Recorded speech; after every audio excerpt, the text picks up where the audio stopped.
Its claim to theocracy was no longer a holy myth, but a glutton's lie. Yes, I continued, delighted to speak on a subject of which my husband knew less than I did, that sowed the seed of ruin in the state. The poor were thereafter so poor that the aggressive among them became mercenary soldiers with no loyalty save to the nobles who paid them. I fancy that the center of power was shifting towards Serbia in these last days because the peasant, though he was nearly everywhere bound to his land and forbidden to sell it, had his definite legal rights on which the nobles were not allowed to encroach, and he could very easily, if he showed ability in managing his land and in his general conduct, join the ranks of the lesser nobility. One got, in fact, an expanding country that gave its citizens no reason to foment civil disorder and every reason to resist invasion. Had it not been for the Turks, Byzantine civilization could have retreated here and known a second flowering in the Serbian Empire, just as a considerable part of our European civilization has retreated to America and lives there in universities and art galleries and concert rooms and laboratories planned on an ampler scale than we can afford. What is this? Asked my husband. This was no rhetorical question. He really wanted to know. It is your chicken and rice, said the waiter. Yes, it is your chicken and rice, repeated the hotel keeper. The dish regarded as a whole was not unpalatable, for the rice was well cooked, with some good bread, butter, sheep's cheese, white wine, and cherries. We did not do so badly. But the bird itself was a ghastly prodigy, lean and twisted in its leanness, like one of El Greco's fasting saints. In these parts, because the poverty of the land forbids the peasants to fatten their stock for more than a few weeks, one often eats very young meat, the stuff the germplasm puts out into the world however its adult transmitter has been nourished, part of the continuous belt of animal life. The lamb and the sucking pig are made on such a scale that their birthright of flesh amounts to something, but on the small and complicated bone structure of a bird it is hardly more than a flavor. This being the only kind of poultry that the hotel keeper knew, he beamed at us as we worried the carcass. A plump chicken that was easy to eat would have seemed to him wrong in the same way as a golf course with no hazards. It does not matter at all, my dear, said my husband. I have really done very well. But the chicken had perhaps some part in making him say, perhaps you are right in thinking that Serbia could have carried on the work of Byzantium, but I doubt it. I seem to remember that there were Byzantine writers who recorded their impressions of visits to Serbia with positive disgust at its barbarity. There was, I think, a writer called Gregoras. There was indeed, I replied, but he was an ass. That was apt to be the character of Byzantine writers. There could be no effective literature, because there was no integrated language. 3 kinds of Greek were known in Byzantium. There was first the childish and degenerate Greek spoken by the poor, and secondly the supple and developed Greek used by the wealthy, and there was a vast difference between these two languages because there was a wide gulf between these two classes. There was also classical Greek which all educated people had to learn, and the professional man of letters felt that to keep up his dignity, he must either write this third form of language or the wealthy man's Greek distorted to resemble it as much as possible.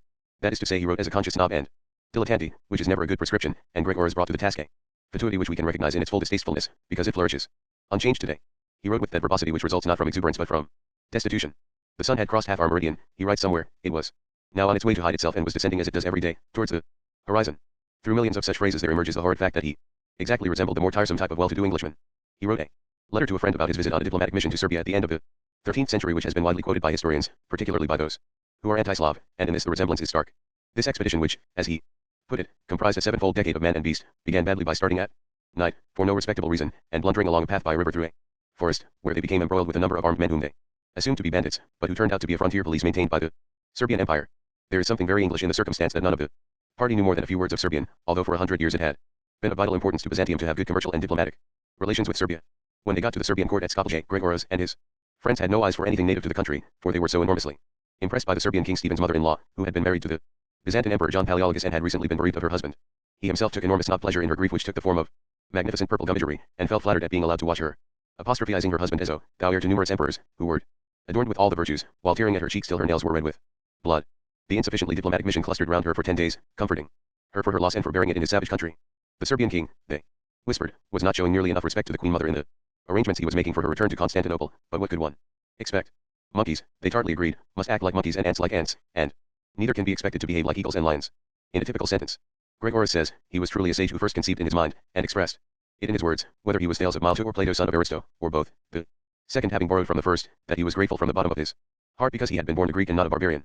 Really, he titters, when he and his party remembered how things were done in Constantinople, they felt as if here in Serbia they had fallen among beetles that were decked out with necklaces and bracelets. That touches a chord familiar to those of us who are acquainted with the transatlantic situation, my dear. It was too awful, seeing all those wonderful jewels and marvelous clothes worn by these dreadfully vulgar people. It unfortunately happens that, though many nice little boys and girls die when young, the nasty child who spoils the Christmas party by jeering at the presents on the tree always grows up, and if he is a European he is certain, though not so certain as he would have been 100 years ago, to despise the United States. Such as he affect to hate a new and expanding society for its ostentation and vulgarity, but the truth is that they can tolerate social ritual only when it has crystallized into an opaque form which conceals its inner meaning. Hospitality that is still determined by generosity and wealth that enjoys its own good fortune disturb them by recalling fundamental realities which their effeteness would prefer to forget. To this class Gregoras clearly belonged, and just as nothing that could be said against America by an English dowager duchess who had not done so well as she had hoped out of her lectures on her herb garden could avail against the known handsomeness of the continent, so Gregoras's letter cannot prove its point against the genius of Gratianitsa. But tell me, said my husband, which King Stephen was it who had the Byzantine mother-in-law? For I thought that the Stephen who was Milutin's son and was blinded by him and succeeded him had married a Bulgarian princess. But this was one of the occasions when life falls into a pattern, when the design repeats itself. Stephen did not come easily to his crown. In order to inherit it he had been obliged to keep up his pretense that he was blind until his father was dead, and therefore quite a number of people believed that he would be unable to defend it. His brother or half-brother, Constantine, who like himself had been bastardized by Milutin's annulment of his earlier marriages when he married Ximenes, and his cousin Vladislav, son of that crippled King Dragutin who had abdicated and become the Catholic king of Bosnia, both tried to snatch his throne. Vladislav he merely exiled to Hungary, but Constantine he had nailed to a cross and then sawn asunder. This was not an uncommon form of punishment in the 14th century, and Stephen, though humane, was no more than a man of his time. Then, and not until then, was he sure of his kingdom and free to live according to his own nature. But immediately Stephen became a faithful copy of his father, who had been his enemy and had been thought his antithesis. At the first possible moment he initiated just such overtures to the papacy as Milutin had made in the earlier part of his reign, even going so far as receiving a papal legate to discuss the terms on which the Serbian Empire was to be handed over to Roman Catholicism. He had no need to imitate his father in divorce, for his first wife had died, but he attempted to follow him in matrimonial opportunism, for he tried to marry Blanche, the daughter of Philip of Taranto, a member of the House of Anjou exercising titular suzerainty over most of Greece and Albania, in order to ally himself with the Catholic Latin powers who were threatening Orthodox Byzantium. This was perfidy more monstrous than Milutin's, for it was the great Archbishop Nicodemus who had saved Stephen from exile by persuading his father to recall him and who had secured him his throne by throwing the influence of the church against Constantine and Vladislav. It was also exceedingly imprudent, for the Serbs were fully as devoted to orthodoxy as they had been in the previous reign, and the papacy had lost much of its influence by leaving Rome for Avignon. When after 5 years he abandoned this policy it was only to imitate another of Milutin's mistakes, for he then married a Byzantine princess. It is true that his bride, Maria Palaeologus, was a less sinister character than Ximenes, but the marriage resembled its earlier prototype in two respects. It was unpopular with the Serbian nationalist party, who wanted the Byzantines to be united with them by military force rather than by family relations, and it sowed trouble between the king and his heir. Life is most apt to repeat a design and fall into a pattern when it is weak and diseased. When it is powerful and healthy it is always unpredictable. This means that timid people refuse to let it take its course and insist on provoking events with which they are already familiar, preferring the known evil to the unknown. Some of the repetition on which Stephen insisted added to the power and the glory of Serbia, for what he imitated was his father's strength. He followed him in church building. Tijani, the great monastery at Pech we were going to visit after we had seen Kosovo and the Trepča mines, was his foundation. He followed him in military triumph. There was a new Bulgarian Tsar, Michael, who found the Byzantine Empire quite ready to combine with him against Serbia, in spite of the marital alliance made through Maria Palaeologus, and this invasion Stephen brilliantly defeated in a decisive battle at Kustendile, which was then known as Felbust. But the weakness that made him an imitator made his imitations of strength of no avail. Milutin had raged against his son, blinded and exiled him, pardoned him, and kept him impotent after the reconciliation, because he was the stronger of the two. Even had Stephen had the power to revolt against him, his political wisdom had created a people so contented that they would never have considered supporting the son against the father. Milutin's genius guaranteed him the right to sit in his throne till natural death removed him. But when Stephen raged against his son he invited a different destiny, for his son was a greater man than himself or Milutin, and against this menacing and prodigious heir he had built no bulwark of a people's loyalty. He had indeed greatly alarmed and irritated the nobles by failing to consolidate his victory over Bulgaria by statesmanlike action and leaving it a resentful and armed autonomous state. His son set himself at the head of the malcontents, conquered his father, and imprisoned him in a castle to the north of Kosovo. Then he had himself crowned king by the great scholar and statesman, Archbishop Daniel. It was necessary that this should be done soon, while his hands were still clean, since Daniel was incorruptible, for 2 months later, with his connivance if not by his actual orders, Stephen was strangled in prison. Thus dreadfully was it announced that this family of amazing genius, which had now been reinforced with Byzantine and French and Bulgarian and Asiatic blood of proven worth, had reached its moment of divine positiveness. The seed that had traveled from loin to loin of the Nemanaias, driving them from the Adriatic swamp of their beginnings to glory and torture and art and crime and civilization, had at last found its proper instrument. This son of Stephen was also called Stephen. To distinguish them the father is called Stephen Tichansky, from the great monastery he founded, and the son is called Stephen Dushan. There is a dispute about the meaning of the word Dushan. It might be a term of endearment, a diminutive of Dusa, the soul. But some have tried to derive it from the verb dushati, to strangle, and seen in it a reference to his father's fate. But plainly the first is the proper root. He was probably called that in childhood, for his sister was called Dushitsa, and Slavs would not find it incongruous to give a national hero such a tender name. It is, on the other hand, unlikely that they should go about calling him the Strangler, for if he had been that once he could be it again. It is as improbable that Queen Elizabeth's courtiers should have gone about speaking of her not as Gloriana but by some name alluding to the axe that put an end to Raleigh and Essex and Mary. The analogy must suggest itself, for even as Milutin was Serbia's Henry VIII, so Stephen Dushan was its Elizabeth. Stephen Tichansky came between him and his grandfather Milutin, as Edward and Mary came between Henry VIII and Elizabeth, fragile creatures not insulated from the lightning that played round their families and wilted by it, not inspired. But Stephen Dushan could grasp any thunderbolt, perhaps because, like Elizabeth, he needed all arms, being wholly surrounded by enemies and in mortal fear. In a few years he made himself the most powerful monarch in the 14th century, and if he had not he would have become a vassal. On his east was Bulgaria, which his father had left only half pacified. On his west was Catholic Bosnia, always plotting with the papacy to attack Orthodox Serbia. On his north was Hungary, as always suicidally eager to attack its neighbors when they were attacked by Asiatic invaders. On his south was the Byzantine Empire, which was ready to fight him but quite unable to fight the Turks as they swept on towards Europe. To confront all these enemies he must be more than a king, he must be an emperor, and unconquered at that. It was so with Elizabeth. If she were not to be Gloriana of a supreme England her head must be on the block and her country the wash-pot of France or Spain. Stephen Dushan dealt first of all with Bulgaria. He threatened it with arms and then married the Tsar's sister Helen. It is typical of this perplexing age that this woman, who must have been handed over to her husband like so much merchandise, who had every reason to be timid and cultivate no art but the smile that melts the jailer, became a figure of commanding ability. She was her husband's constant companion and advisor, and impressed foreign diplomats by her sense and courage both before and after his death. Next he led a campaign against Byzantium, conquering a large part of Macedonia and besieging Salonika. That he could not follow up to its full conclusion, for he was stabbed in the back by the king of Hungary and had to hurry northward to repel an invasion. But his successes had already been sufficient to enable him to impose a treaty on the Byzantines which was likely to make them respect him in future. In the north he defeated the king of Hungary and seized a considerable slice of his territory. Later he drove the house of Anjou out of its possessions in Greece and Albania, which improved his strategical position in relation to Byzantium. All these were affairs of arms, but he worked by diplomacy also. He stretched across his troublesome Catholic neighbors in Bosnia and shook hands with the Republic of Venice, which was inclined to regard him with sympathy, since it was at war with its own enemy, Hungary, over Dalmatia. It is needless to say that he found Venice, as always, selfish and short-sighted and anti-Slav, and to protect his interests, he had to practice the cunctatory, teasing guile that we take as characteristic of Queen Elizabeth. Sometimes we recognize in him, as well, her secret, mystifying grin by which she so often infuriated foreign diplomats. Once he wrote to Venice begging to be allowed shelter there if his country should be overrun with enemies. That has been regarded by some historians, who have not taken the precaution of examining its date, as evidence of the insecurity of his reign. But it was written 9 years after his accession to the throne, when he had just defeated the Angevins and had every reason to feel pleased with himself. What a business it is to treat with a woman, complained one of Elizabeth's Spanish ambassadors, who must have 100,000 devils in her body, notwithstanding that she is forever telling me that she yearns to be a nun and to pass her time praying. That tale Stephen Dushan also could tell. He had a prolonged correspondence with the popes Clement VI and Innocent VI, which he must have carried on in a spirit of pure cynicism, for the papacy had been at Avignon for 30 years or so and was now simply an instrument of French foreign policy, and far too heavily involved with Hungarian interests to be able to promise much to Serbia. But he affected to be anxious for conversion, though when the Pope dispatched precise instructions as to how this might be arranged he was apt to assume a glassy blankness, as if he had hardly understood what all these letters were about. In fact he was a devoted member of the Orthodox Church, though his relations with it were curious. It did not forgive him then or afterwards for the murder of his father, though the Nemanian kings were described by the astonishing term born in sainthood because they were descended from Saint Simeon, and both Milutin and Stephen Dyczynski were revered as saints. There was no nonsense about canonizing Stephen Dushan. But like his father and grandfather he took no important step without consulting the great Archbishop Daniel. And as time went on he became actively interested in the organization of the church, for legal and political reasons. The path of his ambitions lay southwards. He meant to win one of the multiple crowns of Byzantium. The empire was distraught by civil war and he knew he could seize it and rule it. That alone would have prevented his adherence to the Roman Catholic Church, for it was not thinkable that Byzantium could be ruled by anyone not Orthodox. But there was also a technical problem to be solved. Only a patriarch could crown an emperor, and it was quite obvious that the ecumenical patriarch, who was a fierce partisan of the existing imperial families, would never consent to crown a Serb conqueror. So Stephen Dushan convoked a great council of Serb and Bulgarian ecclesiastics at Skopje and induced them to raise the Serbian archbishopric of Pech to a patriarchate. Less than a month later the newly appointed patriarch crowned Stephen Dushan emperor and autocrat of the Serbs and the Byzantines, the Bulgarians and Albanians, his wife an empress, and their son a king. This amounted to the schismatic foundation of a new nationalist church, but the situation was treated with great calm, so different are the tempers of the Roman Catholic and the Orthodox faiths. Ultimately the ecumenical patriarch anathematized the emperor, the new patriarch, the whole Serbian church, and the whole Serbian nation, but not for nearly 7 years, and then for reasons that were largely political. Meanwhile Stephen Dushan behaved handsomely to such remnants of the purely Byzantine church as were incorporated in his expanding territories, not only confirming but increasing the privileges of the See of Ohrid. He was an extremely tolerant ruler, and it was definitely his policy to let conquered territories inhabited by non-Serbian populations retain all their accustomed forms of government. This theory broke down, however, when he took Thessaly from the empire. There, he found that the Byzantine clergy were urging their congregations to revolt, and he had to supplant them by Serbians. This was undoubtedly an interference with the soul of a people, but it can at least be argued that he was constrained by necessity. When Mussolini prevents the Slovenes from using their own language in their churches and their schools and their homes, it cannot be urged in his excuse that if they were not part of Italy they would be part of a neighboring disorder which would be fatal to Italian peace, for if they were on the other side of his frontier they would be incorporated in the unaggressive and civilized state of Yugoslavia.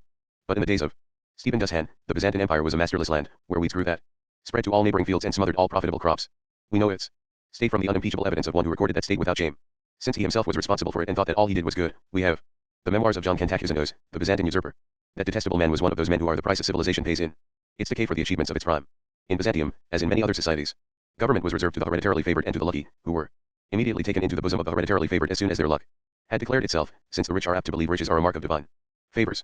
A closed and self-satisfied group, they were able to develop the technique of government to a point very near perfection, and to realize its full potentialities by exchanging the information which came to their hands through their monopoly of power. Thus they secured more and more successes for their country and for themselves, until they became in their own eyes magicians who could not know failure. In the end they came to regard national prosperity as a secretion of their class, which it could produce forever provided it led a healthy life and was allowed to practice its traditional activities, and this was a fantasy so delicious that they could not bear to be awakened from it even when it conflicted with their own interests. We English are familiar with such amusement. Many of our manufacturers refuse to alter their methods by which they established their wealth in the 19th century, although it is written in their balance sheets that they are losing the 20th century market, and our diplomats have for long behaved as if British sovereignty were guaranteed simply by the mode of living habitual in legations and embassies. There comes a time in the history of every country when even its most subdued and credulous children see through the fantasy of its governors, usually for the reason that it is threatened by famine and danger, and its governors exaggerate that fantasy to an insulating madness rather than face reality. Cantacuzanos was the sign that the Byzantine Empire had come to such a pass. It was, of course, doomed destruction by the Turks awaited it, but it had already been destroyed by the merciless West, by the greed of Venice and Genoa and Pisa, which had demanded murderously exorbitant trade agreements from it in return for help against the marauding Latins, by the intrigues of the papacy, which always hated the Orthodox Church more bitterly than Islam, by the foreign mercenaries who bound themselves to fight against the Turks, and turned in treachery against their employer. There is, indeed, no end to the crimes committed against Byzantium by the other and supposedly more civilized side of Europe, and while it worked slowly, Asia worked faster. Quite soon the Turks had eaten into Byzantine territory over in Asia Minor, and this was of the gravest importance, for from those districts the empire had drawn most of her sailors and soldiers. There was nothing the Byzantines could have done save resign themselves to partnership with Serbia and Bulgaria, who were of the same religion and related in culture. This could have been arranged without the embarrassment of a confessed capitulation, through the institution of the multiple crowns. There was no limit to the number of Byzantine emperors which could coexist, and at one time there had been 5. One only of these exercised the imperial power, and the others were sleeping partners, ready to act in a consultative capacity or as successors. In Serbia this custom had already been adopted, and several Nemanian kings had crowned their sons as secondary kings with special rights over a part of the country. It should have been easy to make an arrangement which would have united the Orthodox Balkan peoples under 2 or 3 emperors, particularly as by now the Byzantine population was largely Slav. That, however, was not the will of John Cantacuzenus. He was the heir to one of the great fortunes which shamefully existed in this shattered state, and he was the great domestic, which is to say the military commander-in-chief of the Emperor Andronicus II.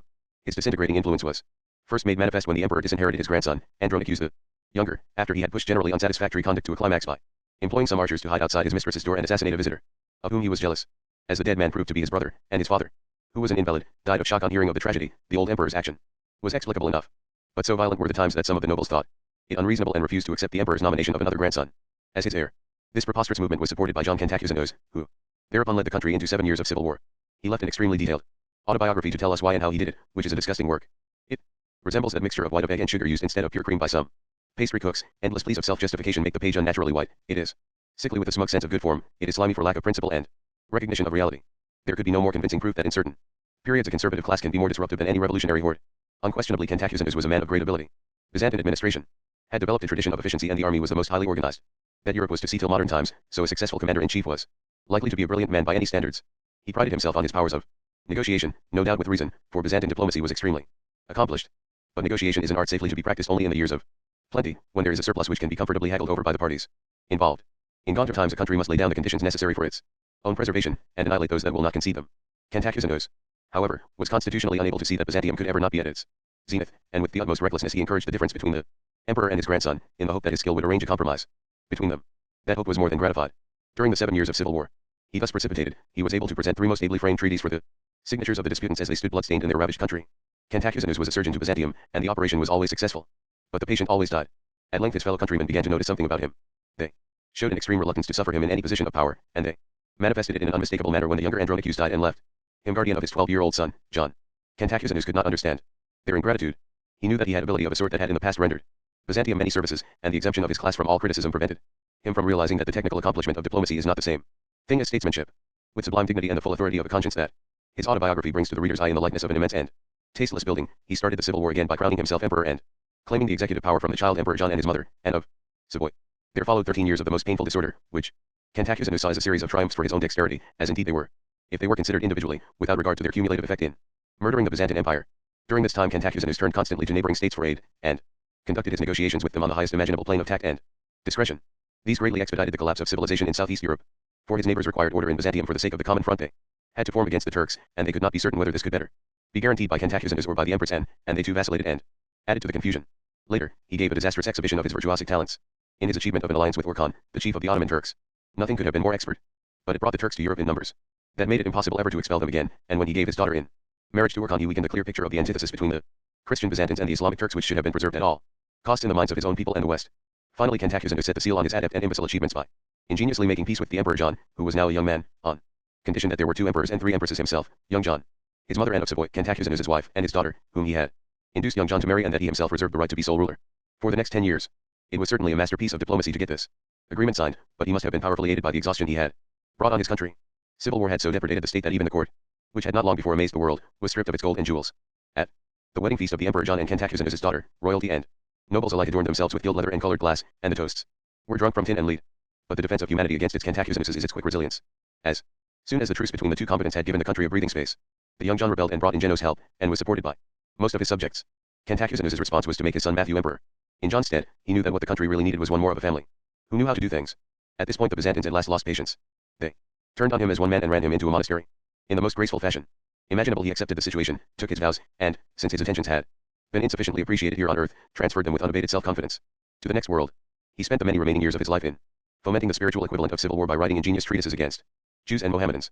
It was characteristic of him that first he ably invited the Turks to Europe, where they had no business to be, and then as ably assailed them for the ideas which they had every right to hold. This conservative politician, shining smooth as water as it slips over the lip of a precipice, came to Priishtina at a time when he should have been doubtful about his fate, being a new-fledged and not popularly acclaimed usurper, and indeed, he was diffident as a member of parliament who for the sake of holding office has just crossed the floor of the house. He perhaps never knew deeper diffidence. The town he entered, the town in which Constantine and my husband and I were lunching, was then very proud. It was built of wood, which some historians have mentioned as proof that it was primitive. But the Slav, like the Scandinavian, always builds in timber when he can, and the Mediterranean habit of using stone was determined by the lack of forest and the abundance of quarries in the south. Between the wooden houses the Serbian nobles and their ladies rode out to meet him, themselves handsome in red cloaks lined with fur and embroidered in gold, and their horses as handsome with silver trappings, often brought from Venice. They were not greatly divided by their Slavdom from their visitor. Many of them spoke Greek, and to Stephen Dussand it was as a second mother tongue, since he had lived in Constantinople from his 8th to his 15th year, and the protocol of the court was definitely Byzantine, which pleased Cantacuzenius very much. It was the Serb custom, he tells us, that when an eminent foreigner came to visit their king they both descended from their horses and the foreigner kissed his host on his face and breast.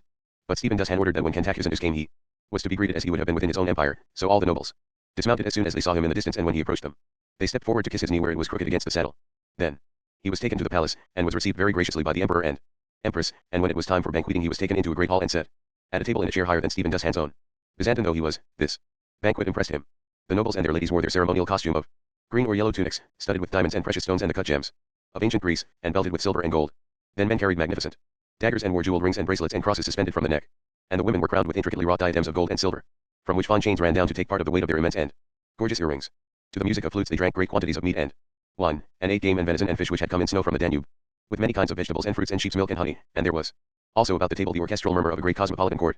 Many Italians and Spanish and Asiatics had come to Serbia to seek their fortune, and Stephen Dussand had for his personal guard a company of German soldiers, in imitation of the Byzantine emperor's famous Varangian guard of Scandinavians and English. But Cantacuzenius was not more impressed by the wealth and cosmopolitan quality of the court than by its fine and formal manners. He was hardly ever suffered, he says, to remain alone in his tent. Nearly every day Stephen Dussand sent a deputation of the most distinguished old nobles and the most charming young pages to beg him to come to the palace and give the court more of his delightful company. And when Cantacuzenius obeyed the summons, Stephen Dussand would come to meet his guest at the door of his great apartment, and sometimes even at the place where he dismounted.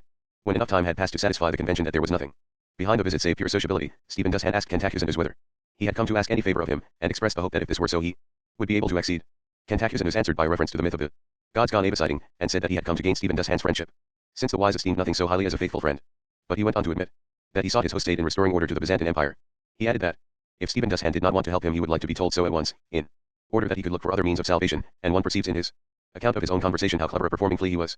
He made his appeal in terms that enmeshed Stephen Dussand by the twin assumptions that they were gentlemen talking together, and that the one who altered the tone of the conversation from the tenor determined by himself would prove himself no gentleman, and by a strong hint that if help were refused the refusal would be taken as proceeding from impotence. This last suggestion Stephen Dussand, whose security depended largely on his prestige, could not let pass.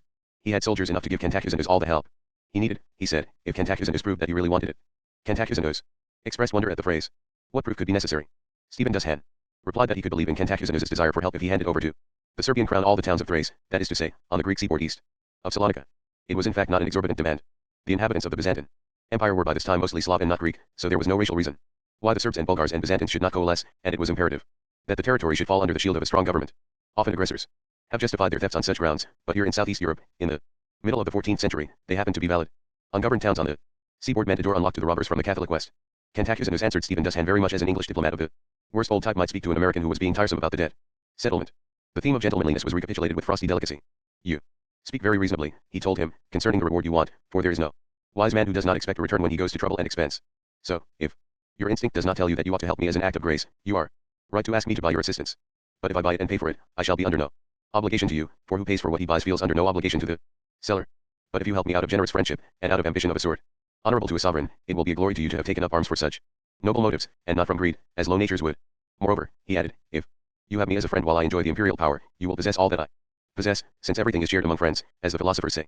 He had made perfect use of his technique, he was now to show his perfect blindness to reality. If your offer of help is conditional on the surrender of the towns you claimed, say so frankly, he ended coldly, so that I can make other arrangements.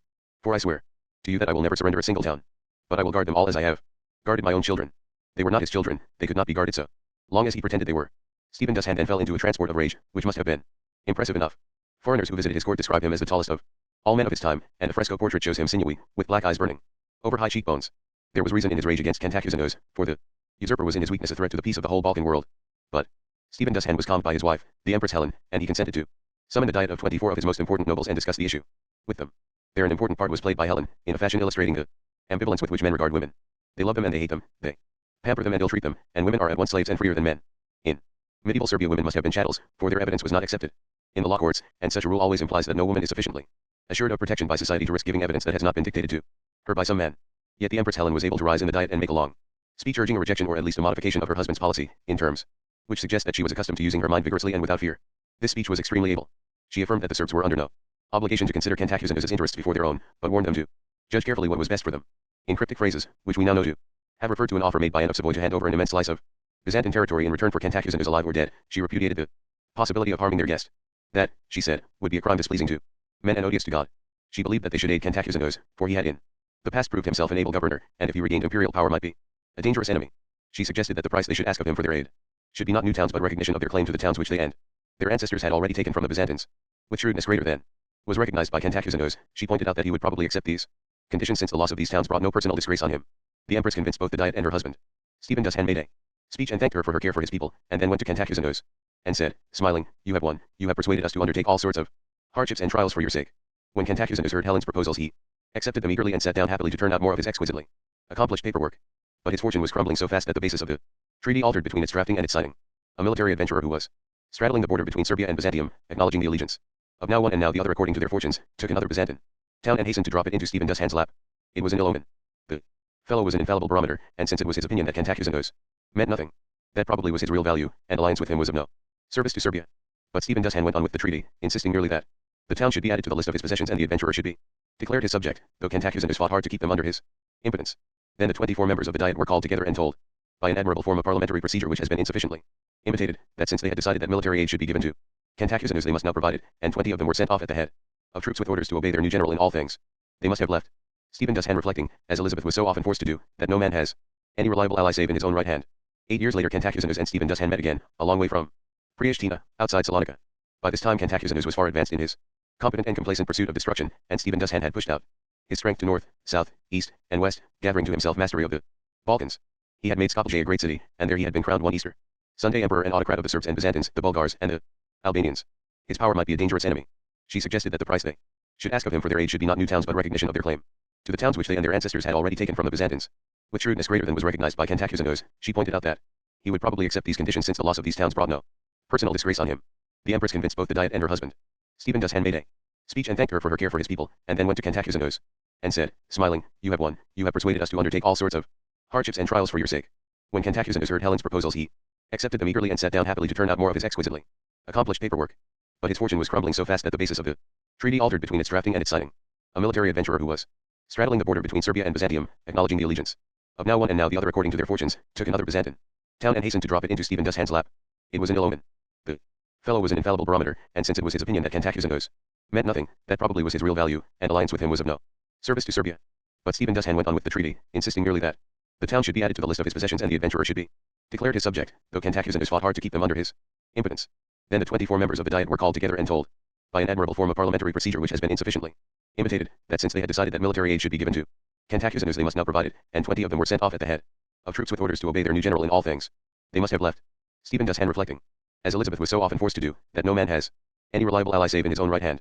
8 years later Cantacuzenos and Stephen Dushan met again, a long way from Priishtina, outside Salonika. By this time Cantacuzenos was far advanced in his competent and complacent pursuit of destruction, and Stephen Dushan had pushed out his strength to north, south, east, and west, gathering to himself mastery of the Balkans. He had made Skopje a great city, and there he had been crowned one Easter Sunday emperor and autocrat of the Serbs and Byzantines, the Bulgars, and the Albanians. His upbringing in Constantinople had always profoundly influenced the etiquette of his palace, and now he lived in an exact imitation of the Byzantine court. He had assumed the tiara and used the double eagle as his emblem, and his officials were called by the names borne by their originals in Byzantium, Sebastocrator and Grand Logothete, Grand Domestic Encyclery. The imitation went deeper than nomenclature. He was not, of course, wholly free from care. When Cantacuzenos, in a last ill-considered effort to reclaim territory which he could not hold, had marched against him, he had found it far from child's play to repel the attack, for his Catholic enemies had stabbed him in the back on the Bosnian frontier.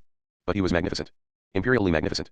The land he stood on as he faced Cantacuzenos was to its further distances his, or about to become his, drawn to him by the magnetism of his true power, which all others lacked. He had first to resist Cantacuzenos' reproaches of perfidy. Like Elizabeth he awoke in his enemies an indignant sense that they had to deal with an infinity of cunning and trickery, but any animal will run like a fox if it is hunted like a fox. Unquestionably he had broken treaties he had made with Cantacuzenos, but the alteration in the two men's statuses must have made it difficult to observe them. It would be hard to execute a document signed by a living man and a phantom. The further rights and wrongs of this dispute cannot be judged, for at this stage of his memoirs Cantacuzenos had arrived at a decision, not unfamiliar in autobiography, that he could only be fair to himself by lying. But he tells us something of Stephen Dushan, which we can believe because it is not credible. It struck the unimaginative. Cantacuzene is so odd that he put it down in the hope of discrediting his successful rival.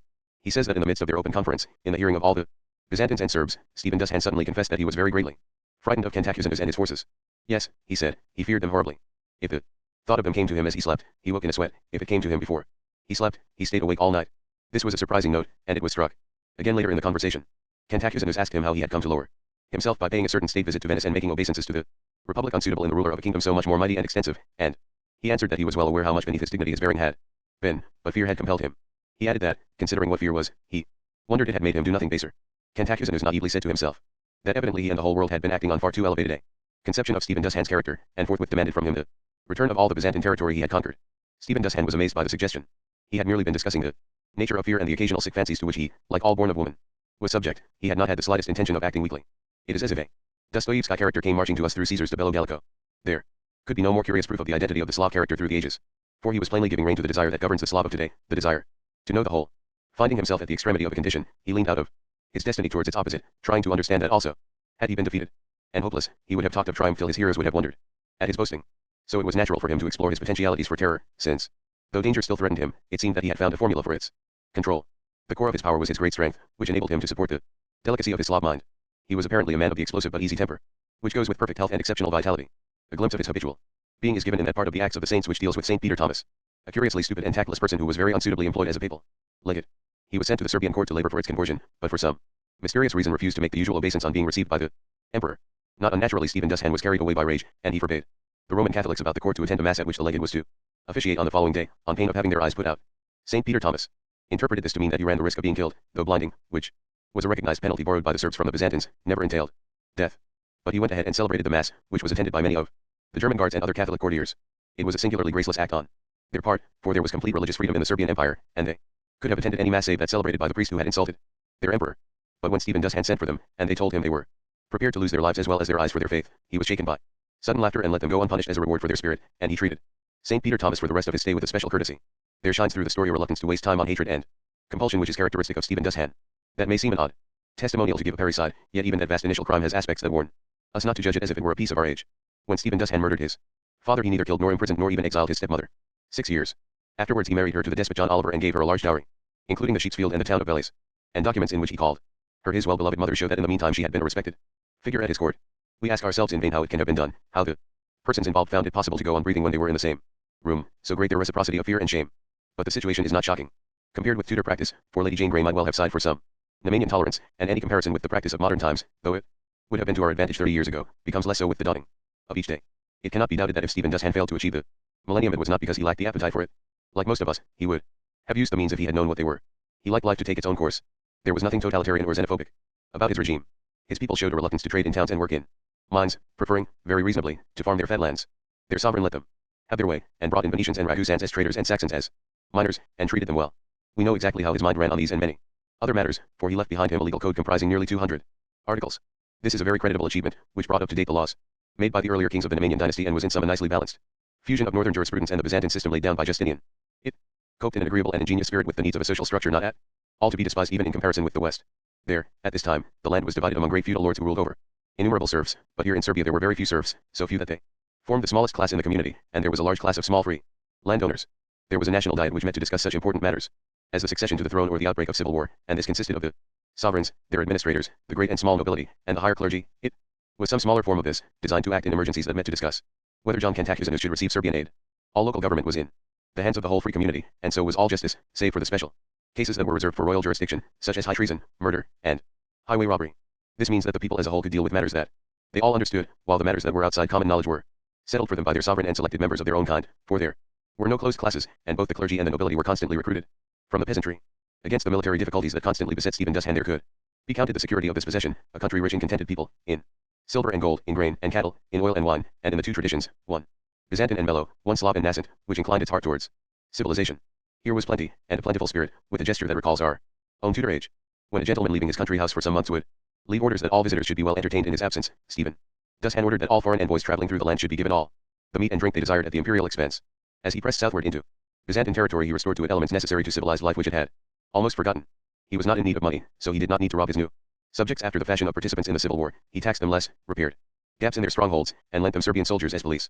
He also practiced The principle of toleration, which was very dear to the Byzantine population, it must be remembered that the Orthodox crowd of Constantinople rushed without hesitation to defend the Saracen merchants' mosque when it was attacked by the fanatic Latin knights. There could be no complete application of this principle, and Stephen Dushan certainly appointed Serbian governors to rule over his new territories, as well as Serbian ecclesiastics when the local priests were irreconcilable, but he left the indigenous social and political systems just as he found them, and there was no economic discrimination against the conquered. It was as if there were falling down the map from the Serbian Empire news of honey, runnels of wine. They must drip across Byzantium, they must spread all over the country to the sea, to the Bosphorus. To all men's minds it became possible that someday Stephen Dushan might come to Constantinople and that he might be emperor not only of the Byzantines but of Byzantium, seated at its center in the palace that had known Constantine the Great and Justinian.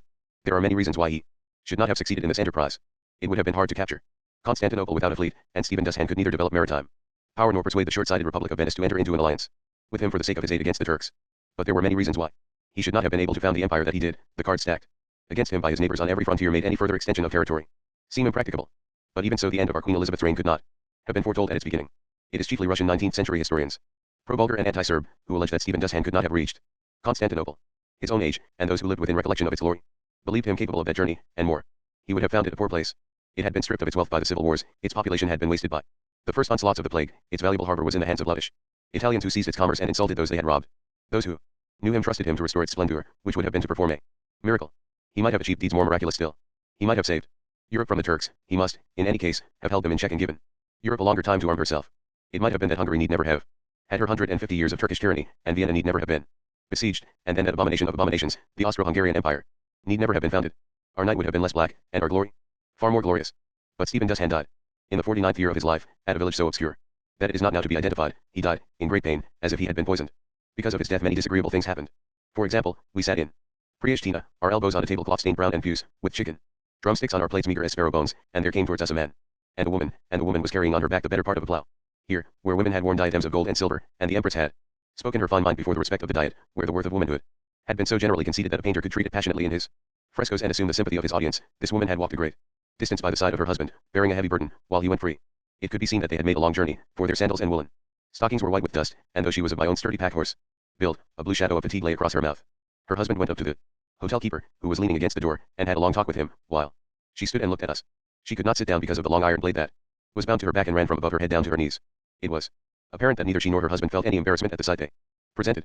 They had smug and serious faces, and would not, I think, have done anything that was not approved by the community. Indeed, when he tied the plowshare to her, they were both automatically carrying out a custom which nobody in their world had ever criticized, without any intention of unkindness on the one side, or resentment on the other. It was not as if she were a middle-aged woman against whom her husband might have turned as she had lost her sexual value, for she was in her early 20s, and showed a certain handsomeness, and there looked to be a steady though dull good humor between them. It may be said that if that were so, that if she and her husband were contented and the community were not shocked, there was no reason for strangers to become excited. In Priashtina it could be seen that this was not true. Any area of unrestricted masculinism, where the women are made to do all the work and are refused the right to use their wills, is in fact disgusting, not so much because of the effect on the women, who are always taught something by the work they do, but because of the nullification of the men. This Kosovo peasant was strong and upstanding, but he had the pulpy look of a eunuch, and this was not unnatural, for he had resigned from the sphere of effort. He had expected the woman to do everything, to produce the next generation and to do all the work for this one. He had left not enough of the task for himself.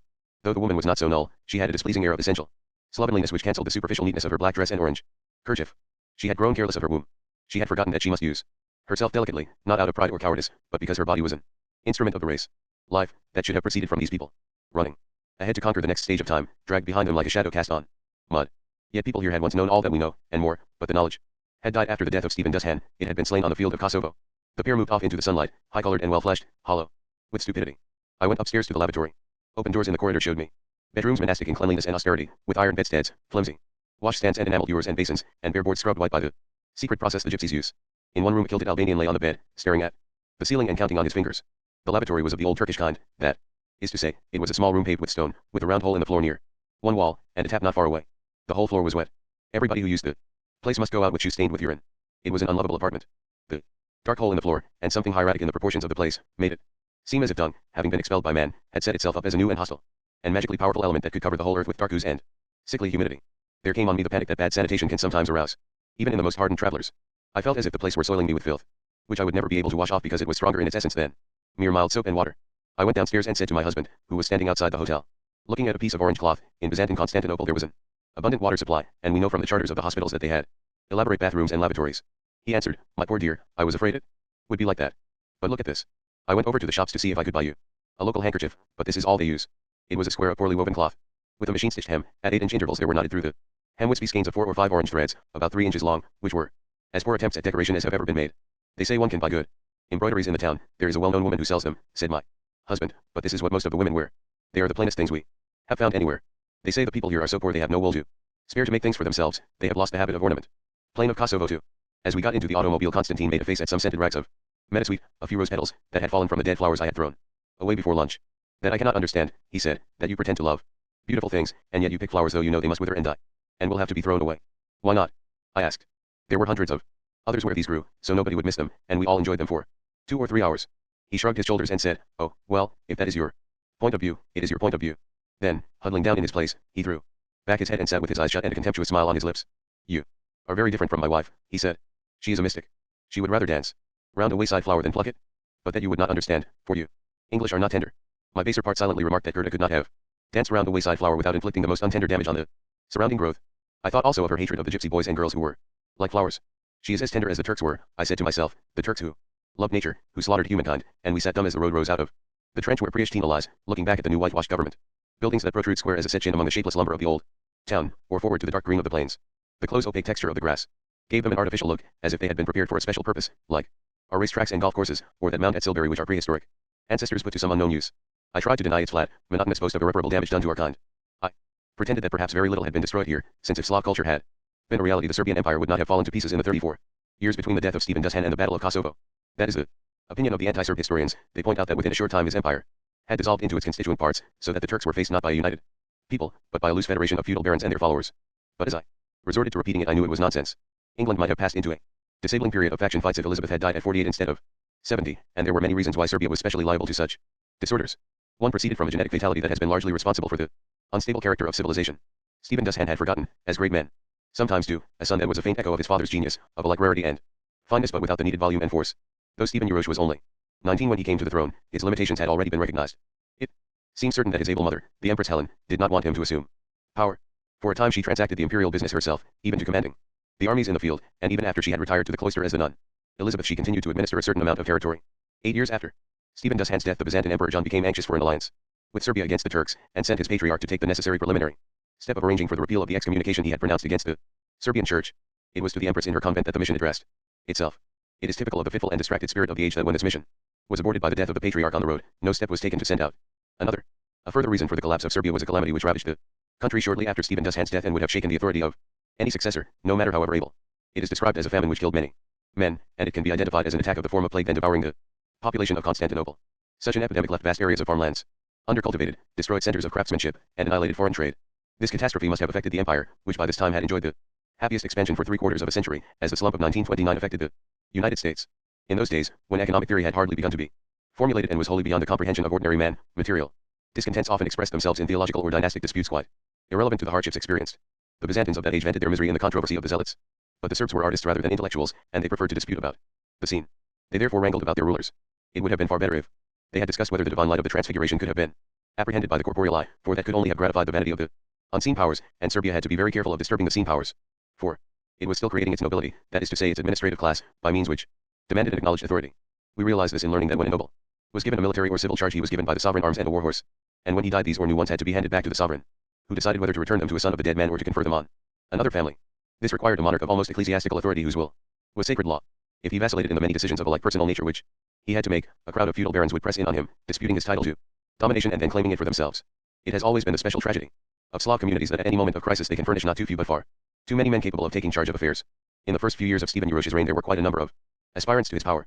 There was his mother, his father's brother Simeon, and his son-in-law, 2 brothers, Ugliesha and Vukichin, formerly his cupbearer and marshal, who rebelled against him and stole large portions of his land, and there were several lesser chieftains, including some vigorous personalities who fell on Bulgaria and partitioned it. For some time before the Battle of Kosovo all these rivals had been obscured. Stephen Urosh was driven into exile and murdered, and presently the fame of his gentleness made the faithful speak of miracles at his tomb. It was of him that the Russian monk had said to us at the monastery of Yazak in the Frushka Gora, "No, there is nothing interesting here, only the body of a Serbian emperor." Vukichin and Ugliesha were killed leading their armies against the Turks. Vukichin at the hand of a treacherous servant. Of the others, those who were not obliterated by natural death or military failure were outshone by 2 princes of conspicuous ability. One was Tivrajko, king of Bosnia, an offshoot of the Nemanja family, who had seized a great part of Dalmatian and Serbian territory. The other was Prince Lazar, the same Lazar whose brown defeated hand I touched at Verdnik, who was lord of the northern and eastern Serbian lands. Tivrajko had shown signs of military genius and Lazar could claim at least a high degree of military efficiency. In the pact they signed, for the sake of maintaining Slav unity against the Turks, they showed considerable statesmanship. The quality of these two men suggests that the decadence of the Serbian Empire after the death of Stephen Dusan was only the trough that follows a great wave, and that a wave as great might have succeeded it. The historians, in trying to prove that Balkan Christian civilization was already self-doomed before its destruction, are moved by a snobbish and pusillanimous desire not to speak ill of the old squire, destiny. It is probable that the Battle of Kosovo deducted as much from civilization as the sum of England after the Tudor age. It was a painful thought, implying that the world we have embarked on is a leaking ship and may not keep afloat. I did not want to get out of the automobile when Constantine said, "See, now we must walk and I will show you all things of our tragedy." But when I stood on the road I felt nothing. I saw before me simply green downs like those that lie along some Wiltshire valleys, and a high silver sky which took all foreignness from the scene, since it made the snow ranges on the horizon look like shining bars of cloud, some winding roads and lanes, and some scattered buildings. Nothing that had happened here was present to me.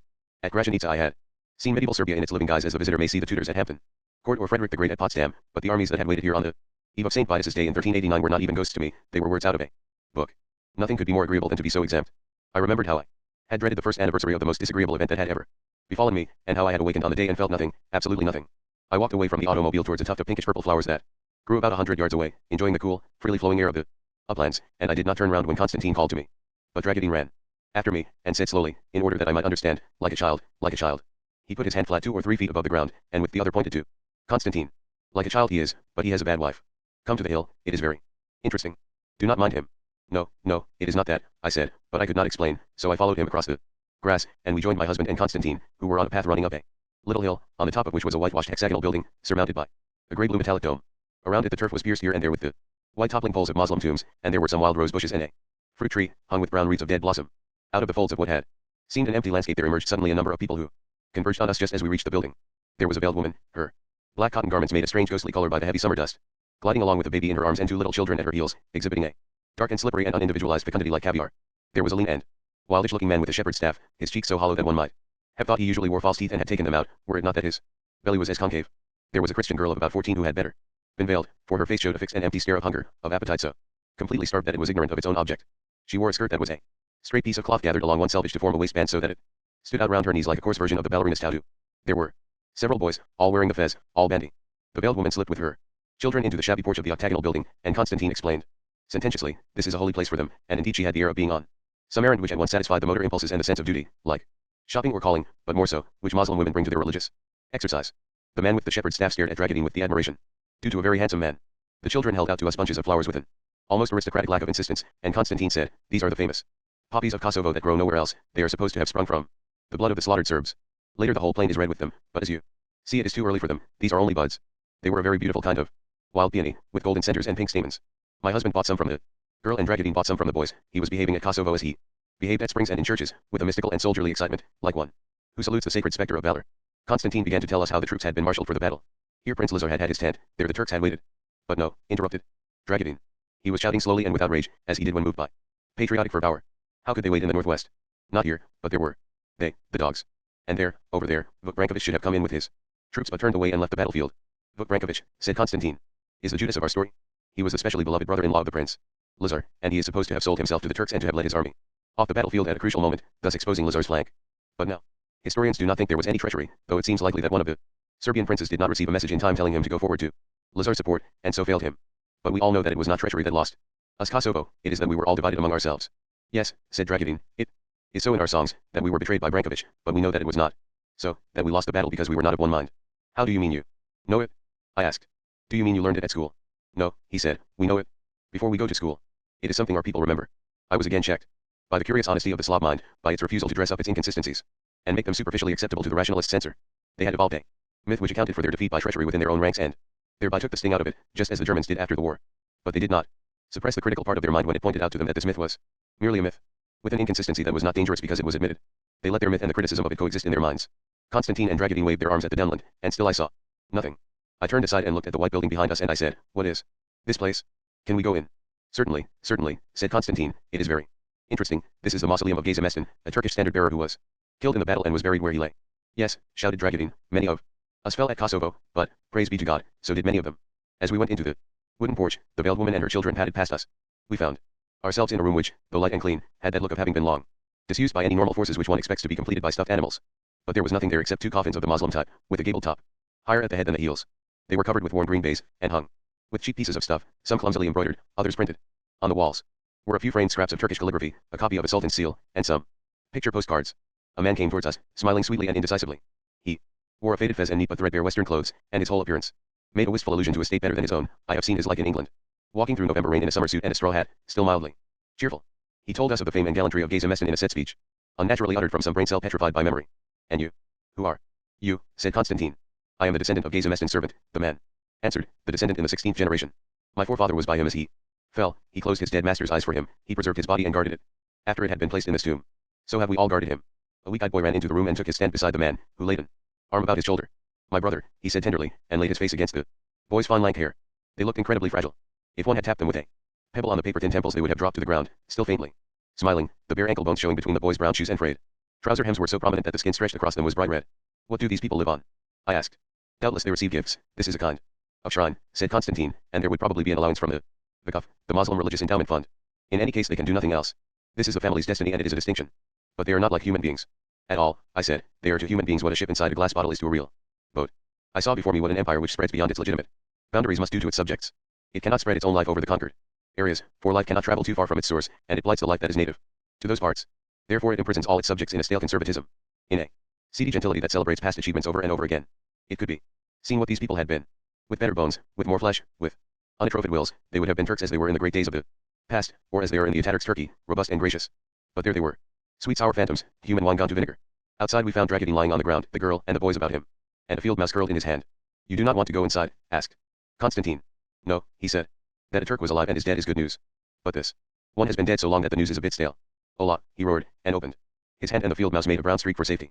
Now I am to take you to the tomb of the Sultan Murad, he said, standing up, but thank God we stop at a Christian monument first. It was some miles down the main road, a very plain cross, set back in a fenced garden where irises and lupins and the first roses grew with an astounding profusion. It could be understood that Kosovo had really been fertile, that it had once supported many fat villages. The two soldiers who were guarding the monument came down to the gate to meet us, two boys in their earliest 20s, short and sturdy and luminous with health, their skins rose under bronze, their black eyes shining deep and their black hair shining shallow. When I admired the garden one of them fell back and picked some flowers for me from a bed, not in the main avenue, lest the general effect should be spoiled, and Constantine said to the other one, you are a Serb from the north, aren't you? He answered smiling, yes, I am from the north, I am from the same town as you, I am from Shabats. What? Exclaimed Constantine, looking like a baby that has seen its bottle. Do you know me? Which of us in Shabats does not know the great poet who sprang from our town, replied the soldier, and I like the people of Shabats, for I could see from his face that they knew the best as well as the worst of Constantine, and revered him as well as mocked him. But tell me, interrupted Dragedin, is that other one not a Croat? Yes, he said, he is from Karlovitz. Is it not hard to be here all day with a Croat? No, indeed, said the soldier, it is most surprising how pleasant he is my true friend, and he is a good soldier, I never would have believed it. You don't say so, said Dragedin. I tell you, said Constantine, there are many good Croats, and we Serbs must make friends with them. So, said Dragedin. We were silent for a time at the foot of the memorial which bore the appalling words, to the heroes who fell for the honest cross, freedom, and the right of the people, 1389 to 1912, erected by the people of Priština. It made the head ache with its attempt to commemorate people who were utterly outside the scope of memory.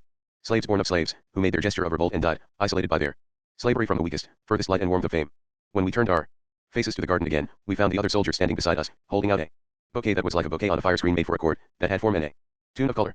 All Slavs, except those who become florists, have a natural genius for arranging flowers. After I had thanked him, Dragedin said, hey, Croat, you're a brave fellow. How do you like us Serbs? Very well, he answered, smiling.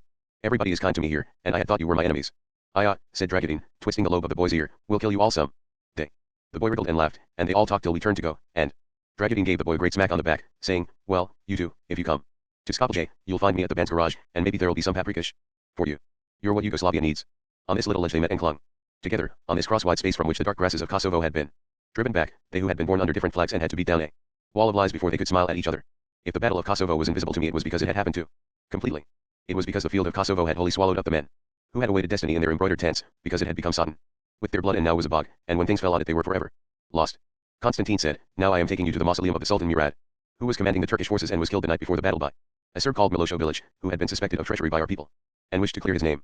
The Sultan Murad, or Murat, was the son of Orkan, the victorious, and a Greek girl raped from her bridegroom's arms, whom the Turks called Milifer, the lotus flower, and his records suggest an immoral attempt to create the kind of character admired by morality, for an astounding cruelty seems to have been introduced as an alloy to harden the soft gold of his voluptuous delight in all exercises of the mind and body. His mausoleum, said Constantine, was built where he fell. A track led from the road across the opaque and lustreless pasture land, characteristic of this place, to what looked like a deserted farmhouse. As we came to the gate in the farm paddock it was as it had been at the tomb of Geza Meston, the bare countryside exhaled people. They came to meet us at the gate, they whipped round the corners of the paddock, men in western clothes who had the look of Leicester Square or Place Beguiled touts, not that they knew much or perhaps anything of infamy. The resemblance lay in their terrible desire to sell what they had, which, since they had nothing, caused them to make piteous claims to the possession of. Special knowledge, the power to perform unusual services. Their bare feet, treading softly on rag-bound leather sandals, pattered before us, beside us, behind us, as we followed a stone path across a grassy quadrangle. A house looked down on us, its broken windows stuffed with newspaper, its wall axiomatus where the plaster lacked. Through another gateway we came on a poor and dusty garden where the mausoleum stood. A fountain splashed from a wall, and there was nothing else pleasant there. The door of the mausoleum was peculiarly hideous. It was of course wood, painted chocolate color, and panes of cheap glass, all the wrong shape. Public libraries and halls in small provincial towns in England sometimes have such doors. Beyond was a rough lawn, cropped by a few miserable sheep, which was edged with some flowers and set with 2 or 3 Moslem graves which were of the handsome sort, having a slab as well as a column at the top and bottom, but were ribboned across by time and neglect. On the grass sat some veiled women picnicking among their pretty, sore-eyed children, with the infinitely touching sociability of Moslem women, which reticently reveals a brave and frustrated appetite for pleasure, doling itself out crumbs and making them do. On a fence made of small sticks, defending a young tree from the sheep, hung a line of many-colored rags, just recognizably garments that had been washed very clean. At least one of these women lived in a cottage so far from all other water that it was worth her while to bring her washing to the fountain, yet on these bare downs it could be seen there was no cottage. For a mile or two, we drew near to the hideous door of the mausoleum, and it was opened by an old man whom we knew to be an imam, a priest, only from the twist of white cloth about his fez. Not in his manner was there any sign of sacred authority. He greeted us clearly and without pride, and we followed him, our touts padding behind us, into the presence of the Sultan Murad. The walls of his last lodging were distempered in drab and ornamented with abstract designs in chocolate, grey, and bottle green, such as Western plumbers and decorators loved to create in the latter half of the last century, and its windows were curtained with the intensely vulgar dark green printed velvet used in wagons lids, in a sloping gabled coffin such as sheltered Gazamesten, but covered with velvet and votive offerings of stuffs by some halfpence costlier, lay Murad. His turban hung from a wooden pole at the head of the coffin, a dusty wisp. The priest turned blindish eyes on Constantine and told him something, after the telling his fish-like mouth forgot to close. This old one is relating that only the Sultan's entrails are here, said Constantine, the rest of him was taken away to Bursa in Turkey, but I do not know when. Even the most rational person might have expected that the priest would have shown some slight regret that this shrine held the entrails of the Sultan and not his heart or his head. But in the pale luminousness of his eyes and the void of his open mouth there was seated the most perfect indifference. 2 of the touts padded past us and sank mumbling into the prostration of a Moslem prayer, in the hope that we might gape and tip. It is impossible to have visited Sarajevo or Baitalje or even Skopje, without learning that the Turks were in a real sense magnificent, that there was much of that in them which brings man off his 4 feet into erectness, that they knew well that running waters, the shade of trees, a white minaret the more in the town, brocade and fine manners, have a usefulness greater than use, even to the most soldierly of men. They were truly aristocratic. They had prized up the clamp of necessity that fixes man with his belly close to the earth. Therefore it was painful to see these Turks to whom 2 full meals in succession were more remote objects of lust than the most fantastic luxuries had been to their forefathers, to whom rags and a dusty compound represented a unique refreshment. These mock devotions were disgusting not because they were prostitutions of a gallant religion, since that represented an invincible tendency of mankind, but because they were inspired by the hope of dinars far too few for any purchase worth making. I turned away, and the tail of my eye caught the touts in a furtive movement, betraying an absolute bankruptcy of the vital forces, an inability to make an effort, except when financed by some expectation for that specific purpose. Once they saw they had not interested us, they stopped their prostrations in mid-air, wearily straightened themselves, and shuffled after us into the paddock. It is silly to bring foreigners to see these old Turkish things, said Dragadine to Constantine. Everything Turkish is now rotten and stinks like a dunghill. Look at these creatures that are more like rotten marrows than men. They ought to be in mausoleums themselves. Their mothers must have been dead for years before they were born. His animal lack of pity was the more terrible because it was not even faintly malicious. We hurried out of the paddock, some of the touts gaining on us and pattering ahead, looking back at us with their terrible and exorbitant expectancy. One could easily have become cruel to them. Beyond the gate Constantine led us along the plasterless walls till he found the spot where, it is said, the man who murdered Murad was put to death. His name, he said, was Miloš Obilić, but to tell you the truth it was not. It was Kobilić, which means broodmare, for in those days our people, even in the nobility, did not have surnames but only Christian names and nicknames. But in the 18th century when all the world became refined it seemed to us that it was shameful to have a hero that was called broodmare, so we dropped the K, and poor Miloš was left with a name that meant nothing at all and was never his. What he would have minded worse was that many people nowadays say we should not honor him at all, because he gained the Sultan's presence by a trick, by saying that he was a deserter and wished to join his enemies. He felt, and patriots still feel, that he had to clear his name in the eyes of his people from the suspicion of being a traitor, and that he had bought the right to play that trick on the Turks because he gave them his life in return. It is strange, I said, that the Turks were not disorganized by the murder of their Sultan. Nothing could have disorganized them, said Constantine. They were superb, they had superbia, they were all as Mohammed would have had them. They were soldiers ready to submit to all discipline because they believed that they had been enlisted by God, who at the end of the world would be with them as their general.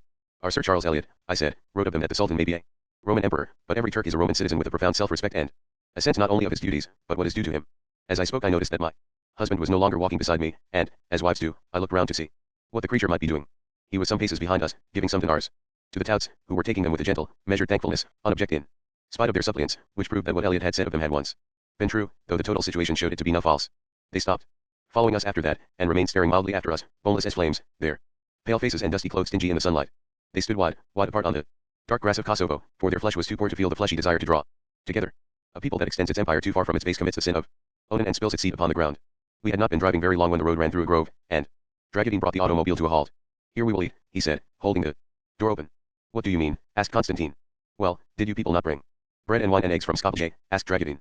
This is the best place to eat. them, and it is high time too, for it is very late and the English are accustomed to meals at regular hours. So get you out and eat. No, no, said Constantine, taking out his watch and shaking his head. We must push on to Kosovska Mitrovica, and it may be dark before we get there. What are you talking about, said Dragudin. It is about 3 in the afternoon, this is May, and Kosovska Mitrovica is not 2 hours away. Step quickly, you must get out. He did not speak out of insolence, but in recognition that Constantine had suffered some sort of disintegrating change during the last few days, and that his judgment was not now to be trusted. Constantine looked at him in unresentful curiosity, as if to say, am I as bad as that, and obeyed.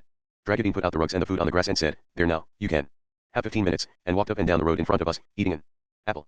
He called to me, you don't much like being here. No, I said, it's too sad. And just now I have been thinking of the Verdnik monastery in the Frushka Gora, where I saw the body of the Prince Lazar and touched his hand.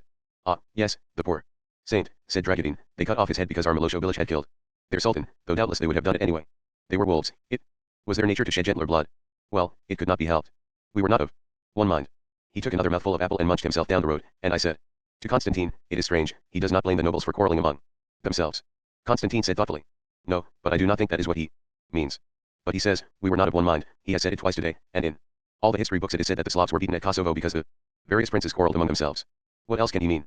It is true that our people always say that we were beaten because we were not of one mind, and it is true that there were many Slav princes before Kosovo, and that they all quarreled, but I do not think that the phrase has any connection with that fact, said Constantine. I think the phrase means that each individual Slav was divided in his attitude to the Turk, and it makes an allusion to our famous poem about the grey falcon. I have never heard of it, I answered. Constantine stood up and called to Dragudin, who was now munching his way back to us, think of it, she had never heard of our poem about the grey falcon.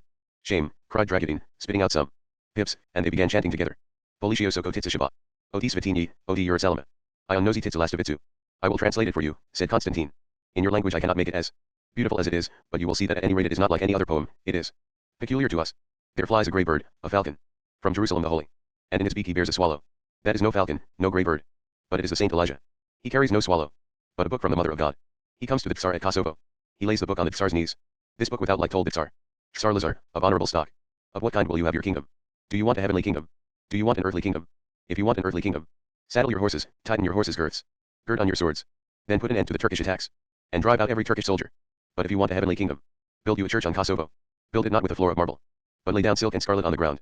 Give the Eucharist and battle orders to your soldiers, for all your soldiers shall be destroyed, and you, prince, you shall be destroyed with them. When the Tsar read the words, the Tsar pondered, and he pondered thus. Dear God, where are these things, and how are they? What kingdom shall I choose? Shall I choose a heavenly kingdom? Shall I choose an earthly kingdom? If I choose an earthly kingdom lasts only a little time, but a heavenly kingdom will last for eternity and its centuries. The Tsar chose a heavenly kingdom, and not an earthly kingdom. He built a church on Kosovo. He built it not with floor of marble, but laid down silk and scarlet on the ground. There he summoned the Serbian patriarch, and 12 great bishops. Then he gave his soldiers the Eucharist and their battle orders. In the same hour as the prince gave orders to his soldiers, the Turks attacked Kosovo. There follows, said Constantine, a long passage, very muddled, about how gallantly the Tsar fought and how at the end it looked as if they were to win, but Brankovic betrayed them, so they were beaten. And it goes on. Then the Turks overwhelmed Lazar, and the Tsar Lazar was destroyed, and his army was destroyed with him. Of 70,000 soldiers. All was holy, all was honorable, and the goodness of God was fulfilled. I said, so that was what happened. Lazar was a member of the Peace Pledge Union. Through a long field of rye on the crest of a hill before me, a wind ran like the tremor that shuddered over my skin and through my blood. Peeling the shell from an egg, I walked away from the others, but I knew that the poem referred to something true and disagreeable in my own life. Lazar was wrong, I said to myself, he saved his soul, and there followed 500 years when no man on these plains, nor anywhere else in Europe for hundreds of miles in any direction, was allowed to keep his soul. He should have chosen damnation for their sake. No, what am I saying? I am putting the state above the individual, and I believe that there are certain ultimate human rights that must have precedence over all others. What I mean is rather that I do not believe in the thesis of the poem. I do not believe that any man can procure his own salvation by refusing to save millions of people from miserable slavery. That it was a question of fighting does not matter, because in actual fact fighting is not much more disgusting, though probably slightly so, than many things people have to do in order that the race may triumph over certain assaults. To protect us from germs many people have to perform exceedingly distasteful tasks in connection with sewage. And to open to the community its full economic resources, sailors and miners have to suffer great discomfort and danger. But indeed this poem shows that the pacifist attitude does not depend on the horrors of warfare, for it never mentions them. It goes straight to the heart of the matter and betrays that what the pacifist really wants is to be defeated. Prince Lazar and his troops were to take the Eucharist, and they were to be destroyed by the Turks, and then they would be saved. There is not a word about avoiding bloodshed. On the contrary, it is taken for granted that he fought as well as he could, and killed every Turk within reach. The important thing is not that he should be innocent, but that he should be defeated. I realized fully why this poem had stirred me. When I had stood by the tomb in the monastery at Verdnik in the Frushka Gora and touched Prince Lazar's mummied hand, I had been well aware that he was of a pattern familiar to me, that he was one of that company loving honor and freedom and harmony, which in our day includes Herbert Fisher and Lord Cecil and Professor Gilbert Murray.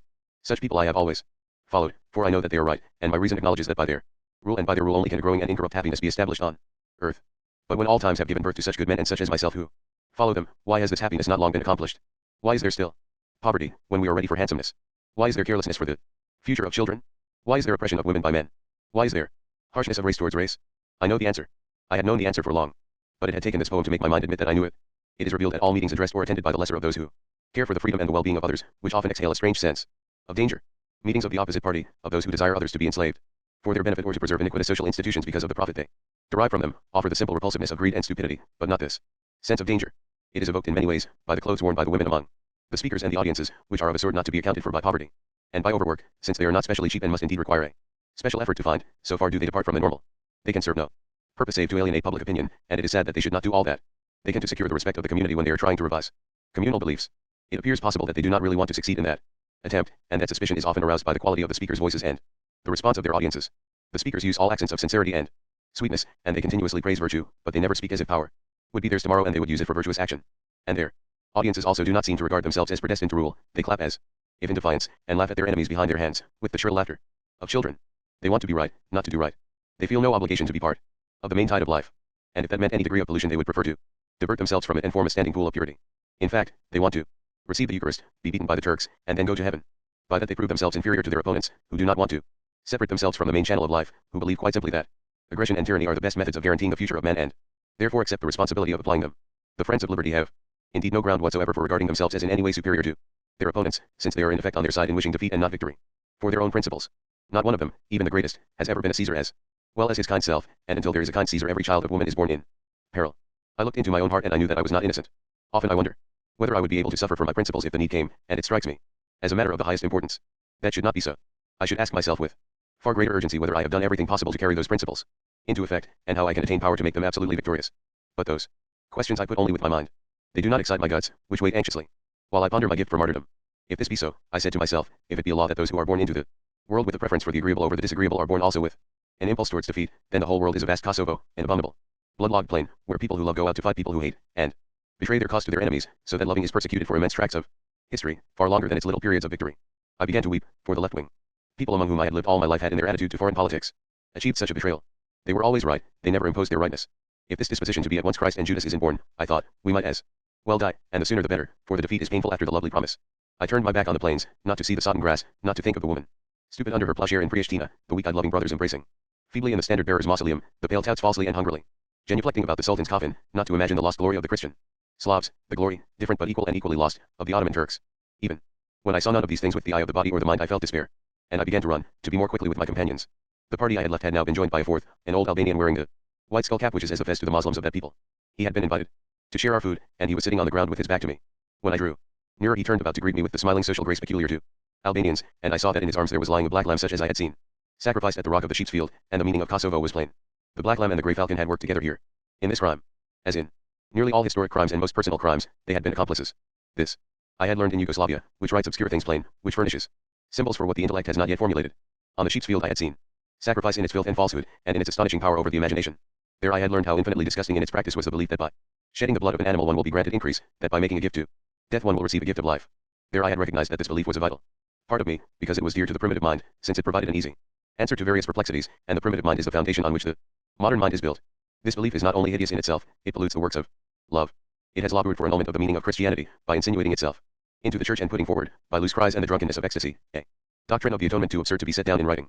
By that doctrine it is pretended that Christ came to earth to cook up a senseless and ugly magic rite, to buy with his pain an unrelated good, and it is concealed from us that his death convicted us of sin, that it proved our kind to be so cruel that when goodness itself appeared amongst us we could find nothing better to do with it than kill it.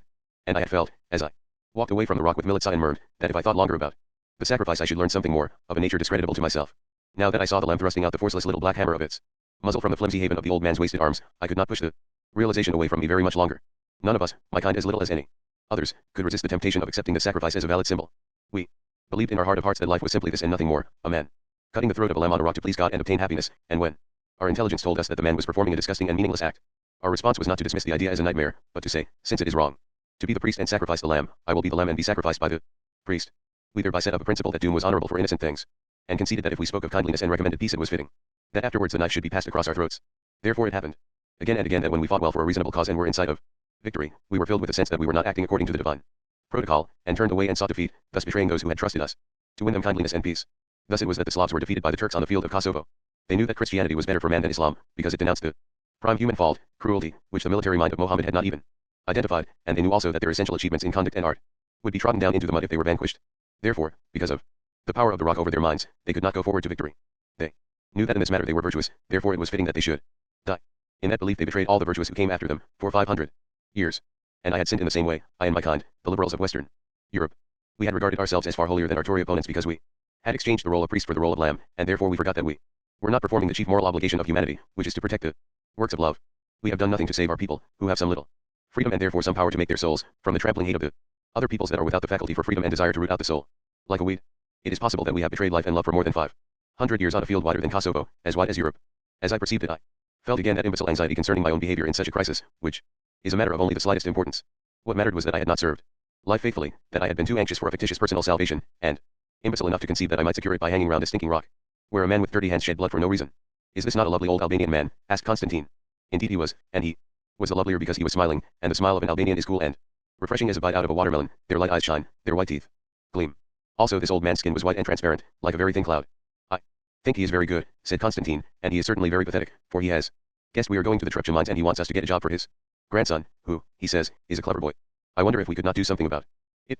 Constantine was always at his happiest when he was being kind, and this opportunity for benevolence made his eye shine brighter than we had seen it for many a day, but the cheek below was pouched and rattled like a weeping woman's. Perhaps he had been weeping. The grey falcon had visited him also. He had bared his throat to gird his knife, he had offered his loving heart to the service of hate, in order that he might be defeated and innocent. Naturally, said Dragudine, speaking broken German so that the old man should not understand, this one must be something of a villain, since he is an Albanian. The Albanians, having the blood feud and being brigands and renouncers of Christ, are great villains. But this one is poor and very old, and whatever harm he does he cannot do for much longer, so let us do what we can for him. He shuddered, then laid his open hand on his chest and breathed deeply, as if he had thought of old age and was restoring himself by savoring his own health and strength. It would have been possible to take him as an image of primitive simplicity had he not, only a little time before, recited this subtle and complicated poem about the grey falcon, and had not that poem survived simply because his people were able to appreciate it. This is a Slav mystery, that the Slav, who seems wholly a man of action, is aware of the interior life, of the springs of action, as only the intellectuals of other races are. It is possible that a Slav Caesar might be moved in crises by a purity of metaphysical motive hardly to be conceived elsewhere, save among priests and philosophers. Perhaps Stephen Dushan was not only influenced by thoughts of innocence and guilt, as all great statesmen are, but was governed by them almost to the exclusion of simpler and more material considerations. Perhaps he died in his prime as many die, because he wished for death, because this image of bloody sacrifice which obsesses us all had made him see shame in the triumph which seemed his destiny. He stood at his doorway in the Balkan mountains and looked on the gold and ivory and marble of Constantinople, on its crosses and its domes and the ships in its harbors, and he knew that he was as God to these things, for they would cease to be, unless he retained them as clear thoughts in his mind. He feared to have that creative power. He stepped back from the light of his doorway, he retreated into the blameless world of the shadows, and Constantinople faded like a breath on a window pane. Yugoslavia is always telling me about one death or another, I said to myself, the death of Franz Ferdinand, the death of Alexander Abramovich Endriga, the death of Prince Michael, the death of Prince Lazar, the death of Stephen Dushan. Yet this country is full of life. I feel that we Westerners should come here to learn to live. But perhaps we are ignorant about life in the West because we avoid thinking about death. One could not study geography if one concentrated on the land and turned one's attention away from the sea. Then I cried out, for I had forgotten the black lamb, and it had stretched out its neck and laid its cold twitching muzzle against my bare forearm. All the men laughed at me, though the Albanian was careful to keep a central core of courtesy in his laughter. I returned their laughter, but I was frightened. I did not trust anybody in this group, least of all myself, to cast off this infatuation with sacrifice which had caused Kosovo, which, if it were not checked, would abort all human increase. Kosovska Mitrovica. The town lay on the limits of the plain, at the threshold of the warm, broken Serbian country that reminds Somerset men of Somerset and Scots of the lowlands, a little town, a standard town, with barracks on a hill, some minarets, the main body of its houses round the bend in the river, some exquisite old Turkish houses, with their beautifully proportioned upper stories and intricately carved lattices, notably in the street where we found our hotel. Go in, said Dragudine impatiently, do not look at the rat warrens left by the abominable, look rather at this hotel, which has been built since the mines at Trepcha were opened, and is fino. Certainly the large cafe we entered was very clean and proud and well found, and entirely lacked the Balkan touch, that is to say, nothing in the place looked as if it had been brought from somewhere else and adapted to its present purposes by a preoccupied intellectual. But the people who were sitting there were Balkan enough. 4 men were playing cards with their hats on, and a young priest was circling round them, with a glass of tea in his hand, looking at their cards. He was supremely beautiful, his long hair and beard were wavy and blue-black, his eyes were immense and gentian blue. At the sight of one man's hand he flung back his head, cried out something mocking, sat down, and sipped his tea between gusts of silent laughter. From his accent I think he is Russian, said Constantine, and indeed he had the spiral and ethereal air, as of one formed from smoke wreaths, which I had noticed in some of the Russian priests and monks I had met in Yugoslavia. Yes, he is a Russian, said the waiter. There are people of all nations working in the Trepcha mines, and among them are many Russians, and this is the son of one amongst them. Now I have engaged our rooms, said my husband, I must go and telephone to the people at the mines, to see if it will be convenient for them to let us go up and see them now. Certainly, said Constantine, I will tell the waiter to show you the telephone and get you the number. But when my husband came and told us, it is all right, they sound very nice people, very Scotch, and they say they will be very delighted to see us, and that we are to come up at once, Constantine said with a sad smile, I hope that you did not frighten your friends by telling them that you were bringing me with you, for I am going to excuse myself. But why, exclaimed my husband. They sounded as if they would really be so pleased to see you. It was not merely a matter of politeness. And I am sure you will be interested to visit the mine. Constantine shook his head and continued to smile. I do not think they will really be very disappointed if I do not come with you, he said. I understand the English too. Well, to believe that. I think you and your friends will be happier if you are all English together and you can say what you really think of my country. He said it with Goethe's accent. And as for seeing the mine, I am a writer and I do not really need to visit a mine to know what it is like. He added, that I might not fail to note that he had let fly at me. I am not a journalist, me. I am a poet. He was depriving himself horribly. If he had come with us there would have been new people to impress and charm, and his mind, which was actually not at all autokinetic, but which, like a New Zealand geyser, let loose its fountains only when some solid object had been dropped into it, would have been inspired to its best by the spectacle of anything so remote from his experience as a mine. But it was no use arguing. One by one he was closing the shutters of all his windows. We sat for a moment in silence drinking our coffee. A waiter came in with a plate of sweet cakes, slices of Badovish and Sacher Torten that in the Balkans mean sophistication and pride in contact with the West, and put it down by the card players. The young priest took one and began to circle round the players again, eating it upwards instead of downwards, pressing it against the roof of his mouth with his tongue, as the bears in the zoo do when they are given a spoonful of honey. The upper half of the tall cafe windows nearly touched the projecting first floor of a Turkish house opposite. Two bare hands gripped the top of the lattice. We were being watched by a hidden face. Dragudin walked through the cafe and Constantine called out, "Are you ready to take them to the mines in a minute or two?" He answered, "Yes, indeed. I have put my head in a basin of cold water, and I am just as fresh as if I had just left Skopje. And if I had not I should still be ready to go to the mines, for that place up there is Fino. Fino. There would I live if I were not the band's chauffeur, and I say it seriously." Before Dragudin shut the automobile door on us, he cried again, "Fino, Fino," and waved his arm in promise that we were going to drive to paradise. I wonder what it is that Dragudin considers Fino, Fino, said my husband. I fear it may be something quite terrible in concrete. Looking out of the window, I said, there are an extraordinary number of shops, and they sell excellent things, really quite excellent fruit. I see that everybody moves quickly and lightly, said my husband. This little place has a pride, as if it were somewhere like Baitalje. The road took us out of Kosovska Mitrovica, into a valley, hugging the base of steep hills covered with dwarf beechwoods and winding with the willow-hung course of a river, and brought us soon to a succession of prodigies alien from the idyllic character of the countryside, which suggested the more delicate type of folk song, just a little more robust than the written lyric. There was a multiplication of railway tracks by the river bank, and then there was a low hill, not a mount but a hill, square cut and the color of death. That is waste from the mines, said my husband. Nothing can ever be done with it, nothing will ever grow on it. Then came a group of pale corrugated buildings, fantastic according to the whimsy of engineering, straddling high on stilts. Here, they're dropping long galleries from their floor to ground like iron necks that want to drink, or lifting little tanks that stand on thin legs among the roofs like storks. This is an immense place, said my husband happily. Then the river regained its peace and ran among its water meadows again, and the road forsook it and swung up the southern incline of a steep hill. Fino, Fino, cried Dragudin, waving at the hillside, and he was perfectly right. The upper half of the hillside was unreclaimed. From wild nature and wild history, above beechwoods and thickets, a slope of long grass harlequined with flowers ran up to a pinched peak confused with the ruins of a castle. This was lovely enough, but not so lovely as what lay below. The lower half of the hillside was entirely covered with villas of the Golder's green sort, standing in little gardens, and it was indeed Fino, Fino. I would not have thought so before I went to the Balkans, but now I knew it. I never realized before, said my husband, that a garden is a political thing. For weeks past we have never seen a country house which was not planned on the definite understanding that the people living in it were bound to be frightened most of the time, and for very good reason. Unless houses were in the center of a town they turned blank sides to the road, and surrounded themselves with high walls, to halt the attack of the Turkish soldier, the brigand, or the tax collector. But here we saw windowed walls freely exposed to the four quarters, their irises and their roses and green peas and runner beans left unguarded before every eye. Here nobody's grandmother had been raped and hamstrung, nobody's grandfather had had his entire crop stolen by brigands and been marched off by the disappointed tax collectors to do a season's forced labor for the pasha and never been seen again. Some of the windows were brightly giving back the westering sun, and it seemed like a blast blown by a jolly trumpeter who had never known despair. These houses belong to the chiefs, said Dragudin, but the men also have beautiful homes. Look down in the valley. But let us go on, for the Господин Mac's home is at the very top, and it's the most beautiful of all. Thus we ascended to heights superior to Golders Green, to Childhurst, to very heaven, which is indeed what Childhurst is. Can one but see it? For a second brushed clear of that dust which settles on institutions, not when they are disused but when they have been so long in use that they are taken for granted. There was a gravel sweep, and beds of standard roses on each side of the front door, and Dorothy Perkins all over the white rough cast walls, and a perambulator on the porch. An Aberdeen terrier waddled out to meet us, and we acclaimed him, since not for weeks had we heard a country dog bark so comfortably, with so palpable a mere feint of exasperation. But this dog had known no graver incident in its life than a moment's uncertainty about the verdict of the judges at Crufts. He did not come of a line of dogs trained to take food only from their masters' hands lest his enemies should poison them. Within the villa there was English chintz, fatly upholstered armchairs and sofas, polished floors, and, as so often in an English home, a Scottish family. There was the Господин Mac, a Scotsman of the toughly delicate type, whose sharp features and cord neck and lean body looked as if the east winds that had blown on him in his childhood had twisted and wrung every part of him save the head and the heart. His wife was a sample of the other Scotland, the abundant Scotland, the one country which knows how to make its cakes rich enough, that scorns the superficial voluptuousness of icing and cream fillings and achieves the sober luxury of shortbread and Scotch bun. She was strongly built, Ayrshire-born, she used the deep soft speech of the western lowlands, and she moved slowly and confidently, as those do, no doubt, who work in the mint. For she too had behind her a store of wealth, in her mother wit and powers of observation, her invincible curiosity, and her unalterably high standards. There was a married daughter, who wrung my heart, without knowing it by her resemblance to the dearest friend of my school days, whose angular grace and fine cheekbones and clear coloring and sweet voice she had borrowed without the slightest excuse of a blood tie. These people instantly entranced us. I hung round them shamelessly, like a hungry dog at a larder door. Stayed with them too long that day, for we accepted when we were asked to supper, and did not go back to the hotel afterwards as soon as we should. Indeed, whenever I found myself in their presence I stayed with them exactly as long as I could, because they knew all sorts of things that I and my friends do not know. They were all sorts of things that I and my friends are not. Neither this nor any of the mines we own in Yugoslavia is being worked for the first time. First the Greeks worked them, and then the Romans, then in the Middle Ages the Serbs brought in the Saxons to work them. Then under the Turks the work stopped dead, for 5 centuries, until we started it again. And the funny thing is that you can tell each period by its style, without looking at its age. The Greeks had great fancy. They seem to have been wonderful at guessing where the stuff was likely to be and finding the most ingenious way of getting at it. But their construction was only fairish. The Romans don't seem to have had such good ideas. But they were grand on construction. They always made a lovely job of the building.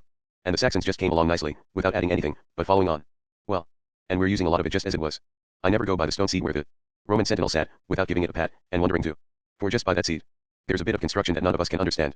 There's a long piece of tunneling, too small for even a child to crawl through, running from one full-sized gallery to another, and no way of getting from one to the other that I can see. We've all puzzled our heads over it, and not one of us can work out an explanation. But sometimes that happens. You find workings in old mines that are incomprehensible to the finest engineers. It was disconcerting, this emergence of mystery, constant character of human activities, in anything so concrete as mining. There was an offer to take us up to the mine next day, which I accepted so eagerly that the Господин Mac brought forward his immensely thick eyebrows and made his terms plain. I said up to the mine, not down the mine, mind you. My husband and I smiled at one another, for I have a terror of going below the earth, which has kept me out of London and New York subways for 20 years, but I said, is it so dangerous, then? But it was not a matter of danger, it was the men's feelings that had to be considered. They believe that if women come down the mine there is bound to be an accident. Now will you explain me that? They had just that same belief out in the mines where we were in South America, and they have it in mines all over the world.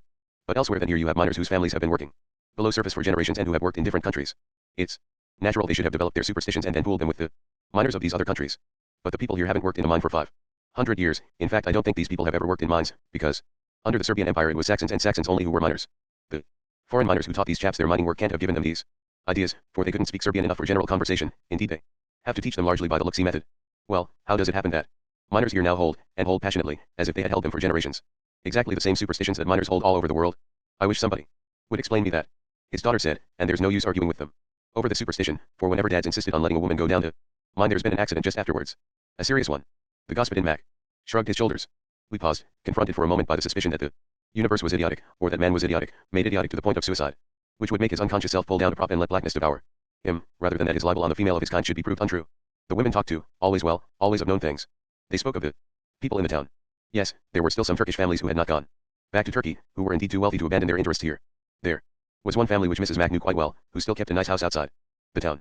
There were some fine sons, but they were all at odds, all pulled apart, because they wanted to fit in with Yugoslavian life but had their family pride and tradition keeping them to Mohammedanism, which made them aliens in their own country. One had recently consented to obey his parents and marry the daughter of a merchant in Vitalje, in order to cement some business alliance. But the boys here get used to seeing the girls that work in our offices down at the mill, said Mrs. Mac, and right smart they are, indeed. I think the White Russians almost overdo it. The girl from Vitalje did not satisfy these standards, and it was the habit of the young husband to get drunk every now and then and go with his wife to some public place and twitch off her veil and cry, look at the dreary peace I've been given. But he always woke up afterwards a good Turk, and suffered agonies of repentance for his outbreak, so he had the worst of both worlds. Most of the Muslims we have working for us are Albanians, said the Господин Mac, and everybody likes the Albanians. That is universally said. The enmity the Turks fostered between the Albanians and all the other Slav races is being allayed simply by Albanian charm. They began to talk of their old gardener, an Albanian Muslim, whom they had loved dearly, and who was now desperately ill of an internal disease. I doubt his wife's any great help to him, said Mrs. Mac. It's a funny thing, these Muslim women aren't so domesticated as you would think. They say they don't take any pleasure in cooking, and that if they're by themselves they just live on black coffee, drinking it all the day through. I don't think they know how to make their men comfortable. But the people round here were in a terrible state until the mine started. Lots of them had no notion of cooking. They'd bake a kind of unleavened bread in the ashes and that's all they do, and in the time when the gourds are in they'd mix up some gourds and dough and bake it into the most awful mash you ever saw, just like the dog's dinner. Meat they'd never see from one year to another, so they just lived on this mess. It is written in the history books that 300 years after Kosovo the Serbs of this district tried to find a remedy for their misery by emigration. They had never been subdued and had spent those intervening centuries in perpetual revolt, but after they had aided the Austrians in their attacks on the Ottoman Empire in the latter half of the 17th century and had seen the Westerners, with all their advantages, fail, they lost heart. Then came the time that is written of again and again, when the Patriarch Arsenius III accepted the Austrian Emperor Leopold's offer to receive hospitably all Serbians migrating into his territory, and he marched at the head of 37,000 Serbian families across the wastelands of the Slavs into Hungary in 1690. That is what is set out in the history books. But of course it is not the whole truth. Nothing is written of the people who did not join in the trek, for of course not all of them did. When Caulaincourt passed across Russia at the side of Napoleon they found that none of the towns which had been evacuated were quite empty. In each of them were quelques malheureux de la dernière classe too. Puppel, quelques vials hommes et femmes de la dernière classe. It would be so. Here. There would be some people who would not join in the emigration because their extreme misfortune made them unacceptable even by their own unfortunate community, the old, the sick, the criminal, women without men, victims of odd obligations, those on whom the enemy had some hold. They stayed behind, and the Generations after them forgot. Forgot everything, even how to cook. So what they ate looked like the dog's dinner. History came up in its real colors, blown on by this woman's breath. We said goodnight and stood in the porch under the Dorothy Perkins roses, waiting for Dragadine. In the valley below a dog howled, and howled again, a bore of. A dog that had never been told about climax. Confound that dog, said Господин. Mac, that's the one that keeps me from sleeping. We must see about that tomorrow. This is the third night that it's been giving us a concert. It's the German's dog, said his daughter. Do you have many Germans working here, asked my husband. Only. The one that takes care of the ropeway, said the Господин Mac. Well, if you have to have a ropeway, you have to have Germans, said my husband. I don't think I like that, the way that all the decent funiculars in the world are made by a German company. I don't like it myself, said the Господин Mac, but we console ourselves with thinking that they won't make a funicular except with English steel rope. His happy knowledge of material objects made me think of 2 lines of a poem taught me in my childhood, which had always till now seemed ironic. The world is so full of a number of things. I'm sure we should all be as happy as kings. The night wind blew through the women's thin dresses, and I murmured apologetically, that chauffeur is a very long time in coming. Then we heard through the darkness the voice of Dragadine making its farewells to the butler and the cook at the kitchen door, slow and deep-chested and rhetorical, and he came striding along with primitive but superb panache, so might a subject of Stephen Dushan's have borne himself, sure that at any moment now he might receive a horse and armor, which would make him a noble. With a new breadth of style, he drove us down the hillside, where naked lights over gateways carved out of the blackness a white cell of garden that would be forever England as far as Carter's seeds could help it, along the dark highway, through the sleeping town, to the hotel, which was oddly at this late hour a square of light. The cafe was still half full of people. It had the same air as all places where Slavs sit up at night. It was as if time had precipitated itself in the artificial light and hung there suspended, brooding before it again committed itself to the curious course of life. You are up late, my husband said to the proprietor. He answered, it is the white Russians from the mines, they never want to go to bed. And indeed it could be seen that it was so, for these people had the Russian quality, which, not the same as merit, nor even beauty, makes them a point of departure for the imagination. That special quality which makes any actor or actress with theory or Barrymore blood light up a stage, whether he or she can act or not.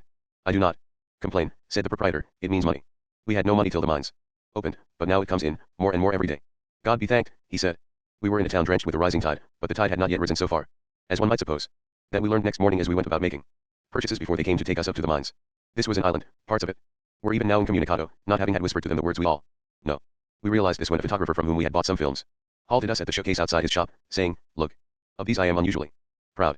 He spoke of several pictures representing a middle-aged woman, wearing the full trousers and embroidered jacket of an odalisque, and offering the spectator a cup of coffee with a leer which indicated that it was a symbol for the joys of the harem. The portraits were in fact not unattractive.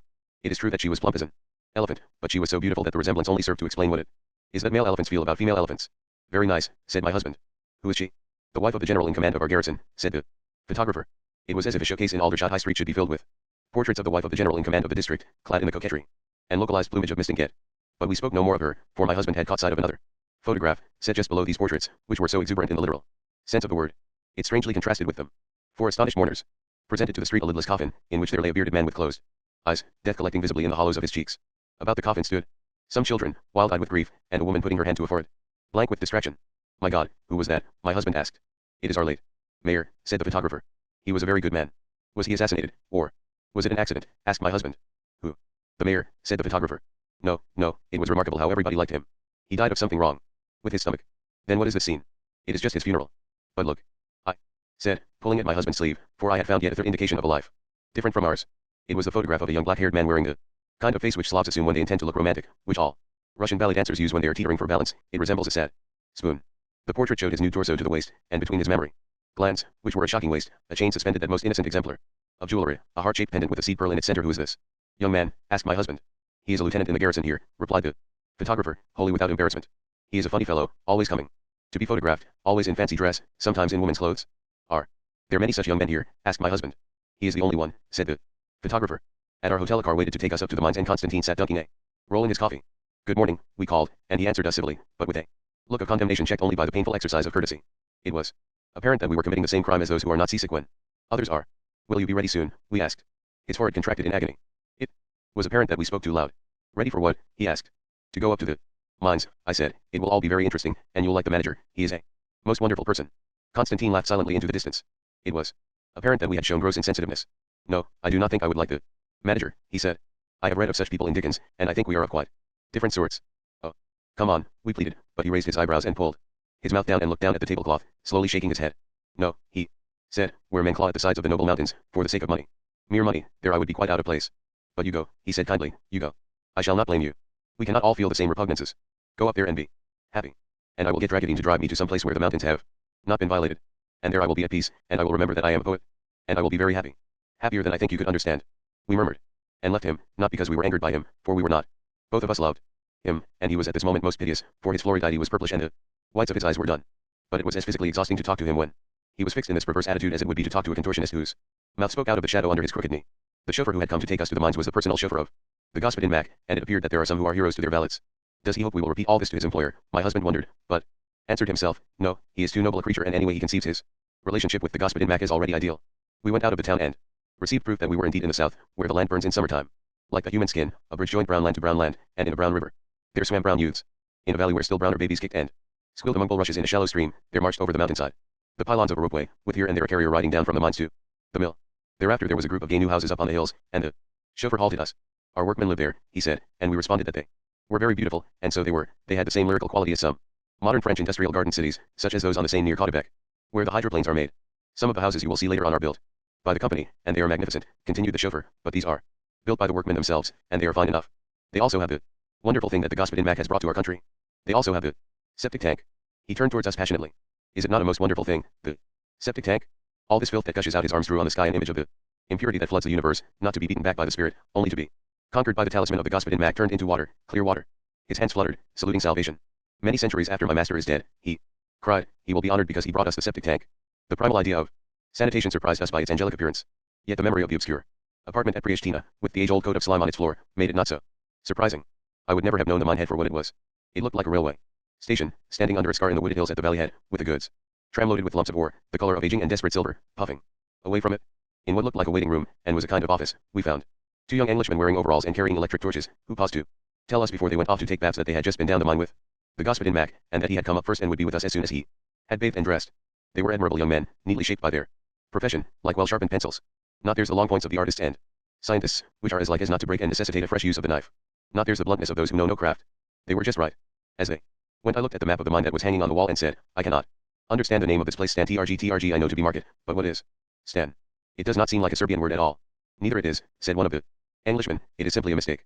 Somebody copied the name wrongly when the mine was started, and nobody about the place knew enough Serbian to correct it. But it ought to be Story. They left us marveling at the impersonality of the governing demon of mining, which goes into a country of which it knows nothing, not so much of its language as the word which means old, and digs down into its vitals for its secret wealth. By daylight the Господин Mac's wind-bitten fragility looked even frilier than on the night before, his strength more apostolic in its meek sternness. We walked out of the office with him, and the drivers of some passing ox carts turned their heads to look at us, strangers partaking in the local glory. Each of them was enough to ravish the heart of woman, for they wore the liquor cap. This is the most attractive form of headgear ever designed for men. It is a round black cap with a red edge to it, and a bunch of fine black braid falling to the left shoulder, where it gives any man an air of gallantry and amusing faithlessness. By itself it would explain why Lord Byron loved the Near East. But Lika is far away, I said. It is on the karst, on the limestone, behind the Dalmatian coast, to be reached from Kosovo only through Montenegro or by byways in the Bosnian hills. We are full of those chaps, said Господин Mac. The government sends batches of them down here to work for us, from the villages up there on the mountains, where they can never make a decent living, because there's literally no land, just pocketfuls of earth in the rock. We have all sorts of people here. You know, it's a fine mix-up of races and religions. We have the Catholic Croats from Croatia, Catholic Croats from Dalmatia, the local Orthodox Serbs who were here when we came, the Orthodox Serbs from Serbia who are quite different, some Orthodox Serbs from Montenegro, who are quite different again, the local Albanians, who are some of them Muslims and some of them Catholic and a few of them Orthodox, some White Russians in the offices and in the mill, and us Scotch and English and Americans. Yes, they get on well now. At first it wasn't good. Sometimes it was very bad indeed. We had a Croat foreman who engaged the hands, and there was a devil of a row about him with the Serbs. They swore he was favoring the Croats. But he was a good man, and I thought there was nothing in it, and I wouldn't fire him. So one day the poor fellow was sitting in his office, and a Serb workman, who had had too much to drink, came in and shot him dead. It was a terrible business. But we caught the murderer, though he had gone up into the hills, and he was sent down for a long sentence, and that got us all on a stage further. They saw that the old days were over, and that you didn't pay for a life with a life, but with a life in a prison. That they don't like so much, and they began to see things differently. Had the Croat foreman been favoring the Croats? I asked, and when he did not answer, but talked of something else, I asked him again at his first pause. I never learned better when I was a child, though they often tried to teach me. We have a Croat now, in much the same position, and no man could be fairer, was his answer, and I fell behind, staring in the dust while the two men talked mineral technicalities. I thought there was nothing in it. We have a Croat now who, I saw him sitting alone in an office, turning over a dead man's papers, growing suddenly white and pinched round the nostrils as he recognized some obstacle to order which had taken the mean advantage of being ideological and not metallurgical, of not being amenable to treatment on sound mining principles. A winding road took us up a steep hill through a garden city of white houses and pink roofs, set about with orchards. It was exactly like such places in the West End. Totally different. With us they mean an attempt to mitigate a victory of darkness over decent earth, but here it meant that the decent earth had for the first time in centuries known other than darkness. With us industrial workers appear as victims of a social system that has prevented them from enjoying the relatively agreeable existence of a free peasant or an artisan, and has condemned them to a standard of comfort far below that enjoyed by other classes who do easier work or none at all. That view was moonshine here. For 5 centuries no way of living had been within reach of these people which could be considered as a preferable alternative. This was not so in Macedonia and not so in Serbia, but it was true of this particular area. For 5 centuries there had been no class in this community which enjoyed such a high standard of comfort, and there still is none. The functionaries and army officers are far more pinched for means. In the porches of these little houses women were sitting, as the blessed in paradise, with the reinforced satisfaction of those who have known a previous inferiority. Their children, playing among the flowers, turned on us eyes that, whether black or that profound yet light slaw blue, seemed to lack something and be the better for it, and we realized how many of the children we had seen lately had been solemnized by the knowledge of hunger and peril. Running water in every house, murmured the gossip in Mac, and they keep them like new pins. We passed through this ordinary yet authentic Eden, and came to a canteen where the unmarried workers eat their midday meal. Their cook stood smiling with the special pride of those who practice mysteries not only beneficent but novel, beside cauldrons where bean soup bubbled brown and sooty black, and lamb chop simmered in gravy petered with paprika. I know of at least one English public school where the food is not so good. There was no mistake about it, here mechanical civilization was enticing. This modern industrial unit pleased like a paper transparency held against light, for the double reason that it was a superb specimen of its kind, and that there was behind it the vacuum of Turkish misrule. It was as touching as the glow of contentment in the eyes of the foreign immigrants in the United States during the good old days before 1929, who were entranced to find themselves where there was an abundance of food, no matter what the weather might be, warm and cheap clothing, comfortable footwear, watertight housing, and not easily to be acquired but within the possibility of acquirement as never in Polish, Galicia or Portugal, radios, refrigerators, and automobiles. They had not realized that in this new industrialized world there are seasons other than those determined by the course of the sun, which are both crueler and longer, and that the urban versions of blizzard and drought are more terrible because they must be suffered in an absolute destitution, unknown to communities where each owns or has the right of access to at least a strip of land, and where all are joined by ties of blood or friendship cultivated through generations. The process had been slower in our own country, but I had seen its last lamentable phase. The English manufacturers of the 19th century had appeared as redeemers to the downtrodden agricultural laborers who were dying, rather than living under a land system which would have shocked the Balkans, and who found food and warmth such as they had never known in the towns of Lancashire and Yorkshire and the Midlands, but they have no such reputations among the vast, unhappy army of the unemployed. My instinct therefore was to warn the miners who were coming in at the door, grinning with happy appetite, do not be deceived. Whom you suppose to be your benefactor is in fact your enemy, and will enslave you, and take from your children what you never lost even under the Turk, the right to work. They would have answered, what, we are to count as an enemy one who gave us food for our bellies and clothes for our back, and a reasonable chance of dying in our beds. If you ask that, then you can never have known hunger and cold and fear. And they would have been right. It is a monstrous piece of bogus liberalism to deny that industrialism has done much for the highest interests of humanity by raising the standard of living. It is as foolish as to deny the harm it has done them by not raising it enough, by poisoning the skies and fields with cheap cities, and taking away the will of its employees by keeping them in political and economic subjection. I was at fault in assuming that because English and American industry had proved unable to maintain its workers as it had at first promised, that must be so in Yugoslavia. The slow decline of prosperity in England was due to the shrinkage of markets, caused largely by the increasing capacity of the Orient to produce its own requirements, to the defects of the upper-class education which put all industrial undertakings with the promise of stability into the hands of heirs incapable of adapting themselves to altered conditions, and to over-conservative banking. The quick decline of prosperity in America was due to industrialists who had lost sight of the existing limitations of consumption, and to reckless banking. In both England and America the ultimate blame lay, of course, deeper than this, in the insistence of the richer classes in keeping too large a proportion of the profits of industry, and all its control, in their own hands. This meant that it was exploited for the benefit of their immediate needs, and not with regard to its perpetuation. That deepest factor of all was present in the Yugoslavian situation. These miners were working for the shareholders, whose interests came first. But the mine had been started after the war, when European aspirations had become more modest, by Anglo-American financiers of the more stable sort, who had never suffered from the gambling fever that swept Wall Street and the Middle West. It was probably under cautious and disillusioned management, and was certainly staffed by men who had no hopes of rising to permanent grandeur. In a Scotch baronial mansion with 25 bedrooms, all kept up by grinding the faces of the poor. It might well be that the industrial unit would last so long as there was metal to be fetched out of the ground, prudently and patiently. Was there, one wondered, unity among these workers? Were the English and Americans, who formed the high command of the mines, as it were, sensible of the necessity to make this enterprise an instrument of life instead of death? That depended on what mining engineers were like, which was a matter wholly veiled from me. I knew that the one beside me was fully aware of the issues within his control. The Gospodin Mac was pointing to a hillside that showed the particular charm of Serbian scenery, the upland lawn among woodlands, proper place for nymphs to dance, and he was saying, that's our land too. And I was sorry to buy it, though it's as well for us to have as much land as we can round here. There was a piece down on the other side of the valley that we couldn't snap up in time, and some blackguards started a red light district there that's the source of almost all the trouble we have with the men. But this land up here I was sorry to buy, because the Albanian who owned it hadn't wanted to move out of it, and he was a really decent old man. He came to me and he said, here you'd better have my land. It's no use to me anymore. My women can't walk about unveiled on the place, and we can't live the same sort of life we used to before you came. So give me some money for it and we'll go down and live in the town. And mind you, I think the family had been there forever. We gave him £2,000 for the place, and every step of the transaction was a pleasure. He was so honest and polite, and he knew perfectly well we were being fair with him, and he would have cut off his hand rather than not be fair with us. I often grieved that we should have put an end to the way he and his family were living, for it was producing fine people. Every now and again he comes in for advice, because he trusts us, but I don't know that there's much of his 2,000 left. It's not easy to find investments in this country that give as good return as land, and it's not easy to live a life in a little town that's as good as life in your own place up in the hills. There's no sense trying to fool oneself. Not every change is for the better. That is the sort of ancient wisdom modern man must have. He added, but anyway I've a soft spot for the Albanians. We all like them. And it's not just because they knuckle down to us. They've got plenty of spirit. They're good trade unionists. When we had a wages dispute some time ago the Albanians stood firmer than anybody, and I admired them for it. Afterwards the government sent a commission down to inquire into the causes of the strike, and they hinted to me they thought it a pity we employed so many Albanians, but I wasn't having any. I said, Straight out we employed them because we found them decent, hard-working fellows. And we go on employing them. But that's something that's getting better. The Serb administrators all get to like the Albanians and less make a distinction between them and their own people. This country is getting over its past nicely. We paused to take breath on a steep turn in the road, and looked down on the workman's canteen. My husband asked me, did you see the two men who just went into the building? No. Well, I thought one of them was Dragovin. It could not have been, I said confidently. He is taking Constantine somewhere up into the mountains. At the thought of Constantine both of us felt guilty, as if we had failed in charity by being happy away from him, with this whole and untroubled man. But this man was a genius, the unique exception that not only fails to prove the rule, but leaves it in doubt what the rule may be. Nor could one judge anything from Господин Mac's predecessor, Mr. Cunningham, whom we found higher up in the road. A broad grizzled Scotsman standing in his garden with a monk, both intent on a beehive. It seemed that beekeeping was his hobby, and he spent much of his time teaching people of the district to make and use modern hives instead of the primitive sort which have to be broken every time a comb is removed, and this was of special interest to the poorer monasteries, which could not afford to buy sugar. When the monk had left us we walked among Mr. Cunningham's flowers, which were magically not desiccated by the south, which grew as if the earth were cooled by the highland air that had nourished his accent. I said to him, what columbines? They look like living things that might fly away at any minute, and he answered, you know they call them the fairy flowers. His Scottish R's roared past me like the March wind in Prince's Street. Fairy flow airs.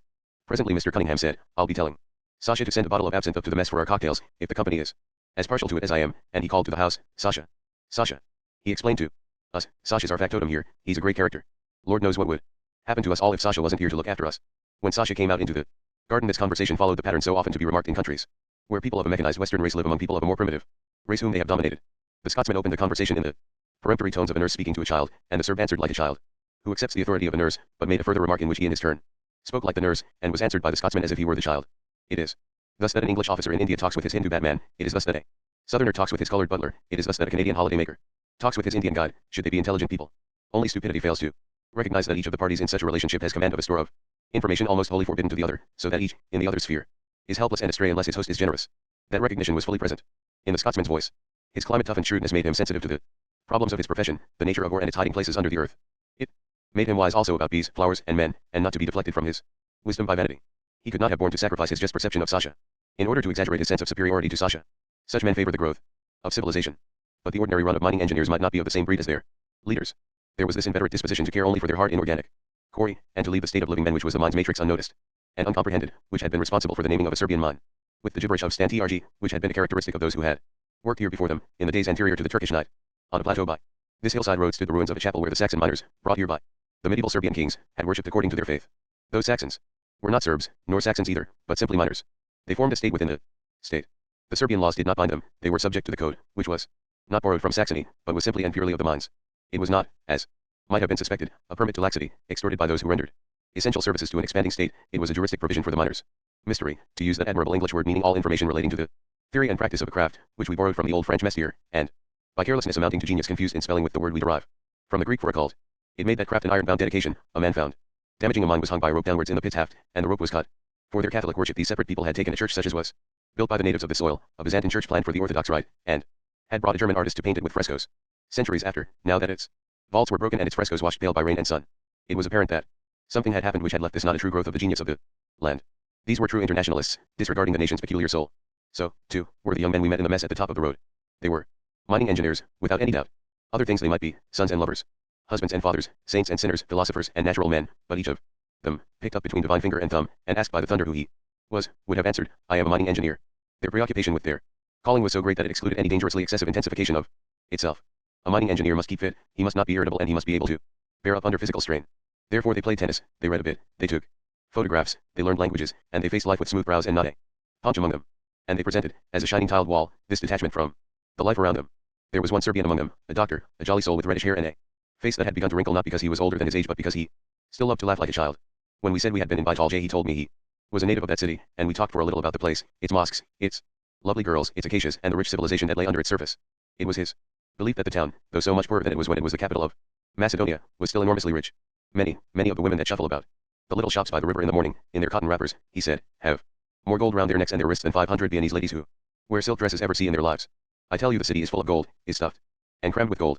He spoke, too, with Balkan gusto of a perilous childhood. My father was a schoolmaster, he said, he was the head teacher of the first Serbian school that was ever in Baitalje. The Bulgarians had their schools and the Greeks had their schools, but we Serbs had none. So my father, who was a Serb from the Shemidia, came down and taught his own people. So my mother was always very nervous, for of course any day he might have been killed, whether by the Turks or the Bulgars or the Greeks, she did not know. But why should he be killed because he was a schoolmaster, asked some of the engineers. And why was Baitalje such a rich city? They knew nothing of the tradition of the Turkey in Europe which had shaped the land in which they lived.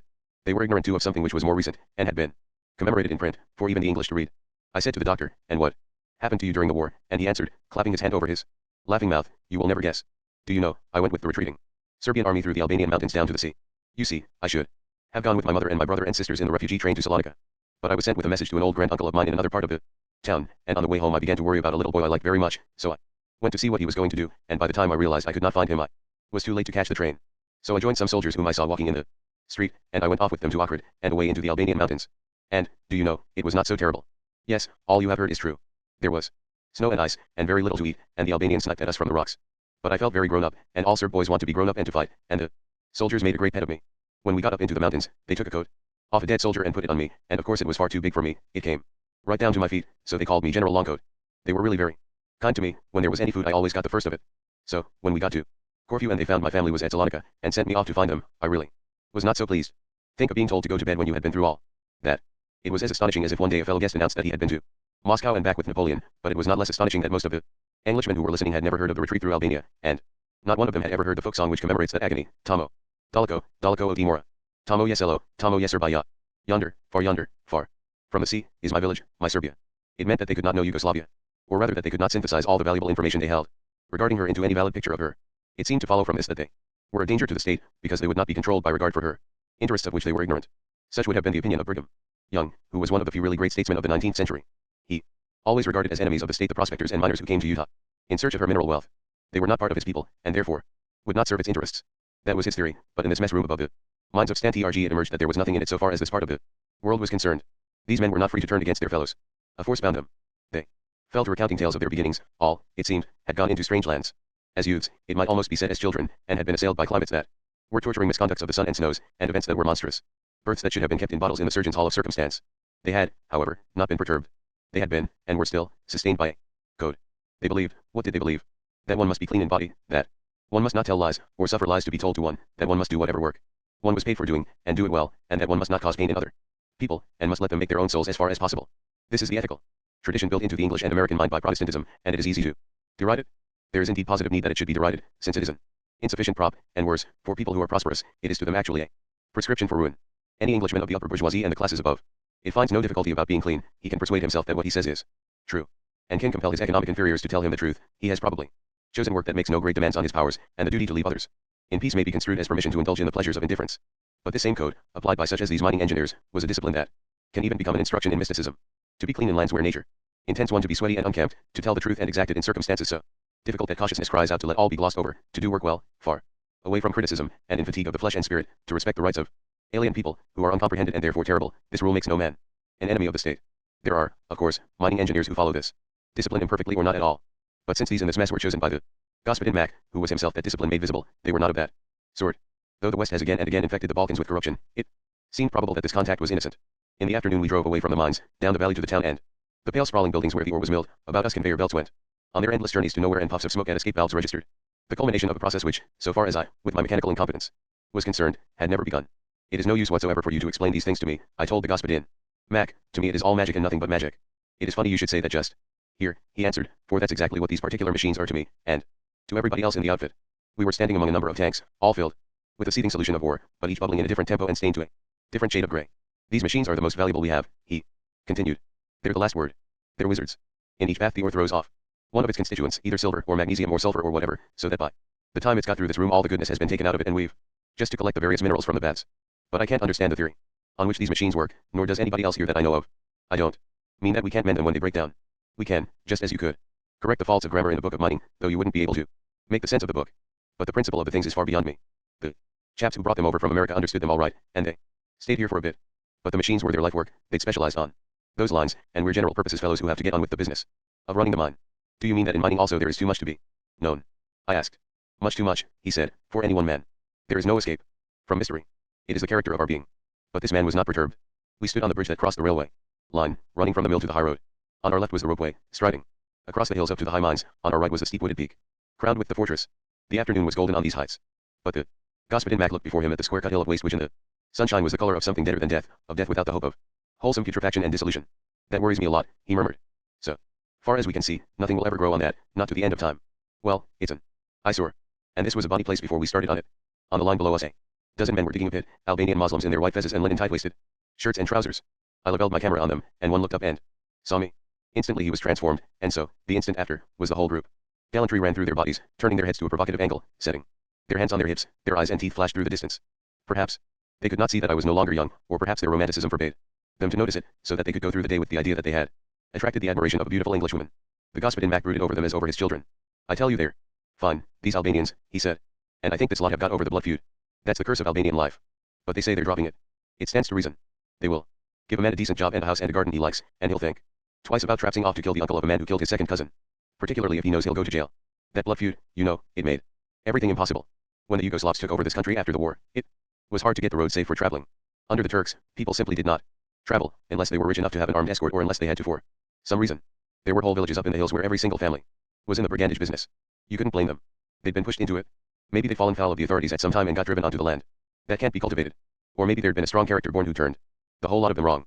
Anyway, they used to sweep down on the roads round here and rob and murder. It had to be stopped. And the only way the gendarmes could stop it was by going up into these villages and killing every man, woman, and child. Mind you, nothing less would do. If they'd let one child get away, as soon as it had grown up, it would have had to carry on the blood feud against the gendarmes, or the people who were supposed to be responsible for the gendarmes' attack. And that was a cruel hard thing, not only on the villagers but on the gendarmes, who are usually very decent fellows, and it was hard on the whole people. It lowered their standards. If you made the gendarmes as tough as that, they were as tough with everybody. But settling down, it was just a phase. So it went on, this living exposition of the trials of a state engaged in resurrection, and therefore ravaged by the pangs of both death and birth. When we went back to the hotel, we were still glowing with satisfied listening. And we hushed each other as we caught sight of Constantine, sitting florid and miserable in the cafe, alone among the white Russians, a newspaper spread out on the table before him. May we sit down with you and have coffee? I said timidly. Certainly, certainly. He replied, but once we were seated, imposed on us her and smiling silence. My husband cleared his throat and asked, did you have a good day? In the mountains. I did not go. I did not care to go. Constantine answered shortly. And the silence fell again. At last he asked, and you, I suppose you have had a charming day with your friends in the mines. With an air of guilt, we admitted that we had. I am very glad, he said, I am exceedingly glad, for maybe it will not always be so happy for you and your countrymen up at the mines. He tapped on the newspaper that lay before him. It is all written here. What is it? Asked my husband. An attack on the British company's title to the mine. Constantine grimly nodded his head. Yes. The concession was given as a reward to one of our great statesmen, and his son sold it. But he was perhaps not very clever, and all the world knows that to do business with the English one must be very clever indeed, perhaps more than clever. He raised his eyebrows and shrugged. So perhaps a wrong was done, and perhaps it will be righted. But the deal cannot have been crooked, said my husband. I know the chairman of the company, and what is more important, I know his reputation in England and America, and the reputation of the company and its associates, and that's not how they behave. Besides, it would have meant taking an immense risk. The company put £1 million of their money into the mine before they got a penny out. If they did that on a property out of which they might be kicked at any moment because they had stolen it, they wouldn't come out of it so well. Constantine shrugged again. You are a city man, he said, a man of the city of London. No doubt all your countrymen do looks well to you. But we are a simpler people. We see things from a different angle, and perhaps on what we see we shall someday act. A silence fell. We sadly drank our coffee and would have risen to go, had not a young man, dressed rather in the style of a French romantic poet in the 19th century, paused before our table. Good evening, Monsieur Constantine, he said in French, giving us a sideway look. Monsieur Constantine, who was a poet, who was a government servant. We saw that here also there were young intellectuals, as there had been in Belgrade and in Sarajevo and in Zagreb, who could not forgive Constantine for having left the opposition, who said of him quite unfairly, just for a handful of silver he left us, just for a ribbon to stick in his coat. Good evening, said Constantine, and he explained to us, this is a young writer who works by day in the laboratories at the mine. I know him well. All people are my friends everywhere. The young man continued, why are you sitting with that abominable rag in front of you? You know that it is full of the most abominable lies. These people at the mines are part of the filthy capitalist system, but they are as good as they can be in that condition. And it is all nonsense, it is gallimatías, it is squash. About the title to the mine. You know all that quite well, and you know that these papers are financed by German money, simply so that the Nazis can get their claws into our country. But you and your accursed pack of gangsters in Belgrade, you let the blackguards bring out these lying papers and threaten one of the few decent institutions in our unhappy country. We do not, cried Constantine. We suppress them as soon as we find out they are being published. Again and again the miserable things appear, and always we send out our forces after them and we destroy them. We stamp them into the dirt as they deserve. He looked miserably round at us, realizing, as he spoke, that he had contradicted himself, and he was now so disintegrated that he could not take any of the obvious ways out of the situation. He could not laugh at himself or pretend, as his talent for sleight of mind would have enabled him to do better than most men, that there was some subtle consistency behind his apparent inconsistency. There was nothing for us to do but rise and say good night. Kosovska Mitrovitsa. We stayed another day in the town, but we never got Constantine near the Господин Mac, whom he would have been bound to like and to love, both because of his connoisseurship of greatness, and because of their common love for Yugoslavia. So, that afternoon, while the Господин Mac and my husband indulged in some last orgies of technicalities in the mill, I sat alone with Mrs. Mac on the terraces of her garden, overlooking the hills and the valley where the river ran, reflecting willows, between the sweet green pastures. I was a child who had been left alone with a honey pot, for this woman, like so many Scots women, had all the essential gifts of the novelist. She had been long in exile, and was homesick. Half her talk made a palimpsest of the scene before us, overlaying old Serbia with Ayrshire, colored as it lives. Touch by touch she built up a picture, harsh and honest like the portraits Degas painted in his youth, of the terrific ceremony that was performed every time her mother, a widow in the Scotland of 40 years ago, arrayed herself in her weeds to leave her house. I saw and smelled again the thick black blistered crepe, and felt the cutting edge of the starched white collar, and was awed and perplexed by the drugged and thickened expression, characteristic of widows in those days, which suggested that their state had about it some joyless and degrading satisfaction. Soberly but with the feeling she described flowing as fresh through her words as when it had first gushed from her eyes and heart, she told how the character of her youth had been changed, to something precious but less gay than youth should be, by her long engagement to Господин Mac, who was then seeking his fortune abroad, and who had been too unsure of himself to make their betrothal more than a matter of murmured vows. All her spring days had been clouded by heartache, it's not good, running for the post, year after year. Often she had felt that people thought her dull and a failure, and she had longed to tell her secret, but that would have been to tempt the gods by speaking of what she desired to happen as if it were already happening. Her story had the depth and vigor of early Scots poetry, of William Dunbar and Douglas's Aeneid. This woman, with her masterly power of observation, with her inflexible standards, had been married nearly 30 years to the Господин Mac, and marriage is not so much a mystery as a microscope, but he had survived all her scrutiny, he had passed all her tests. Now he was the test she applied to life. She spoke constantly of Dad. You see that big square white building at the foot of the hill facing this one? That's the school the company gave the district. They were delighted with it, and there was a tremendous to-do when the foundation stone was laid. And will you believe it? There was a priest, and we thought he had just come to say a prayer and give the place his blessing, but suddenly they upped with a lamb and he cut the throat of the poor wee thing all over the foundation stone. That's nothing to do with Christianity, I thought. But it's their own place. That's what Dad always says. It's their own place. They must do things their own way. They're funny, mind you. They built the school too big. That's one of their weaknesses. They build everything too big. They're building a town hall down in Mitrovitsa. You'd think the place must be the size of Glasgow to look at it. But Dad says it's no use raging at them for it. Just reckon with it on your side, and see that when they get in trouble on their side that they understand just how they caused themselves the trouble.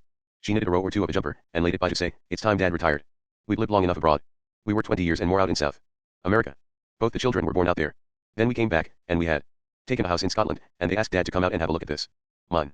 They'd got the concession, you see, and they couldn't find the right way of tackling it. So Dad came out and he saw that they had to go after the ore in a roundabout way, that they'd never get it by going any of the ways that looked direct. And then it fascinated Dad, the whole problem of the place, all the labor being different sorts of people and all wanting to cut each other's throats. So I had to sell the furniture I just bought in the house, and come out here. And it's been a great piece of work for him. But now it's time both of us went home. We need a rest. She ran a knitting needle reflectively through her hair. It's difficult, you know, retiring now. Because there aren't the middle-aged men to take over the responsible jobs. There's plenty of good youngsters, but not men of 40 to 50. They're the ones that got killed in the war. So it's a temptation to the old ones to wait until the youngsters get a bit older. And Dad's got together a nice crowd here. He's got the right spirit. You see, it's difficult here. They've got to be good in the minds and good with the people. There has to be a clear understanding about that in this sort of country.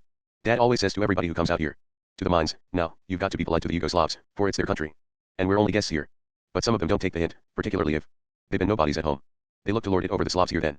Sooner or later we get to hear of it if they do. The Yugoslavs only report it if one of our people is rude to an officer. The army is sacred to them, you know. I do believe it's more sacred than the church is at home, for we don't think it's so terrible to laugh at a minister. But anyway, it comes out one way or another. I caught a common wee body making a face after I had taken a doctor's wife from Belgrade round the bridge club. When she thought I turned my back, and we watched the husband and found he was just the same. So they found themselves in the train for London before they knew where they were. She drew her hand across her forehead and down till her chin was cupped in it, and then sighed into the palm, looking downward, the most Scots of gestures. But it's terrible here in some ways. The way they treat the women. And the laws behind them, mind you. She shuddered, and told the story of a cultivated Bosnian woman, a graduate of Belgrade and Vienna universities, who had come to the mines to work as a chemist, had married a Serbian mining engineer, and been left a widow after some years, and had found herself visited by his peasant family, who seized all her furniture and every penny of the dead man's savings, as the inheritance laws of the country permitted them to do, and made the startling demand that she should return with them and marry his brother. She spoke as one who had savored the full horror of the subjection of women, as it is when it is actually practiced and not merely dreamed about in a voluptuous reverie, a plundering, a mutilation, an insult to the womb and life, an invocation to mud and death.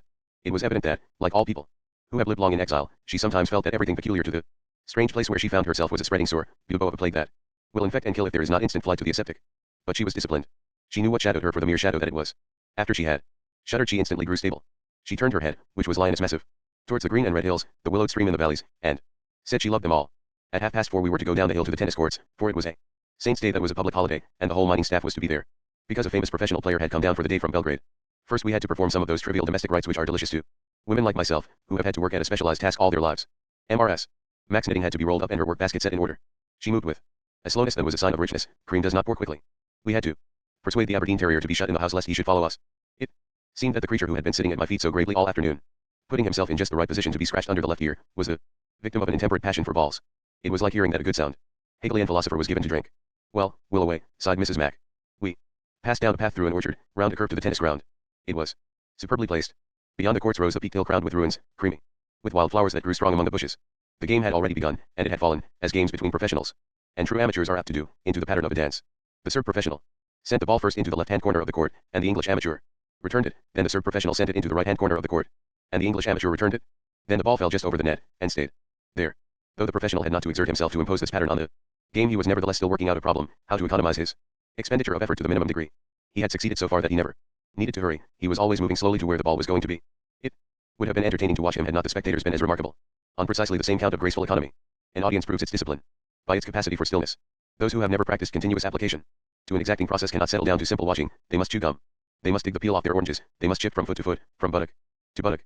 But the people round this tennis court were calm and true in their attention. Their eyes and chin smiled neatly from left to right and from right to left, no further than was necessary to follow the ball, and their lips were quiet mouths, their fingers quiet hands, their bodies closely furled. There were present most of the men who worked at the mines and mills at other than manual labor, and two sorts of women, their wives, and the women who were themselves working here, as secretaries and scientific workers and household administrators. Sight could not tell one the difference between the two sorts. They were alike curled and shining about the head, for here, as everywhere in Yugoslavia, which has seen the glint of money, the women are at least as well coiffed as they are in Vienna, and their clothes were discreet yet gay. Many were beautiful. There was one white Russian, always to be remembered, an office worker, whose face was clear-cut and cold yet tender, whose figure was armored with elegance yet fluid, with a grace wilder than ordinary motion. There was a Montenegrin girl, handsome as a hero, born to live under black heights crowned with snow, under skies where eagle circle. There were English women, to go with gardens. But even these highly individualized women were, like the men who sat with them, rubbed down by the pressure of a common purpose to what was not uniformity so much as unanimity. The mind shaped them. They worked in the interest of the maintenance of themselves and their kind, as peasants do, though modern industry was their medium, and they had joined to their educated brilliance the sacred grimness of the peasant that will not be vanquished by his environment. Here, certainly, Yugoslavia might take the gifts of the West without fearing that they were poisoned, and might learn the formula for prosperity that would let it exploit its economic resources without danger to its human resources. The slanting sunshine of late afternoon emphasized with bright light and black shadows the sugar loaf sharpness of the peaked hill above us, the fishbone fineness of the ruins on its summit. Some cattle wandered up there among the burning bushes, incandescent like pious beasts that had received their reward here on earth and been transfigured. It could be seen that some purple flowers as well as white grew among the long grasses. There stood at my side the Господин Mac. He and my husband had just arrived, hot but contented, from their tour of the miracles in the mill. I see you're having a good look at our castle, he said. I suppose you know that's where Stephen Dushand strangled his father, Stephen Tichinsky. I exclaimed, but I thought that happened at Ziveshin, not at Trepcha. He answered, but this is not Trepcha. Trepcha is the valley head where the mine is, down here we are at Ziveshin. I said, I wish I could go up and look at it, but the woman beside me objected. There is nothing to be seen now, only some broken walls. And you could not go up in those shoes, there are snakes up there. That there should be snakes in the castle of Ziveshin was most fitting. The event which had come to pass on that cone had not been compact, it had dragged along its deadly length. There were the years when Stephen Tichinsky and his father Milutin had hated one another, when the sun had, like a hunted beast, imitated the stillness of a stone, that he might not be struck dead. There were the years when Stephen Tichinsky might have lived according to his nature, Milutin being dead, but instead provoked a repetition of his earlier peril by the offense he offered to a son, of whom nothing was more certain than that he was the most dangerous of all his stock. Again, he imitated the stillness of a stone, but not in order that he might escape destruction. Here on this bronze crest he had lain quiet in order to be the doomed mark of the sweeping sword, wielded by an executioner whom he had begotten by his flesh and instructed by his policy. Destiny is another name for humanity's half-hearted yet persistent search for death. Again and again peoples have had the chance to live and show what would happen if human life were irrigated by continual happiness, and they have preferred to blow up the canals and perish of drought. They listened to the evil counsel of the grey falcon. They let their throats be cut as if they were black lambs. The mystery of Kosovo was behind this hill. It is behind all our lives. It was behind this community. It was childish to suppose that these people of the mine could offer a formula for the future well-being of the South Slavs, or even for themselves. It was not childish to regard them and their effect on their surroundings as wholly admirable. But this was only a clearing in the jungle hewn by pioneers, whom some peculiar genetic excellence, some inspiring oddity of environment, had made superior to their fellows. These people could not save southeastern Europe, because they could not save England, which, indeed, would certainly not save them, if their existence was at stake. These people stood for life. It is impossible to maintain that a large part of England does not stand for death. The men and women of Trepcha were not of the highest social or economic importance in their origins. None, I imagine, had had a duke for a father or was heir to a million. They came from homes where there was upheld a tradition of comfort and fine manners, but where there was no chance to enjoy either unless each generation worked. They therefore knew better than those above them, as a paid athlete earning his keep by daily performance realizes more intensely than any amateur that he must not poison his strength by alcohol or unwholesome food, that it is good for a man to be temperate and precise, and to respect the quality of others. But the people who determine the fate of England have not learned that lesson, for we are still governed by our great houses. There is no sense in a house of extravagant size, unless it is the seat of a small court such as all forces in European history have combined to eliminate, or the home of a devotee inspired by passionate charity to feed and house all comers. Yet the pride of those who occupy such places is quantitative. They exult in the number and magnitude of their rooms, the extent of their gardens and glass houses and stables, the troops of their servants and grooms and gardeners. It is rarely the harmonious proportions of their homes that please them, and there indeed lies their true destruction. For they have lost their taste, which left them during the 19th century, and has scarcely been recovered save by those separated from their own class by some barrier such as exceptional gifts, physical weakness, or homosexuality. The proof is written on their walls by their family portraits, beside their Holbeins and Van Dycks, their Gainsboroughs and Reynoldses and Lawrences, hang there Dixies and Millay and Herkomers, Sargents and Laszlos and Burleys. The eye has lost its acuteness because the well-being of the whole organism does not depend on sight or any other of its senses. These people would eat well, if they were blind and deaf and dumb, because the industrial revolution and colonial expansion had in the past combined to drop food into their mouths. Having lost their taste, they lost their souls. For they could no longer base their standards on quality, and so developed their pride in quantity. But a quantity of possessions, on the scale that they have learned to enjoy them, can only be the masked result of past achievements. They cannot have any relation to present achievement. Therefore these people turn away from life. The best of them escape into concentration on the craft knowledge of certain pursuits, such as horsemanship and shooting and fishing, which does not give them the general good sense that often follows from the practice of a craft, because of the insane emotional exaltation engendered by their sense of superiority to those who, by reason of intellectual preoccupations or economic insufficiency, are unwilling to exchange all other interests for these exercises. It cannot be conceived, if the proposition is examined coldly, that a conservative society, which behaves as if hunting were as sacred as the practice of religion, does not make each of its members a fool for life. Those who preserve enough mental vigor to make their mark in public life sit on the benches of Parliament with a majesty related to some other period in our history, and their contact with the present is the reading of memoranda prepared by experts, whom they are apt to distrust because of their different social origins. They have certain principles to which they are ponderously loyal. They protect mass accumulations of past effort and deny the claims of the present. They would not lift a finger to defend the Господин Mac and his officers. They would not understand the beauty and ingenuity of their work at Trepcha, because it was not hunting and shooting, because it was modern. They would become moderately excited about it as a source of dividends, but they would let international politics take a direction perilous to the maintenance of the mind, because they were still in the 19th century and could not believe that English authority was not absolute the whole world over, and English capital inviolably safe. This governing class meant death for England, however well scattered Englishmen might serve life, and therefore English example could not mean salvation for Yugoslavia. I said to the Господин Mac, are the Foreign Office and the Legation people interested in you? He answered, not in the least. Though I've often thought they might be. After all, we're an important British influence in the Balkans. But they've never even told me what to do in case of war. I should ask them more insistently, I suppose. But you know what these diplomats are, they're bored with you, and you get bored with them. There is nothing more to the discredit of the great house than the tendency of its children to fret for their homes in the foreign legations. Social extremes meet in exile. The average English diplomat and post anywhere but the great familiar capitals, in Paris, Berlin, Rome, or Vienna, reacts exactly like a young woman who has given up duty at the haberdashery counter to marry a young man in a continental branch of a bacon firm. There is the same frenzied interest in clothes, and the same resentful indifference to the exotic surroundings. This is not an aristocratic attitude, but the great house no longer produces aristocrats but only the privileged. Their privileges are enormous, and they afford ill examples for the ambitions of other classes.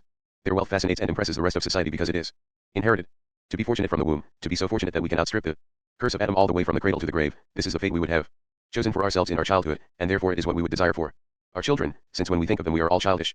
We look at the great house, with its obvious foundation of secular wealth, and we regard it as evidence that our hopes can be gratified, and thus thrift, that most innocent of virtues, which is rediscovered every time a child puts by his sweet for tomorrow, is enlarged and degraded into that swollen monster of insensate expectation, the desire to invest savings in return for enormous and eternal dividends.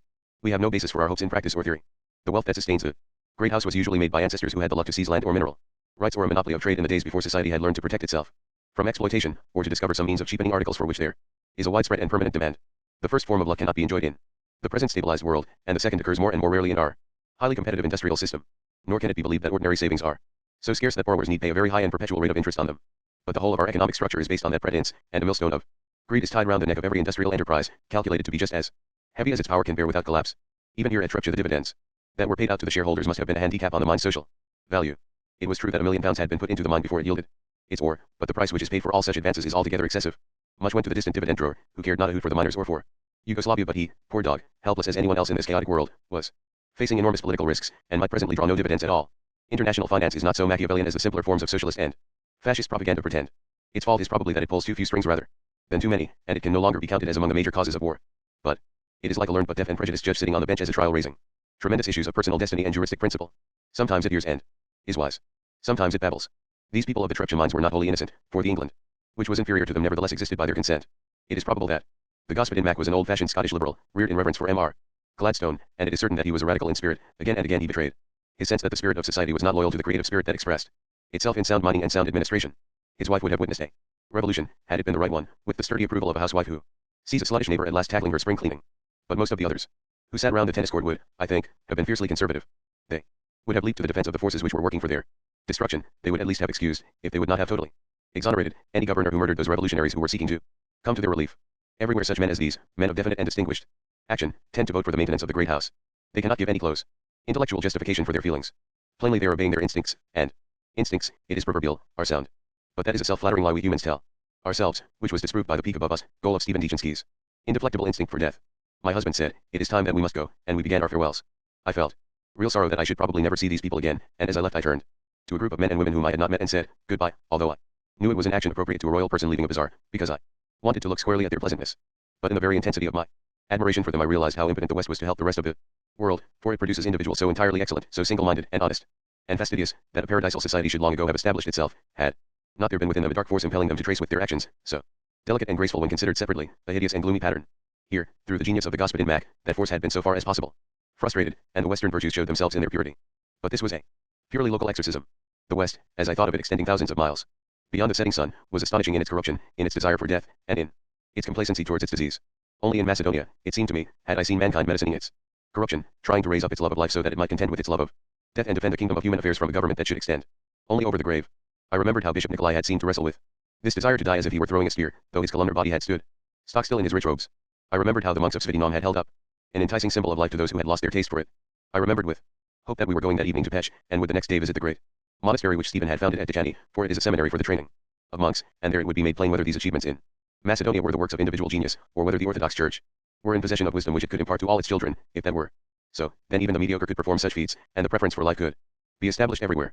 We were standing at the gate now. Dragidine was waiting for us beside the automobile, his hand to his forehead, looking as if he had brought our gold-harnessed horses to the tent of Tsar Lazar. The Господин Mac said, "You'll like Dechani. It's a beautiful place up there in the mountains. It's like a highland glen." And his wife said, "I hope you'll not be shown round by that wee monk with the awful galoshes." At last we slid down the hillside that was like Golders Green, that was like Childhust, that was truly very heaven, and the dark, proliferating complexity of Slavonic life again absorbed us. When we got back to the hotel, Constantine was walking up and down in a frenzy of impatience, holding his watch in his hand. That fretfulness which we had begun to notice as part of the disintegration that Gerda had worked upon him now took the form of a continual allegation that everybody but himself was either too late or too early for every event in the daily routine. If he saw people drinking coffee, it seemed to him that they might have done it with propriety an hour earlier or an hour later, but not then. Now we had come back to the hotel 20 minutes before the time set for our departure for Pech, but it was to him as if we were very late, so late that we would have to put off the journey till the next morning. As we got out of the car, he ran towards us, waving his watch and crying out reproaches, but Dragidine jumped out and faced him with the detached malevolent intensity and cold health of the snake. It was day by day more apparent that he was repelled by Constantine's sick state and would have liked to chase him away from us, though we could not understand what he said. To him, we felt the chill of its insolence, and there was suddenly a muffled quality about Constantine, as if he had slipped on a padded garment to protect himself. I wondered if there had been a scene between the two of which I knew nothing. But Constantine only said, "Well, you know we must not start too late, for until a short time ago this road was the most dangerous in Yugoslavia. But it is so no longer," said Dragidine, and began to load the car with our luggage. They began to wrangle on the point again, when we had traveled some distance from the town and were passing through low hills covered with scrub oak, now ruddy with the early sunset. Where the road cut across a twisting valley, we saw a car drawn up by the roadside and a man standing on a raised hillock, his head bent towards the west. We slowed down and saw that he was crossing himself, and we stopped dead. "When he has finished I will ask him why he is praying here," said Dragidine. "Perhaps it is a holy place where some Turkish beg was killed." When the man stepped down from the hillock he shouted to him, "Why are you praying, friend?" The man came up to our car and answered, "Because I am glad to be alive." "But are you not English?" "Listen how well I speak English. My friends in England laugh at me, and say I speak so well that I speak Scotch. For all the war I was at school at Aberdeen, and afterwards I came back here, and because of my good education I became a dealer in factory-made clothes, and that is why I am praying here now. For very often I had to make this journey from Kosovska Mitrovica to Pech, and because of the brigands I was always very frightened, particularly just at this spot. For they used to come down this valley and lay a tree trunk across the road. I used to think of my dear wife and my little children, and pray to God for protection, and now that there is no more danger I am thanking him for giving it to me.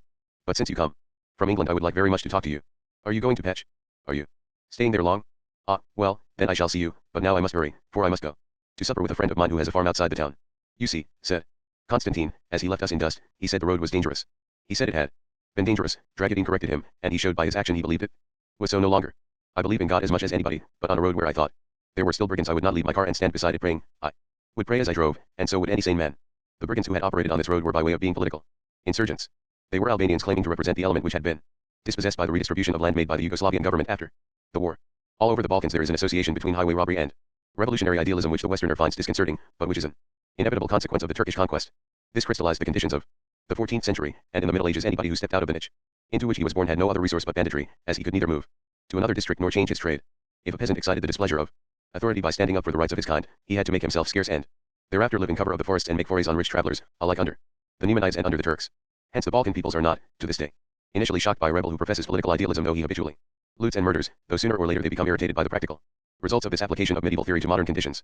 The weak point in the program is the present lack of rich travelers. A Robin Hood working on the road between Pech and Kosovska Mitrovica would earn a few good meals in spring and autumn and none at all in summer and winter.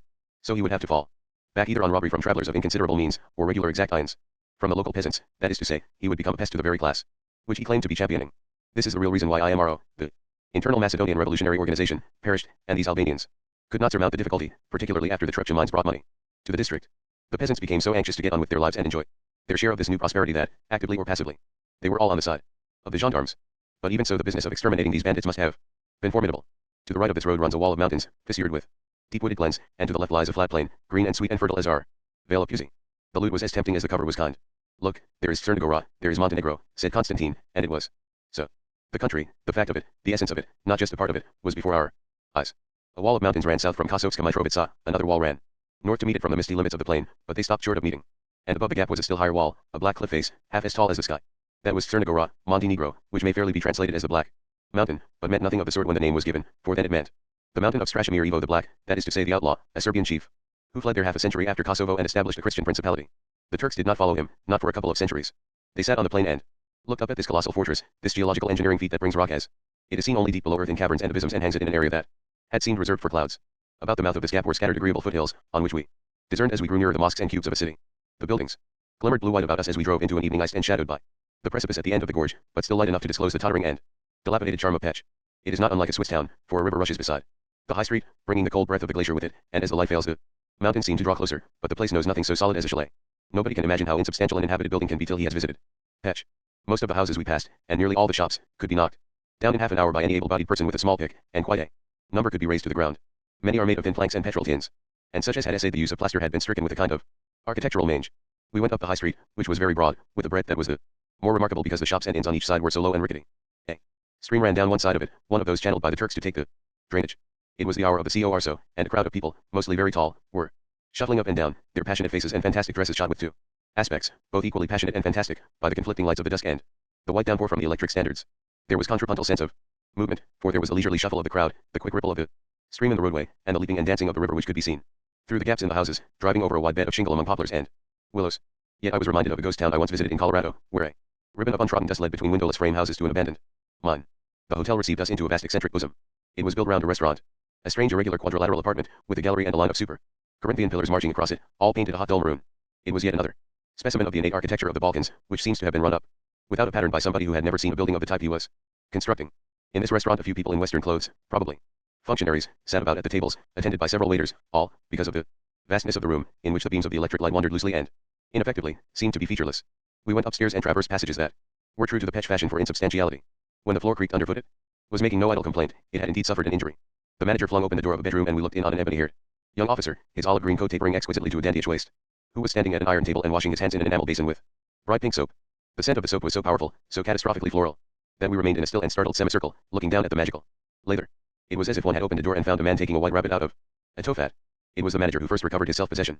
It seems the room is occupied, he explained to us. Reluctantly we retired, our eyes on the extraordinary soap. But the officer is going quite soon, he said, when we were out on the landing. If you will sit down here you will not have long to wait. Have you not other rooms? Asked my husband severely, in German. Yes, the manager answered, but there is something special about this room and the next, I have often remarked it. I would like you to have them. And I, said Constantine. Do I also have to wait? Yes, said the manager, there is another officer in yours. I do not know why they have not gone. They said they would be gone at 5:30. But of course they are both young, and when one is young one often does not know how the time is passing. You will find these comfortable chairs. About that he was wrong. They were cane chairs with large holes in the seats. But it was not disagreeable to occupy them, for they were set beside a table where a chambermaid was ironing a pile of sheets, and she was a very agreeable person. She was a Hungarian, not very young or pretty, but she had a jolly, monkeyish face, with russet cheeks and shining brown eyes, which she twisted into amusing grimaces. The sheets were very coarse, so that to iron them required a real muscular effort, and every time she responded to the strain with a delicious expression, a blend of ascetic voluptuousness and self-mockery. It was quite pleasant sitting there in the warm dusk. The sheets smelled like toasted tea cakes. I nearly went to sleep several times, but I was awakened because the doors of a cupboard just beside me kept on bursting open. For no other cause but sheer flimsiness, sheer inability to stay put together another instant, disclosing a number of unidentifiable objects wrapped in brown paper. I remembered a Russian novel I had once reviewed in which the description of a bedroom had ended with the sentence, and under the bed there was an enormous enema. At last the officers clattered down the passage, and we took over their rooms.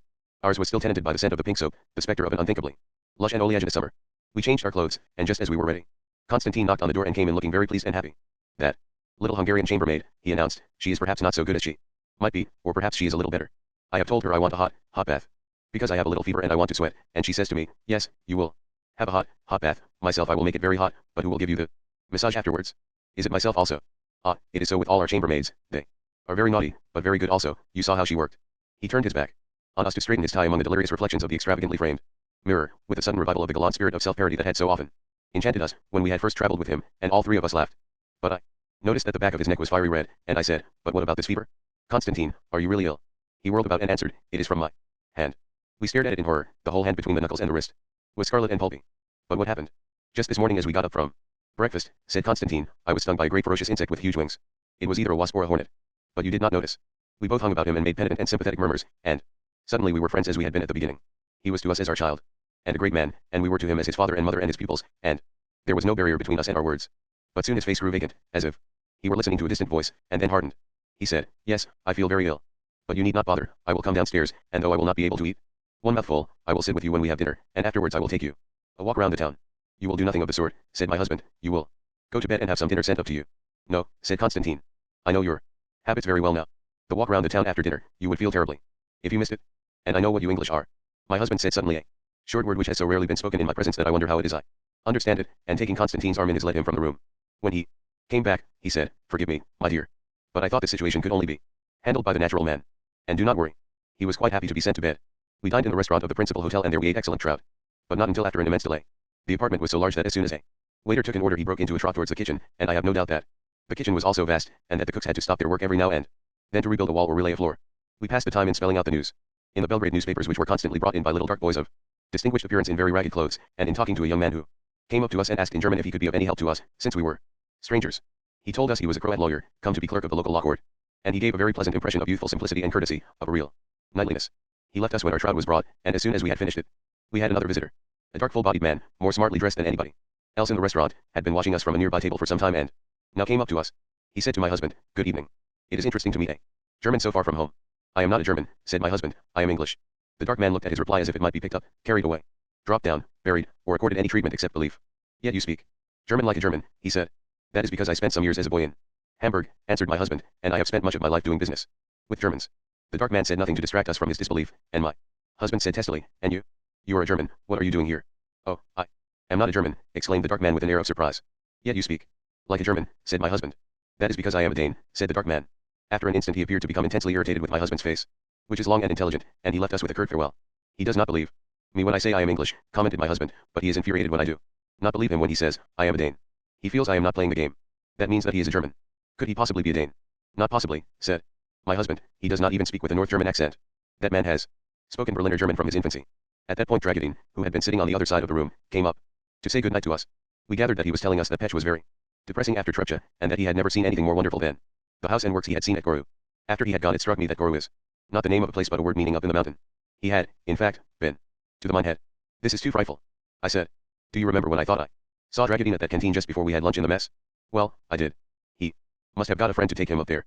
"What is so frightful about that?" asked my husband. "It means," I answered, "that he went off and left Constantine, probably without asking permission, so that instead of Constantine going off for a solitary drive and feeling superior to us and all the people at the mines, because he was a poet and acting poetically, he had to sit in the hotel feeling left out and despised." "My God, I believe you're right," exclaimed my husband. We gazed at each other in real horror. "I do not think Dragadine would deliberately disobey Constantine," he said. "I think he simply forgot him. He knows quite well that Constantine is not a whole man, and that he has been in some way destroyed, and he fears an infection. Now I understand. Another cause for anti-Semitism, many primitive peoples must receive their first intimation of the toxic quality of thought from Jews. They know only the fortifying idea of religion, they see in Jews the effect of the tormenting and disintegrating ideas of skepticism. Dragadine sees a man made as miserable as sickness, as poverty, as disgrace could make him, by an idea which is so mighty that it can exercise this power even though it was let loose on him by a woman. No wonder he is appalled. Well, let us go and get some sleep." So we climbed the creaking staircase and came to our room, passing the little Hungarian chambermaid as she burrowed among candles in a store cupboard, still busy, and we slept well, though once I woke and turned on the light and watched a frieze of 5 mice pass along the skirting. In the morning as many beetles watched me as I dried after my antique bath. But all was clean, aseptically clean, and for the explanation there was the chambermaid down on her knees, her right hand swishing the suds across the flimsy floor, her head rolling from side to side and a tune coming in a half hum, half whistle, through her teeth. We bade her good morning and told her she worked too hard for a pretty girl, and she looked up laughing, and from a plank in front of her broke off a huge splinter like a piece of toast. "Yes," said Constantine, who just then came out of his room, "she is a good girl, and she has great sensibility. Last night she came into my room and she said so kindly, 'Ah, I would so like to be with you, for there is something about you very sweet, and you are far more cultured than most men who come to this hotel, but I see you are too ill, and so I will bring you a little orange drink instead.' We went down and had our breakfast outside the principal hotel, and sat over our coffee for an unnecessary length of time, enchanted by the scene. The most enchanting element in it was a number of pretty little girls with dark hair sun-bleached on the surface, and fair delicate bronze skins, who darted about in most beautiful costumes, consisting of fitted jackets and loose trousers gathered at the ankles, cut out of brilliant curtain material with an extreme sense of elegance that was not of an oriental sort. The effect is too feminist. The little girl is set apart as a little girl, as a possible object for poetical feeling, but her will is respected, she can run and jump as she likes. We ceased to look at them only to wonder about several cheap cars waiting in front of the hotel, which as we breakfasted filled up with people, apparently strangers to each other, who all held lemons in their hands and looked exceedingly apprehensive. "They fear to be sick," explained Constantine, "and it is to prevent it that they are going to suck lemons. They are going to travel through Montenegro, to Kolishin or Titini or Podgorica or Nixhich, and they must go by motor bus or by car, since there is no railway in all Montenegro, it is too mountainous. And looking up the road at the walls of rock which barred the way, that seemed obvious. Nothing but a simple tunnel that took a whole day to pass could meet the case. The poor passengers, continued Constantine, they have reason for fearing to be sick, and even to die. For the Montenegrins are a race of heroes, but since the Turks have gone they have nothing to be heroic about, and so they are heroic with their motor cars. A Montenegrin chauffeur looks on his car as a Cossack or a cowboy looks on a horse. He wishes to do tricks with it that show his skill and courage, and he is proud of the wounds he gets in an accident as if they were scars of battle. It is a superb point of view, but not for the passenger. One cannot work out a formula, not in philosophy, not in aesthetics, not in religion, not in nothing that would make it good for the passengers. Yet there have to be passengers for there to be a chauffeur. It is a very grave disharmony. There came to our table at that moment a lean and hard-bitten and harassed man in uniform, who introduced himself as the chief of police at Pech. He spoke American English, for he had been in the Middle West nearly 20 years, and he was consumed by that emotion so socially disruptive, so critical of all our sentimental pretenses, that it has no name, the opposite of nostalgia, a sick distaste for the fatherland. All here is as strange to me as it is to you, he complained. They asked me to come back from the United States and become chief of police, and because I was for Yugoslavia I obeyed, but I made a mistake. There is too much to do. These folks here won't act right unless you make M, and to make M you have to know every one of them by sight. Will you believe that I have to come down every evening and watch the Corso, just to see how they all act and get in my mind who's who? Can you imagine folks acting that way in the States? There are nearly 14,000 inhabitants of Pech, in the plain which stretches from Pech south to Prizren, a matter of 55 miles or so. There were in Turkish days a steady 600 assassinations a year. I found some pathos in the lot of a gentleman who was trying to induce by individual attention such a large number of people, who had been shaped by such a tradition, to behave like good babbits. My husband said, but many of your charges look very charming, and I added, the little girls are really lovely. The chief of police said in astonishment, do you really think so? But certainly, we said. Oh, no, you are mistaken, he exclaimed. But we have seen the most exquisite little girls, I began, but Constantine interrupted me. The chief of police, he explained, is a Montenegrin, and he is trying to tell you, if you would only let him, that only up there behind that wall at the end of the street in Montenegro are people really charming and little girls really lovely. Well, I doubt if a man not fortified by such beliefs would accept such a post, said my husband. I asked, after the chief of police had made exactly the speech that Constantine had anticipated, but are not the people influenced a great deal by the monks at the Patriarchate Church and the Dejani Monastery? He looked at me in bewilderment. Influenced? But in what way? Why, for good, I stammered, the monks, you know. He continued to look at me in perplexity, but just then a gendarme came in and, after saluting, whispered in his ear, and he jumped up and left us in the manner of a mother who has just heard that two of her children have been fighting and have hurt themselves. It is hotter than it has been, I said, as we drove out of the town, along the road towards Montenegro, on our way to the Patriarchate Church of Pech, which is nearly as famous as the monastery of Dejani. It was a very pleasant drive, with the houses thinning and showing us the rich pastures that ran up to the wooded foothills, and the brilliant river that dashed down from the gorge. I do not think that it is hot at all, said Constantine. But the sun is strong, I said. I find it very weak, said Constantine. Oh, no, I exclaimed. This morning at 8 the stockings that I washed last night and hung at the window were quite dry. I realized that I had spoken foolishly even before he had sneered, you have proof for everything. His face was heavy and swollen, half with fever, half with the desire to hurt. Gerda had convinced him that being a Jew he was worthless. And he wanted to establish that everybody else she despised was worthless too, so that we could crash down together to common annihilation under her blind will. The three of us kept silent till we came to the Patriarchate, which lies in a walled compound among the foothills at the opening of the gorge, low by the river, under the wooded cliffs. Through an archway we entered what seemed a decent little country estate, with proper outbuildings and a trim wood stack, a kitchen garden as neat as a new pin, and an orchard with its trunks new washed against blight. A very old monk, lean and brown as a tree trunk, smiled at us but did not answer what Constantine said, and led us along an avenue to a round fountain shaded by some trees.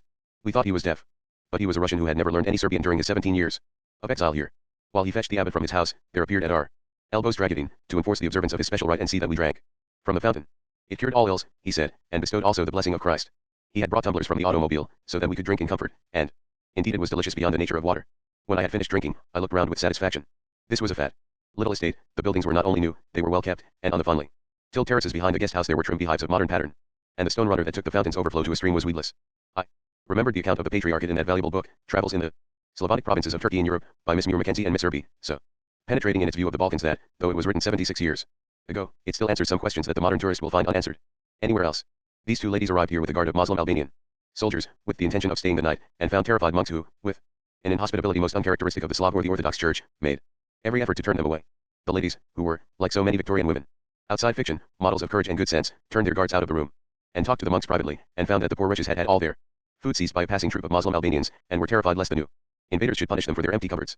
When the ladies met the situation by sending their guards not only out of the room but out of the monastery, there was still some delay before they could get to bed, since the relatively population of the different rooms had to be considered, and empty windows had to be fitted with glazed frames, which were not brought out till the soldiers had gone. It is a very strong compact of medieval discomfort and medieval insecurity. Nothing could be more remote from the present atmosphere, which could be best expressed by the Scottish word douse. Yes, we were standing in as douse a wee policy as could be wished. The abbot still did not come. We passed some time looking at the carvings on the fountain, which had an extremely primitive air, yet in one panel represented a man carrying a fairly modern rifle, but Constantine grew nervous and restless and we took him off to look at the church. It lay on our right, among some walnuts and mulberries. And pines, the green ground rising steep behind it. I have a prejudice against this church, said my husband, as we went towards it, because a French author wrote of it, Elle la couleur tendre de la chair de blondes. I said, in some bewilderment. This is even more than I should have asked of you, my dear. I felt strongly, he explained, that he should not have followed that sentence with his next, L.S. Batty de gros blocks rectangulaires, irregulars.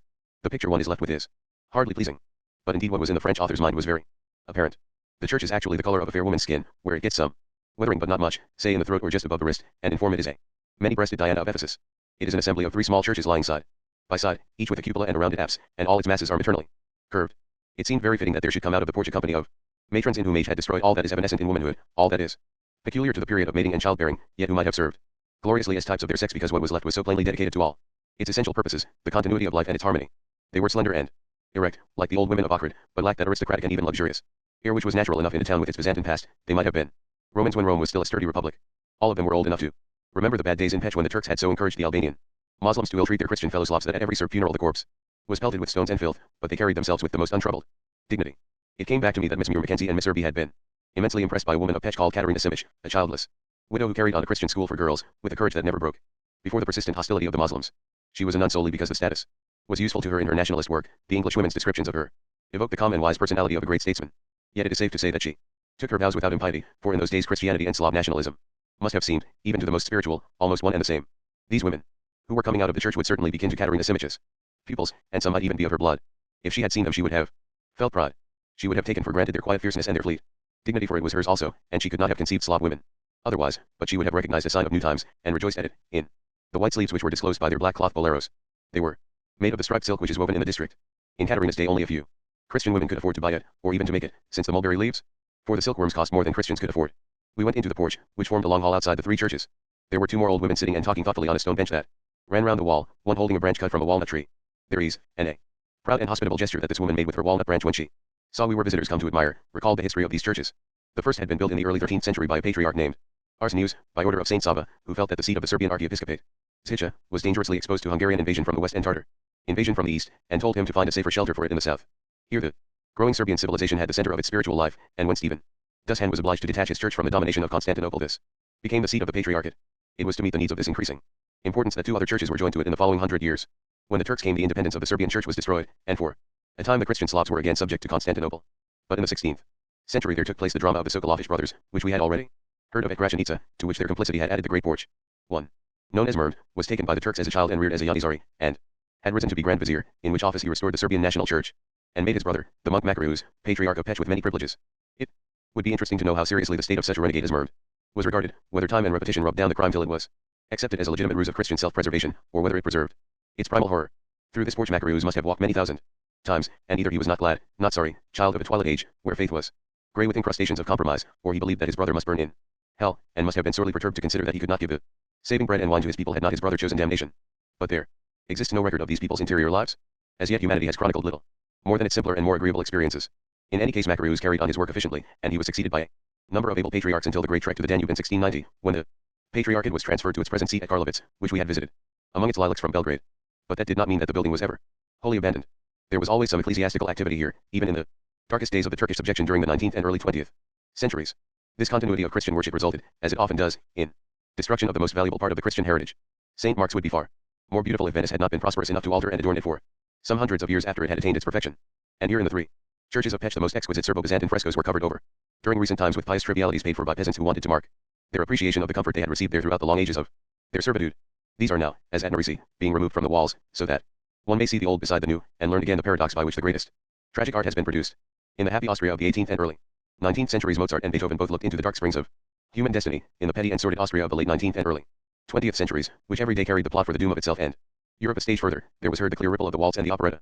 Here at every ragged edge that joins the frescoes which were divided by from 3 to 400 years it is shown that the free and fortunate subjects of the Nemanais could bear to contemplate the mystery of pain, while the downtrodden Christian Reyes asked only to think of favor and of prettiness. The contrast was at its most positive where a charming fresco, visibly affected by what I have called the Turkish Regency style, depicting some bland and chic angels having a party at a table, obviously arranged by someone with a modish sense of fun, before a window hung with coquettish muslin curtains, was being hewn asunder and flaked off to bring to light an enormous and merciless presentation of the relationship between man and his mother. All these early frescoes, though they range in date over 200 years and show marked variations in style, are alike in being merciless. Here the angels sweep down like furies, the Holy Ghost is seen as a bird of prey, and at the transfiguration the multitude is aghast, as well it might be at that demonstration that man is holy. deceived by the material world, and there is another one beyond for him to master. In the dome of one of the three churches there is a Christ ruler of all, dressed in an amber robe and crowned with a golden halo against a silver background, confined by a whirlwind of angels, which puts before the eye, as some great music has put before the ear, the ecstasy of pain that comes from great gifts, great power, great responsibility. Sometimes the central core of harshness is disguised by the most delicious grace. One fresco represents the mother of God feeding the infant Jesus at her breast while three women adore him and two angels stand in waiting, which recalls a Duccio or a Giunta Pisano, but shows an even greater refinement, in ethereal force very rarely present in Italian painting. It is as if the artist was working in a world where grossness and feebleness were almost unknown, or at least under the ban of the common consciousness. But even here there is a lack of mercy. The infant Jesus is not so much a baby as a reduced adult, a microscopic sage and ruler. And he is sucking his mother's nipple with mature unsmiling greed, as if he meant to take the last drop and give her no payment of gratitude, although her body is a soft mass about him, protecting him as the pulp of a ripe fruit about its kernel. The resemblance between the Nemanian and the Tudor ages is strong.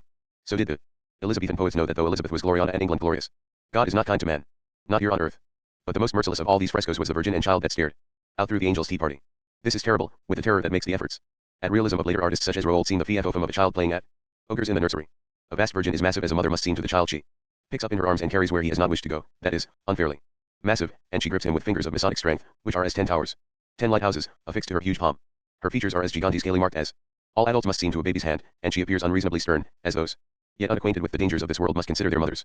The love and kindness published on her huge face is as a huge army entrenched about its object. At her bosom the Christ child is poised like a tiny fettered athlete, his muscular legs bared by runner's shorts, his glittering enraged face proclaiming revolt against this imprisoning benevolence and shining with the intention of flight to a remote and glorious goal which is his secret.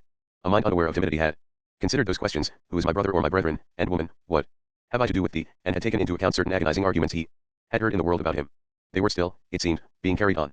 Constantine turned his back on the fresco and took 2 letters out of his pockets, which he had already told us in the automobile he had received from Gerda and his mother that morning. He opened them. Both stared at them in turn, and seemed to grow hot though the shadow of the church was cool about us. You are worried, I said. Why do you not leave us and go straight home to Belgrade?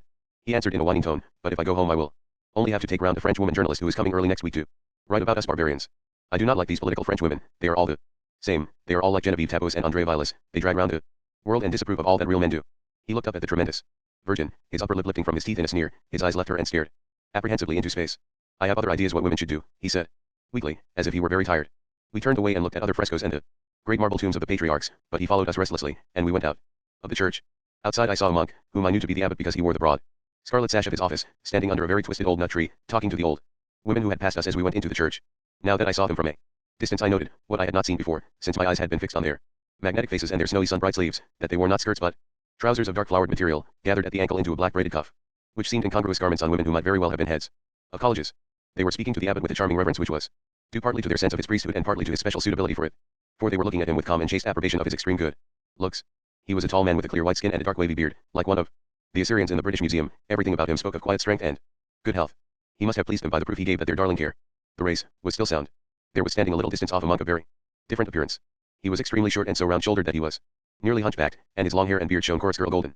The abbot looked up and saw me coming out of the church with my husband and Constantine just behind me, and with a curious combination of a welcoming smile and an embarrassed gesture he moved towards us, joined by the small blonde monk. He was glad to see us. He was a Serb from Serbia and knew Constantine's name, and in any case he came of good Orthodox stock with its tradition of hospitality, yet he was not at ease. After he had greeted us he introduced the short blonde monk, saying, "This is a brother from the monastery at Dejani who came over to help me at a special service we had this morning. I am afraid he will have to go at once, if he is to catch his motor bus back." But the little creature pressed forward and with the pinched and dwarfish vivacity of a pantomime child shook his finger at us, crying, in a peculiar German, "I know what you are thinking about me." It was an intensely embarrassing remark coming from one so physically odd, but at once he continued, with a great deal of trilling laughter, "You are thinking, how fair he is. How can he be so fair, being a Yugoslavian? He is fair as a German." We had, of course, been thinking nothing of the sort, for a number of Slavs, particularly Bosnians, are fairer than Germans, are as fair as Scandinavians. All that had struck us about his hair was the peculiar harshness of its color. "I will explain the mystery to you," he tittered. "I am a Croat, yes, I am a Croat from Zagreb. But my mother, my beloved and saintly mother, she was a true German born in Austria, and she it was who gave me my golden hair." His little fists swept forward the curls that hung down his back so that they covered his eyes and became tangled in his beard. Always when I was a child people stopped in the street and said, "Who is this child that is fair like an angel, that looks like a real German child?" And my mother would say, "It is a German child, and yet it is not a German child." The creature reeled about in paroxysms of laughter, and the abbot said, "If you do not hurry you will miss the motor bus." "Yes, yes," the little creature cried, "I must not do that, for I receive all the distinguished visitors who come to Dejani. I speak to them my mother tongue, the beautiful German. This afternoon I must receive an Italian general, and his wife who is a princess. Tomorrow morning I must receive a professor, who is at the head of the greatest university in France. They will have to be shown round by me, for the other monks do not know German, it is only I who speak German." "The motor bus," said the abbot. "Oh, isn't it a shame that I must go? Well, goodbye, goodbye, goodbye." He ran away from us with tiny twinkling steps. smiling at us over his shoulder and undulating his outstretched arm, like an old-fashioned fairy queen quitting the stage of a pantomime.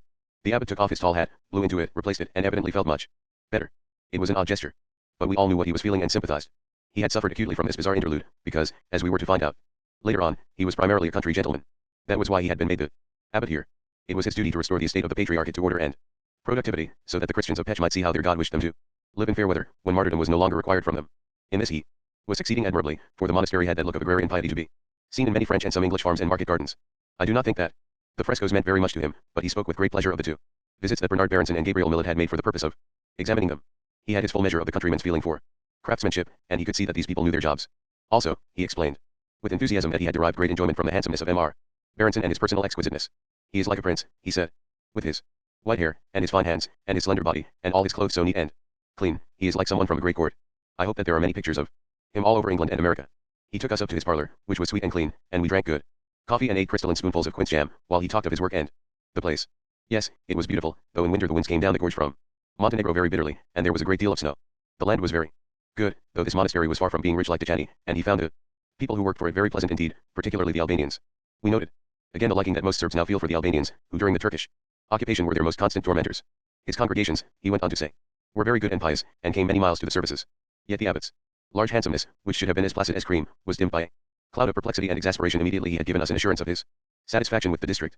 His dark brows drew together under his clear fleshy forehead, and his eyes, luminous as a peat stream, seemed to see something not very far off and not entirely gratifying, perhaps the main street of Pech as it would appear to eyes for whom nothing in it had the charm of unfamiliarity, a track, too wide for any traffic that could conceivably pass this way, with telegraph posts marching along it in full futility, bringing no useful messages to the town. We should have gone to Djani that afternoon, but at lunch it was plain that Constantine's fever had come back to him, so he telephoned to the abbot and arranged that we should go the next morning instead. We sent Constantine to bed and tried to sleep a little ourselves, for we were both deadly tired. But I found it difficult to rest, because whenever my mind was not preoccupied by some new sight it was invaded by the recollection of some of the tremendous events which had been shown or explained to me during the last 2 months, the struggle of the Croat soul between its Slav self and its Western education, the outlawry of the Dalmatian Uscox, the martyrdoms of Franz Ferdinand and Sophie Shodek and Princip and Shabranovich, the conflict between the Abranoviches and the Karageorgieviches, the magical practices of Macedonian Christianity, the rites of St. George's Eve, the glory of Gračanica and the self-slaughter of Kosovo, the noble effort of Trepča, and the nihilism of Goethe, with its demand that all these efforts of the human spirit should be set aside and that all the forces of the universe should be directed to the purpose of cramming her with whatever material belonged to others. When at last I slept, a dream distressed me by its proof that the thing which stung Constantine's hand was his wife. She did not want him to write any more poetry, because he was a Jew like Heine. My husband was awakened by the scamper of mice among our shoes, so we gave up and went for a walk on the hills overlooking the patriarchate on the other side of the river, among budding woods and through meadows tangled with pale purple and blue flowers. We met a good-looking young man who was stripped to the waist and carried a bright blue shirt and wet bathing dress. He looked at us very hard and then turned back, and asked if he might walk with us and show us one of the hermits' caves which are so numerous in this district that they gave the town its name, for etch is an old word for cave. He spoke a didactic kind of English which he said he had learned in America as a child, during a visit to an uncle, but which had the hollow ring of the propagandist printed word. You may wonder why I approached you when my torso is nude, he said, but I did so in full confidence, for I am sure that you are people who have swept all unwholesome prejudices out of your minds, and are open-minded and receptive to such healthful ideas as sunbathing. How did you know that? Asked my husband. I watched you last night as you had dinner outside the hotel, answered the young man, and I am sure of it. But what did we do as we dined that convinced you were in favor of sunbathing? Pursued my husband. You are very polite to your wife, said the young man. It is evident that you have conquered your animal instinct to oppress the female and have accepted intellectually and emotionally the point of view that by childbearing she contributes as much to the state as the male by his characteristic activities. You talk together very intently also. So it is evident that you have raised her to your intellectual level. Yesterday I went back to my house and made my wife come out and look at you as an example, for she is of these parts, and she is not always sure that she ought to be advanced. She is dragged down by her early surroundings. But she is very beautiful and very good, and there is something special about her which would be difficult to describe. But besides your attitude to each other, you have the appearance of cultured people. I am sure you read many books. What sort of books do you prefer and why? Towards such people who ask such questions my husband feels as a shepherd towards lambs. He does not ask himself whether he would not rather be thinking his own thoughts or spending the time with companions more like himself. He wholly abandons himself to the feeling that there is a breed valuable to the community and that he must cherish every member of it. He talked with the boy about books as we strolled along the hillside under green firwoods so high that the spring had only lately reached them, through the flowery pastures, past a ruined house where snakes slid among rank hemlocks and hellebores, to the visibly icy reservoirs where the boy had been bathing, and up a grassy slope to the cavern. It still glowed faintly with holy pictures painted by a medieval hermit, and it resounded with cries that might have been thought to proceed from a spirit in travail, had not the angular behind and bell rope tail of some form of cattle been visible in its depths. On the grass nearby, in the shadow cast by an acacia tree, sat an old Albanian, his bright eyes and smile fresh as a bubbling spring. We felt that he would have been sure to pick the best place for a rest, so we sat ourselves down beside him. The young man exchanged jokes with him, and one was so funny that the young man rolled over and over on the ground, but he remembered to pick himself up and say, in a superior manner, the Albanians are a people of great motherwit, but they are not at all advanced, and started talking about books again. His special interests were economics and political theory, and he called himself a communist, but he had, in fact, a far more intelligent interest in Marxism than most Yugoslavs who claim that name. They are for the most part simply exponents of the age-long opposition between the country and the towns and have much more sympathy with William Morris than with Marx, but this young man had read Das Kapital with a mind of good, tough critical fiber. My husband repeated to him some of the most amusing passages out of H.W.B. Joseph's book on the Marxian theory of value, and in spite of his faith, he laughed aloud and rolled over on his back just as he had done at the Albanians. Jokes. Who is the man that wrote that book? He asked. He must have a wonderful mind, though of course essentially frivolous. Do you know him? He has one of the finest minds in the world, said my husband, and he was my philosophy tutor at Oxford. Oh, what I could do, cried the boy, if I had the advantages you have had. He sat up and held his chin in his hands and looked sulkily down the valley, and then a light stirred in his eyes and he turned to my husband. I heard them say in the town that you came from Kosovska Mitrovica and that you were great friends with the people at the Trepcha mines. Could you not give me a letter to the Gospodin Mac, asking him to give me work? For there is nothing here for me to do. I help my father in the hotel he keeps, but there is not enough work for the two of us, and I am too good for the work there is. I could do much better. Sometimes I weep, because Petch has nothing for me to do. On our way down to dinner we went into Constantine's room to see how he was faring with his fever, and on the landing we saw that the chambermaid was ironing her pile of sheets as she had been doing the night before, but this time she was quietly weeping. I said to Constantine, your little admirer is crying her eyes out, have you been cruel to her? He answered, no, she has told me what grieves her and it is something more important than me. She came in here to bring me an orang eat and she sat on my bed and she said, I should be happy, for they pay me well here. They know well that the hotel is falling to pieces and that if I were not here to scrub the floors and keep the mattresses clean we would be overrun with mice and beetles and bugs. But sometimes I cannot bear life. I said to her, what is it you cannot bear? My little one, and she answered, it is death. It makes me so angry. 3 days ago a man died here, he was a very rich man and he held high office in the town. When the Prime Minister came here he was among those who received him, and he wore a tall hat such as the gentlemen wear in Budapest. I knew him well, and he was a proud and powerful man, with many things passing through his head. And 3 days ago he died, and yesterday they carried his coffin through the streets, and he was nothing. Just a body that would soon begin to stink and would be just dirt, just filth. And then she began to cry, so I said, did you love him, my little one? And she answered, no, not at all, but it makes me so angry that death can do such a thing, that one day there can be a man, full of importance, and the next day there is nothing. It should not be so. Oh, I felt so furious, I wanted to fight death and kill him. And she sat there and wept, and I think she was speaking the truth. I think she had not loved this man but was only enraged at the idea of death, for she wept like a woman who has been insulted, not like a woman who has been hurt. Then she said, I must iron my sheets. And she beat my pillow, and she went from me. When we went out onto the landing, she had left her task for a moment, and a guttering candle, standing on the rugged ironing blanket between a pile of rough sheets and smooth ones, cast tremendous shadows on the walls and ceiling as we passed. As we sat down in the restaurant there came to our table the traveler in ready-made clothing we had seen praying on the road near Kosovska Mitrovica, who was so civil that we asked him to dine with us. He accepted our invitation with alacrity, because he longed to speak of the abode of joy, a blend of Venice in carnival time, and the New Jerusalem, to which his memory had transformed Aberdeen. But there was some other alchemic agent beside his memory, there were personalities at work, which had softened the gaunt handsomeness of that town and injected blandness into the veins of my maternal country to mix with its grim vigor. For he spoke of many people he had met in Great Britain with tenderness, particularly of one woman whom he proved by his story to be remarkable. She had organized a scheme for placing the Serbian refugee boys in English and Scottish homes and schools and had traveled perpetually to see how they were getting on, and later she had astonished them by her interest in them as individuals. She was like a baba, like a grandmother, he said. But many people are fond of children, and young people, it is like being fond of dogs. Or horses. It is what happens afterwards that matters. And do you know, last year, she came out here. She said she was getting very old and might die before long, and she wanted to see what had happened to her boys. So she traveled all over the country, seeking us out, and when we had done well she was so pleased. She came to my house and had tea with my wife and saw my children, and she sat and nodded her head and said, this is very good indeed. It couldn't be better. I shall often think about this when I get home. She had really liked us boys, for ourselves, not because we were boys. That I think very nice. And indeed we thought it a paradisal action, full of promise that earth need not always be what it is. I shall always be glad that I was in England, he went on. For I learned to do things neatly and in order and at a definite time, which we do not do here, and this has made me successful in business.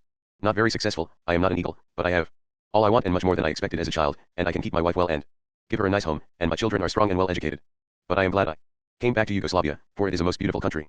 He asked us if we had visited many of the monasteries, and was sorry that we had not visited more in Serbia proper, in the valley south of Belgrade, but glad that we had seen Sveti and the Fruška Gora. How do you know the monastery so well? Asked my husband. You cannot take much time off to look at them while you are traveling in your business. Then I have no time at all, he replied, but I belong to a society in Belgrade, and every time there is a holiday such as Easter or Whitsuntide we members hire motor charabancs and we drive off with our wives and children to some monastery and stay there 2 or 3 days. It is an excellent way of spending a holiday, for it keeps us close to the church, even when we do not like what the patriarchs do, and forget to go to services in Belgrade, and it reminds us of our national history, and the places are always exceedingly beautiful, and there are many good monks whom it is pleasant to meet. I tried to imagine Canterbury or Gloucester, invaded by a bank holiday crowd, who picnicked all over the close and sang and danced and drank, and occasionally rushed into the cathedral and joined heartily in the service and rushed out when they felt like it, and freely and familiarly conversed with the dean and chapter. The imagination cannot contrive such a picture. The Anglican Church has bought decorum at such a great price that it is indelicate to imagine her deprived of her purchase. I am glad, continued our friend, that you are to see Dechani. It is one of the most beautiful monasteries. My friends and I spent last Easter there and we were amazed by its richness. It gives some idea of what our land must have been like in the days of the Nemanjians. Has Dechani much influence on this town? I asked.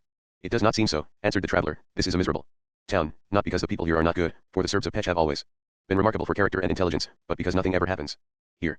They say that dinars amounting to 2 or 3,000 pounds a month are paid into the town as war pensions and gratuities, and the people live chiefly on that. It is a subsidy of a little over £2 a year per head. You see, under the Turks it was a frontier town, and that meant a lot of money, both in the employment of troops, and in selling the troops' goods and in smuggling, and the people had a great interest in maintaining their faith against persecution. But now they need a new thing. He excused himself early, for he had to start driving south the next morning shortly after dawn, but he did not go till he had performed a service for us in the way of some supplies from a chemist. He was an altogether admirable person, but his place was almost at once taken by a person whom we found less admirable, the Dane who spoke German like a German. Good evening, he said. I suppose you will be going to Cetinje tomorrow. No, said my husband. But what are you doing here so long? Demanded the Dane. We are tourists, said my husband. But there is nothing here to keep a tourist longer than one day, exclaimed the Dane in a tone of exasperation. We have not yet seen Cetinje, said my husband. But you should have seen Cetinje in the morning, and the Patriarchate in the afternoon, the Dane said in a very loud and threatening voice. What are you doing here in Pech? Asked my husband. The Dane clearly thought this an impertinent question. I am a traveler in agricultural machinery, he answered coldly, as if to tell us to mind our own business. I suppose you will be here for weeks, said my husband. Why do you say weeks? Asked the Dane. Well, would you rather I said days, months, or years, replied my husband. In open ill humor the Dane went back to his own table and studied a German newspaper.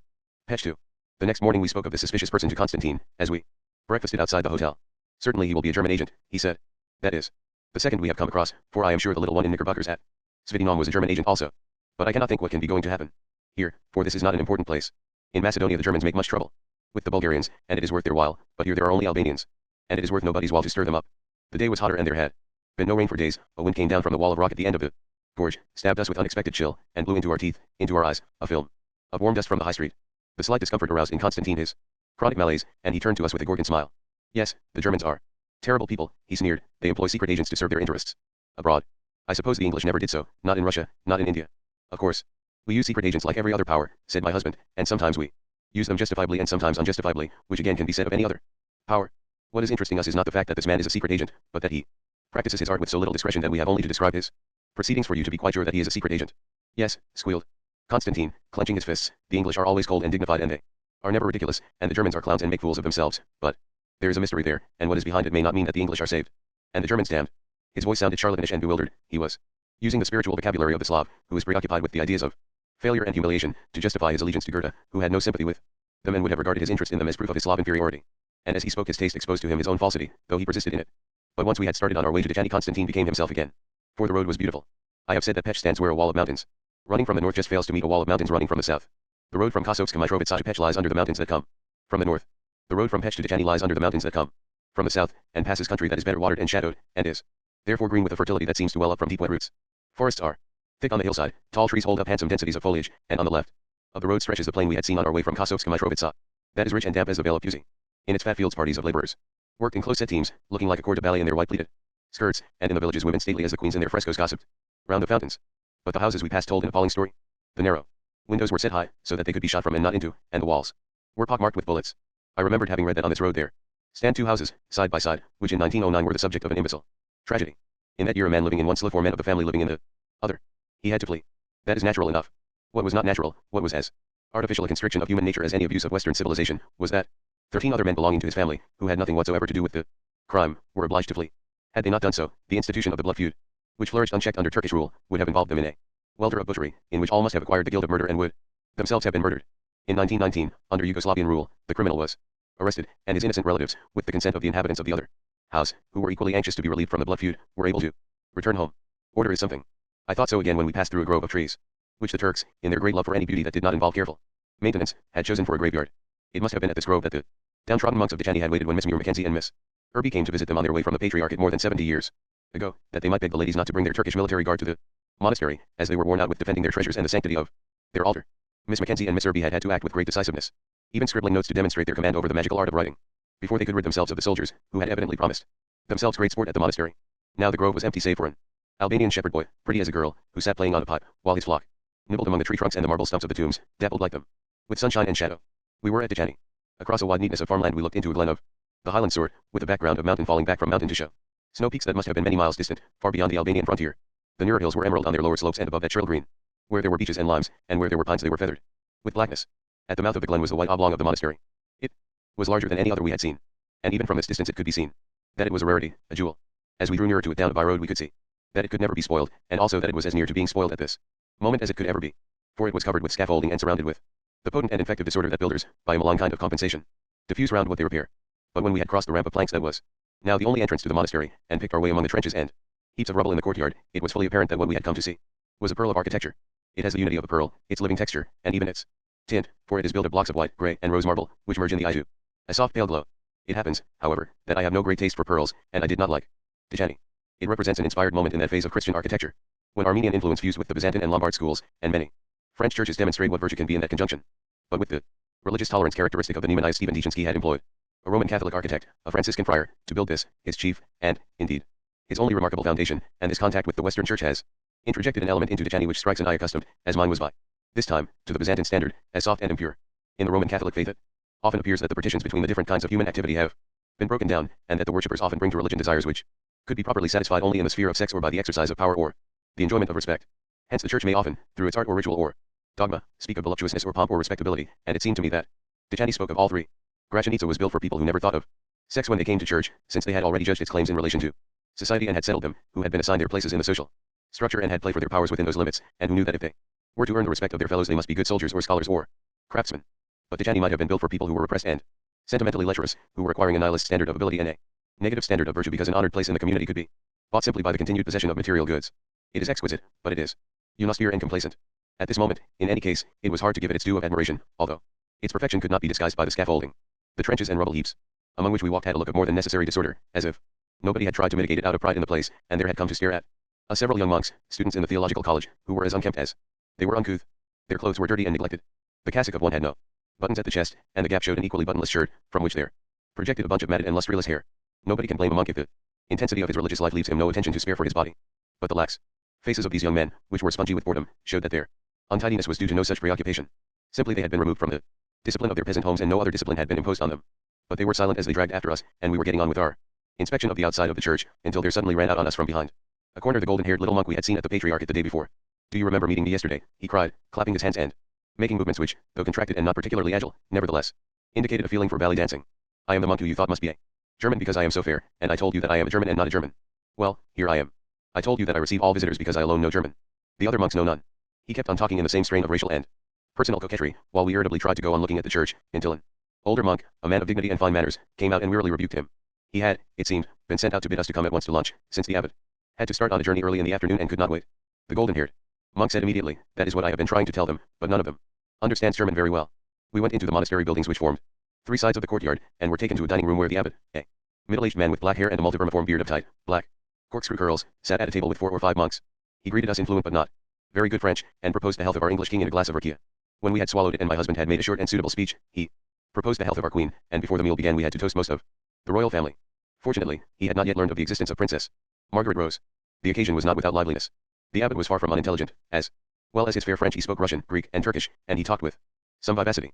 All the monks, except for one of oriental appearance, across whose yellow face there passed no shade of expression, hung on his words and sometimes threw in laughing remarks.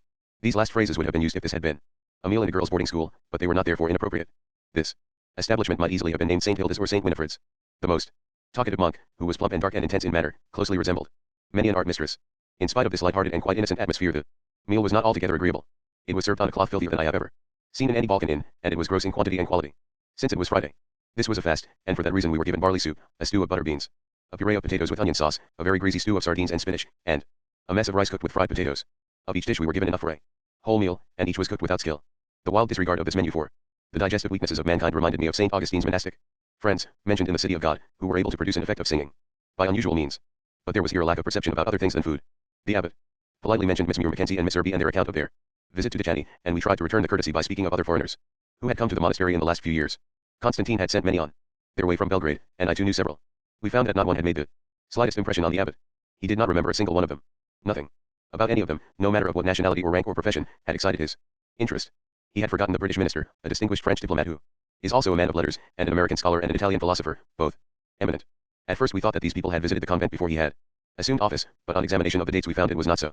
It may be objected that there was no reason why the head of a great religious institution should be interested in casual foreign tourists, but one of the personalities he had ignored was a Dutch artist who was also a mystic and a devout member of the Eastern Church. The truth was, we discovered as the meal went on, that nothing in the West had any meaning for him, and, by an unfortunate historical accident, nothing had any meaning anywhere else either. His face was turned, as his repertory of languages suggested, towards the East, which was natural enough in an Orthodox priest who had taken orders before the Balkan Wars, when his home was Turkish territory and the ally who promised to alter this was Tsarist Russia, and the new Turkey had no desire to be seen by him.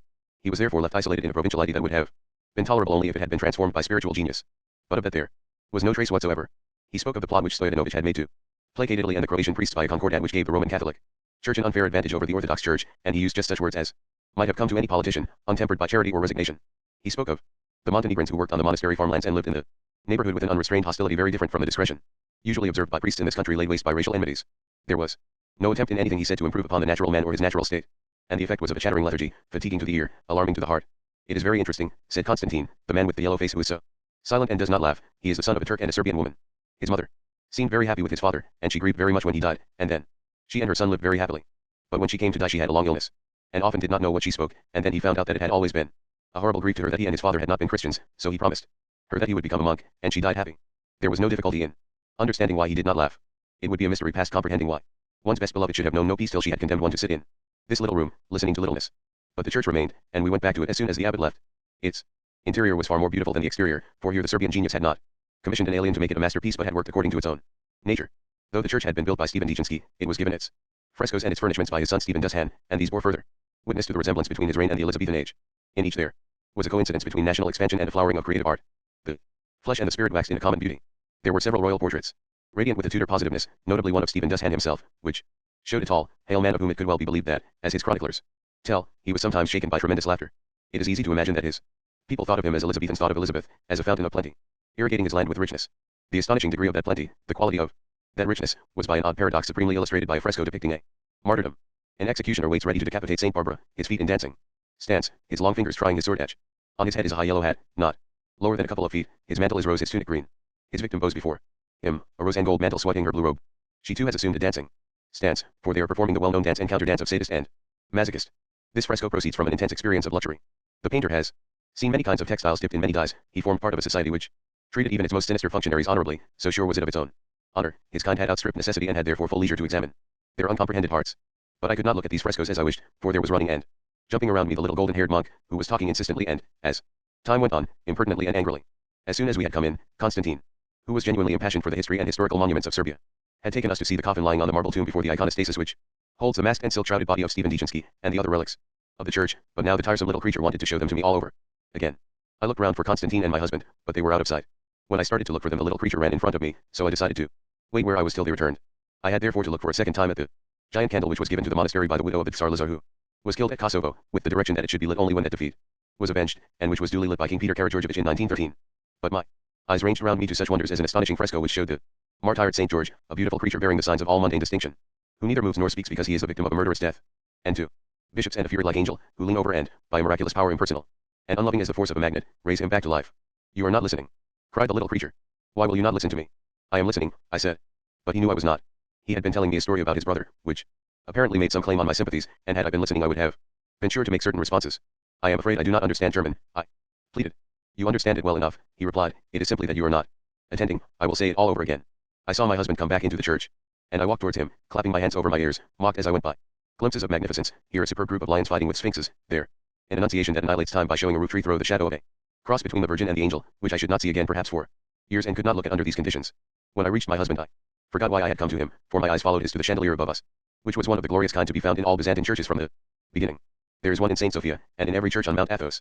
Chains drop from the drum of the central dome and support a horizontal ring of metal links, closely set with candles and ornamented with icons.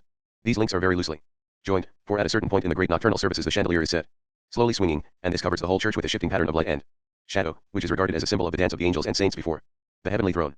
What sound, sober work, what sound, sober taste, sighed my husband. The golden-haired monk pressed in on us, scolding and complaining, and I cried out, what can we do to get rid of him? My husband said to him severely, in German, what is all this yammering about? The little creature fell silent, looked down at his slippers, and cried out, oh, dear, I must go and put on my galoshes. As we watched him run away, my husband said, here is Constantine, I must ask him to stop this. But as Constantine came towards us he pointed over his shoulder, and again we forgot our irritation, this time out of interest in the party which one of the older monks was leading into the church. There were 2 men, 3 women, one holding a baby in a wicker cradle, 2 little boys. They were Albanian Muslims. The men wore the white skull caps that are to them as the fez to other Muslims, and their characteristic white serge trousers, braided with black about the loins and ankles, and clinging miraculously to the hip bone. The little boys wore tiny skull caps, tiny braided trousers. The women were veiled and wore floppy white dresses that fell in deep, limp frills like old-fashioned lampshades. In the tall multicolored square of painted walls, among the shafts of yellow light that drove down from the high windows, they looked pale and dusty like moths. The priest spoke to the men and they took off their white skull caps and saw to it that the boys did likewise. He spoke to the women and they took off the veils. Slowly and clumsily, perhaps because they were reluctant to break a lifelong pious custom. But also for the reason that one strand of Islamic custom, though not all, seems to insist on lack of fleetness and grace as part of the feminine ideal. But their faces bore the sly lubricious smile of those who perform a forbidden action, and this expression seemed particularly ghastly and frivolous because one of the women revealed the livid skin and preoccupied stare of the typical cancer patient. It is their Friday, whispered Constantine, that is the Muslims' holy day, it is to them as Sunday is to us. And they bring their sick to be cured by our Christian saints. See what they do. They made their way to the tomb of Stephen Dejanski and stood there, in a hushed fluttered group, summoning up their intention. The priest withdrew from them and came over to us, murmuring with a smile. They have worked out this ritual themselves, it is entirely their own idea, we have nothing to do with it.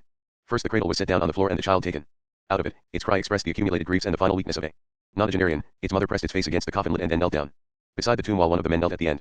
Trembling, she held the wailing baby under the tomb and the man took it from her and passed it round the end back to her. 3 times the baby was passed under the tomb and back again. By this tenuous contact with the man whose father had burnt out his eyes, who had killed his brother, and who had been killed by his son, it was presumed that the baby would now enjoy physical health. Then it was put back in its cradle, and one of the little boys kissed the tomb and crawled under it 3 times. After that the woman with the livid skin and the stare slowly performed the ritual, so stiffly and mechanically that it was as if her own malady were hypnotizing her from within. The 3rd time she could not pass under the tomb by her own volition. She had to be dragged out by the 2 men. Even if the ritual were effective, she had come too late. It was no longer for her to say if she would dispense with her malady or not, it was now for her malady to decide when it would dispense with her. The 2 men got her onto her feet, and they became again a huddled, overawed group. Softly they padded across the church towards the porch. One of the women and 2 of the men looked up at the frescoes with the conscious calm of tourists who in the tropical islands see the natives practicing what in their country of origin would be considered indecent exposure. Islam forbids the representation of living creatures. We followed them to the archway and watched them in the sunshine among the trenches and the rubble heaps, resumming their veils and their skull caps. At Svidinam they had told me that the Moslems brought them their lunatics to be cured, but I had never seen it for myself. Of course this was not an actual flouting of the theory of Islam. We remember only that Muhammad bade his followers strike off the heads of all misbelievers. We forget that in the Quran he alluded to Christ with deep respect, and held that Adam, Noah, Abraham, Moses, Christ, and himself were God's best beloved. These Moslems had been brought here by several motives. First, and most piteous, they had already cried to their own God and found him indifferent. Also this was a place of great past and present prestige. Before Dejani was a monastery, it was a palace of the Nemanais, though most of it was destroyed by the Turks after Kosovo. An indestructibly solid kitchen still survives. The memory of its grandeur would certainly have still lingered in this country where a century seems less than a decade elsewhere, and that the monks who a generation ago lived here in poverty and fear should now be among the rulers of the land, while the Sultan and his pashas had been driven out, must have given the ignorant a sense of phoenix-like resurgence, triumphant over death. But whatever the motives of the people were, the visit itself made a painful impression, because they were getting so little good from it. This crawling under Stephen Dejanski's tomb was not a vicious ritual, but it was idiotic. It was a plain piece of infantilism, purely regressive. The human being pretended it was a child again by going down on its hands and knees, and by crawling under a symbol of authority enacted a fantasy of flight from responsibility, of return to dependence. That was all these people got from a visit to this church, which on its walls bore such strong and subtle evidence of the support that Christianity can give to the tortured human animal. On the dome, and again behind the altar, was Christ Pantocrator, the ruler of all, that magnificent conception of man which shows him worn with care, utterly defeated by necessity, utterly triumphant because he continues to exist under the defeat and exercise his will. On the wall the Mother of God holds up her thin and loving hands in prayer. The folds of her gown are cut from the very stuff of religion, for in their long fall they make an image of endurance, continuance. She too is utterly defeated, she too is utterly triumphant in her refusal to abandon under that defeat her preference for love. People who grasp those conceptions would forever know some measure of comfort. I think that they, as well as Aberdeen, accounted for the peculiar sweetness and serenity of our friend the seller of ready-made clothing. But there seemed to be no force working in the life of the monastery, which would make these conceptions clear to those who were not prepared for them. By their own tradition, no one could have entered Svidinam, not the wildest mountain Moslem, without receiving some intimation of what its founders and those who lived under their influence had believed about life. But though there were several monks here at Dejani who looked as if they were wise and would have transmitted wisdom, they all wore an air of helplessness and frustration. I am taking your husband to look at some carving on the outer wall, said Constantine. Will you come? But I stayed where I was among the frescoes, which the afternoon light was now irradiating and showing more and more manifestly superb as pure painting, quite apart from their revelation of the sensibility of a demonic people. Suddenly the little golden-haired monk was back at my side. I had thought that he had said he was going away to put on his galoshes as a pretext for escaping from my husband, but he had actually changed into curious flapping footwear of blue cloth. I heard again Mrs. Mack's words, I hope you'll not be shown round by that wee monk with the awful galoshes. Apparently such imbecile scenes were the usual lot of the visitors to Dejani. You must give me your passport, he said. But why? I asked. It is a rule, he said, that everybody who comes to the monastery must give me his passport. But we are not staying here. I objected. We are going back to Pech quite soon, before evening. That does not matter, said the little creature. Everybody who comes here, even for a few moments, must give me his passport. This was, of course, perfect nonsense. Give it to me, he clamored. I knew well that if I handed it over to him I would never see it again. He would probably take it away, tear it up, and come back saying that he had never had it. I am sorry, I said, I haven't got it with me. We all left ours at the hotel at Pech.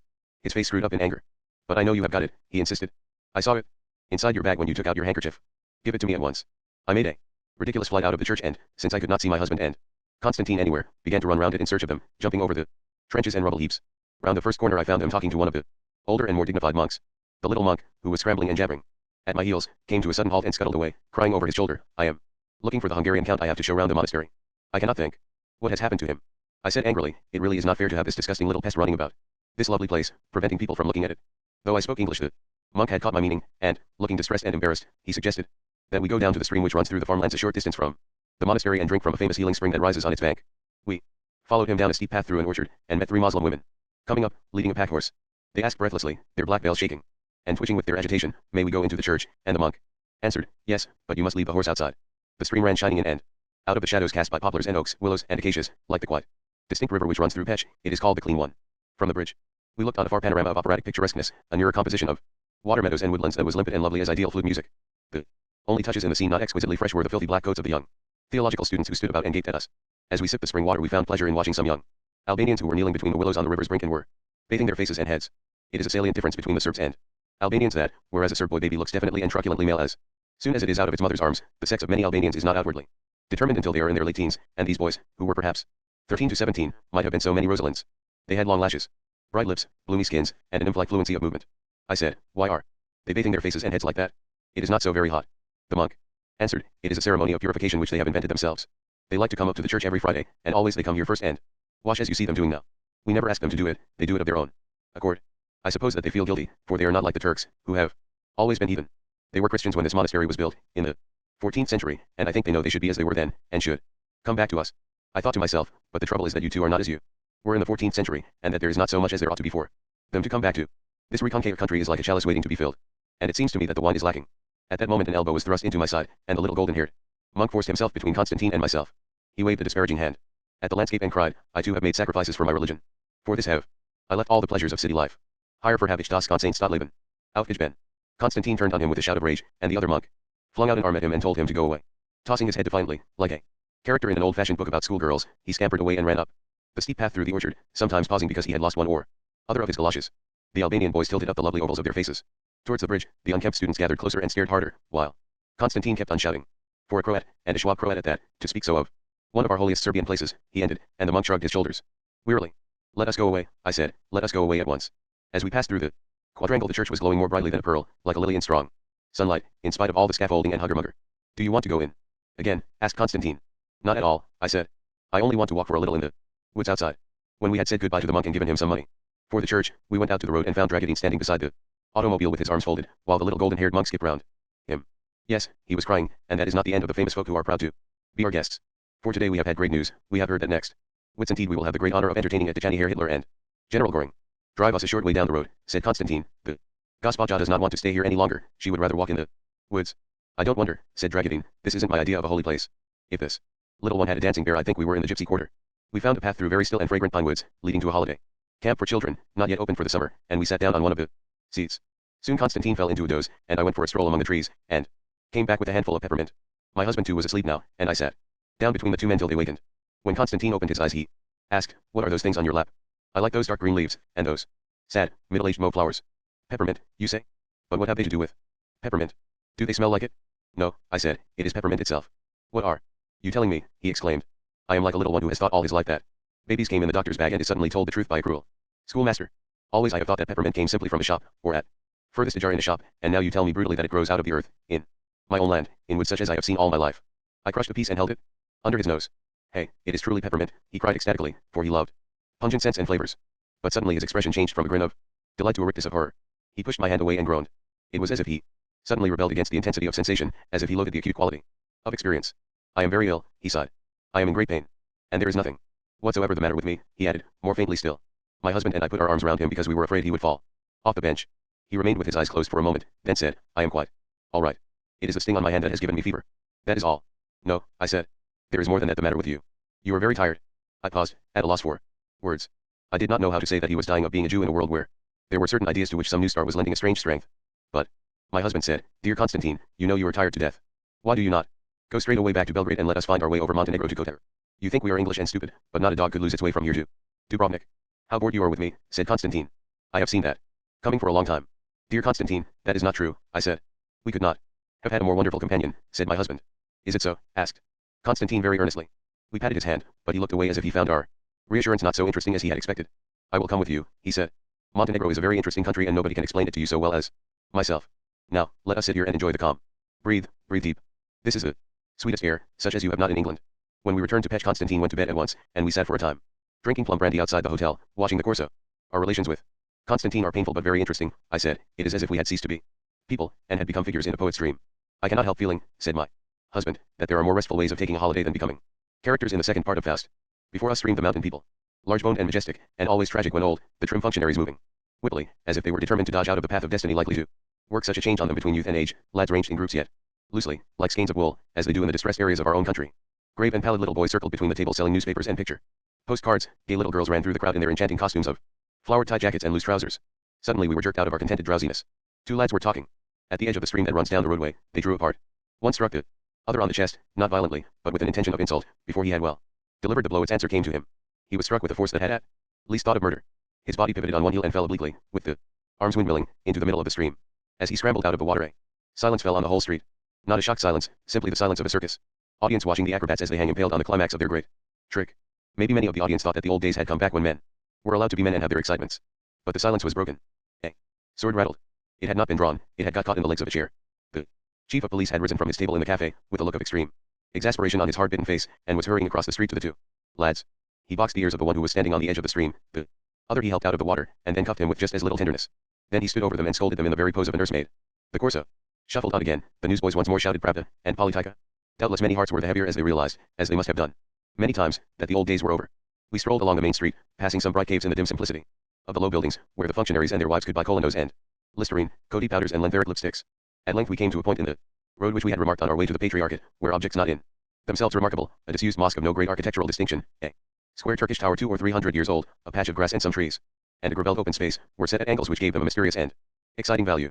We stood for a while and enjoyed its challenge to the imagination. Twilight was falling. The brilliant sky was bluish and white, lit with stars that minute by minute grew more immense. The mountains were the color and texture of lamp black, and the woods on the foothills looked liquid as green water. Beside the mosque, a puddle lay pure white. We heard a drumming, throbbing sound, and thought that the mosque could not be disused as we were told, since surely this was the chanting of a service. But when we drew near the mosque the droning grew fainter, and bats flew straight out of the walls, and our search for the sound led us around the open space to a little cottage with a garden where somebody was giving a party and entertaining his guests with very old records played on a very old gramophone. It must have been a very small party, for it was the smallest of cottages. I do not think there can have been more than 2 or 3 guests, but there were the solemn, self-consciously orgiastic noises of a slop party. As we looked and listened there was a scuffle behind us, and a tug at my coat. One of the little girls in flowered jacket and trousers was there behind me, panting through her laughter. Parlez-vous français, madame? The golden patent on her sun-bleached brown hair shone like a halo through the half-light. Softly shrieking with laughter, hampered and delayed by laughter, she fled back to a group of shadows that was hiding at a corner of the Turkish tower and now scattered, laughing as she had laughed, into the dusk. Though we called her she would not come, but it did not matter, for she had no more need than a kingfisher to break her flight to prove her loveliness. The town seemed the quieter for the sudden unfolding and furling of wings in its stillness. We turned at random down a street, where white houses showed blank and secretive faces, and were defended by a broad stream that flowed between them and the roadway. We did not hear a human sound until we met a Turk, wearing a red and white turban of archaic fashion, and carrying 2 amphorae. As he passed us his spectacles flashed at us, but he went on talking contentiously to himself. I said to my husband, Miss Kemp says in her book, The Healing Ritual, that she met a young man here who studied occultism and had in his home 200 ancient manuscripts and books dealing with the art. If one lived in Pech one would do queer things, said my husband. Its dignified decay makes me feel like a fly walking over velvet. At last we heard voices. On a bridge leading over the stream from a house stood a young girl in a white blouse and black skirt, holding a lantern with one hand while her other arm was laid about the shoulders of 4 young children as they all looked earnestly along the street. They are coming, cried a little boy at the side of us. No. They are not, jeered the others. These people are not they. Do you not know them? Better than that. That broke the tensity of the children's interest, and they ran back into the house, but the young girl continued to look down the street, even when a glance had told her that we had come to a stop in front of her, startled out of our good manners by her incomparable beauty. The slight change of expression by which she rebuked our impudence was neither excessive nor complacent. She was noble in her manners as well as her appearance. I thought it probable that she too was of the strain that had produced the great Katerina Simic, or at least her followers, and I hoped that the visitors she awaited would bring her some food for her splendid appetites, some opportunity to coerce life into a superior phase by an act of courage. But, if they came on such an annunciatory errand, I could not think that they would belong to the same organization that had fostered the genius of Katerina Simic. I could not think that they would be sent out by the local church. The abbot of the Patriarchate was performing his pious and non-mystical function to perfection. When this girl was older, his monastery would be a refuge and a refreshment to her. But there was no force here to tell her youth, as the church had told Katerina Simic when she needed the lesson, how to take the kingdom of heaven by storm.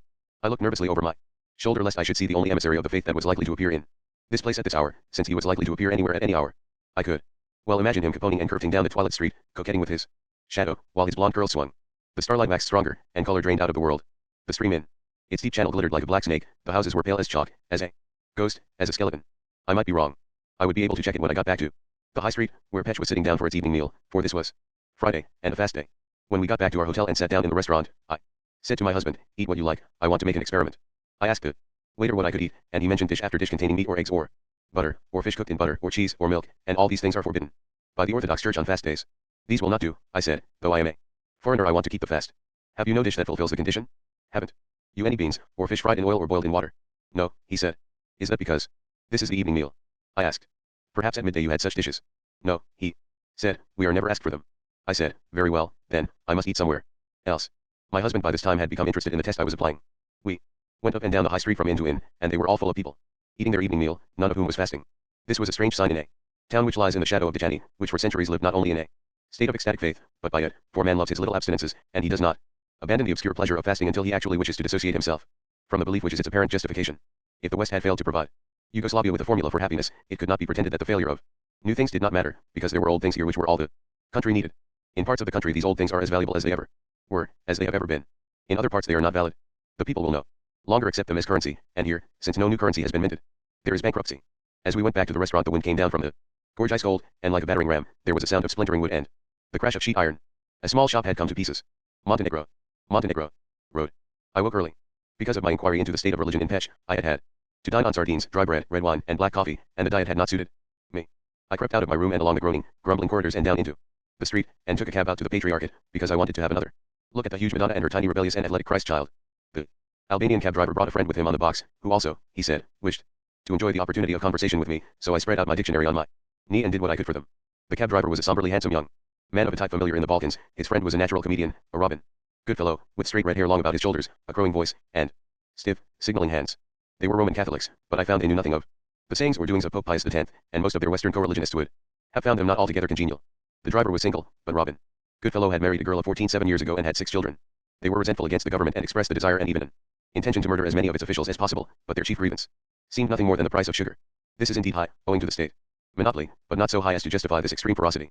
They were very much interested in all sweet things, and had heard about the superiority of English and Swiss chocolate, so I had to talk with the pedantry of a wine connoisseur about Peters and Tobler and Nestle, Cadbury and Roundtree and Fry jam and spices they wanted to learn about also, but I failed to surmount the difficulty of describing curry in an imperfectly mastered language.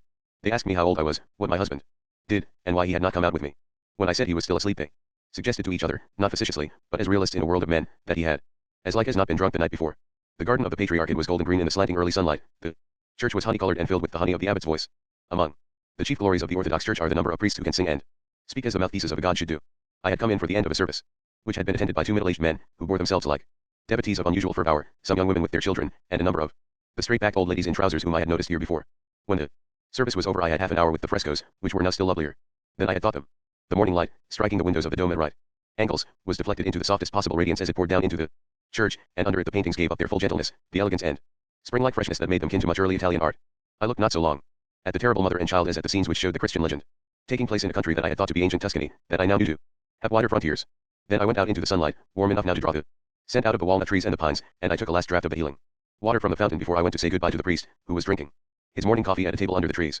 I stood beside him for a minute before he noticed me, for his Albanian servant and an old laborer had laid down before him a plant with fleshy leaves and stem that had been trampled and broken, and he was staring at it, with his elbows on the table and his coffee cup held in his hands.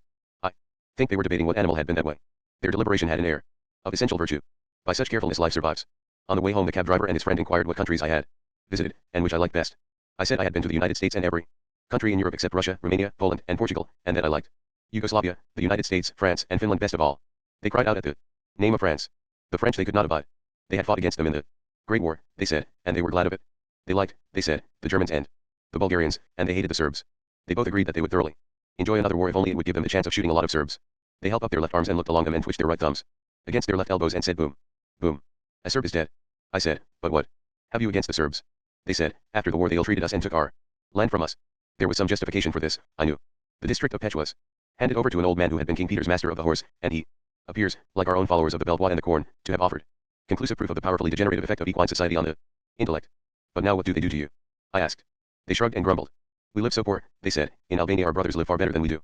It was as pathetic as the belief of the Bulgarian schoolboy in Baitalje that Bulgaria was a richer country than Yugoslavia, for everybody who comes out of Albania into Yugoslavia is amazed at the difference, which is all in Yugoslavia's favor, of the standard of living.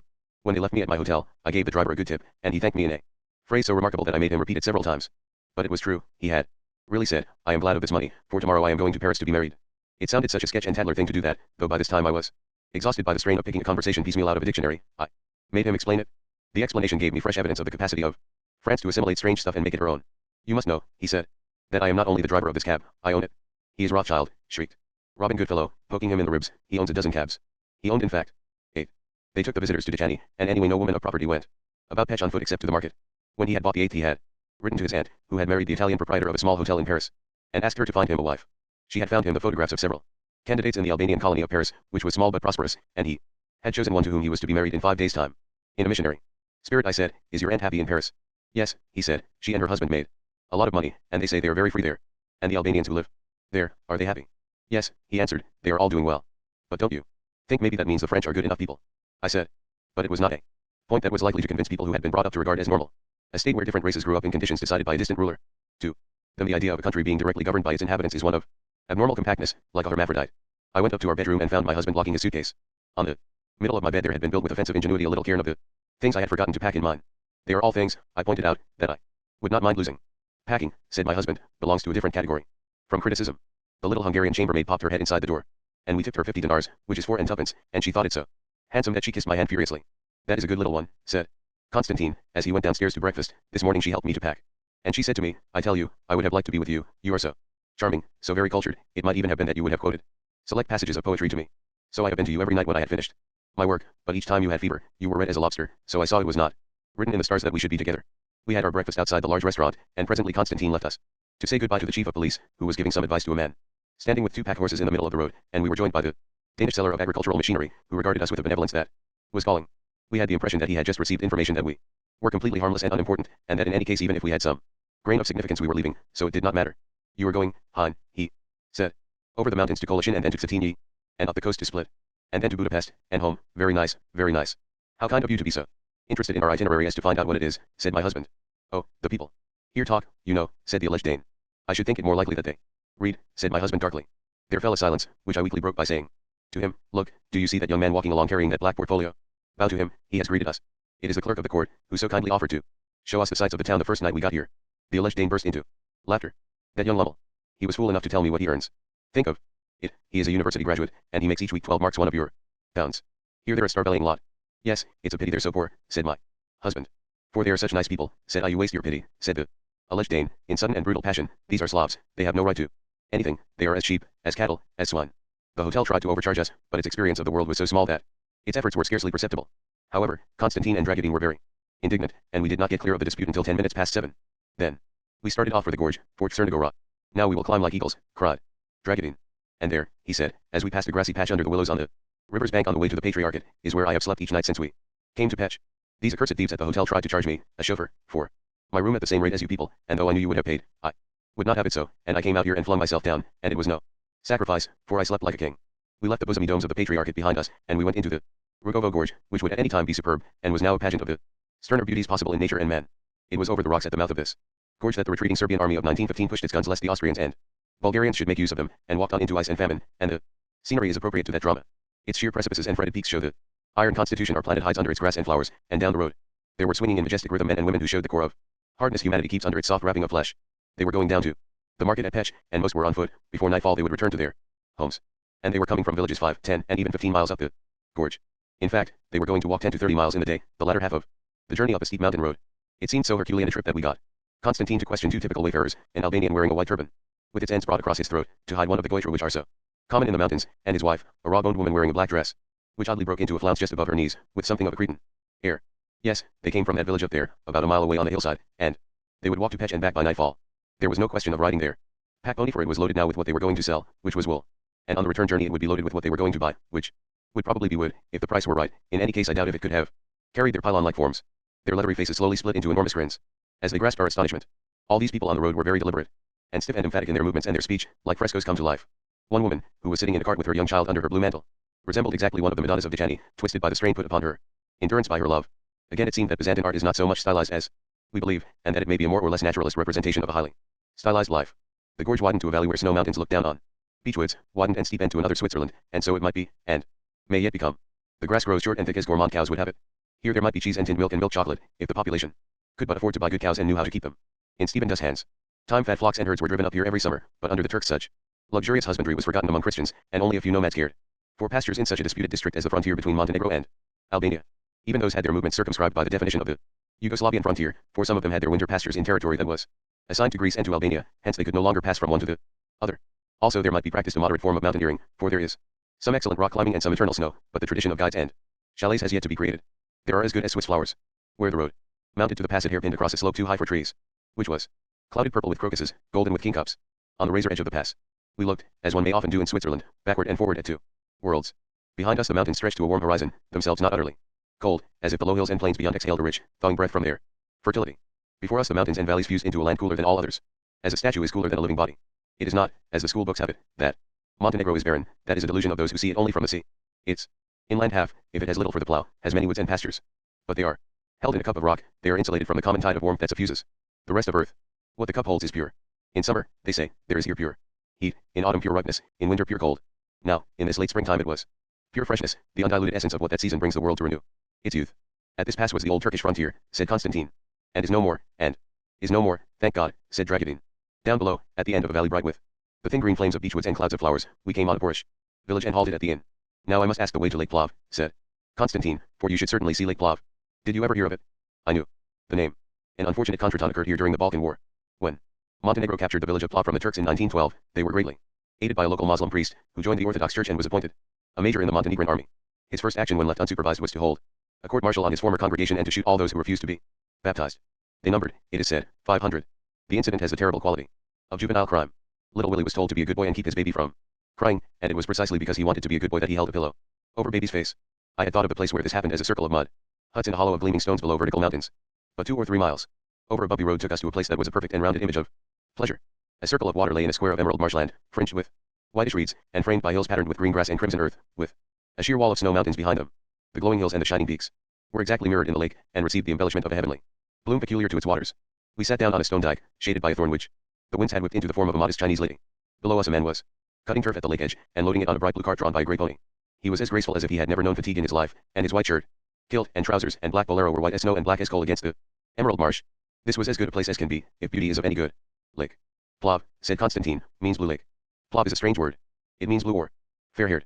All that is beautiful without being somber. Back at the inn, we had an early lunch in distasteful surroundings.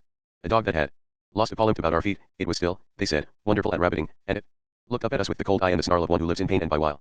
As we ate, a motor bus which had left Cetinje at dawn arrived and disgorged a load of pallid people, holding the battered yellow hemispheres of sucked lemons and making no effort to conceal that they had found the remedy against sickness not wholly satisfactory. One demonstrated that in her case it had been completely ineffectual. There is everything here that Aldous Huxley could desire, said my husband, and it was true, for in the inn garden on the other side of the road was a little building like a summer house, poised high on piles over a stream, which we were forced to believe was a sanitary installation of too simple a kind. But squalor is not a Montenegrin characteristic. If the country has a blatant fault, it is a chilling blankness. The typical house stands high-shouldered on a small base under a steeply raked roof tiled with what looks like slate but is pine. Its face is singularly inexpressive. It is often isolated, for as this land was not occupied by the Turks there was not the same necessity to huddle together for protection from armed raiders, but even when such houses are gathered together in villages they never warm into welcoming sociability. Andriyevitsa, a village of 1,500 inhabitants, which we came to after 10 miles drive through olive groves and plum orchards, is well set on a ledge above a river with heaths and pine woods about it, and has a handsome main street planted with great trees and lined with substantial stone houses, which are ornamented with fine balconies, an architectural feature which marks that one has crossed the cultural watershed and has come down on the side of Dalmatia and Venice and the West, for the Oriental cares little for them. In spite of these advantages, its effect on the stranger is cold and dreary. It is as if the genius of the place lacked emotional and intellectual pigmentation, and that effect is intensified by the terrible purity of Montenegrin good looks. The beauty of both the men and the women is beyond what legend paints it, because legends desire to please, and this perfection demonstrates that there can be too much of a good thing. They are fabulous non-minsters. Such symmetry of feature and figure, such luster of hair and eye and skin and teeth, such unerring grace, chokes the eye with cream. Outside the village of Andriyevitsa, on a glassy plateau high above a river, was a kind of park which contained a new white church built in the Byzantine style and a war memorial consisting of a black marble needle marked in white letters with a prodigious number of names. We went to see what this might be, and a young man who had been asleep in the long grass beside the memorial rose up in such white immobile handsomeness as Disraeli would have ascribed to a duke, and told us that it commemorated the members of the Vasovic tribe who had fallen in the wars. The Serbs who took refuge here after Kosovo split up into tribes, each with its own chief, very much after the order of our Scottish clans, and the Vasoviches were among the most powerful. All 4 sides of the needle were covered with names. There must have been 700 or 800 of them. I exclaimed aloud when I saw that the inscription gave the dates of the war as 1912 to 21. But of course it is true that this country was continually under arms for 9 years. First they joined with the Serbs in the Balkan Wars, but when the Turks were beaten they had to continue a local war with the Albanians until the Great War came, and then the Austrians attacked them, and the peace brought them none, for they fought against the Serbs in protest against their incorporation in Yugoslavia. As we stood there we were joined by an elderly woman, poorly dressed but quite as aristocratic looking as the young man, and they acted as our host and hostess in a tour of interesting graves. 2 generals belonging to the tribe were buried in the park, and over the road, in the open heathland, lay 2 tribesmen who had been hanged on this spot by the Austrians, and not far off 2 other members of an earlier generation who had been imprudent enough to demand a liberal constitution from King Nicholas. The air we breathed was pine-scented and rarefied by height, the moorland and Mountain and waters about us enjoyed their elemental innocence, these marvelously beautiful people, placid as prize animals, showed us the tombs of their butchered kin. I remembered that this country, with greater certainty than any other country that I could think of, might attribute its survival to one single event, and that event was loathsome in character. For 300 years after Kosovo the Montenegrins fought against the Turks with unremitting courage, and vanquished them again and again. But when the Turks were outside Vienna in 1683 and then were driven out of Hungary, they turned their full attention to this enemy who was weaker and nearer home. They marched through the mountains, guided by Montenegrins who had adopted the Islamic faith, and they occupied Cetinje. Thereafter it seemed that the last Christian Slav stronghold must fall, largely because there were so many of the renegades. Two-thirds of the Albanian people had been converted during the 17th century, and it looked as if their example had corrupted their neighbors. In 1702 a bishop was kidnapped by the Turks when he was on his way home from the consecration of a new church, and he was held to ransom. The ruler of Montenegro, Daniel Njegoš, saw that his people must strike then or perish. It is told in one of the national ballads that he called a meeting of the tribes and bade them go forth on Christmas Eve and offer every Montenegrin Mohammedan the choice between baptism and death. 5 brothers named Martinović alone obeyed him, and though the ballad assumes that they themselves executed the plan, it is obvious that they must have used the whole of their tribe. The time fixed for the holy vigil is at hand. The brothers Martinović light their holy tapers, pray earnestly to the newborn God, drink each a cup of wine to the glory of Christ. Seizing their consecrated maces, they set out in the dark. I am on the side of the brothers Martinović. Having seen what Turkish conquest meant to the Slav, it is certain they were justified in their crime. A man is not a man if he will not save his seed. But the destiny is abhorrent that compelled the brothers, who may be assumed to have been of flawless and inhuman beauty, like the Montenegrins of today, to go out into the night and murder the renegades, who also would be beautiful. Please give me some brandy, I said to my husband. I feel rather ill, but when he poured it out of his flask it was not what I wanted. I would have preferred a drink that was enormously strong, that would instantly have clouded my consciousness, that would have smelled of nothing, like vodka. The bouquet of brandy recalls the pageant of the earth, the lovely and logical process of flower and fruit that causes man, with his leaning towards argument by analogy, to harbor such excessive hopes concerning his own life. It is a subtlety, and up here subtlety seemed doomed. As we drove out of the heathland into greener country, where there were farms that were astonishingly trim, considering they had to stand on end, we passed churches that had neither within nor without the faintest air of mysticism. They might have been town halls, or even, in some cases, blockhouses. That was natural enough, for in Montenegro church and state were till recently not merely welded but identical. In the 16th century the last king of the line of John Crno, John the Outlaw, after whom the land was named Crnogora, abdicated and went to live in Venice, and before he left he called an assembly of the people and transferred his authority to the bishop of Cetinje, who was the head of the Montenegrin church. Even so the Emperor Constantine the Great, on leaving Rome to found Constantinople, transferred his authority to the Pope, and thus gave the papacy its claim to temporal power. Thus it happened that until 1851, when Danilo II fell in love with a pretty girl and changed the constitution so that he could marry her and transmit his royalty to their children, Montenegro was governed by a succession of prince-bishops who passed their power from uncle to nephew. The church was, therefore, the government, and its buildings were therefore adapted to the state's chief function, which was to resist the Turk. Not here could goodness be adored and its indestructibility be recognized in ecstasy. The first and real need was an altar, where the Martinović brothers could take a stirrup cup before they set out on their pious errand, their truly pious errand, swinging their consecrated maces. Christianity was still an inspiration, and one that had proven its worth, but, like Montenegrin houses and good looks, it was too simple, too stark, so full of one perfect thing that it was as good as empty. Have the Montenegrins not made enormous sacrifices to preserve their independence? I asked Constantine, and he answered, greater than you can believe. They have sacrificed almost everything except their heroism. They are nothing but heroes. If they eat or sleep it is so that they shall wake up heroes. If they marry it is so that they should beget little heroes, who would not trouble to come out of their mother's wombs were they not certain that they would grow up in heroism. They are as like the people of Homer as any race now living. They are brave, and beautiful, and vainglorious. A soldier must be vainglorious. He must go into the battle believing that he is so wonderful a human being that God could not let it be that the lesser men in front of him should kill him. And since the men in front of them were Turks who were often really prodigious fighters, there was no end to the fairy tales that the Montenegrins had to tell to themselves about themselves. You get it in the two classic stories that are always told about these people. One is really true. It was a thing noticed in the Balkan Wars. You know that when soldiers drill they have to number off 1, 2, 1, 2. In the Montenegrin army it could not be done. No man was willing to be second, so the first man said 1, and the second said, I am side him, very quickly. The other may be true, but perhaps only in the spirit. It is said that a traveler said to a Montenegrin, how many of your people are there? And he answered, with Russia, 180 millions, and the traveler, knowing there were not 200,000 of them, said, yes, but how many? Without the Russians, and the Montenegrin answered, we will never desert the Russians. And it was not a joke, for the vainglory of these people was necessary to them lest they should be conquered in battle. This vainglory will not permit them to have any other characteristics, except a little cunning that is quite simple, like the cunning of the Homeric heroes, for to be perfectly and absolutely vainglorious you must hold back from all activity, because you dare not ever fail at anything. So the Montenegrins are not really interested in any kind of work, and that makes it very difficult to fit them into the modern state of Yugoslavia. For in earlier centuries they lived by fighting, which always included a lot of looting, and by foreign subsidies, which were freely given, as the state was an important strategic point on the Adriatic coast, and in the late 19th and 20th centuries they lived very much on these subsidies, particularly from Russia. And now, all that is over, and they must earn their livings, and they do not want to do anything at all, for even farming used to be done chiefly by their women, since they always were at war or resting between wars, and no work interests them. No child here says, I would like to be a builder, or a doctor, or a carpenter, though some want to be chauffeurs because to them it is still a daring and romantic occupation. So they pester the government with demands for posts as functionaries and for pensions, which are of a terrible simplicity, for there is no need for so many functionaries, and if there were these people could not perform their functions, and God himself, if he had a knife at his throat, could not invent a reason why they should all have pensions. This is hard on a poor country like Yugoslavia, and this is not an easy matter to settle by patience and patriotism, as many things can be settled in Bosnia and Old Serbia and Macedonia, because the Montenegrins are empty-headed except for their wild and unthinking heroism, which is to say they are often like madmen. I tell you, this country is a sacrifice to itself of itself, and there is nothing left. There is no way out of the soul's dilemma. Those displeased by the right on the sheep's field, who would be neither the priest nor the black lamb, who would be neither converted to Islam nor defeated on Kosovo plain, are forced to fight the priest. Since we must live in the same world as those we fight, this means sharing this upland bleakness, furnished too simply with its blood-stained monolith. Whoso liveth by the sword shall die by the sword is only half the damnatory sentence passed on mankind by war. The other half reads, whoso refused to die by the sword shall live by the sword. Montenegro was something like a prison, though it was airy as heaven, instead of airless, like other prisons. It was stony like a cell, and it reeked of heroism as strongly as institutions reek of disinfectant, and the straitened inhabitants were sealed up in space with the ideas of slaughter and triumph as convicts are in their confinement with guilt and punishment. If one shut the eyes and thought of any pleasantness but the most elemental, any enjoyment that helped the mind further on its task of exploring the universe, one had to say on opening them, it is not here, nothing. But the root of it is here. So it seemed. Then the road looped round the mountainside to a steeper mountain, and wound up to yet another pass, so high that as we rose the noontide sky showed pale above the distant peaks, though it was deeply blue above us. The country, which here is highly variable, changed its character again. It was Buckinghamshire on this cool northward slope, so tall the beeches, so dense the woods they drove to the skyline, so gardenish the grass. Up and up we drove until we had to stop, to cool the engine. We none of us regretted it, for there were many gentians on the banks beside the road, and below us the woods lay like bonfires of green flame on the mild rolling turf, and further the distant infinity of mountains was blue as wild hyacinths. We sat there so long that a woman we had passed on a lower curve of the road overtook us, halted in her trudging, came up to the car, and laid her arm along the frame of the open window, looking round at us all. Her face had once been perfect but was no longer so, and was the better for it. Good morning, she said to Constantine. Who are you? I am Constantine, he said. I am from Shabats and I am a poet. And who are you? She asked my husband and me. They are English, said Constantine. Because they are great fighters, and they love nature, she said. How do you know? They are like that, asked Constantine.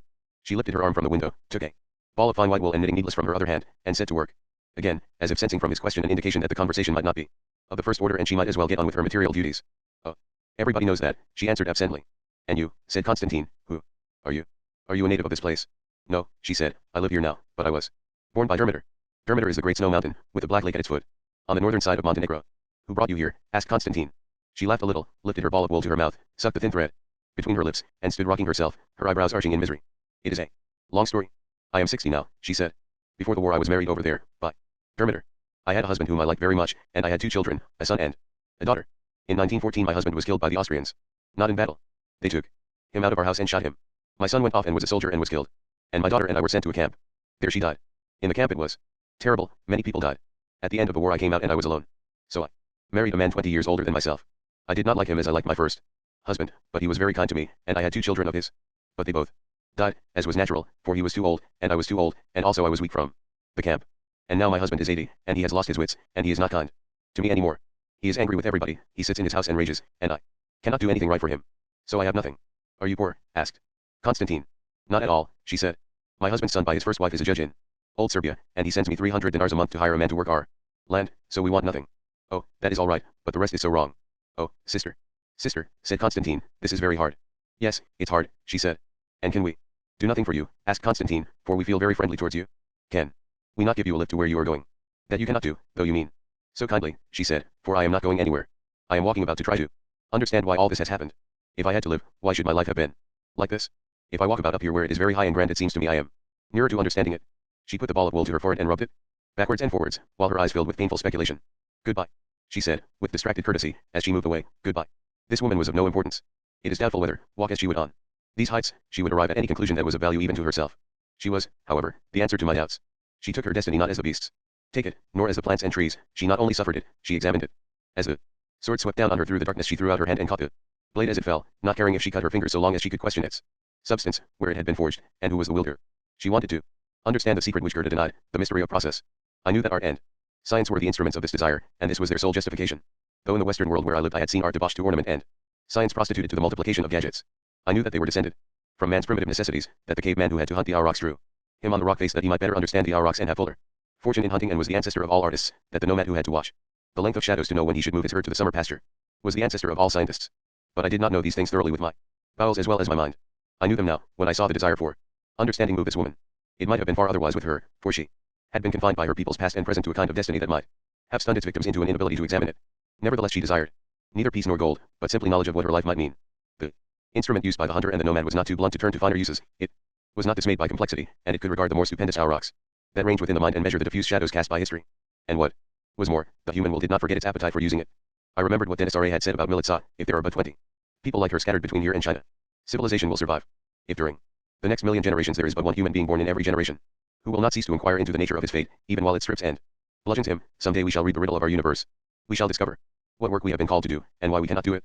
If a mind fails to profit by its riches and a church wastes the treasure of its altar, we shall know the cause. We shall find out why we draw the knife across the throat of the black lamb or take its place on the offensive rock, and why we let the grey falcon nest in our bosom, though it buries its beak in our veins. We shall put our own madness in irons. Then, having defeated our own enmity, we shall be able to face the destiny forced on us by nature, and war with that. And what does that mean? What name is behind nature? What name but one name? Then there will be the wrestling match that is worth the prize, then defeat will be eternal glory, then there can be no issue but magnificence. That contest may endure a million years, seeing the might of the combatants. And after that, what then? Could the mind twitch away the black curtain behind the stars? It might be dazzled by a brightness brighter than the stars, which might be the battlefield for another splendid conflict as yet not to be conceived. It was towards this splendor that the woman was leading, as we passed her later, leaving the road, and treading a path over the turf among gentians which she did not see. Goodbye. Dragidine cried to her. Goodbye, mother. Kolashin. Save for a peppering of graves by the roadside, this might have been a better lake district, a lovelier Coniston. About 4 in the afternoon we came on the town, which was of the prim and stony Montenegrin pattern, lying on a plain surrounded by shapely hills feathered with delicate woodland, and which greeted us with an inn, terrible in its cleanliness, and awe-inspiring in its landlady. She was one of those widows whose majesty makes their husbands seem specially dead. Her large Elgin marble head bore a crown of lustrous black plates, and was veiled by a black lace mantilla, her full black gown draped a massive and dignified body which it was impossible to imagine as divided into limbs in the usual manner.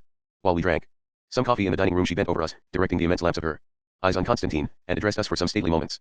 I asked in amazement, is she reciting a note of welcome? Not at all, said Constantine, she is telling me that the house is in great disorder because she is having a bathroom and a water closet put in, but that they will not be ready for 10 days, so that in the meantime you will have to wash in a tin basin and use the earth closet at the end of the garden. But surely, I interrupted, after a minute or so, she is speaking in Alexandrines. No, in blank verse, said Constantine, there are 10 lambs and not 12 in each of her sentences. All Montenegrins speak so when they are at all formal, which is to say, when there is any but their family listening. Listen, she is going on to tell us that our Prime Minister, Mr. Stoyanovich, always stays here, and it is true, for this is his constituency. You will find that she says it all in blank verse. And so she did. I had been misled into thinking that the measure was Alexandrine because of the singing, sweet yet faintly nasal quality of her speech, which recalled a poetry matinee at the Comédie Française.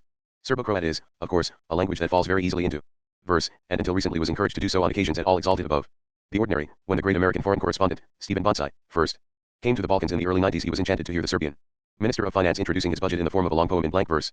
The logic is obvious. A free people who could make their lives as dignified as they could would naturally choose to speak in verse rather than in prose, as one would choose to wear silk rather than linen. There is, of course, a flaw in the logic, because there are many occasions on which linen and prose are more convenient to wear than silk and verse. There called on us presently the chief of police, who invited us to come with him to see a lake that was 15 miles or so away. I looked at him with respect, as at a wild western sheriff, for Kolashin is no tender district. Its original name was Kolai Shen, which, tortuously enough, is the Albanian for St. Nicholas. Though it was a Serb settlement in the days of the medieval Serbian Empire, it was later invaded by Catholic Albanians, and in time became a fortified Turkish outpost. During the 18th century it happened here, as in many other parts of Montenegro, that the Albanians merged with the Serbs, adopting their language and the Orthodox faith. Those Albanians who did not do so often joined with the Albanians on Turkish territory to attack the Christianized Albanians. As a climax in 1858 the members of several tribes in the neighborhood attacked the town and destroyed all the inhabitants who had kept their Albanian identity or who were Muslim. Thereafter, there was a kind of surly peace in the district, but it developed a spirit of resistance, of independence, tending towards pure negativism, which made them bitterly resentful after the war when Montenegro was amalgamated with Yugoslavia. This disaffection had quieted down, for here there were certainly no signs of resentment at the government automobile as there were in the Macedonian districts, where there were unpacified Bulgarians, but it was improbable that it had yet become the bride of quietness. And indeed nothing in the appearance of the chief of police suggested that he would have been there if it had. He had a face so tough and imperturbable that one could have played darts on it. But his manners were excellent, and it was with real courtliness that he led us out to the local automobile which we were to use for going to the lake, since ours was too heavy for the road. Like all Montenegrin automobiles, it was a debauched piece of ironmongery. This idyllic country, fresh under every dawn as Nausicaa going down to bathe with her maidens, unmarred by railway system and possessing no modern nor indeed even medieval town, which is but pastures and woodlands and mountains and primitive villages, set on earth sweet as new bread taken from the oven, is defiled by the presence on its roads of twisted and pointless wrecks of automobiles, which might have been salvaged from slough dump, driven by lads who have an air of enacting a heroic fantasy. One such, pale and statuesque, with self-consciously dilated nostrils, stood beside this black and crooked carcass. In the gold of the late afternoon we drove beside a clear brawling river, over a cultivated plain into a valley that was like Coniston Crag, recollected in a dream, under an opiate which let the mind stretch a point in favor of loveliness rather than probability. We passed into a beechwood and ran on out of shadow lit by the silver trunks and sunlight stained green, till we were halted by the strange lateral summer of an uprooted tree. My husband and I walked off first with the chauffeur as guide, and Dragody lingered behind us, looking for animals, catching us up sometimes to show us an emerald beetle or some such creature. Well behind us came Constantine and the chief of police, who, like the chief of police at Pech, had an air of being a harassed governess in charge of backward and undisciplined children, and was taking a chance to pour out his grievances. After a mile or so the chauffeur told us we must leave the road and take a short cut up the hillside. We turned and saw Dragody on his knees beside a tangle of tree roots, casting a spell on some form of life, and called to him, pointing upwards to our new path. We found the climb very pleasant, following The soft track through the beach mast under the flaming green roof of treetops, for we had had little opportunity of late to take any real exercise. Once I looked back and could not see Dragadine anywhere, so I came to a halt, and heard some shouting down below. It occurred to me that we might have come the wrong way and that the others might be trying to recall us, so I asked the chauffeur, is this really the path? He replied, yes, very emphatically, so we shouted to give the others our direction, and pushed on. The path now swung from side to side to avoid some steep stone bluffs, and for a time I was preoccupied in keeping my footing on it. Then I paused to look back. Even now there was nobody in sight. I shouted and no answer came. Though the treetops above us were still catching the sun, all the woods below us were in shadow. The sun was setting. I looked at my watch and said to my husband, do you know we have been climbing for half an hour? This cannot be right. But he learned his climbing in Switzerland, and is indoctrinated with the necessity for trusting the guide. The lad lives here, he said, he must know the way. I asked again, are you sure this is the path? He answered strangely, looking back as if a danger were pursuing us up the hillside, but impatiently waved us up the path. We worked on for another 5 minutes up a patch of hillside so steep that I had to plod along with my knees bent and my head down. When I straightened myself, my eyes fell on the chauffeur standing some distance ahead with his back to us, and his hand raised on a level with his head and pressed flat against a tree trunk. This meaningless attitude somehow expressed a definite meaning. I knew that he was lost. I cried out, let us go down again, but he turned on me a face dark with sullen terror, and at once ran away among the thickets and the tree trunks. In a second he was lost to me, for the whole wood was in shadow. I turned and shouted into the darkening valley below me, and there was no reply. My husband was standing a little way off, and I went to him, and put my arm in his, saying, where on earth has that wretched boy gone? He answered, I think there is a woodcutter's hut in the hollow over there. He has probably gone to see if there is anybody there who knows the way. It will be all right. Just then the chauffeur came back, hurrying so much that he often stumbled, and behind him were 2 men and a boy in wild white clothes, who were crying out to him in tones of warning and anguish. I could not find any satisfying interpretation of the scene. For a minute it passed through my mind that we had been led into a camp of brigands who would hold us for ransom, but this seemed an unlikely enterprise, since the chief of police was one of the party. And it was away from these people that the chauffeur led us when, scrambling up from a fail, and brushing the beach mast off his clothes, he stood up before us and panted, with the sweat running down his brow, this way. This way. I looked round to see what danger could be threatening us from the quarter he wanted us to flee, thinking of landslides and forest fires, but there was not a grain of earth shifting on the hill, and the air smelled of nothing but evening. Here, said the chauffeur. Here. He had brought us, with the 2 men and the boy in white clothes at our heels, to the top of a cliff, where stunted trees leaned into an abyss they veiled with their foliage. Where? He pointed at a track down the face of the cliff which was no more than a mere slippery edge, pressed 2 or 3 inches out of the level by a geological fault. I said, we cannot go down here in a failing light. The chauffeur was moved to agony by my hesitation. You must go. You must go, he groaned. He must think we are in some danger, I said to my husband, but what is it? I have no idea, he said. I looked back at the people in white clothes, meaning to ask their advice, and I found the 2 men stiffened in attitudes of horror and despair, while the boy, who alone of his straight-nosed people had a nose snub as if it had been pressed against something for most of his life, had come forward as if following his own goggling gaze. Look. I cried to my husband, and he turned and saw them also. But he speaks even less Serbian than I do, which is to say he speaks no Serbian at all. So it was I who had to say to the chauffeur, we will not go by that path. Take us back to the chief of police. But he answered through his set teeth, you must go here. Come, come. His resolution weakened mine, but I turned to look at the people in white clothes, and found that the relief they were showing was so great that our refusal to go down the cliff must have had some enormous implications for them, as enormous, say, as the difference between us alive and us dead. I said again, take us back to the chief of police. But his face grew desperate, and he stepped towards me as if he were going to lay hands on me. I realized that I must act as if I were more dangerous than the unknown object of his fear. It had to be a dramatic performance, for I keep no fury in stock. Rage makes me silent. I thought of Charlotte Bronte's description of Rachel in Villette, and, modeling myself on those lines, I waved my arms at the chauffeur and shrieked, to the chief of police. Down the hill. To the chief of police. He gaped, recoiled, and ran helter-skelter down the hill through the trees, looking back at me, and crying, with conciliatory gestures, yes, this is the road. The breaking of a branch on our left turned our heads that way, and we saw that the snub-nosed boy, belonging to the woodcutters, was running down the hill along a course parallel to our track, but about 30 yards away, keeping his face turned towards us as though we were a great wonder and he could not bear to lose sight of us for a second. The chauffeur came to a halt, for the reason that I was out of breath and had not made a minatory sound for some time. He folded his arms and looked sullen. But from the valley below we heard an outburst of panic-stricken shouting and the thin drill of a police whistle. We were at the top of the line of stony bluffs, and I had no idea of the way down. I could think of no more Serbian words, so I began to shriek in the rhythm of the Valkyries, and the chauffeur dived forward again. When we met they were all white-faced, Constantine and the chief of police and Dragadine. But what have you been doing? Screamed Constantine. Why did you not come back? We have been yelling and blowing the whistle till we have broken our hearts. Where did you take them? The chief of police shouted at the chauffeur. He took us, I said, to the top of the hill, and then he wanted us to go down a track across the face of the cliff. The chief of police threw up his hands. That track, he cried. The chauffeur, who had thrown his head back and was looking very noble, said something, and Constantine cried, but he says that he did not want to take you anywhere, that you insisted on climbing the hill, and that he did not ask you to go down the cliff, but it was your idea. I exclaimed, but what an astonishing liar. But my husband said, wait a minute, there is something here we do not understand. We may be doing the lad an injustice. You see, up on the hill he began to look disturbed, and my wife asked him if he had lost his way. Then he seemed definitely distressed, and we gathered he was afraid of something. When he wanted us to go down the cliff path, it was as if it was necessary we should do so, as if yes, it was necessary, screamed Constantine, for a Montenegrin. He repeated to the others what my husband had said, and they made signs of impatience and scorn, the chief of police holding his head and groaning, Dragadine spitting between his feet. These Montenegrins, hissed Constantine, you have not listened to what I have told you about them. I say they are all heroes, they are boastful imbeciles, like the Homeric heroes, and this little beast of heroes could not bear to admit to you and to us that he had lost his way and had guided you all wrong. So you had to go down the face of a cliff, you had perhaps to die, in order to show that after all he was right. There was a way. He shook his clenched fist in the chauffeur's face, shouting, how dared you take them that dangerous way? He shook back his longish hair and replied, haughtily, the way was not dangerous. That it was, piped a voice behind. The woodcutter's boy had silently joined us in the dusk. We told him how dangerous it was. I cannot go that path, even I in my bare feet, and the lady and gentleman would slip at once in their shoes. Indeed nobody goes that path. It has not been safe for years, and since the great storm last winter trees and lumps of rock fall away from the cliff all the time. My father and my uncles never work under it if they can help. Shuddering, I said, it cannot be so bad. After all, if we had died, he would have been killed too. Do you think that would matter to a Montenegrin? Spluttered Constantine. A silence fell. The three men looked murderously at the chauffeur. His head went higher and a white tooth bit into his lower lip. The woodcutter's boy, regarding him with a territorial malice that thoroughly enjoyed what evils might befall the inhabitant of another village, drew closer to see the fun. And now could we possibly see the lake, suggested my husband. Constantine and the chief of police looked at him as if he were interrupting a trial or a church service. It is, after all, what we came here for, insisted my husband, and they gave in to him, because they were not sure whether he was being quite idiotic, so idiotic that it was useless trying to act reasonably in his neighborhood, or whether he was practicing some last exotic refinement of gentlemanliness. We caught the lake in its last moment of beauty before the dusk took away its color, beechwoods drooped over a mirror, and behind them, pinewoods mounted black over castellated peaks.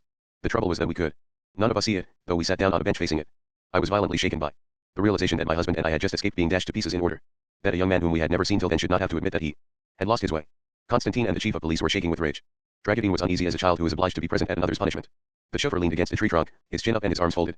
Constantine burst out, you see how stubborn they are. They are heroes, they must always go on, they cannot go back, not even if it is merely an evening promenade that is in question, and going on means that you must die.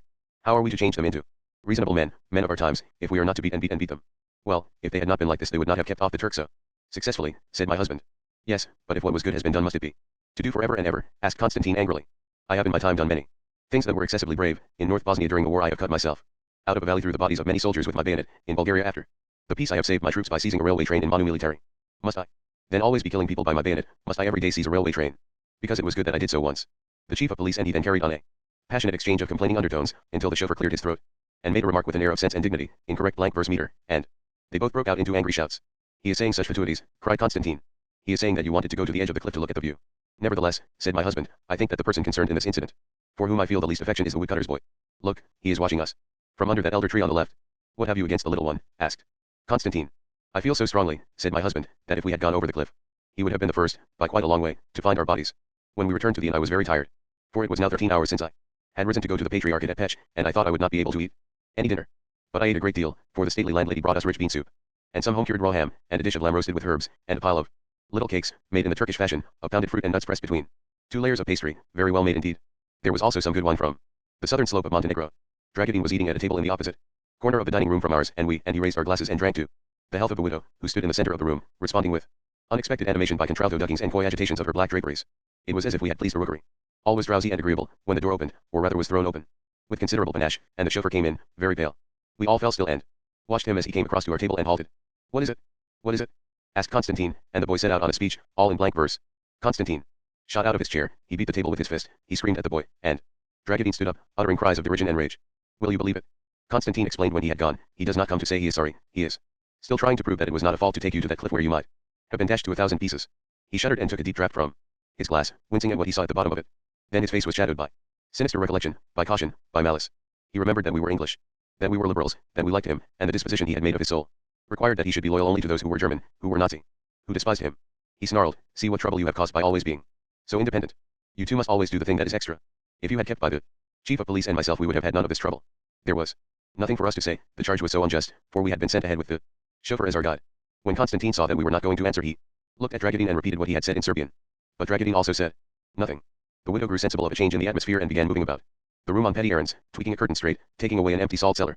My husband put a match to a cigar and said over the flame, I do not know why. I have never asked you this before, Constantine, for it has often come into my mind. Did you ever pass through a phase in your youth when it seemed to you that no writer existed except Dostoevsky? The sneer, the look of self-dedication to death vanished from Constantine's face. He said, for 2 years it was so with me. But indeed it was more than so, for I felt that I myself did not exist save as a part of Dostoevsky's mind. I would ask myself, whenever I was at a new thing, who are you now? Are you Stavrogin or Shatov? Are you Karamazov or Elisha? He said about defining the revelation that Dostoevsky had made to all of us, talking as brilliantly and nobly as I had ever heard him. Turgenev is greater than he, the critics say, and they are right. But if we had not been saved from the pit by Dostoevsky we would not be here to read Turgenev. Nevertheless I shook with a chill that even his recovered fire could not exorcise. The chauffeur had been willing to cast away his life on the hills, and ours also, in order that he should not be thought foolish enough not to know a certain path. Constantine was willing to cast away his self-respect, and indeed all he cared for, art, and philosophy and his country's life, for a cause as frivolous. He wished to win the good opinion of those who had given him a sense of their social superiority by pointing out that Berlin was a richer city than Belgrade. So one could not say of the chauffeur, he has erred out of curable ignorance, because Constantine, who was one of the most gifted and learned men in Europe, surpassed him in guilt, and one could not say of Constantine, he would not plan his self-destruction had he not overstrained our human equipment, because the chauffeur had committed the same offense in a state of simplicity. The woman we had met walking on the mountains that afternoon seemed not such a consoling portent as I had thought her. On the great mountains she was so small, against the black universal mass of our insanity her desire for understanding seemed so weak a weapon. Therefore I shuddered, and could take no pleasure in the genius of my friend, nor in my husband's kindness to my friend. I was glad when the widow rose from her seat by the hearth, and, to let us know that hours were getting late for collation, gave us a message which I think Constantine failed to translate with his usual felicity. For I am almost sure that she said she was anxious to do everything she could for us, and that we had better use the earth closet while the lantern in the garden was still alight. But Constantine announced, the widow says she will give you her all, and hopes you will go to the closet before you have an accident. Pajartsa. We left the inn early, taking all the remaining little cakes the widow could give us, and traveled for some miles further through the beech woods and streams of this sensuous version of the Lake District. Then we crossed a pass into the traditional Montenegro, the land which defies cultivation so that no peasantry could live there. Were its breast not bound with oak and triple bronze. It is an astonishing country. Even to those who know the bleakness of Switzerland and Scotland and the Rockies. There one sees often enough trees growing askew from the interstices of a hillside, paved with rocky slabs, but here it is as if a volcanic eruption had been arrested just at the moment when it was about to send the whole countryside flying into the air. The hillside bulges outwards, and slabs and trees jut out at frantic angles to a surface itself at a frantic angle. The inhabitants of such a fractured and anfractuous landscape are obliged to alter some of the activities that might be thought to be unalterably the same all the world over. There could be no such thing as strolling a few hundred yards from one point to another. The distance could be covered only by jumping, striding, and climbing, unless a track were made. But the next pass brought us to a district even wilder and less easily habitable. It could not be accurately called barren, for there was a certain amount of very rich earth to be seen, but again it had suffered an internal assault that had sent it spinning. We have all seen houses so ruined that only part of the ground floor walls were left standing, to define rooms that were now plots where grass and weeds and flowers grew more lush than in the wilderness outside. Here it is as if the whole mountainside, for 20 miles around, were covered with such houses, but the walls were of lilac blue rock and no mason had built them. If the plots they defined were more than a few yards across, crops grew there, or stunted trees, for we were drawing nearer the Adriatic, where timber is precious. But if these plots were small or inaccessible they flamed with flowers, with thickets of tall iris and torches of broom, rising out of the blanched hellebore. It was a hungry scene, yet it offered distractions to hunger. As we came down towards the lowlands and the distant sea we ran within sight of a canyon, cut by a river that flowed a dull bright green, clear and yet snake-like, over sand and pebbles. This color delights the Yugoslavs very much. It is mentioned in the folk songs of the district, and all sorts of people, from Milica to an assistant in a Belgrade shoe shop, had said to me, you are going to Montenegro? Then you must look long at the water of the Mrka, which runs through Pajartsa, for it is very beautiful. Beyond the canyon were low mountains ruled into natural terraces so level that the artificial terraces on the fertile land at their base seemed faultily ruled. Then the distance flattened out into plains, and before we got to them we halted for a minute or two to hang over a bridge that spanned a river sent down from the mountains to join the Mrka. This bridge, said Constantine, was fought over again and again by the Turks and the Montenegrins, again and again it has run with blood. For this is the key position to these fertile flatlands, which are the best part of the Zeta, which was Turkish until the Montenegrins took it from them once and for all. In 1876. They are good lands, said Dragudin, rubbing his stomach, now others as well as the Turk can eat. God, why do you speak of eating when we are out here in the country, exclaimed Constantine. Drive us at once to Pajartsa. We traveled fast beside the river in the canyon, which runs all the way into the town without losing the integrity of its strange and brilliant color, and soon we were eating trout in the dining room of the principal hotel. We had not wasted one moment looking at the sights of Pajartsa, for too evidently it has none. There are hardly any relics of the Turkish occupation, and as a modern town it lacks charm. It is solid, for it used to be the second town of Montenegro, and it is now the administrative capital of the district, but it is built without eloquence. Stone, which everywhere else imposes a certain rhetoric on those who build with it, can do nothing against the limitations of the Montenegrin genius, and expresses nothing but forthrightness and resistance. But there was an immense amount of human sightseeing to be done here, even in this dining room. As soon as we sat down, a plump elderly man, with hair artlessly dyed in incredible piano black, rushed across the dining room and embraced Constantine. What are you doing so far from Belgrade? He cried. And you? I did not know you could breathe outside the Café Moscow, cried Constantine. A beautiful young man, who was sitting at the next table and had been staring at a letter instead of eating his trout, looked up at these metropolitan greetings, seemed to recognize both parties, and broke into bitter silent laughter. Fiercely he folded up the letter, put it into his pocket, and started on his fish. The fat man explained that he was in Pajartsa rehearsing the local repertory company in one of his dramas, and a very fine job they are making of it too, waving his hand in a courtly gesture, and we saw that the players were all around us, eating trout. The men sat at one table, a couple of Spaniel-eyed juveniles, the pere noble with a toupee that rode higher and higher as he laid down the law with a wagging forefinger, and the funny man, who had the anxious face of a concerned mother and a shelving belly. The leading lady ate alone. Though she was not young, she was very handsome and she had authentic glamour. That is not to say that she resembled Miss Marlena Dietrich, and announced herself poisoned by special self-generated sexual toxins, affecting the face like the heavier sorts of beer. It is to say that while she was well equipped for love and sensible of its claims, she would be far more difficult for a lover to subjugate than the most frigid spinster. For it was inconceivable that the love of a man could ever matter to her so much as the approval of an audience. No lover, therefore, could ever feel sure of her, even after he had physically possessed her. She would leave any Romeo to play Juliet. And every man could promise himself the triumph of breaking down her preoccupation and making himself more precious to her than applause. She could not have been more attractive as she sat there, doubly dazzling with the radiance of a slop blonde and the maquillage of her profession, which seemed to proclaim her as more accessible than other women and actually proved her less, for the black on her lashes was designed to convince not a lover within kissing distance. But the man at the back of the gallery, and her complexion did not aim at freshness but at transporting into ordinary life the climate of the footlights. How little she and her kind represented pure passivity was shown by two older actresses at another table, who illustrated another phase of their being. Both were elderly, one had been very beautiful, about them was neither embitterment nor despair, only the cynicism of old foxes that had evaded the hunters 1,000 times and found their holes in time. Their value, real or imagined, in the world of art had given them a refuge from all the common ills of life, had given them the power to tell any person who tried to humiliate or disappoint them that it was not to be done, that they could only be hurt by unknown people, sitting in rows. As I watched them, one said to the other, "My dear, what can you expect from such people?" Her darkened eyebrows went up, her rouge lips went down at the corners, her fine wrist turned and showed a safety pin where a button should have been at her cuff. The sight evoked the disorder I knew would be characteristic of the rooms of all these three women, of all women like them in every country, which would proceed not so much from slovenliness as from defiance of all conventions touching on regularity, and from refusal to spend one drop of nervous force anywhere but on the stage. I put down my knife and fork and clapped my hands, for I had thought of something pleasant that I could say to Constantine about the Germans. It took him and his friend some time to part. The spectacle of their prolonged conversation made the young man at the next table take out the letter he had put in his pocket and tear it to pieces. It was typewritten and no doubt administrated a rebuff to some notable literary ambition, and no doubt that was a real tragedy, for there is an astonishing amount of ability in these small Slav towns. In another Montenegrin town, Nixhich, there is published a brilliant satirical journal. At last Constantine sat down with us, smiling and panting. "You see, I have friends everywhere," and I said, "Listen, Constantine, I have just thought of something that proves you right and me wrong." "Aha, such news I love to hear," he cried, beaming and falling on his fish. "I have sometimes spoken ill of Gerda in your presence," I said, "and I take it all back. There is one thing he did perfectly, and he did it for all time. I remembered it as soon as I saw your friend's company waiting around him. Nobody can see actresses in any country, neither a touring company waiting at an English railway junction, nor Comedy Francaise pensionnaires rehearsing in a Roman arena, nor stars lunching at the Algonquin in New York, without thinking of one thing, and one thing only. And that is," asked Constantine, "Wilhelm Meister's apprenticeship." I said, "Yes," said Constantine. "Yes, indeed," I said happily. "Do you not remember the wonderful description of the untidiness of the lovely Mariana's bedroom? He has a superb image for the theatrical makeup and costumes that lay about, as different from what they were in use as the glittering skin of a fish cast aside by the cook in a kitchen. He catalogues the other oddments in her room, the plays, and pincushions and hairpins and sheet music and artificial flowers, as all united by a common element, an amalgam of powder and dust. And he describes how young Wilhelm, used to the order of his bourgeois home, was at first shocked when he had to lift aside his mistress's bodice before he could open the harpsichord, and had to find another place for her gown if he wanted a seat, but later came to find a special charm in this chaotic housewifery." "Yes, yes," said Constantine. "What, do you not like Wilhelm Meister?" I asked, for he spoke a little coldly. "Oh, yes, very much," he said. But his eyes stared over my right shoulder, returned to me, examined me without much interest, then sought space again. "He does not believe me," I thought penitently. "I have convinced him too well that I don't like Gerda." So I continued aloud, "I am sure that if you went home with the leading lady over there you would find that her room was just like Mariana's and that she herself was like Mariana and Felina, and perhaps even the serious Aurelia." "Yes, yes," said Constantine, "I think you are right." But his voice was distant as his eyes. "It is no use," I thought, "he believes I cannot really be fair to anything German. And it is he who is not being fair to me, for I can see beauty there as everywhere else." I saw the Germany which was the setting for Mariana and Felina and Aurelia, the neoclassical villas with their creamy white stucco pilasters and pediments, the lilacs and chestnuts, the fountains, and the statuary that was none the worse for being none too good. And I was about to tell Constantine how much I liked that scene when my husband asked, "Constantine, why are you looking so hard at those people?" I turned, and saw that while I had been looking at an antique Germany, Constantine had been looking in the opposite direction at the actual Germany. At a round table behind me sat 8 people, 4 men in open shirts and leather shorts, 4 women in Dirndlish cotton dresses, all very fair and much overweight. "They look very harmless," I said. "You have not found the right word," answered Constantine, "for the oldest and tallest of the men is Altorf, the chief German agent in Yugoslavia." "Well, surely he is being very harmless at the moment," I said. "He is evidently just having an outing with his friends." Constantine did not answer for a minute. Then he burst out, "I am not sure. I think he is doing more than having a bubble with these pieces of raw meat. I believe there must be something with Albania." "Why was that?" "Little one with the knickerbockers whom the monk did not trust waiting at Svetinom, which is the Albanian frontier. Why was there that fool who said he was a Dane at Pech, which is also on the Albanian frontier? Why is this Altorf here in Podgorica, which again is on the Albanian frontier? It is certain that there is trouble to come in Albania, that the Italians are to do something frightful to the Albanians, and their friends the Germans, who do not so greatly love them, wait outside to see how it goes.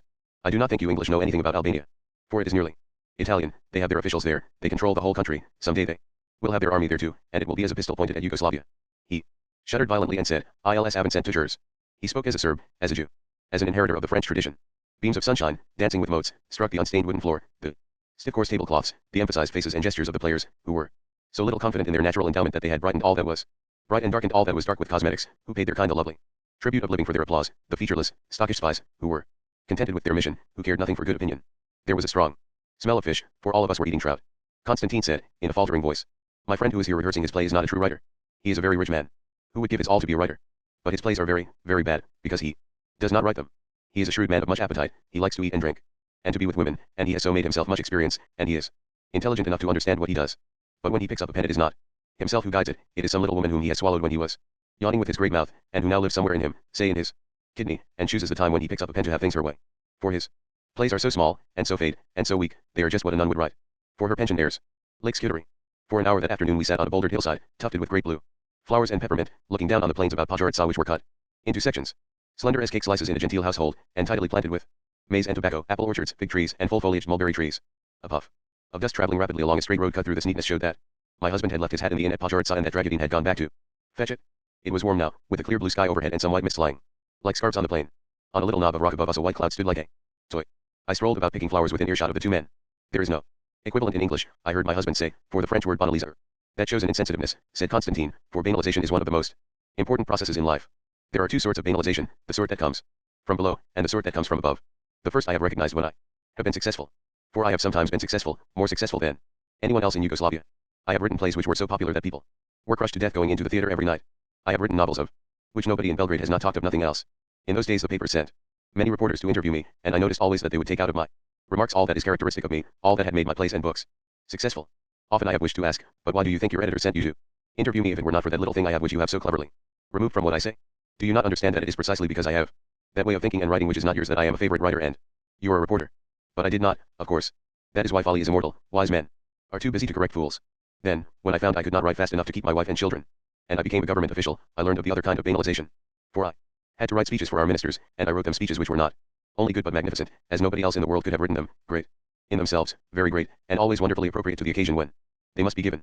And to my stupefaction the ministers altered them, every one day. Altered, just in the same way as the reporters altered what I said to them. They banalized them.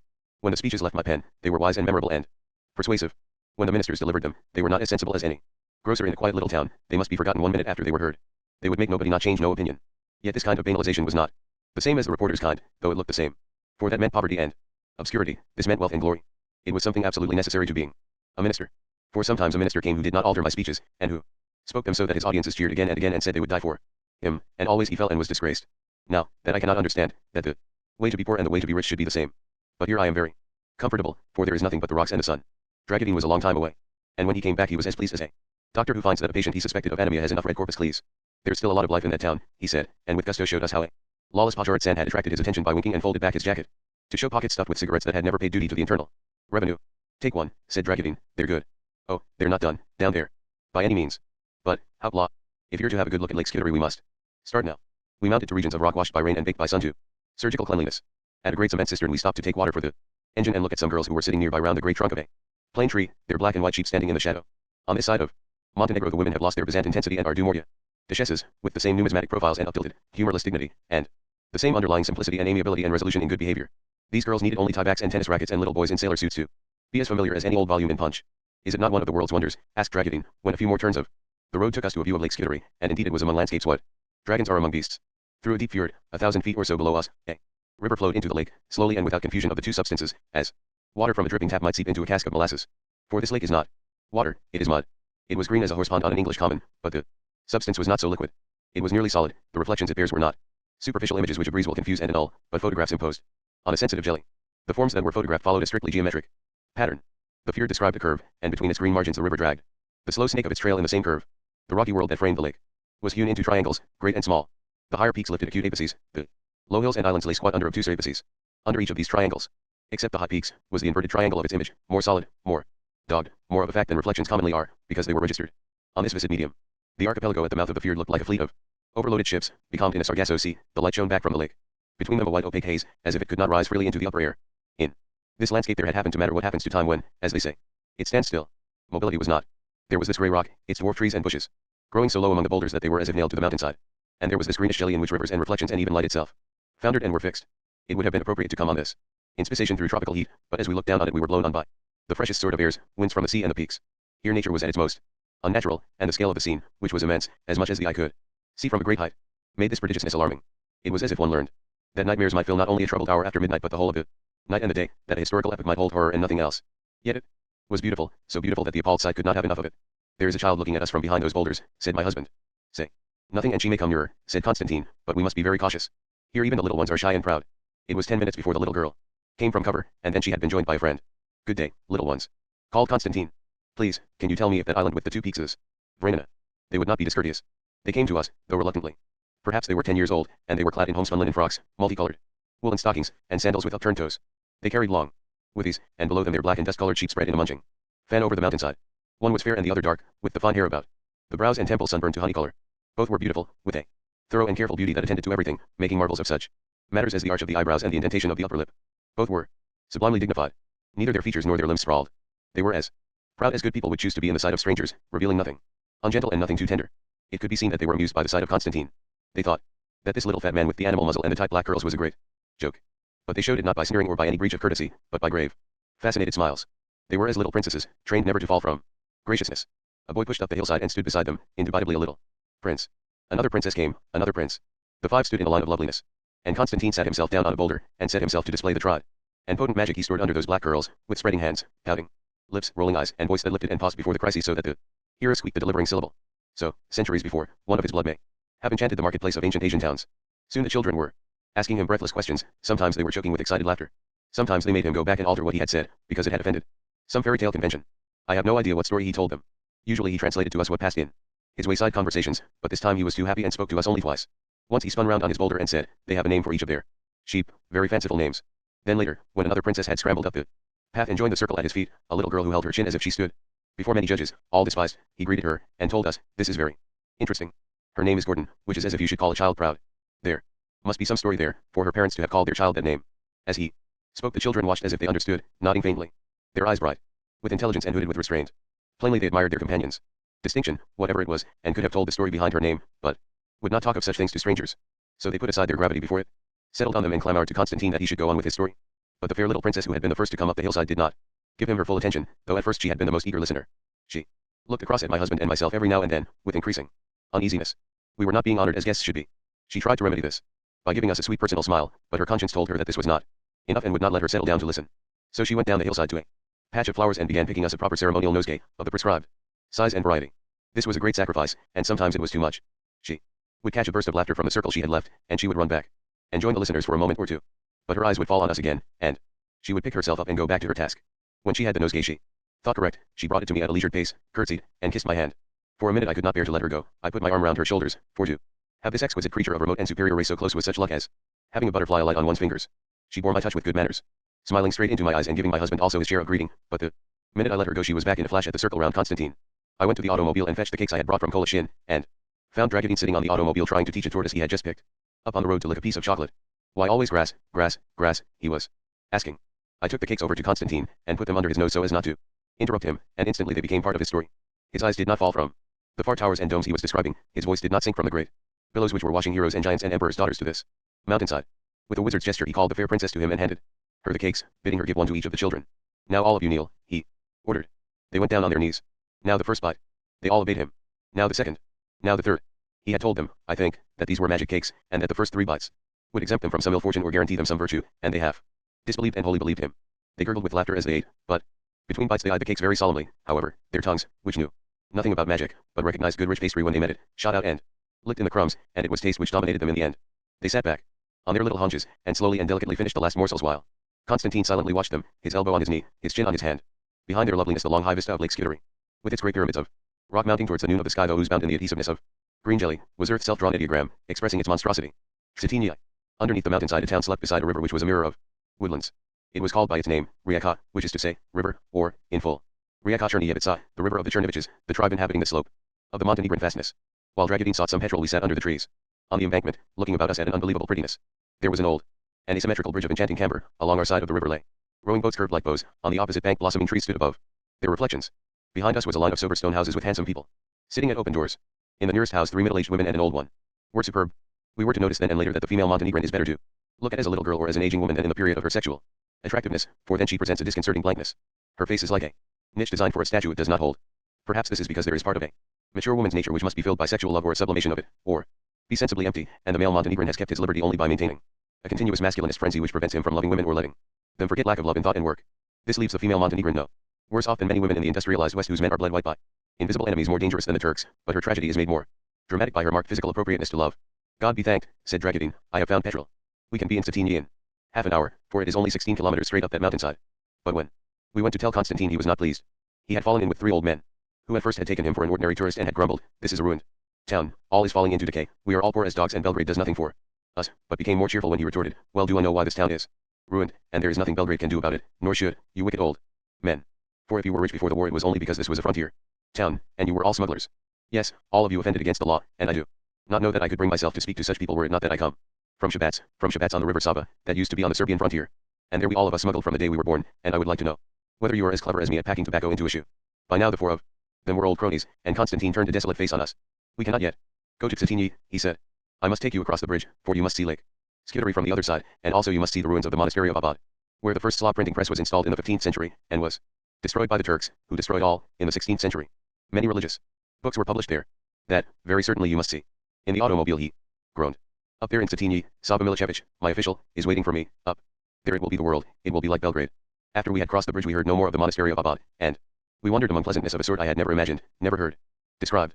Beyond the bridge the river widened out into a curve of yellow water lilies, edged with a streak of mirror at each bank, in which willow trees, standing above their exact reflections, amazed us by their shrill green and cat thousand tails.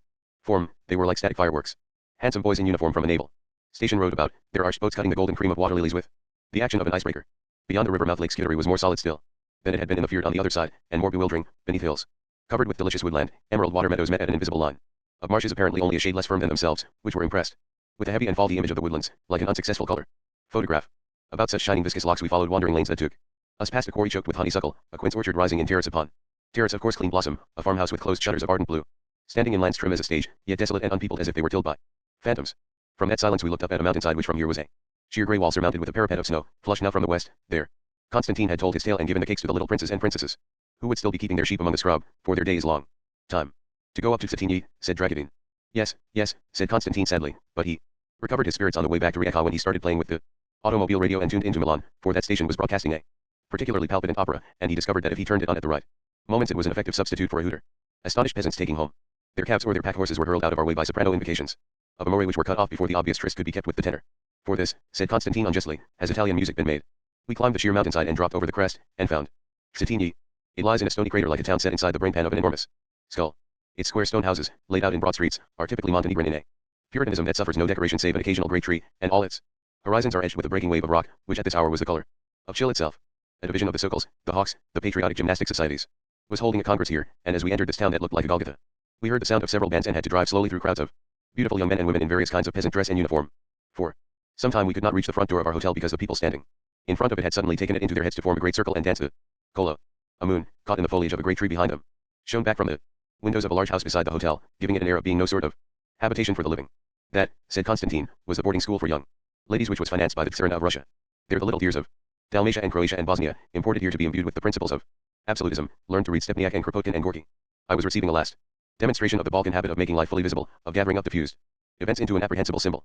The bleached town, set on aridity, was the scene of innumerable futilities committed by Imperial Russia. The moon had continued to shine on it, the people had continued to dance. After the Montenegrin Vespers, when the Martinovich brothers had purged their people of the spreading Moslem taint, Peter the Great conceived an admiration for these people. He had an eye for the quality of the South Slavs. It was to Kota he had sent a party of his young nobles to learn seamanship. He treated Montenegro with special favor, proclaiming the Prince Bishop Danilo as his ally to conquer the Turk and glorify the Slav faith and name, and sending him money and gifts calculated to foster the Orthodox religion, such as missals, vestments, and icons. This tradition was maintained by his successors until it was interrupted by a priggish and doctrinaire attitude of bureaucrats towards a people fighting for its life in primitive conditions. In 1760 a Russian envoy was sent to inquire into the disposition the then Prince Bishop Sava was making of the subsidy. This envoy was scandalized when he found that the Prince Bishop was using his nephew, Bishop Vasilii, an able politician, to dole out the money to the different tribes in such a way as to cement their loyalty to the central government. The loyal were rewarded, the troublesome had to go without. The Russian bureaucrat had an idea that the money ought to have been distributed equally among the tribes in the name of Russia, and he coldly withdrew, leaving out of account the excellent resistance the Montenegrins were making against the Turks, and advised the Empress to send them no more subsidies or gifts. Vasilii went to St. Petersburg to beg for a reversal of the decision, and there he died. He was taken ill, and had not a penny for his ordinary necessities or medical attention. Because he was a bishop, the Russians gave him a gorgeous funeral in St. Alexander Nevsky. As the Russian government had thus destroyed the mechanism by which order was maintained, the country was plunged into riot, which the Prince Bishop Sava could not control now that he had lost Vasilii. The day was saved by the emergence of a new and gifted leader, a monk named Stephen the Little, who claimed that he was Tsar Peter III, Catherine the Great's husband, although that sad nonentity had been safely murdered by Orlov some years before. It is difficult to suppose that Stephen the Little's claim was believed in by the people who accepted it in anything like the strict sense of the word believe. A monk cannot well appear in a monastery from nowhere, and indeed it is said that many recognized him as a member of a well-known Dalmatian family. Like many impostors he probably put forward his story as a symbolic expression of his inborn right to power, and though his followers would have denied that they regarded it in such a light, they showed very clearly that they were not going to abandon him if it were proved untrue. Stephen the Little very soon showed unusual ability by restoring order among the tribes and bringing them into a united front against the Turks. But Catherine the Great was inspired to send a suite of 30 officers under Prince Dolgoruki to Montenegro, on the double and inharmonious mission of denouncing Stephen the Little as a fraud, and enlisting Montenegrin volunteers to fight against the Turks with the Russian army. They had an unenjoyable visit. When they arrived to stay with the prince bishop, they were appalled by the amount of rakia they were expected to drink with the monks, and by the irregularity and frugality of the meals. Then the heads of the tribes came to pay their respects, and when they were all assembled they were joined by Stephen the Little and an enthusiastic band of followers. It should be understood that Stephen the Little must have realized that Prince Dolgoruki would denounce him if he presented himself. When the denunciation was made, the Montenegrins refused to shoot Stephen the Little, as the Russians suggested, but they consented to imprison him, and locked him up in a room above the quarters occupied by Prince Dolgoruki. The troubles of the mission then began. During the next few days the Turkish forces made preparations for a fresh attack, and the Patriarch of Pech and one of his bishops arrived at Statini to beg for help against tyranny in their district, and spies came in with the news that the Turks had been delighted by the imprisonment of Stephen the Little. The Montenegrins then gathered round and pointed out how regrettable it was that they now had a prince bishop, a visiting patriarch and bishop, a Russian prince and 30 Russian officers, and no leader. They went on to point out that Prince Dolgoruki had allowed them to imprison Stephen the Little in a room above his own, and that this was a proof that he knew the monk was of a rank superior to his own. Incredible as it may seem, this remark has been recorded by historian after historian as a sign of Montenegrin simplicity and ignorance. Actually, this was a convention respected both at Versailles and at the court of the Romanovs. For this reason, the rooms above the suites of the French king and the Tsar always were left vacant. Prince Dolgoruki and his 30 officers then hastily fled down the face of Mount Luvkin to Kotar, and sailed away, leaving Stephen to share power over Montenegro with the prince bishop for the next 8 years, till 1774. He might have reigned much longer, for he was an excellent governor, teaching the tribes to respect life and property as never before, had he not been murdered by a barber who was sent to his monastery by the Pasha of Skidary. This crime looks as if it could be counted against the Turks, but the Pashalik of Skidary was a hereditary office held by a family of renegade Serbs, and it cannot even be counted against Islam, for the records of the Venetian Inquisition candidly disclose that the Inquisition sent a certain count to Montenegro with instructions to kill Stephen the Little and equipped him with a bottle of poison. The order created by this great impostor survived him. The country was still well disciplined when the Prince Bishop Sava died in 1782, and it was taken over by his brilliant nephew, Prince Bishop Peter I. This man was almost as much of a prodigy as Stephen the Little, for he was as fine a soldier and as dexterous in the political work of civilizing and unifying the tribes, and he had a legal mind of a high order. He codified the law and inaugurated a judicial system. He had also the advantage of longevity, which made him able to carry his ideas into effect during a reign of 48 years, and win one of his most spectacular victories against the Turks at the age of 73. He appealed powerfully to the imaginative mind of the Tsar Alexander I, who subsidized him handsomely in return for the use of his troops. They must have been the most disconcerting allies. There exists the horrified testimony of a Russian naval officer, who had fought beside them, a Monsieur Broniuski. When, at the attack of Klobuk, a little detachment of our troops was obliged to retreat, one of our officers, a man of stout habit, no longer young, one sees him as a subsidiary character in Evgen Ionegin, fell to the ground from exhaustion. A Montenegrin perceived it and ran immediately to him and drew his yataghan, saying, "You are very brave, and must wish that I should cut off your head rather than that you should fall into the hands of the enemy. So say a prayer and make the sign of the cross." I could understand the feelings of that officer after we had spent the evening with Konstantine's friend, Sava Milichevich, who came out and claimed us, as we stood watching the kolo sway and pause and beat out a rhythm and pause again, dusted like the ground it danced on with the fine white powder of the moonlight. Sava was cast in the handsome Montenegrin mold, and his character was plainly as noble as his appearance, but I could not dismiss a suspicion that in certain circumstances he might invite me to say a prayer and make the sign of the cross in order that he might cut my head off, and that he would be inspired by such exalted sentiments it would be unthinkable to resist them. Over dinner he conversed in French and Italian, and revealed himself as spiritual brother to the nicest kind of don. He would have fitted very well into Oxford or Princeton. But he was heroic, he was classical. He offered to step into our modern and minor world, since he knew we were at ease there, but his heart was hardly able to carry his offer. This attitude was pervasive, it touched the whole of life, yet sprang strong and undeflected from the small confines of his people's customs. It appeared at once when he handed us our mail, and I found in my packet a letter from my mother-in-law, over which I groaned, for the reason that her handwriting has every good quality, except legibility. Saba was visibly shocked, and was not really soothed when I explained that I was groaning because of my impatience to read the letter, which was sure to be sensible and humorous. He would have liked it better if I had begun my married life by extravagant rites of prostration before my mother-in-law, which would have taught me to regard her as a representative of Demeter and to take what she gave me in the way of handwriting or anything else. Later, when he heard that I had received the order of Saint Saba for lecturing in Yugoslavia, he said to my husband, "And you, did you not get anything? Here in Montenegro we men would not be content if our wives were given something and we did not have it too." Though he laughed at himself, it was obvious that he felt that there was really something a little ridiculous about a husband whose wife had a distinction he had not, even if his own distinctions were far greater. A man should have everything, because he is a hero, because he is half divine in his courage, and because there must be a predestined attraction between him and the fruits of the earth if his lot is not to be intolerably uncertain. The theory would be invalidated if women were allowed to draw to themselves a single fruit, for though women may be heroic, it is only as amateurs, they are never dedicated, full-time professionals.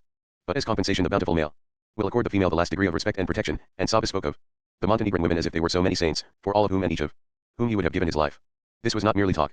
It could be taken for granted that this man had no timidity, as it can be taken for granted that most of us Westerners have much of it. This, of course, was not to the point, for what women want is not individual protection but a high standard of civil order, and the two things are not completely harmonious. That we realized when my husband asked whether Montenegrin peasant costume, with its wealth of gold and silver and silk braid, was expensive, and Saba told him that it represented a heavy tax on a poverty-stricken people, for the suit alone cost 30 pounds, and there were many accessories, including a rifle. "Does one have to take out a license to carry a rifle?" asked my husband. "Yes," answered Saba, "of course one has to take out a license if one is going to carry a rifle, as in any other civilized state, but not if one is wearing our national costume." "Surely that defeats the whole idea of a gun license," said my husband. "But we are a military People, said Saba, how could we have a national costume that did not include a rifle? Among my husband's mail was a telegram asking him to be in Budapest 3 days earlier than we had planned, and we were discussing the changes this involved when Constantine suddenly said, is that not the German minister from Albania sitting over there? Yes, said Saba, he arrived this afternoon. Why is that? Asked Constantine. I have no idea, said Saba, perhaps he is on his way home for a holiday. Has anything happened in Albania? Asked Constantine. I haven't heard. So, said Saba, and certainly there is nothing in the papers. But there must be something happening in Albania, exclaimed Constantine, and he pushed his plate away from him, and held his forehead between his hands. He told Saba about the German agents we had seen at Svidinam and Pech and Podgorica, and Saba groaned. I cannot believe that has happened to the Italians, whom I learned to love when I was a student in Rome. That they should do such things, and that they should be in league with the Germans, that is an offense against nature. They sat in uneasy silence for an instant, and Constantine said, you do not see anybody else here who has come from Albania? Saba looked round the room and shook his head. Then you must ask the German minister what has happened, said Constantine. That I cannot do, exclaimed Saba indignantly. You can do it very easily, said Constantine, you are an official here, you can easily present yourself to him and ask if there is anything you can do for him. And then, quite easily, as you turn away, you can say, by the way, there are rumors that there is anything will do, a revolution in Albania. No, that I cannot do, said Saba. But why not? Asked Constantine. He might refuse to tell me, said Saba. And what would that matter, said Constantine, growing red. Then we are no worse off than we were before. And I, said Saba, growing white, am I not worse off, if I ask a man a question and he humiliates me by not answering? No, you are not by a dinar, said Constantine. The two men glared at each other, and Constantine gave a shrug of resignation. Very well, we shall not know till tomorrow what it is, this threat to our country, he said, and we fell to talking of our plans for the next day. We resolved to see what we could of Tatini in the morning, go down for lunch and a bathe at the seacoast town of Budva below us, catch a boat at Kota in the afternoon, and land at Dubrovnik late at night. That night I said to my husband, how strange it was to see those two men each thinking that if everybody behaved like the other the world would simply have to stop. Yes, said my husband, Saba Milicevic thought that if men went about unarmed, putting themselves at a disadvantage before strangers, they would never be able to defend themselves. Constantine thought that if men did not use all means to discover what their enemies were doing, they would never be able to defend themselves. Dignity was everything to the one, understanding was everything to the other. 5 minutes after his voice spoke out of the darkness again, very sleepily. Now, Saba's attitude reminded me of something that happened on the mountainside when we were leaving those children. I do not think you saw this, you were too busy trying to convince Ragadine that the tortoise's bowels would immediately act if it was carried in an automobile. By the way, what curious things you know.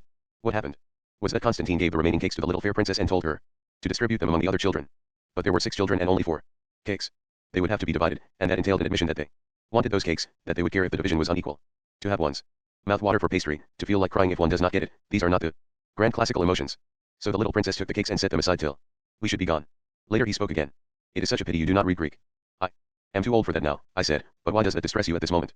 The little princess's action, he said, and then stopped for drowsiness, but pushed himself on to finish. The little princess's action when she put away the cakes was lovely, not only for what it meant but for what it was.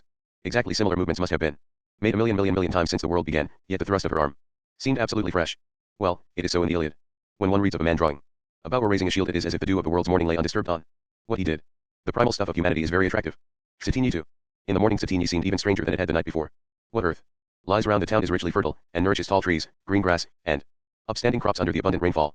But there is hardly any earth, the fields are tiny, and all the rest of the countryside is porous rock that holds water no better than a sieve. It lies bone dry not only under the sunshine but under the rain. A matching peculiarity of its inhabitants is their inability to accept this landscape. Although they are native to it, few of them have traveled, but they all know that there is something unusual in the elevation and the bleakness of Montenegro.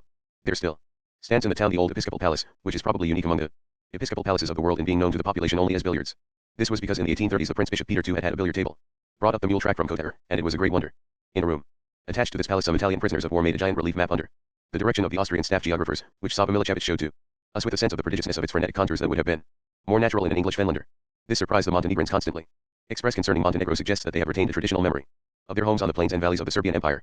Beside the billiards is the monastery of Tatini, a 15th century building too, which restoration in the late 17th century had given the sturdy look characteristic of Montenegrin ecclesiastical architecture. On a rock above it were the ruins of a round tower, which I recognized as the occasion of the distress felt by an Englishman named Sir Gardner Wilkinson when he came here to visit the Prince Bishop Peter II. When Peter I, the great lawgiver, died in 1830 after a reign of 48 years, he was succeeded by one of the most interesting monarchs who ever occupied a European throne. He had been educated in this monastery at Tatini, then at the monastery of Savina down on the Adriatic shore, where Alexander of Yugoslavia told his own passing bell when he was on his way to his assassination at Marseille, and later he was tutored by a Serbian poet named Milutinovic. It is part of the common babble of historians that Orthodox monasteries were dens of ignorance, superstition, and debauchery, and that the Serbs were a nation of pig drivers. Peter II spoke German, French, Latin, and Russian, and learned the literatures of each language. He was an admirable administrator and jurist. He was a student of philosophy, and was deeply instructed in mysticism. He wrote, among much other verse, The Discovery of the Microcosm, which is one of the great metaphysical poems of the world. At this time the English throne was occupied by King William. For Peter II left his country only once, to be ordained as bishop and accepted as an ally in St. Petersburg. But he often received foreign visitors, who were immensely impressed by his picturesque appearance. He was marvelously beautiful, in a style More delicate than is common among Montenegrins, with long black hair and black beard and a pale face, his voice was noticeably sweet. He was 6 foot 8 inches in height. He wore a red fez, which was the habit of all his people in those days, a scarlet pelisse bordered with fur, a white coat, full blue breeches, a scarlet sash, bristling with weapons, white stockings, and Turkish slippers. He also, very oddly, wore a flowing black tie, after the fashion of the French Romantic poets, by whom he was greatly influenced, and black kid gloves. The foreign visitor whom he would have most liked to entertain was Lamartine, for whose works he felt a passionate admiration. But he had to put up with less illustrious guests, who, when they were British, usually displayed the utmost courage in reaching their destination, but lacked both the intelligence and the information to discover anything of interest when they got there. In Blackwood's magazine for January 1845, beside a review of Monsieur Alexander Dumas's new success, the Three Musketeers, an English officer and his wife record a visit they paid to the Prince Bishop when he was commanding his army on the islands beyond Rijeka on Lake Scutari. Their journey must really have been terrifying, but the Montenegrins, who were such thoroughly professional soldiers, albeit of a specialized sort, that they could not practice any other profession, struck them as amateur soldiers, and they suspected that Peter too was only waiting till he had saved enough of his appanage to run away to some more civilized country. Sir Gardner Wilkinson was better than this, but he must have been irritating enough to his host. He thoroughly appreciated Peter I's gifts, from his favorite trick of shooting a lemon thrown into the air by one of his attendants, a singular accomplishment for a bishop, he thought, to his administrative ability, but he was scandalized by this round tower beside the monastery of Titini, because it was stuck with the heads of Turks fixed on stakes, and surrounded by a welter of skulls. The face of one young man, wrote Sir Gardner, was remarkable, and the contraction of the upper lip, exposing a row of white teeth, conveyed an expression of horror, which seemed to show that he had suffered much, either from fright or pain, at the moment of death. The sight distressed him enormously, and indeed it was a terrible proof of the demoralization wrought by the presence of the Turks in Europe. He remonstrated with Peter too, who wearily told him that nothing could be done. If the Montenegrins ceased to pay out the Turks in their own coin, the Turks would think they were weakening and would invade them. He might also have pointed out that the Montenegrins were constantly obliged to cut off the heads of their fellow countrymen, who were wounded on the field of battle, lest the Turks should find them alive and torture and mutilate them, and that they could hardly be blamed if they did to the Turks what the Turks had often forced them to do to their own kind. Sir Gardner, deeply shocked, went off to Herzegovina and, when calling on the Vizier of Mostar in his palace, was still more shocked to find beside it a round tower, which was stuck with the heads of Montenegrins. He tried remonstrances there also, but the Vizier said he could do nothing, since the Montenegrins were so extraordinarily cruel to the poor Turks, who never did anybody any harm. Sir Gardner then proposed that he should declare a truce and hold a conference with Peter too, but the Vizier declined on the ground that all members of the Orthodox Church were cheats. However, he promised that if Montenegrins would stop cutting off the Turks' heads, then the Turks would stop cutting off the Montenegrins' heads. This convinced Sir Gardner, who wrote to poor Peter too telling him that the Vizier was a very nice man and was anxious to arrive at a humanitarian agreement regarding this abuse. Peter too cannot have engaged in this correspondence with any zest, for he could not hope that a family should twice have such a success as his uncle Peter I had enjoyed, when Napoleon's Marshal Marmont had rebuked him on the same subject. And he had replied, "It is surprising that you should find this practice shocking, since you French cut off the heads of your king and queen." He contented himself in replying that the Vizier of Mostar was in fact not a very nice man and was unlikely to be moved by humanitarian considerations, since he was notorious for his cruelties, and had often impaled living men. There was no remedy, he said, but to drive the Turks out of Europe. Peter too died at 47, an absurdly early age for a Montenegrin to die a natural death. But he was tysical, perhaps for literary reasons. For his tutor, the Serbian poet Milutinovic, had lived in Germany and had been profoundly affected by the Romantics. From them he had acquired a belief in the elevating influence of storms, and he had been in the habit of taking his infatuated pupil during his delicate adolescent years across the mountains in drenching rain and storm, in order to bring him into relation with the sublime. In any case, poor Peter too must have been fatigued by his destiny. It cannot be easy to be a beautiful giant, with a poetic genius of the Miltonic sort and a nature saintly in its sweetness, and to be obliged to live as chief of a nation of noble savages forced to wrangle barbarously for every sip of civilization, with a moral enigma gnawing at the roots of both his religion and his national faith. If civilization were worth fighting for, why was the Western civilized world so indifferent to the tragedy of his people and so friendly to their oppressors? It is not surprising that with Peter too the reigning dynasty lost the full force of its moral passion. Since the great Prince Bishop Danilo I, who had sent the Martinovic brothers out on their terrible errand, his office had been hereditary, descending from an uncle to a nephew, or some member of the same family whom he adopted as his nephew, all parties taking monastic vows. Peter's nephew, Prince Danilo, refused the latter condition, for he had arranged to marry a beautiful and well-educated Dalmatian Serb, but he quite rightly thought himself a proper governor for the people. So he changed the constitution and gave all ecclesiastical power to the metropolitan of Titania and all the secular power to himself as a hereditary absolute prince. Thereupon he brought upon himself a long nightmare by his courageous and far-seeing conduct of foreign affairs. He supported Prince Alexander Karageorgevich of Serbia, Karageorge's mild son who came to the throne after Miloš and Michael Obrenović had been driven out of the country in his policy of neutrality, of evasive refusals to be entangled in the intrigues of the great powers. This was not easy. Neither he nor Alexander Karageorgevich could resist foreign attempts to drag them into war against their own interests without exposing themselves to humiliations, which their subjects bitterly resented. Danilo would not give Russia aid against Turkey in the Crimean War, because he feared that if he did the Turks would launch a more serious attack on Montenegro than ever before. Since his subjects loved Russia, this left him in the position of a ship's captain with a mutinous crew. But equally he would not be the creature of Austria, who in revenge continually plotted against him. In 1858 his policy seemed to have failed, for the Turks, unmindful of the benefits of Montenegrin neutrality in the Crimean War, attacked his country, but Danilo, who had been training his country on western lines, smashed the invading army to pieces at the Battle of Grahovo. The next year he lost his Serbian collaborator and got a better one. Alexander Karageorgevich was deposed, and after Miloš Obrenović had filled his place for a little he was succeeded by his son Michael, now recognizably a genius. There is no knowing what the two brilliant men might have done for the South Slav people, had not both of them been destroyed by assassins. In the summer of 1861 Prince Danilo's wife, the Dalmatian Darinka, was ordered sea bathing by her doctor, and went down to spend some time at Kotar. Her husband insisted on going with her, though his counselors warned him that his safety on Austrian soil could not be guaranteed. On fine evenings the society of Kota used to gather in a little public garden on the seashore where a band played, and the princess liked to frequent these minuscule entertainments, and then be rowed back to her villa. One night Danilo was handing his wife into the boat when a shot rang out and he fell dead. A Montenegrin had fired a pistol into his back. The murderer, said Saba, who was leading us through the wide, unsecretive, banal streets of Cetinje towards its center, was a man whose wife had been seduced by Prince Danilo. Surely not, said my husband, very firmly. Why do you think that, said Saba in surprise. Have you heard otherwise? No, said my husband, but I have never been in a country where every point was so thoroughly overlooked. Prince Danilo could not have taken this woman to the woods round Kolashin, for in his reign that was perpetually the scene of military activities. He certainly could not have seen her clandestinely in Cetinje, which I suppose had a population of something like 4 or 5,000 inhabitants, all with their attention fixed on the prince. Every ledge in the valleys is as exposed as the shelf of a china cupboard. I should think that the only spots in Montenegro where a man and a woman could meet unobserved would be at the extreme tops of the mountains, which I understand are covered with snow and ice in the wintertime and infested with snakes in summertime. An obscure peasant might surmount these difficulties, but not a prince. Nevertheless, said Saba coldly, it is known that it was so. The wife of this man had been expelled by her tribe, and we know now that it was for that reason. Was that, said my husband, what you did to unfaithful wives in Montenegro? Yes. Indeed, said Saba with solemn gust. We drove, and still drive, them out of their homes. We had observed him to be one of the kindest people in the world in all his human relations, adored by his relatives and his secretary and his servant. And in early times, she would have been stoned. That I find very curious, said my husband, for it was really a terrible punishment to turn a woman loose in this country, where every plot of earth is accounted for, and every human being has a niche. It is like turning Hagar into the desert. And I would have thought there was no need for such harshness here, since your women are obviously of a type that feels no impulse towards looseness. They would find unchastity far more of a strain and effort than chastity. My husband said this without guile, but he had faced our host with a disagreeable dilemma. For Saba wanted at one and the same time to agree with him that Montenegrin women were innately and unalterably pure, and to maintain that Montenegrins were performing a sacred duty by protecting their heartstones from a possible taint. His handsome face clouded, he went on to other things. It is interesting, he said, to know how carefully this man prepared his vengeance. For he left Montenegro, he went to the Greek islands and earned his living as a fisherman, and then came back to Kotar, and as all the Greek sailors spoke of him as one of themselves, nobody there realized he was a Montenegrin, so he was able quite easily to approach Prince Danilo when the day came. That is very strange, said my husband, who sometimes resembles a dog which has become quite certain that there is something buried beneath a rosebed, for surely if a Montenegrin believed that his ruler had seduced his wife he could have shot him anywhere except actually in Cetinje, and gone scot-free. To this Saba answered nothing, and we found afterwards that we had touched on a dubious point in his national history. There had been at this time a group of Montenegrin exiles who had revolted against Danilo's imposition on the tribes of a new legal code, very harsh on brigandage and the blood feud, and had taken refuge in Zara, the capital of Austrian Dalmatia. It is certain that the assassin belonged to their party. They existed on pensions paid them by the Austrian government, and Danilo had refused submission to Austria, and it is to be remembered that 7 years later, Prince Michael of Serbia, who had also earned Austrian disfavor, fell as the result of what was most improbably said to be a Karageorgevich plot. It is to avoid distressing speculations that Montenegrins prefer to tell this story, implausible as the plot of an opera, about a wronged husband wandering round the Greek islands for years in preparation for a revenge he could have executed on his doorstep. In this tragedy can be seen the touch that the great powers were to lay on the Balkans from the middle of the 19th century, which can be rightly termed corruption, which was bad when it plunged a knife in a good man's back, which was worse when it changed warrior peasants dowered with rather more of the medieval virtues than the medieval vices into panders who procured their own people for their Western paymasters. That depraving process is commemorated in a big bare villa that still stands in Cetinje, alarming in the contrast of its mean yet grandiose design to the stately and severe and ramshackle houses with their pine shingles which are characteristic of Montenegro, for nothing could be more alarming than the attempt of a primitive society to adapt itself to the standards of another society so far advanced as to be decadent. This was the palace of Nicholas, the last ruler of Montenegro, before its absorption, who was first its prince and then its self-elevated king. He was Danilo's nephew, the son of his brother Mirko, a man with a fine reputation as a general and an unpleasant one as a miser. He inherited the throne because Danilo's only child was a daughter. In him there survived a great deal of the family ability and not a particle of its moral passion. He was that most disagreeable and embarrassing kind of eccentric. He was a conscious buffoon.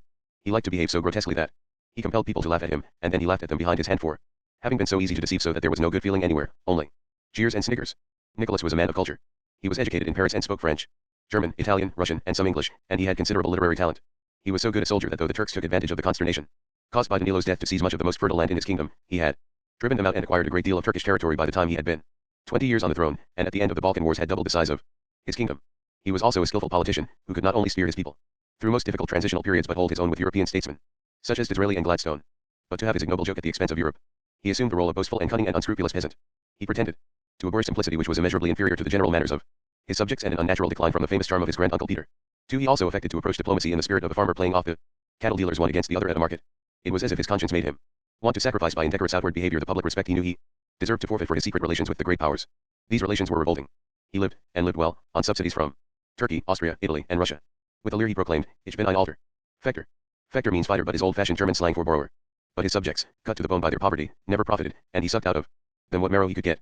When there was a famine and Russia sent him gifts of grain for his starving people, he did not distribute it amongst them, he sold it to such as could buy. When he took the Albanian town of Skidary in 1913, after 20,000 of his soldiers had poured out their lives before it in a 7-month siege, He surrendered it again, after he had had time to make a fortune by speculating on the Viennese bourse in the light of his foreknowledge. After putting himself up to auction by the great powers, he came to the conclusion that the financial inducements offered by Austria were the most satisfactory, and in her service he sterilized his people. Though he had been educated abroad, and his family had always been conscious of the value of foreign travel, he refused passports to all but a few privileged families. As far as was possible, he kept his subjects as mindless fighting cocks, troops that could be promised to one power if there was a chance of screwing up another power to a bigger subsidy. So completely did he demoralize them that when they conquered Pech and Prizren and Diakovica in the Balkan Wars, they were quite unable to administer them. There simply were not enough literate men in Montenegro. Yet, enough foreign money had poured into the country to give every man and woman a good schooling. It is peculiarly ironical that Nicholas was noble and romantic in appearance, and looked like the genial father of his people. In the stationers' shops in most southern Adriatic towns there can still be bought postcards showing King Nicholas with his stately queen on his arm, walking like Jupiter and Juno through the garland streets, with the Montenegrin men in their white full-skirted coats and the women in their black boleros and white robes bowing and curtsying like submissive children. His reign mounted to peak upon peak of treachery. In 1914, when he had been 53 years on the throne, he telegraphed to Belgrade as soon as the war had broken out, and promised King Peter Karageorgevich that he and his subjects would stand by Serbia till death. When the Serbian and Montenegrin troops jointly invaded Bosnia, they were more successful than they had hoped, and soon were sweeping down on Sarajevo. Just when it seemed inevitable that the town must fall into their hands, Nicholas withdrew his army without notice, and the Serbians were obliged to retreat. In the following year, when the Serbian armies had to abandon their country and make their way to the sea across the mountains, a royal order was issued to the Montenegrin army and police commanding them to prevent the population giving or selling any food to the starving soldiers. In January 1916, Mount Lufkin was handed over to the Austrians by Nicholas's son, Prince Peter, and his father maneuvered his own army, which numbered 50,000 troops, into a position where they were bound to be seized by the Austrians, and himself left his country. Relations had gone wrong between himself and the Austrians, but he had betrayed his soldiers to them all the same, because he was afraid that if they escaped to Corfu like the Serbs they would dethrone him. He then fled to France, and was allowed to remain there by the authorities, more because they wanted to keep an eye on him than for any other reason, and Montenegro was overrun by the Austrians, who brought death and famine and misery to every crevice of it. When it was proposed that it should be revictualled on the same system as Belgium, Nicholas objected. Let them wait, he said, and when the moment comes for my return, I will go back with large supplies and be most popular. It was at this time that the woman we met on the hillside was in a concentration camp watching her daughter die. We had arranged to meet Constantine outside the palace, but he was not here, and it was most unpleasant to wait for him by this commemoration of a uniquely ugly note in Slav history, when it was probable that he was late because he was trying to find out the news from Albania, which also was probably not a fair word spoken by destiny. Come across the road, said Sava, and see the house where Alexander of Yugoslavia was born. It is a roomy building, which is something less harsh and strained than most Montenegrin houses. Perhaps it was inspired by recollection of the easier Serbian farmhouses that look out on long grass and not an infinity of rock. For it was built by Peter Karageorgevich before he was king of Serbia, when he came here in 1883 to organize the Montenegrin army. It happened that Nicholas had married a very beautiful woman, member of a tribe famous for its intelligence and pride, and her brother, Vukatic, was much beloved in Montenegro for his public spirit and financial integrity. By his wife Nicholas had several beautiful daughters, whom he planted all over Europe to suit his foreign policy. One became the queen of Italy, and led a distressing life, because this goddess, accustomed to the classically beautiful costume of her nation, looked awkward in hats the size of tea trays and dresses that cut her in two with high Petersham belts. She was regarded as inherently barbarian and vulgar. Another one was married to an Austrian aristocrat, two Russian Grand Dukes, and there was one, Zorka, who was given to Peter Karageorgevich, for no more amiable reason than to weaken the prestige of the Abranoviches and thus cause trouble in Serbia. He built this house for her, just over the way from her father's palace. It is now the club for the garrison officers, and Serb and Croat boys, solemn with Slav militarism, pressed against the wall so that we could climb the stairs and see the room where Princess Zorka, hardly older than themselves, had borne her children and had died. It was a long, low room with 3 windows looking on the foliage of the trees which line this cul-de-sac of parish royalty. So long as it was summer and the leaves hid the palace, anybody in this room might think that they were in the country. It can be imagined that a woman with a good husband, as Peter certainly was in his sober and grizzled way, might enjoy lying here, suffering birth pains cancelled by their usefulness, and it is even a little terrifying to compute how much she gained by dying young. Of the 5 children she bore in this room, 3 survived. The eldest, George, has sat in darkness these many years. Yelena married the Grand Duke Constantine, and saw him murdered by the Bolsheviks, fell out with her family, and is in exile. Alexander of Yugoslavia was murdered at Marseille. Those tragedies, however, she could have perhaps supported. On the wall hang photographs of her which show the heroic mold. She would have found it more difficult to endure the petty nastiness that emanated from her father, such as the bomb scandal of 1907. By that time her husband Peter Karageorgevich had come to the Serbian throne, had made a success of his kingdom, and had therefore become the object of Nicholas's envy. This fitted in well with Austrian plans, for Austria intended to annex Bosnia and Herzegovina before many more years had passed, and would be able to do that with a free hand. Were Europe persuaded that Belgrade was a center of crime and corruption, quite unfit to be trusted with fresh territory. Also she wanted to deprive Serbia of a possible useful ally by weakening the brotherly love felt for her by the Montenegrin common people. It happened therefore that Nicholas announced himself to be the victim of a bomb conspiracy. The bombs certainly existed. They were sent in ordinary portmanteaus to 2 different frontier stations where, as even the naivest conspirator might have foreseen, they were discovered by the customs officials. Their whereabouts had been reported by a person called Nastich, which is an appropriate name for an unpleasant Slav. This creature gives terrible evidence of the degradation that had been wrought in such inhabitants of the Balkans as were not heroes by their dependency on the great powers. His grandfather had spied on his fellow Serbs for the Turks, his father had spied on his fellow Serbs and Croats for the Austro-Hungarian government of Bosnia, he himself spied on his fellow Serbs, Croats, and Montenegrins first for the Bosnian government then for the Austrian Foreign Office. The most respectable action ascribed to him was the theft of a pair of opera glasses in the Vienna Opera House. He was concerned in the notorious Zagreb high treason trial. There he furnished Professor Friedjung, the anti-Slav Austrian historian, with evidence which The professor, being an honest man, later found himself obliged to denounce as forgeries. He was responsible for a great many other cases, particularly in Sarajevo, which meant imprisonment and death for Slavs of high character.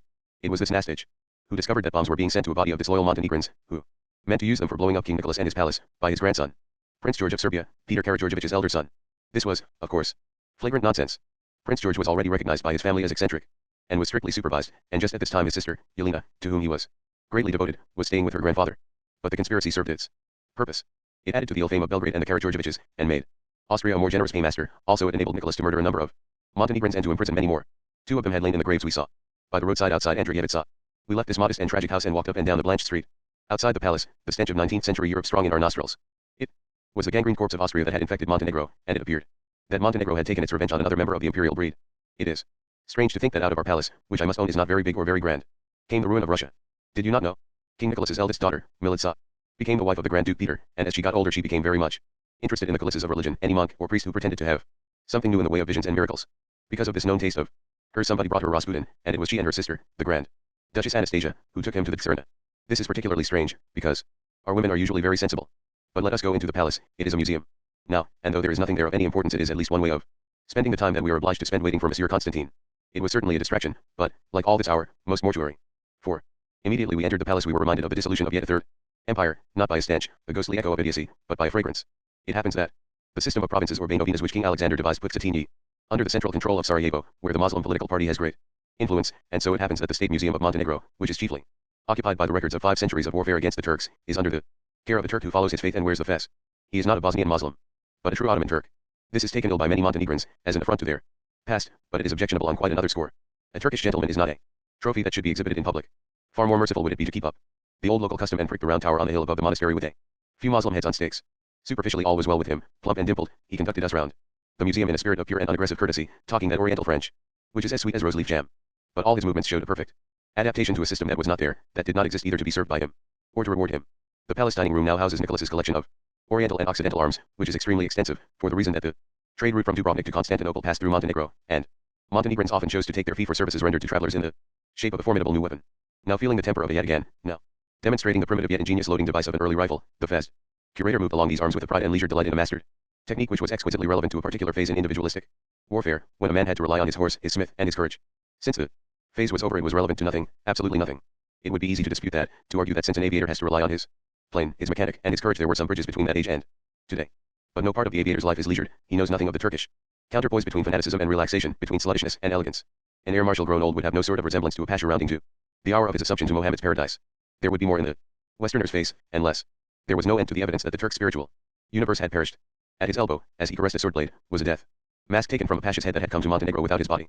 It looked strangely un-Asiatic. If I had been told that it represented Louis Napoleon, I would have believed it, and indeed this pasha had been no Turk but a Pole, moved to fight for Turkey for no other reason than that she was the enemy of Poland's oppressor, Russia.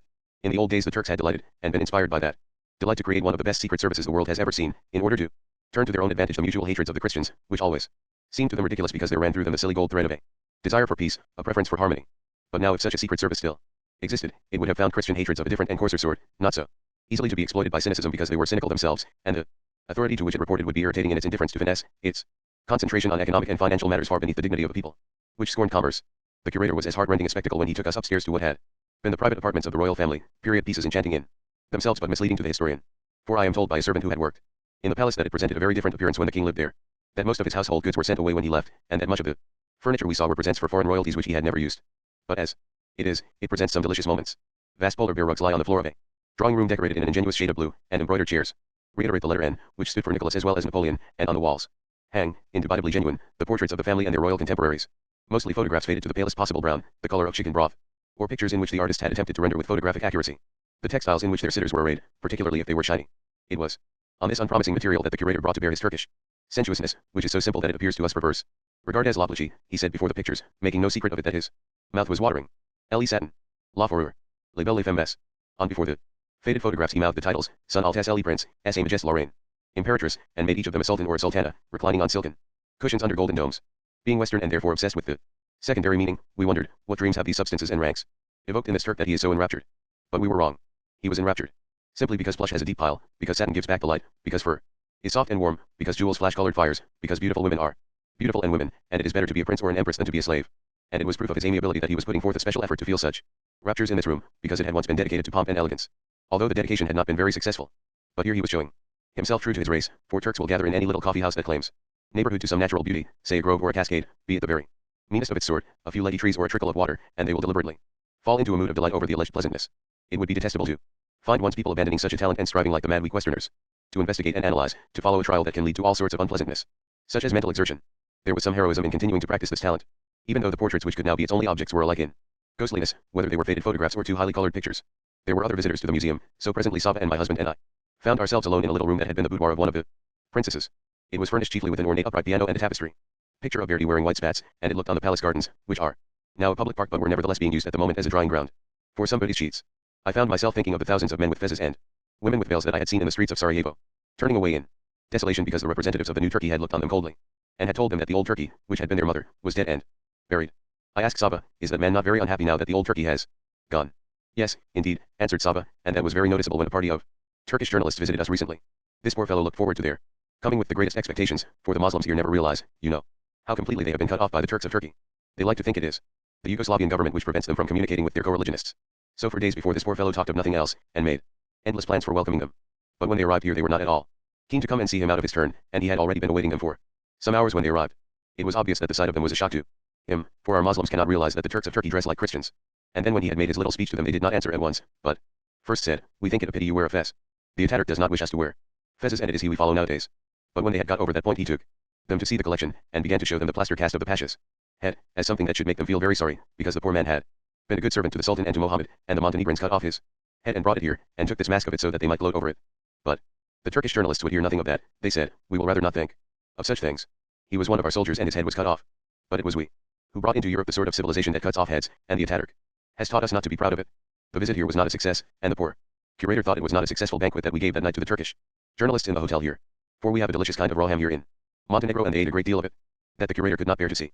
He is a very pious Muslim, and not only does he put down his rug and pray at all the prescribed times, but he observes all prohibitions, so you can imagine what it was for him to see the Turks eating pig, the most unclean of all unclean things according to the Prophet. Nor does he drink wine, and these journalists drank much rakia. But he is a very polite man. He rose and said that he must go home because he was feeling ill. And they were polite also, for they said that they regretted it and hoped he would soon be better. And, indeed, their hopes were needed, for he looked like a sick man for days. I pressed my face against the window pane. In the gardens below a woman knelt beside the sheets and fingered them to see if they were still wet. She must have put them out at dawn if she expected them to be dry by now. Behind two romping children like the sad-faced girl, probably a German or an Italian governess. It would be better to be a drudge or an exile than to suffer what this Turk was suffering, to find suddenly that the beliefs which one had learned from one's parents and at school, and which had been the basis of all one's dealings with one's fellow men, had been abandoned by everybody except oneself. That must be a beggary as bad as lack of bread, for it would take away one's appetite, since to live out tomorrow would be a puzzle without an answer. I told myself, this must always happen if a national faith is not valid. Of course the Turkish faith was not valid. Ferocity and voluptuousness, though they travel with superior companions, with courage and beauty, are apparently insufficient.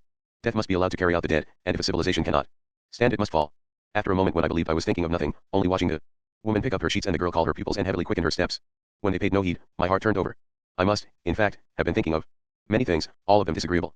I said to myself, my civilization must not die. It need not die. My national faith is valid, as the Ottoman faith was not. I know that. The English are as unhealthy as lepers compared with perfect health. They do not give themselves up to feeling or to work as they should. They lack readiness to sacrifice their individual rights for the sake of the corporate good. They do not bid the right welcome to the other man's soul. But they are on the side of life. They love justice. They hate violence, and they respect the truth. It is not always so when they deal with India or Burma, but that is not their fault. It is the fault of empire, which makes a man own things outside his power to control. But among themselves, in dealing with things within their reach, they have learned some part of the Christian lesson that it is our disposition to crucify what is good, and that we must therefore circumvent our barbarity. This measure of wisdom makes it right that my civilization should not perish. Saba said to me, over there is a coach house which I would like you to notice. For years it was crammed with trunks containing valuable articles of clothing and jewelry, the personal property of Nicholas and his family, who left them behind in the haste of their flight to Scutari. Poor as our people are, and accustomed to looting, as an actual part of military technique, nobody touched these things. They thought it beneath their dignity to take what had belonged to their unworthy king. It was an impressive story, but his tone and his profile evoked the monotonous white colonnade of Montenegrin heroism, its tedious temple of victory. I felt a distaste I had better stop feeling, if I were not to find myself in the same plight as the Turk. If I wanted my civilization to survive under attack, and I would have learned from this journey that it was going to be attacked, even had I started in ignorance I had to be willing to fight for it. This necessity did not lessen because fighting meant the sacrifice of most of the subtle variations that it has been the happy business of the intellect to impose on the instinctive life. I had to be willing to fight for it even though my own cause could not fail to be repulsive to me, since the essence of civilization was disinclination for violence, and when I defended it habit would make me fear that I was betraying it. But surely, said Saba, Constantine must have got here by now. And when we got downstairs there was the automobile with Dragudine at the wheel and Constantine inside, ominously in the same attitude, each with his arms folded and his Chin sunk on his chest. Dear God, said Saba, under his breath, what has this madman from Belgrade been doing now? My husband went forward and asked. Constantine, have you found out what has been happening in Albania? No, said Constantine, I got through to Belgrade and talked to my ministry and they knew nothing. That conversation has taken a long time, said Saba. Constantine shot off his seat like a jack in the box. It has not. It did not take 20 minutes, no, it took not 15 minutes. I wonder at you that you compromised our telephone system before foreigners. But since then I had much to do. Much to do, he repeated with a murderous look at Dragadine's shoulders. Listen, said Dragadine, only listen. There is no petrol in Cetinje. None at all. It is because of the so-called congress yesterday. But I have enough petrol to take us up Mount Lufkin, and down to Kota and Budva, where I can get as much more as I want. But we must not think of that. Oh, no. Instead, we must go to every bug-ridden inn and every hencoop that calls itself a garage, and beg them for whatever horse's water they may have chanced to catch in a petrol tin, until we have enough to go down to the sea and back. So the morning has gone. He does not understand, said Constantine haughtily. I have much experience of travel. I know all roads in Yugoslavia, and in Switzerland and France. I have driven very much also, and I will always take what petrol is necessary to go and come, because I know. I knew that as he spoke his own words sounded infinitely foolish to him, and that he had driven about Cetinje because he wanted to strike out at something, no matter what, and nothing but Dragadine's will presented itself. But certainly there would have been petrol at Kota or Budva, said Saba. He also was on edge, and he felt a desire to hurt and insult one of the Serb officials who represented the Yugoslavian authority which had been imposed on Montenegro. So you say, said Constantine. But how do you know? I tell you, I have vast experience of travel, and I am not so sure. They repeated slight variations on these remarks several times, and there seemed no reason why the conversation should ever stop, so I said, and now are we going straight to Mount Lufkin? This distraction was not so successful as I had hoped. For Saba looked along the road and said in a voice sharp as broken glass with anger, look what has happened while you have been running round and round Cetinje because you think there is no petrol on the Adriatic. The amphitheater of rock which encloses the town was now surmounted by a high parapet of fog. Now, said Saba, very straight-nosed, they will never see the view from Mount Lufkin, which is the most beautiful in the world, which is something you have not got anything like in Serbia. Now they will never see the tomb of the poet Prince Bishop Peter. Now they will never see Njegoš, which is the cradle of our royal dynasty. That may be, said my husband, but it will not be because we are late in starting, for that mist has been there all morning. Saba looked at him distrustfully, but he was such an intellectual that it was easy to persuade him. I am sure of it, continued my husband, for I noticed it when I was shaving in front of my window at 7. When Dragadine gathered from the others what he was saying, he looked at him with no sort of doubt at all. Later he told me it was a pity that my husband was a banker and that I wrote books, for we could have done very well at selling things. And now, said my husband, let Dragadine drive wherever the mist is thinnest and we will see what we can. Budva. We stood on a mountainside in a circular cell which held ourselves, Constantine and Saba, an obelisk, and a curved balustrade. This cell was cut out of a dense fog by some magic and arbitrary force which permitted everything within 5 feet of the spectator to be clearly seen and nothing whatsoever beyond. The automobile on the road was a shadow hardly to be identified save when Dragadine impatiently tooted on the horn. Some time before, Saba had sadly told us, I can assure you that the view from this obelisk is usually very fine indeed, and there had followed between him and Constantine one of those conversations which came so easily to those two, without any visible exit. I tell you, said Constantine, that we should go straight down to the sea. I know very well all that is to do with mist. I lived a very long time in Geneva, and I have often observed the mists that come down the Rhone valley, and I know that when the mist is so it does not lift. It would be quite useless to take them up to Mount Lufkin. They would see nothing, nothing at all. But what has Switzerland to do with Montenegro? Asked Saba. Switzerland is a country far north of this, and in the center of the continent. The conditions are not at all the same. It is here as it is in the Abruzzi, which I know very well, and it is perfectly possible that such a mist as this might lift at any moment, and then they would see what is really the finest sight in the whole of Yugoslavia. But it is no use going up to the mountain, they would see nothing, nothing at all, said Constantine. This is something I understand, for in Switzerland it is not as you think. The mists which come down the Rhone valley are like all mists, by them you can exactly judge all mists, and I tell you I have studied them for years and years. But they should take every chance of seeing the view from Lufkin, for there is nothing more beautiful, said Saba. I must point out that the conditions here would naturally be more like those in Italy than those in Switzerland, and there such a mist as this would lift. As they spoke Constantine seemed to get shorter and shorter, and Saba taller and taller. My husband and I moved away, and after a few steps we stood alone in our own cell. We are perhaps characters in Ethel Smythe's The Wreckers, he said. Or we are traveling on the old underground as it used to be when I was a child, I said, in which case we will end up by visiting Whiteley's menagerie. There sounded above us a soft clop of hoofs, Dragadine's horn tooted, there was a scurry and an admonishing cry, and there suddenly strode into visibility a peasant and a pack horse, loaded with wood, which were accompanied by a cloud of fragrance. Look, said my husband, he is carrying a huge bunch of narcissus. So we followed him a little way down the road, as far as would make it certain that Saba and Constantine should not hear my bad Serbian, and then greeted him and asked him to sell us some. He answered, that I will be glad to do, but I cannot give you all, for I must take some home to my little boy. He was a giant with slaughter written on his brows, and it might have been supposed that his child would have played only with hand grenades. We were standing in great contentment, each with a nose in a handful of cool flowers, when we heard cries of agitation above us. Holla! Holla! Shouted Constantine, and broke off to exclaim, ah, but those two will forever be doing something extra. We sent out reassuring calls, and went towards them with some reluctance, for as soon as our friends were satisfied of our safety, they continued to compare Switzerland and the Abruzzi. But they stopped when they saw the narcissus. Where did you get them? Laughed Constantine, anxious to be mystified. It is not what I suppose about English bankers, that if you let one wander off in a fog on a barren mountainside he would come back with his hands full of flowers. It is the banker's wife, said Saba. The compliment was not completely filled in, but the handsome intention was obvious. Fancy talking so much that you didn't smell that narcissus going by, jeered Dragadine. I sniffed in all I could, it was as good as incense in church. And now look over your shoulders. Don't start talking again and miss that. There had appeared in the mist below us a silver shape, which might have been a scythe held in an invisible hand only a few yards away, or a vast and unnaturally tilted crescent moon. As we stared it grew greater, it could be recognized as the curved surf of a bay. We exclaimed in wonder, for we had all thought that what we saw was hanging high above the horizon. It faded and was lost, but in another place there appeared a medallion of blue sea stamped with the Couchant Island, which also defined itself and vanished, and elsewhere we saw the proud nose of a terraced cape, dropping to the sun's sparkling wake. Then the wall closed and we were in our cell again. Hey, what's the use of stopping up here? Cried Dragadine. Jump in. Jump in. There's a fine day down there at Budva. Come along now, or we'll have no time for a swim before lunch. We drove down the road into a theatrical brightness of sunshine. Beside the road was a gendarmerie that the Austrians had not quite finished building. In 1914, through its sashless windows glittered the diamond waves. Below us we could see Budva, a walled town on a round peninsula, a little white tortoise against the blue sea. Golden broom made the sunshine more dazzling, streaming its whips from every crevice where the hoe had not harried it out of existence, for now we were back in an area of cultivation such as we had not seen for many days, of fertility such as made even the fields round Pajortsa seem haggard in their handsomeness. Here were vineyards and olive groves strong as wine and dense as oil in their abundance. Here were terraces insolent with their crop of springing wheat. Dalmatia is not in fact very rich land, even here in the south, but we were looking at it with eyes conditioned by Macedonia and Montenegro, which found a certain grossness in the spectacle of fields completely covered with earth, and that probably to a depth of several inches. The sea also astonished us by its tokens of freedom and wealth. Far out a steamer was less visible than the straight line of its smoke, nearer a yacht lounged like a lazy albatross beside the glassy image of the island. Some smaller boats took white sails out on the further crinkled waters. There were many people who did not have to keep their noses to the grindstone lest they should starve, who could travel for pleasure. There were some who could afford to buy expensive objects, costing more than many meals, and to have many of their kind to wait on them, and render all sorts of services that are not strictly necessary, to build them boats, to row them about. In Serbia and Macedonia we had forgotten that there were such. The Turks ruined the Balkans, with a ruin so great that it has not yet been repaired, and may prove irreparable. Budva is one of the smaller Dalmatian towns, for it lay too far south and was too much exposed to naval attack to be valuable to Venice, yet we felt it very rich, curiously unassailed, very stable. There was a market, held, where there have been markets, archaeologists believe, ever since this was a Greek colony. Under the lovely landward walls of the city, which are flecked with magenta wallflowers, 2 lines of tables are set in the shade of tall twisted plane trees, and peasants sit before them on low stone benches, in the black costumes of the country. Among these people I walked in rapture. They were poor and their wares would have been considered pitiful in any Western market, but they were not stringy with real physiological lack. None sat with only a little heap of beans before him. The sight of such plenty, purely relative though it was, exhilarated us all.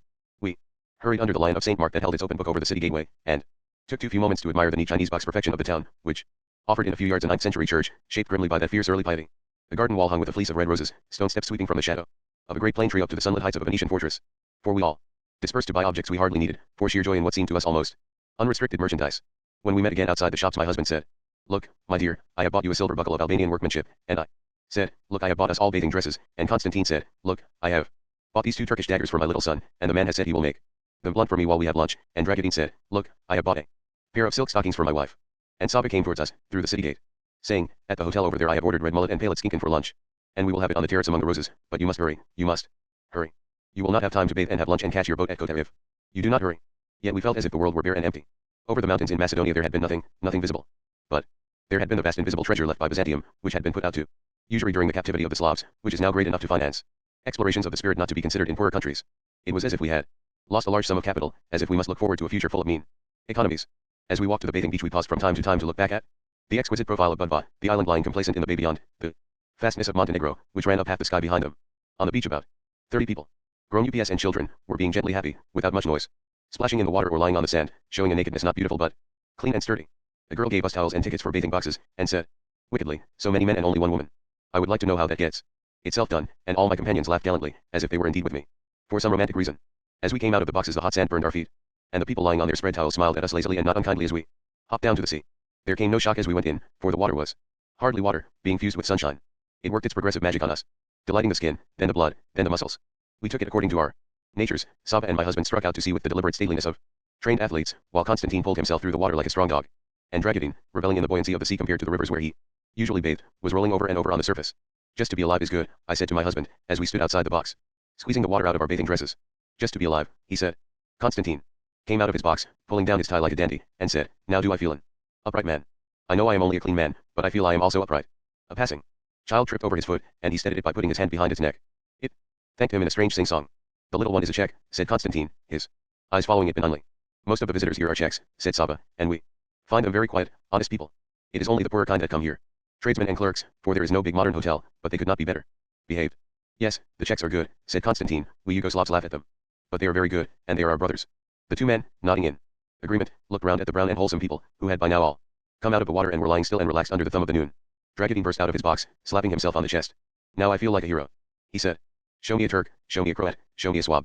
As we made our way back to the town, Saba said, now you have seen what the Adriatic is like in summer. I hope you will come back another year and will enjoy yourselves as much as your King Edward, for I do not know how you stand in this matter and whether you prefer to call him that or the Duke of Windsor, did when he came here on his yacht. It was to me that it fell to make the arrangements for his stay here, since my district extends to Dubrovnik, and I must tell you that I could not have had a pleasanter duty. I found him most sympathetic. I have never had to look after any ruler, or indeed any public character, who was so anxious to be considerate. He told us how the Duke had taken pains to find out whether his presence at a garden restaurant meant that the police forbade people to dance, and how he had moved his yacht from an anchorage because the occupants of a villa near the landing stage were inconvenienced by the crowds that waited for him. This was Saba's form of homage to the day, to the bathe.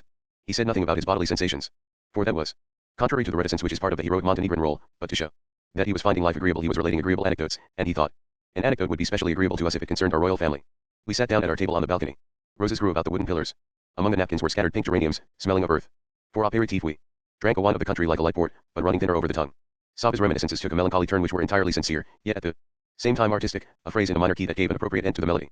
But he could not be king, he said firmly. He was a most admirable prince, but it was not right he should be king. That we all realized one night at Dubrovnik. When he was at table, it happened that a telegram was delivered to him which was not for him, but for his secretary. It was hard for us to believe our eyes when we saw him look at the telegram and toss it down the table to the secretary. Do you understand? He did not give it to the waiter, he tossed it to his secretary, so at the end of the gesture he shook his head sadly and finished his glass. No, he could not have been king. Under my clothes my skin still kept the joy given by the salt water, the freshness had not left my blood. They brought a great platter of picturesque fish and another kind of wine.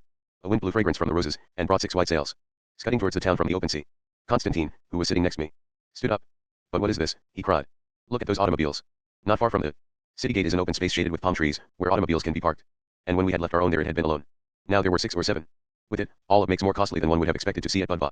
Look, every one of them has its little flag. They are all diplomatic automobiles. Certainly they cannot have come from the Legatines at Belgrade. There is only one place they can have come from, and that is Tirana, that is Albania. I wish very much that we knew what it is with Albania. We stopped eating and sat with our eyes fixed on the enamel work in chromium that gleamed darkly in the shadow of the palms, the little twitching flags. Must it be something important? I asked reluctantly. Certainly, it must be something very important, exclaimed Constantine.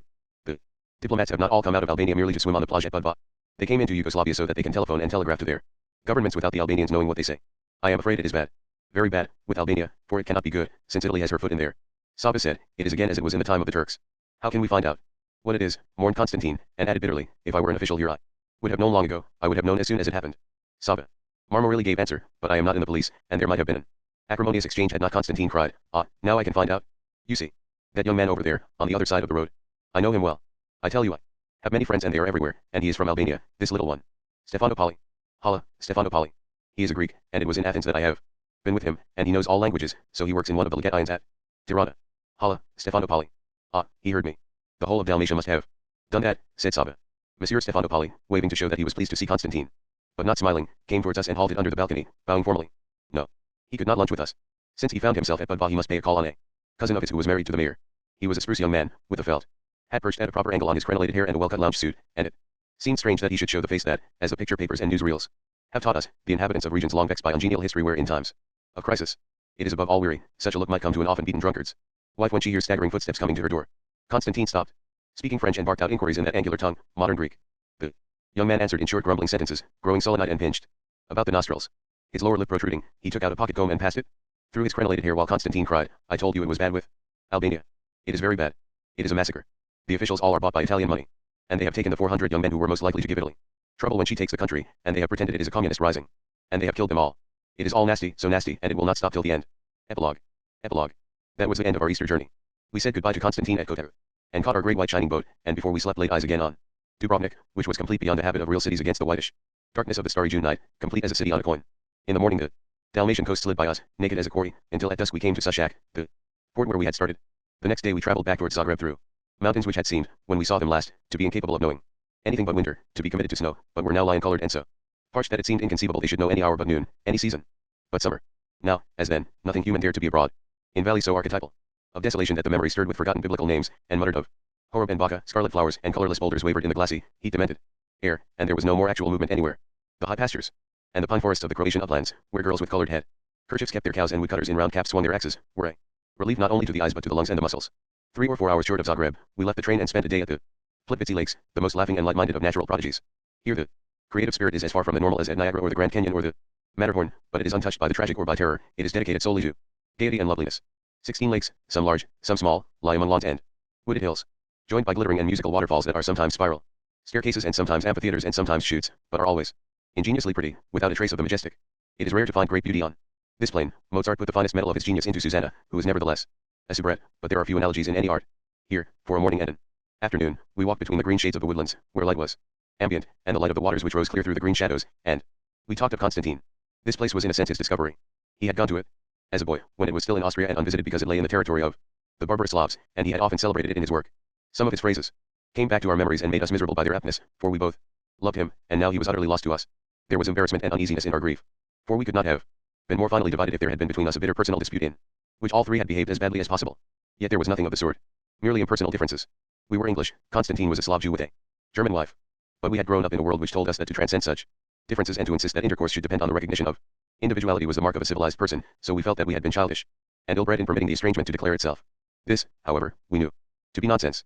The truth was worse than this. The past had made us overlook racial and national differences because they had then no significance to compare with that which must follow from the clash between one man's good faith and another's roguery, for all Europeans were agreed in their ideal of a moral society. Since then, the world had altered. Now different races and nationalities cherish different ideals of society that stink in each other's nostrils with an offensiveness beyond the power of any but the most monstrous private deed. My husband and I thought Gerda's black was white, she thought our white was black, Constantine's eyes were as ours, but his heart was with Gerda, and he could not compel her as the clever should compel the stupid, for he felt himself weak, being of a stateless and persecuted people. That the subject of our difference was political and not sexual or financial made it less and not more reparable.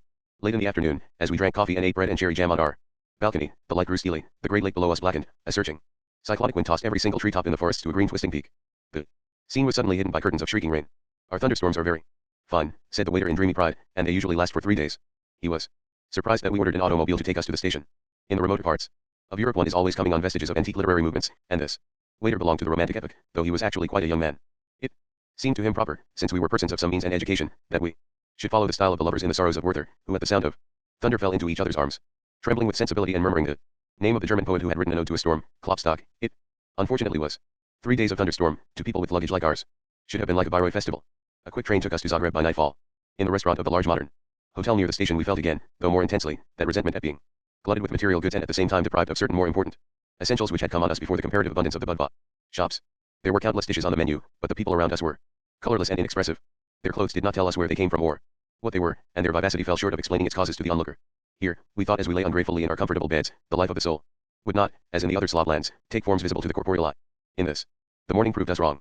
It was to be written before us, in letters as large as Zagreb, that here also, as at the Plitvice lakes, romanticism still lingered, but took a less innocent form than a swoon beneath a thunderstorm. The town we had first imagined to be simply on holiday, as Roman Catholic towns so often are, for most of the shops were shut and many people were sitting on the benches in the public gardens. But soon we were perplexed by an incongruity. It was apparent that this was no festival but a day of mourning, for there hung from many windows the long narrow black flags which all over the Balkans mark a bereaved household. Yet it was pleasure that the people seemed to be expecting.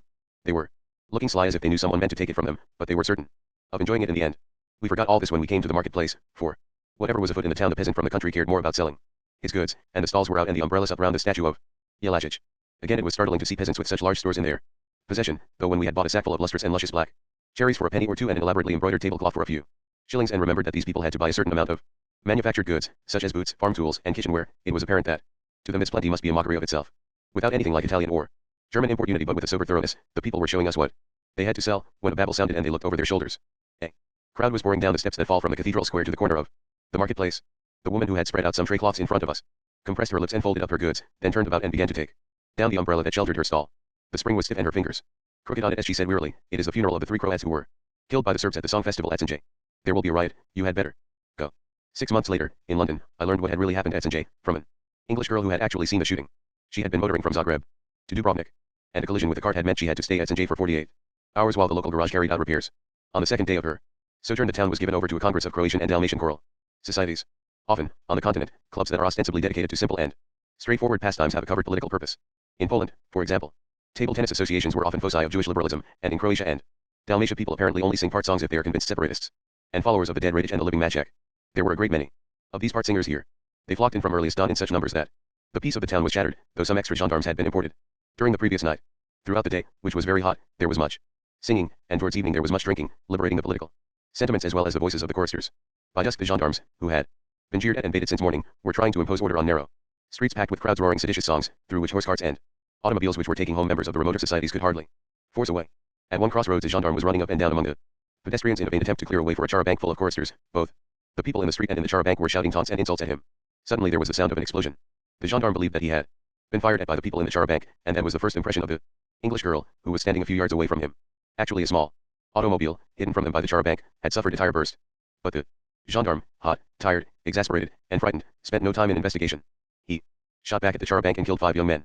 The Croat leaders, who are not naive, cannot have believed that the Yugoslav government wanted a gendarme to pick off 5 Croats of no particular importance in circumstances which admitted of no concealment and were bound to provoke far-reaching resentment. But they were not moved by this consideration to allay the passions of their followers. These now poured down the steps and spread all over the marketplace, entirely surrounding the peasants who, with increasing gloom and haste, were dismantling their stalls and gathering their wares into heaps. You should have gone, said the woman who had been selling us linen. The gendarmes are here, and there may be shooting. From the side of the marketplace opposite the steps, there were advancing some 20 gendarmes, holding their rifles ready for use. At the sight of them the crowd, which numbered at least 1,000, stopped singing. Then, in one corner, several young men in succession shouted anti-Serb, pro-Croat slogans, and the people round them raised fierce cheers. At that the gendarmes began to charge them, not savagely, but as if to get the demonstrators moving, and immediately the crowd in front of them fell silent, while those behind them broke into louder slogans, fiercer cheers. The gendarmes stopped, wavered, spun about, and charged the new storm center. As soon as they were underway the second group of patriots became quiet and submissive, drawing back timidly, while the first group raised shouts and cheers that were war cries, that incited to bloodshed, and made a threatening rush at the gendarmes' back. The wretched creatures wheeled round again, and the whole marketplace burst into hoots and whistles. This demonstration must have been rehearsed as carefully as an American football game, and indeed, in spite of its mournful cause, it was a game to those who took part in it. The glee that the city had been promising itself since morning shone undisguised from their faces, and if there had been any in the cathedral who had remembered to grieve for the dead youths, there were none here. All were lost in the intoxication of their sport, in defiance of the claims of pity and not less of self-preservation, for it was as dangerous as any on earth. They were wrestling with their natural friends, their fellow Slavs, while their natural foes, the Germans and Austrians, the Italians, and the Hungarians, stood round them in a circle, waiting for the first sign of collapse that would make it safe to fall on them and strip them and slay them. Adequate reinforcements arrived for the gendarmes, the crowd melted, the peasants sighed and set about putting up their stalls again and displaying their wares. We finished our transaction with the linen seller, but she would not discuss what had been happening round us. It's politics, all politics, she said. No sensible person talks about politics. But the man at the next stall we stopped by, who sold leatherwork, was eager to tell us that 2 of us Croats had been murdered by Serb gendarmes in cold blood. He spoke with a peculiar whining drawl, complaining and yet exultant, but his eyes remained cheerful, and he must have taken little interest in the affair not to have discovered that more than 2 were being buried. Let us go to the university, I said. There we will find Valletta, and he will tell us what all this is about. We went through narrow streets where some shopkeepers were putting up their shutters and others were taking them down, all with a look of furtive glee, and the long black flags were flapping from every second house, and we found the open space round the university given up to a static kind of riot. Gendarmes were standing on the steps in front of locked doors, while a number of young men walked up and down before the building, sometimes breaking into mocking cheers and shouting slogans. Will you be good enough to explain to us what all this is about? Asked my husband, addressing a little man in a mustard-colored suit who was standing at a street corner. He was one of those individuals to be seen in the larger towns of the Balkans, or in Scandinavia, or in any country with a predominantly peasant population, who, though poor almost to the point of beggary, and driven to the most menial occupations, are sustained in happy gentility by their possession of Western clothes and urban status. I am delighted to be of service to strangers of quality, he answered, in old-fashioned and flowery German. What has happened here is that the students were anxious to make a demonstration about the massacre of Sanjay, and the authorities will not have it, so they have closed the university. And what was the massacre of Sanjay? Asked my husband. Why, said the little man, falling into the same complaining and exultant whine. Serb gendarmes down there at a Sanjay festival killed some of us Croats for no reason, with dum-dum bullets. Without strength or skill or land, he would not have lasted out a single winter under a Nazi regime. He could only hope to survive in just such a loose and unspecialized economy as this Yugoslavian state, against which, in obedience to a political habit as mechanical and irrationalized as a facial twitch, he was complacently rebelling. Just then my eye was caught by 2 large, loosely formed spheres in neutral colors, one blackish-gray, the other brownish-black. These were the behinds of 2 peasant women who were employed by the municipalities to weed the flower beds at the corners of the square. They were being idiots, private persons in the same sense as the nurse in my London nursing home, who was unable to imagine why the assassination of King Alexander should perturb anybody but his personal friends. They were paid to pull up weeds, and they wanted the money, so they continued to pull them up, even when the students raised a shout and brought some gendarmes down on them not 15 yards away. As I looked at those devoted behinds, bobbing up and down over their exemplary task, and the smug face of the automatic rebel, I thanked God for the idiocy of women, which must in many parts of the world have been the sole defender of life against the lunacy of men. On our way back to the hotel we saw a dozen gendarmes slinking back into a police station, turning their faces away from a booing crowd. They looked very frightened men, and that is not to say that they were cowards. They were well aware that a Croat need pay no higher price than 3 years imprisonment for killing a Serb gendarme and had been known to get off with 18 months. And they must have been well aware also that there was hardly a soul in the city, save the Serb population, who here are wholly disregarded, to feel one movement of goodwill or pity for them. Before we left Zagreb we spoke of the demonstrations to several people, in the shops, at our hotel, and at the railway station, and all save one, who was not a Croat but a Slovene, expressed a loathing for Yugoslavia, and for all the instruments of its being. In every case the reason for that loathing was candidly exposed as dislike for the inferior Oriental civilization of the Serb, the South Slav. The Croats' place, it was felt, was with the West, which implied, with what remained of the Austro-Hungarian Empire. We were to find out just how reciprocal that feeling was on the next stage of our journey. After midday we took the train to Budapest, and all the hot afternoon we traveled through fields that were purple and white and rose with flowers, or smoldered, brass-colored with ripening grain. In winter the mud of the Central European plains makes them seem, to the urban visitor, the very essence of the negative. In summer, their fertility, which has nothing of vegetable innocence about it, which is charged with a sense of abandonment and gratification, make them as positive as any mountain range. Then the darkness came, and with it the lights of Budapest. They dazzled us. In no Balkan towns are there such lights, nor is there any such hotel as the Dunapalata. With its polished floors of costly woods, its thick carpets and its tapestries, its lavishness of finely woven and extravagantly washed linen on the tables, on the waiters' bosoms, in the bathrooms, and on the beds. Nor in any Balkan town are there shops such as lined the streets we walked in the next morning, shops stuffed with goods, all new and fresh, none mildewed or faded, of many different patterns, far beyond the requirements of strict necessity. Are there so many kinds of shoes? I marveled, before a window that was itself a marvel, with its width of plate glass. And why did you break your journey at Zagreb? Asked our friends in Budapest. There is nothing there. In a sense it was true. The lights of Zagreb are hardly lights, compared with the staring brilliance of Budapest. And we could not explain the sense in which it was not true, for here there was no such pursuit of ideas through the vaults and corridors of the mind as was the custom at Zagreb. In no cafe in Budapest were we invited to discuss the greatness of Von the Silurist, or the nature of the spirit. The conversation here was preoccupied exactly to the degree and to the intensity which it had been when I had last visited it in 1924, with the need for the territory lost to Hungary by the Treaty of Trianon. There had been sold everywhere in those days a map, inscribed with the words Nem, Nemsova, which is Magyar for no, no never.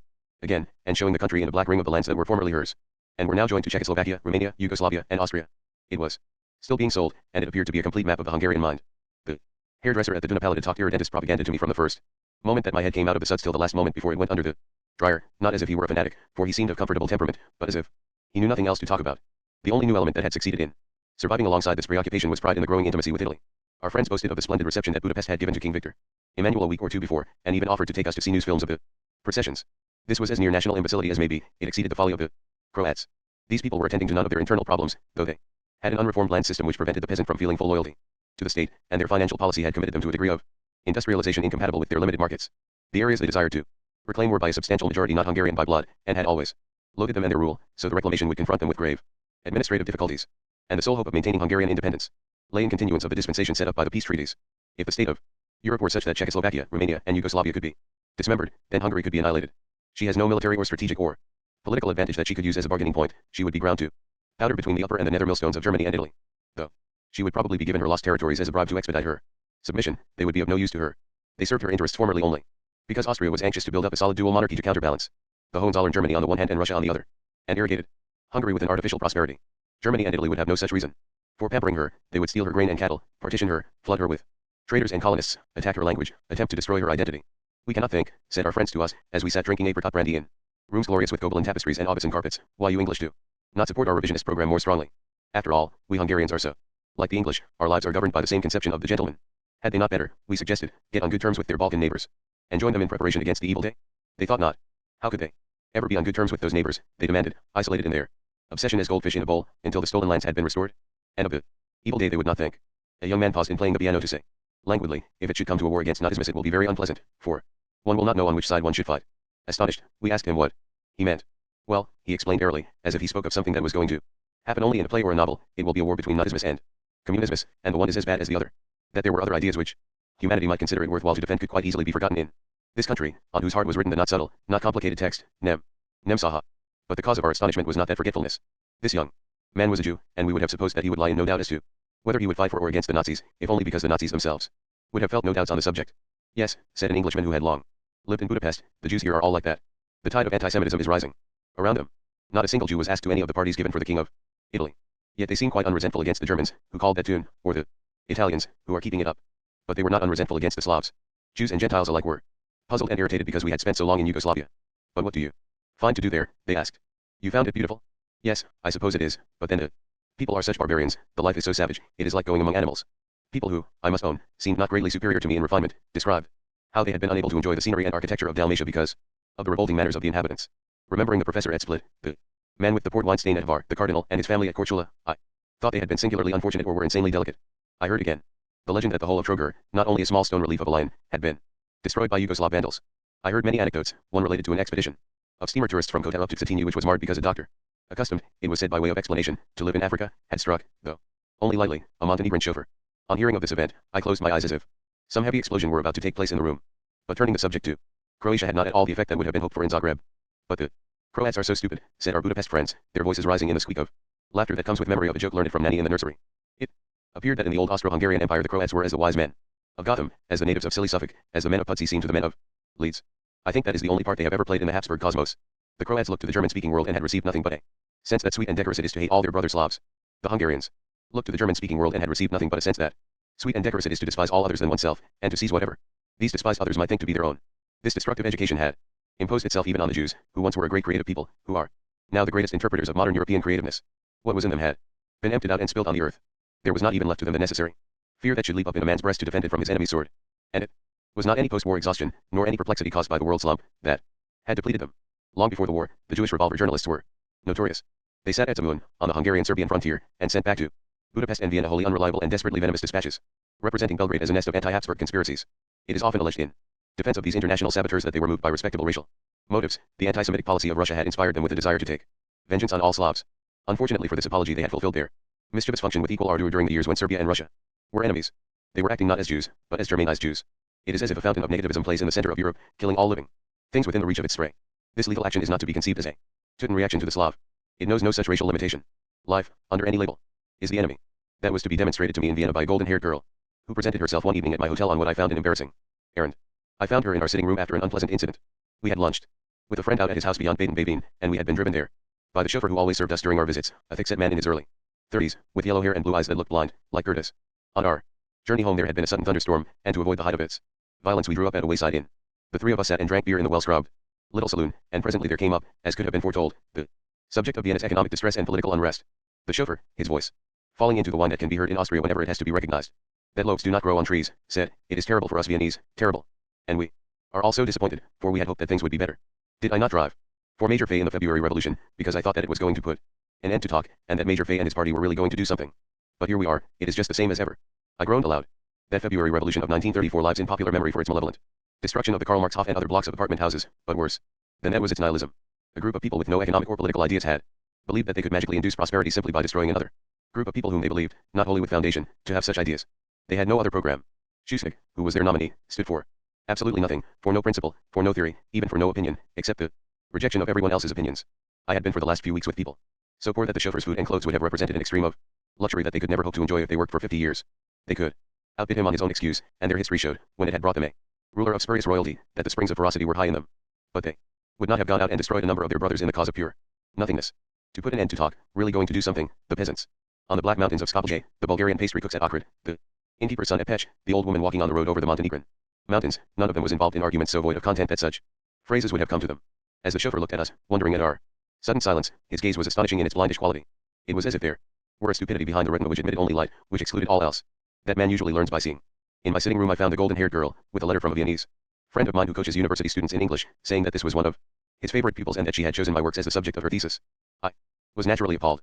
I explained that I was a writer wholly unsuitable for her purpose, that the bulk of my writing was scattered through American and English periodicals, that I had never used my writing to make a continuous disclosure of my own personality to others, but to discover for my own edification what I knew about various subjects which I found to be important to me, and that in consequence I had written a novel about London to find out why I loved it, a life of St. Augustine to find out why every phrase I read of his sounds in my ears like the sentence of my doom, and the doom of my age, and a novel about rich people to find out why they seem to me as dangerous as wild boars and pythons, and that consideration of these might severally play a part in theses on London or St. Augustine or the rich, but could not fuse to make a picture of a writer, since the interstices were too wide. To my annoyance the golden-haired girl treated this explanation as a proof of modesty, which it was not, and I saw something inexorable in her intensity, which I could not regard as proof of my importance, in view of the determination of every German university student to find a subject for his thesis which nobody has treated before. I remembered how one such student had gained his doctorate by a thesis on mealy potatoes, a Drury Lane dancer, mentioned on one single occasion by Dickens, whose identity he had tracked through London parish registers, and how he had been surpassed by a successor whose effort was entitled Die Schwester von Mealy Potatoes. The golden-haired girl belonged to this inexorable tradition, and my uneasiness did not prevent her from putting to me a long list of questions. But my answer soon made her even more uneasy than I was. She wanted to pigeonhole me into a recognized school, and demanded to know what writers had influenced me. It disconcerted her when I reported that as a young person I had tried to write like Mark Twain, that he still seemed to me more fortunate than the princes of the earth in his invariably happy relations with his medium. But is not Mark Twain an American? She asked doubtfully. And a humorous writer? It was instantly clear to me, as it would have been to any writer, that literature was a closed territory to her and that she would never be able to read a single book. In spite of my glowering she continued, but we found no common ground in the discussion of any of my preferences, even when she accepted them as legitimate. Presently she said, "I have enough about English writers now," looking at her notes with some sullenness, as if she foresaw trouble before her in pushing my mind, which appeared to have lost its label, into the proper pigeonhole. "Tell me," she asked, "about the European writers that have influenced you." "There was Dumas first of all," I said, "whose Three Musketeers, whose Count of Monte Cristo, taught one in the nursery what romance was, how adventure could prove that what looks to be the close-knit fabric of life is in fact elastic. Then in one's early teens there was Ibsen, who corrected the chief flaw in English literature, which is a failure to recognize the dynamism of ideas. The intellectual world is largely of English creation, yet our authors write of ideas as if they were things to pick and choose, even though the choice might be pushed to the extremity of martyrdom, as if they could be left alone, as if they came into play only as they were picked and chosen. But that ideas are the symbols of relationships among real forces that make people Late for breakfast, that take away their breakfast, that make them beat each other. Across the breakfast table, is something which the English do not like to realize. Lazy. Bone lazy, they wish to believe that life is lived simply by living. Yes, I continued, glowing with interest in my theme, though my listener was not. Ibsen converted me to the belief that it is ideas which make the world go round. But, as I grew older I began to realize that Ibsen cried out for ideas for the same reason. That men call out for water, because he had not got any. He was a moralist for an extremely simple sort, who had heard, but only as a child might hear the murmur of a shell, the voice of the philosophical ocean. Brand is not a play about religion, it is a crude presentation of the ascetic impulse. The Doll's House is not a play about the emancipation of women, indeed none of the fundamental issues of that movement are touched, but a naive and sturdy suggestion that in the scales of justice perhaps mean integrity may weigh less than loving fraud. But with my appetite for ideas whetted by Ibsen I turned back to the literature of my own country, which was then claiming to satisfy it. For this was the time of Galsworthy, Wells, Shaw. Ah, show, cried the golden-haired girl, pronouncing it to rhyme with cow. Shaw, I said irritably. Yes, show, she went on, we have not talked of him. I suppose you admire him greatly. Not very much, I said. How is that possible, she asked. Here we think him your greatest writer, next to Shakespeare. And Oscar Wilde. Next to Oscar Wilde, perhaps, but not to Shakespeare, I snapped, and now that I reread him I cannot find traces of any ideas at all. Wells at least had an idea that people would have ideas if they were taught by other people. Who had some, and was also almost as sublime a controversialist as Voltaire when he met with an irrational fool, but Shaw stands for nothing but a socialism which has nothing to it except the belief that it would be a nicer world if everybody were all clean and well-fed, which is based on no analysis of man and depends on no theory of the state, and an entirely platitudinous denunciation of hypocrisy, which nowhere rises to the level of Tartuffe. Of course our country has produced better than Shaw, and I found them later, but they are not easy to find, for there is a lack of continuity about our literature. A man starts up in isolation, inspired by an idiosyncratic passion to write about a certain subject, but rarely inspired to read what other people have written about it. That is why French literature is of such service to the mind, since each writer is fully aware of his own culture, and knows when he takes part in an argument precisely to what stage his predecessors have brought it. But what is this you are saying about French literature? Interrupted the golden-haired girl. I repeated it, and she exclaimed in amazement, French literature. But surely all French literature is trivial and artificial. Trivial and artificial, I echoed. Abelard, Ronsard, Joaquin du Bellay, Montaigne, Rabelais, Racine, Pascal, La Fontaine, Voltaire, La Rochefoucauld, Balzac, Baudelaire, Victor Hugo, Benjamin, Constant, Proust, and Diderot. Did you never read Elie Nevu de Rameau? I do not read French, she said, hardly any of us learn French. But surely all these people put together do not equal Goethe. I grieved, for it seemed to me that any one of them had as much to say as Goethe, whose philosophy, indeed, boils down to the opinion, ain't nature grand? I said, it is a pity you cannot read Montaigne. He also thought much about nature, though he thought of it not as grand, but as inevitable. She looked at me as if she thought that was no very great discovery to have made, and I looked back at her, wondering what words would convey to her the virtue that lies in the full acceptance of destiny, realizing that my words would convey it to her better than Montaigne's. For there was as yet nothing in her which could appreciate what he meant when he said that nothing in the life of Alexander the Great was so humble and mortal as his whimsical fancy for deification, and that it was no use thinking to leave our humanity behind, for if we walked on stilts we still had to walk on our legs, and there was no way of sitting on the most elevated throne save on the bottom.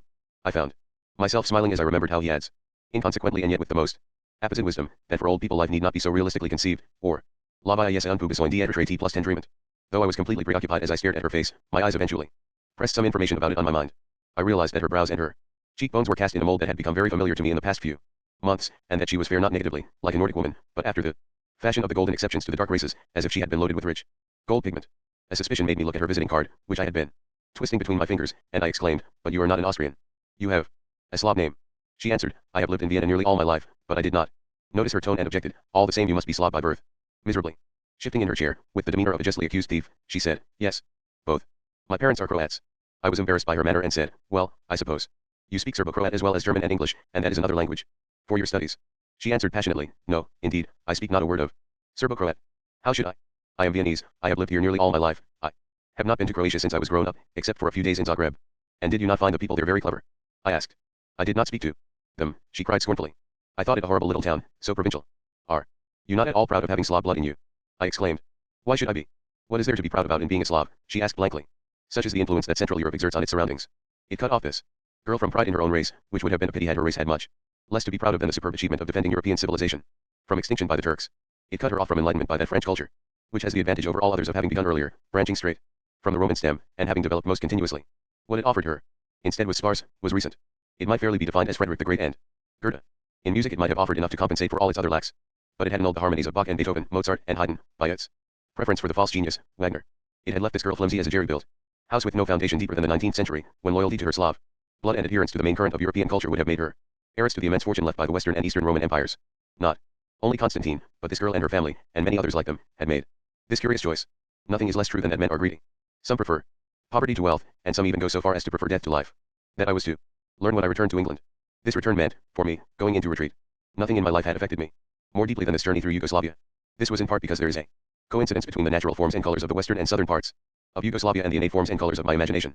Macedonia is the country I have always seen between sleeping and waking, from childhood. When I was weary of the place where I was, I wished it would turn into a town like Yaitse or Mostar, Bitalje, or Ohrid. But my journey moved me also because it was like picking up a strand of wool that would lead me out of a labyrinth in which, to my surprise, I had found myself immured. It might be that when I followed the thread to its end I would find myself faced by locked gates, and that this labyrinth was my sole portion on this earth. But at least I now knew its twists and turns, and what corridor led into what vaulted chamber, and nothing in my life before I went to Yugoslavia had even made plain these mysteries. This experience made me say to myself, if a woman had, some years before the sack of Rome, realized why it was going to be sacked and what motives inspired the barbarians and what the Romans, and had written down all she knew and felt about it, the record would have been of value to historians. My situation, though probably not so fatal, is as interesting. Without doubt, it was my duty to keep a record of it. So I resolved to put on paper what a typical Englishwoman felt and thought in the late 1930s when, already convinced of the inevitability of the Second Anglo-German War, she had been able to follow the dark waters of that event back to its source. That committed me to what was in effect some years of a retreat spent among fundamentals. I was obliged to write a long and complicated history, and to swell that with an account of myself and the people who went with me on my travels, since it was my aim to show the past side by side with the present it created. And, while I grappled with the mass of my material during several years, it imposed certain ideas on me. I became newly doubtful of empires. Since childhood I had been consciously and unconsciously debating their value, because I was born a citizen of one of the greatest empires the world has ever seen, and grew up as its exasperated critic. Never at any time was I fool enough to condemn man for conceiving the imperial theory, or to deny that it had often proved magnificent in practice. In the days when there were striking inequalities among the peoples of the earth, when some were still ignorant of agriculture and the complex process that lies behind the apparent simplicity of nomadism, and were therefore outrageously predatory in their hunger, when some were still candid in their enjoyment of murder, those further advanced must have found the necessity to protect their goods and their lives turned insensibly into a habit of conquest.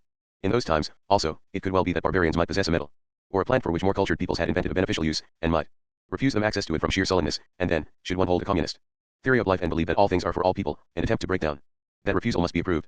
It is true that long ago it became untrue that peoples presented any serious damage because of backwardness. The thread of savagery has for long lain in technical achievement. For many centuries, too, a war waged by the civilized for access to materials unused by their primitive owners has failed to remain absolutely justifiable for long, since the inequality between the parties involved tempted the stronger to abuse. But if these moral sanctions for imperialism could not be claimed without hypocrisy in its later stages, they then acquired the value of all hypocritical pretenses, which is to give a good example. The theory of the British Empire that it existed to bring order into the disordered parts of the earth was more than half humbug, but it inspired to action those in whose love of action there was nothing humbugging. These fought plagues and flood and drought and famine on behalf of the subject races, and instituted law courts where justice, if not actually blind when governors and governed came into conflict, was as a general rule blindfolded. These services might be conceived, though probably nothing could be more irritating to those who were its objects as chivalrous acts, and those who performed them as very parfait gentil knights. This had the wholly satisfactory result that the common people, proud of their empire and its builders, adopted the standpoint of chivalry. One evening in London 40 years ago, my mother came into my nursery and, all glowing, described how she had been coming home from a tea party in the central district when she had seen a crowd standing in front of an hotel, obstinately cheering some curtained windows. So long and loudly did they cheer that at last the curtains were drawn, and some bearded men, wooden-faced with bewilderment, bowed out of the brightness into this curious night. They were the Boer generals, come to sign peace after their defeat in the South African War. This scene might be regarded as the apotheosis of complacency, were it not that the spirit which informed it resulted a few years later in the grant to South Africa of a constitution handsomer than vanquished had ever received from victors, and a quarter of a century later in the enactment of the Statute of Westminster, which gave most of the British dependencies the fullest measure of self-government ever conceived possible within an imperial framework. This is a fairer tale than is written on most of history's pages, and since the English enjoy few moral and intellectual advantages over other races, it is unlikely that they alone should be prompted to excellence by the idea of empire. But I saw in British imperialism room for roguery and stupidity as well as magnificence. A conquered people is a helpless people, and if they are of different physical type and another culture from their conquerors, they cannot avail themselves of anything like the protection which would otherwise be given them by the current conceptions of justice and humanity.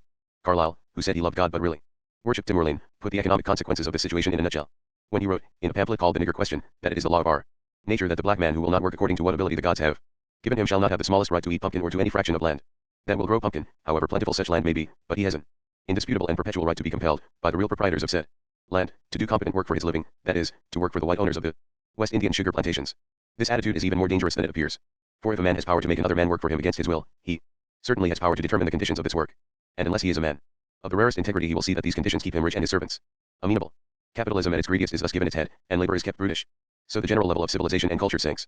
This must be the tendency of empire, insofar as it is founded on the occupation of countries settled by another race, and time has not medicined it as might be hoped. Carlyle wrote of a rebellion in Jamaica in 1865, because of another rebellion a commission was appointed to inquire into the condition of West Indian labor in 1937. There is also the difficulty, which did much to wreck Rome, of accepting the services of men fitted to govern the wild periphery of empire without making them persons of influence at its core, where another sort of governor is needed. Soldiers and administrators, who are without limit in patience and understanding when they are dealing with those whom they regard as children, whether these be their subordinates in a service or members of another race, have no time and no bent for learning the different method appropriate to dealing with those who are their equals in race and before the law.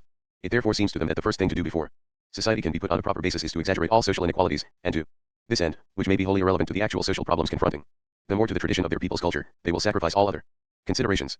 Thus it was that the later Roman emperors destroyed the structure built up by the old Romans, which gave the citizen considerable freedom in exchange for his submission to the essential discipline of the state, until they themselves felt wholly alien from Rome, and visited the city only for a few days of their reign, or perhaps not at all. Thus it is that Puna, which is the name of a city in the Bombay presidency, is used, half in jest and wholly in earnest, to convey reactionary strain in politics which could not be associated with the name of any English district. In contemplating Yugoslavia, these disadvantages of empire are manifest. I can think of no more striking relic of a crime than the despoilment of Macedonia and old Serbia, where the Turks for 550 years robbed the native population, till they got them down to a point beyond which the process could not be carried any further without danger of leaving no victims to be robbed in the future. The poverty of all Bosnians and Herzegovinians, except the Muslims and the Jews, is as ghastly an indictment of both the Turks and their successors, the Austrians. Dalmatia was picked clean by Venice. Croatia has been held back from prosperity by Hungarian control in countless ways that have left it half an age behind its western neighbors in material prosperity. Never in the Balkans has empire meant trusteeship. At least, there are such trustees, but they end in jail. The South Slavs have also suffered extremely from the inability of empires to produce men who are able both to conquer territory and to administer it. This does not apply to the portions that belong to Austria and Venice, for these powers never conquered them and acquired them by the easier method of huckstering diplomacy, but it is the keynote of the Turkish symphony.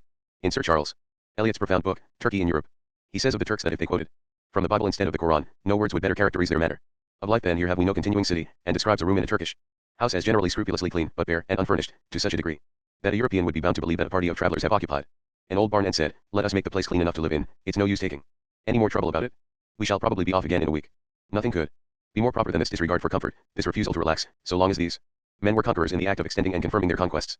But in the administrators of a vast territory this meant sluggish disorder, poverty, disease, and ignorance. It meant, above all, that the tax collector milked the lands each year as if this were to be his last extortion before they were abandoned by an army that must always press forward. Here and there individual Slavs were saved by the only foreign missionary which has ever benefited the Balkans, the Oriental love of pleasure. Here and there Turks pleased their sensuousness by surrounding themselves with poplar groves, fountains, and prosperous Christian neighbors who also learned to be sensuous. Dalmatia derived an exceptional benefit from that Frenchman of unappreciated excellence, Marmont. He too spread about him his sensuousness as oil upon troubled waters. But he was overruled by his master Napoleon, who proved the rule and could not keep in peace what he had gained in war. The contemplation of Yugoslavia suggests other, and catastrophic, aspects of empire. Certain doubts as to the efficacy of the imperial system as an aid to civilization past any exceeding primitive phase had arisen in my mind when I was writing an essay on the life of St. Augustine. Africa, it had seemed to me, would have been considerably happier if Balbus had never built a wall. Those doubts were immensely reinforced by my Yugoslavian researches. The Dalmatian coast is one side of a coffin. Within lies dead Illyria, a great kingdom which was slain by the Roman Empire in the name of a civilizing mission. The Illyrians were drunken, the Romans said prickishly, not knowing what Suetonius was going to do with their own fair fame. They were pirates, they could not maintain safety on their high roads. But if a bandit robbed and murdered a family and afterwards declared them to be of such disgusting character that he had fulfilled a public duty in annihilating them, we should hesitate to believe him, particularly if there were any evidence to the contrary. Here, there was much. Illyria held up its head among the eastern powers whom Rome never equaled in subtlety or splendor. Alexander the Great, beside whom any Roman shows as mediocre, was 3 parts Illyrian, and after the Illyrians had been conquered they produced many men who, intervening in Roman affairs, dwarfed all their contemporaries of Italian birth. It is therefore not possible to believe the Roman version. Checked by the clock, the conquest of Illyria cannot be justified. It took 250 years of open warfare, followed by 50 years of rebellion and pacification, to procure a peace that lasted only 100 years. But this peace was maintained only by gifted Illyrians who were obliged to take over the management of the decrepit imperial machine and were therefore exercising their ability under a handicap to which they might not have been subjected in a free Illyria. Moreover, even their gifts were rendered unavailing by a catastrophe directly due to empire. The barbarian invasions which brought the empire to a standstill and sank much of European civilization without trace, swept westwards over the continent at the pace of a flame. This might not have been so if they had encountered the close-knit opposition of states whose political administration corresponded with their racial and economic frontiers. But all such states had been destroyed by Rome. In their place had been established a flabby federation of peoples, long demoralized by subordination to an alien control itself rendered highly inefficient by political and economic and military misfortunes. The Mongols had only to touch such peoples to knock them over. This is a hypothesis and no more, but its probability can be judged by our knowledge of Africa, with its much more documented history. Rome destroyed Punic civilization because it had not yet arrived at the conception of trade and could not understand that a rival might also be a customer, and because it wanted North Africa as its granary. It gave as bad an account of this victim as of Illyria, and not more credibly. For here, too, the vanquished race took over the victor's business. The Illyrian line of Roman emperors known as the Restitutores Mundi were remarkable. But the African fathers preserved the Christian church with the salt of genius when it might have perished with the rest of society, and thus it secured the continuity of Western culture. Through the greatest of the African Christians, St. Augustine, we know how it was with these gifted people and their fertile land when the barbarians came. North Africa had not been allowed to lead its own economic life, and had been organized as a cell in the Roman Empire. When its host fell into bankruptcy it was itself infected with financial decay. Property became useless owing to the intolerable burden of imperial taxation, and the church was embarrassed by the number of estates handed over to it by owners incapable of bearing their responsibility. Many of the artisans and laborers were so poor that they ran mad and joined bands of wandering sectaries who combined religious frenzy with suicidal mania. The news of this collapse traveled southwards, and tribesmen crept up from the dark heart of the continent to gnaw at the edge of civilization, immensely aided by the circumstance that the empire was then split by a feud between a spindling emperor and his domineering sister, which split again into an intricate series of feuds between several military factions. The governor of North Africa, an unhappy man named Boniface, of whom we know a great deal, was unable to find out to what authority he owed his fealty. He was thus forced into the position of a rebel, and 2 Roman armies had been sent against him when the Vandals launched their attack on the bedeviled provinces. There, with the help of the many elements which were distracted by misgovernment, they established easily enough the state of ruin which has persisted in these parts, save for a brief period of Islamic culture, throughout the subsequent 1500 years. Thus the idea of empire is rendered suspect on the territory where it seems to have most justified itself. In modern Africa the phrase the white man's burden is far from being ironical. Countless Europeans have given their lives to save Africans from such ills as sleeping sickness and the slave trade. But it is dubious whether this missionary service would ever have been required if spontaneous African culture had not been hamstrung by the Roman Empire. It is possible that Rome destroyed far more human achievement than she ever fostered. By Byzantium the Balkans were given much, but that was only when the Western Empire had fallen upon difficult days, when aggression was a half-forgotten dream, so unremitting was the need for defense. It is certain that the Balkans lost more from contact with all modern empires than they ever gained. They belong to the sphere of tragedy, and empire cannot understand the tragic. Great Britain was useless to them, except for Mr. Gladstone, who would have been shocked if he had known the truth about the Christian rebels, who therefore pretended they were other than they were, and who by that hypocrisy served the truth, and except for certain noble women, such as Miss Irby, who traveled with her friend, Miss Muir Mackenzie, all through Macedonia when this was a dangerous enterprise, told the truth about Turkish maladministration, and afterwards started a school for Christians in Sarajevo where fortitude was among the subjects taught. But Englishmen have usually been foolish about the peninsula, being imbued with the imperialist idea that it is good to have and therefore apt to draw the false conclusion that those who have not are not good. The 19th century English traveller tended to form an unfavorable opinion of the Christian subjects of the Ottoman Empire on the grounds that they were dirty and illiterate and grasping, as poor people, oddly enough, often are, and cringing and inhospitable and ill-mannered, as frightened people, oddly enough, often are. He condemned them as he condemned the inhabitants of the new industrial hells in Lancashire and Yorkshire, who insisted on smelling offensively, drinking gin to excess, and being rough and rude. Even as he felt glad when these unfortunate fellow countrymen of his were the objects of missionary efforts by philanthropists drawn from the upper and middle classes, he felt glad because these Christian Slavs were in the custody of the Turks, who were exquisite in their personal habits, cultivated, generous, dignified, hospitable, and extremely polite. His gladness felt a cold check when the Turkish Empire collapsed. Philanthropists should not go bankrupt. But in the 20th century his grandsons transferred their enthusiasm to the Russian and Austrian empires, and regretted that one or the other was not custodian of the Balkans. Even after the war, which showed both these great powers soft as rotten apples, and the Serbs as strong in the saving of European civilization, many Englishmen lamented that the Balkan peoples were not under the tutelage of the charming, cultured Austrians. How strange a dream it is, that the southern Slavs should be reared to civilization by Russia. The old Russia was not even a true empire, she was not even a modern state, she was rather a symbol of immense spiritual value but of little material efficacy, by which millions of people, scattered over vast and alienating territories, and bruised beyond belief by past defeat, were able to believe that they were taking part in the drama by which man shall discover the meaning of his extraordinary destiny. Nothing had ever enabled these people to recover from the disorganization inflicted on them by the Mongol tribe known as the Golden Horde, who occupied their country for nearly 200 years, and cut them off from the Byzantine Empire in its paradoxical apotheosis, when it was a dying and a fecundating power. During this long night the land fell into confusion, and though there have emerged from it some colossal geniuses, compact of fire and smoke, to prove the value of the stock, few of them have had the appropriate quality of nursemaids. There could have been nothing more fantastic than the idea of handing over the wretched victims of the Turks, who needed above all else tranquility and order and their own way, to the care of the Russians, who themselves had been plunged by Asiatic influence into a permanent and impassioned state of simultaneous anarchy and absolutism. Nothing, save the idea of handing them over to the Austrian Empire. It is difficult to write the plain truth about the Austrian Empire, as any historian not a Roman Catholic propagandist knows it. The lilacs and chestnuts of Vienna, the gilded staircases and crystal chandeliers of its Baroque palaces, its divine musicians, great and little, have confused the judgment of the world, but a defense of the Japanese Empire, which relied largely on its cherry blossoms and pagodas and the Prince of Hiroshige, would not convince. It is delightful to drink the Huriger wine in the gardens of Grinzing, but all the same Mr. Gladstone was not speaking intemperately when he said that he knew nothing good of Austria. It represented just as much of the German people as could be organized into unity. The rest of them were too quarrelsome and unaware of any reason to prefer harmony to disharmony to sink their local differences, and it is probable that the Austrians would have remained in the same state had it not been for the threat of Turkish invasion. They were witless and careless to a degree that can be judged by their tolerance of the Habsburgs as their rulers, century after century.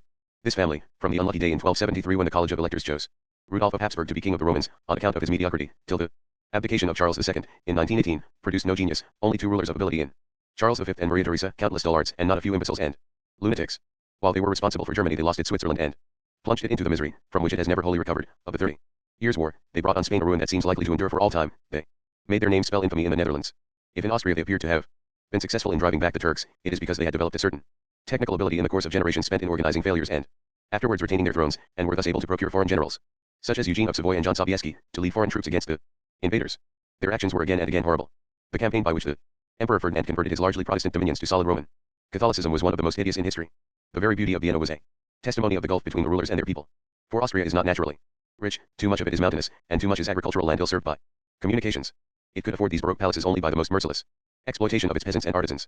To do the Habsburgs justice, they made no hypocritical pretense that they paid any undue regard to the interests of their people. He may be a patriot for Austria, the Emperor Franz Joseph cynically inquired concerning a politician who had been recommended to him as a possible minister on the ground of his patriotism, but is he a patriot for me? The Habsburgs and their people alike were at their worst in their relations with the alien races of their empire. Austria annexed Hungary after the Turks had been driven out, and never learned either to work in amity with it or to coerce it. It lost its Italian possessions by sheer brutality and administrative incompetence. And it was still entirely uncritical of a twofold passion that had raged in the German bosom. Since earliest times, the Slavs, the Saxons were informed by a manifesto of their princes and bishops in the 11th century, are an abominable people, but their land is very rich in flesh, honey, grain, and herds, and it abounds in all crops when it is cultivated, so that none can be compared to it. So say they who know. Thus, you can both save your souls and acquire the best of land to live in. 800 years later, Bismarck, when he was revising the Treaty of Berlin, was seized with fury at the sight of one clause, and ran his pencil through it again and again, because it safeguarded the rights of the Kutzo blocks, and in offense of people whom he falsely believed to be Slav. He then continued to draft the treaty to the end of delivering the Balkans up to the hungry maw of the Austrian people. This was the most persistent, the most vivid strain in the German character. It reconciled the German Austrians to admitting the Hungarians to equality within the empire by the dual monarchy, for the Hungarians also hated the Slavs and would not forget to use their independent power in harrying the Croats and Serbs within their borders. You look after your barbarians, the Hungarian statesman, Andrassy assured the Austrian Chancellor, Beust, and we will look after ours. A great part of Austrian internal political life was given to naive assertions of the German Austrians' inalienable right to enjoy every sort of favoritism at the expense of his Slav fellow subjects. When it was ordained that German civil servants working in Czech districts must learn Czech, thus putting them on a parity with Czech civil servants, who were obliged to know German, all German Austrians revolted and their representatives obstructed all parliamentary business till the ordinances were withdrawn. This is the only positive feature in the political life of 19th century Vienna. That age was not noble anywhere, since then the ignorance of townsmen, who must inevitably be very ignorant unless they are very learned, lay as a thickening shadow on human thought, but in Vienna it was even less noble than in the rest of Europe. There was manifest a clericalism that was 7/8 political obscurantism of a childish type, the class greed of a bureaucracy far too numerous for the country's resources, a liberalism that represented nothing more than the opposition of the industrialists and bankers and lawyers to the landowners, and a Christian socialism which was anti-Semitic and dedicated to the protection of the Spiesberger, the mediocrity who despises the working man but has not the wit to attach himself to the more fortunate classes, and cries out to be hoisted up into a position of privilege by party action. This latter was Nazism without that audacity which is its only handsome attribute. The automatism with which the Habsburgs carried on their inherited tradition of external order made them control this movement so that it never had a leader more objectionable than the famous mayor of Vienna, Dr. Karl Lueger, who, though he was barren of any idea save hatred and greed, acted within the limits to which the bourgeoisie then confined themselves. But the dynamic force of that and all other Viennese movements was loathing of the Slavs. So much I had read in books. But in Yugoslavia I saw with my own eyes the German hatred of the Slavs, as a scar on the Slav peoples, in the shattering distraction of Croatia, and the lacerated moral beauty of Bosnia, as an abscess on a German soul, when Gerda looked on the 7,000 French graves at Baitalje and wounded a husband who had treated her with infinite tenderness by saying sourly, to think of all those people giving their lives for a lot of Slavs, as a womb swollen with murder, in the German war memorial at Baitalje. For the first time I knew the quality of the parties to this feud. I saw the solemn and magnificent embroideries of the Slav peasant women and knew what degeneration of skill and taste was represented by the bright little flowers and hearts on the Austrian belts that the skiers like to bring back from St. Anton. I saw the Serbs, who make more somber expeditions than open-air meals at little restaurants in the Wienerwald, who go in pilgrimage to the Frushka Gora and see defeat itself in the person of the Tsar Lazar. Laid in a golden shroud, it is headless, as defeat should be, since it is a frustration of personality, but its hands are preserved, as is fitting, for it is the hand that is the sign of humanity, that distinguishes man from all other animals, and it is conflict with defeat that divides human beings from the natural world. I saw the Serbs, to whom the subjects of the Habsburgs could certainly teach nothing. Twice the Serbs drove their would-be teachers out of Serbia, and being vanquished the third time, not so much by arms as by sickness and famine, fled through icy mountains to the sea, rested for a little space, then fought them a fourth time, and were victorious. Such is not the proper relationship between pupil and professor. I saw in Yugoslavia many people, such as the mother of the idiot child at the tomb of Svitinov, who said to us, I don't know what to say to God about this, there's so much to say, I don't know where to begin, it's such a strange thing to have happened, and the old woman who walked on the mountain road in Montenegro, asking the skies, if I had to live, why should my life have been like this? There were others, such as Milica, who is a poet and a scholar and a woman of the world, yet recognizably the sister of these women, to prove that they were not merely exhibiting a pristine excellence preserved by the lack of use, that their subtlety was no superficial bloom which would be brushed away by their first contact with modern civilization, that their stuff was of the sort that can achieve what is most cause for pride among human achievement. I knew that few Austrians had shown a degree of sensibility that would enable them to instruct such people, and that it would not have mattered if there had been few or many of them, for they would have recognized that people like these have no need to be instructed by other human beings, but can learn for themselves. I said to myself quite often, as I wrestled with the material of this book, that now what was well would at last happen.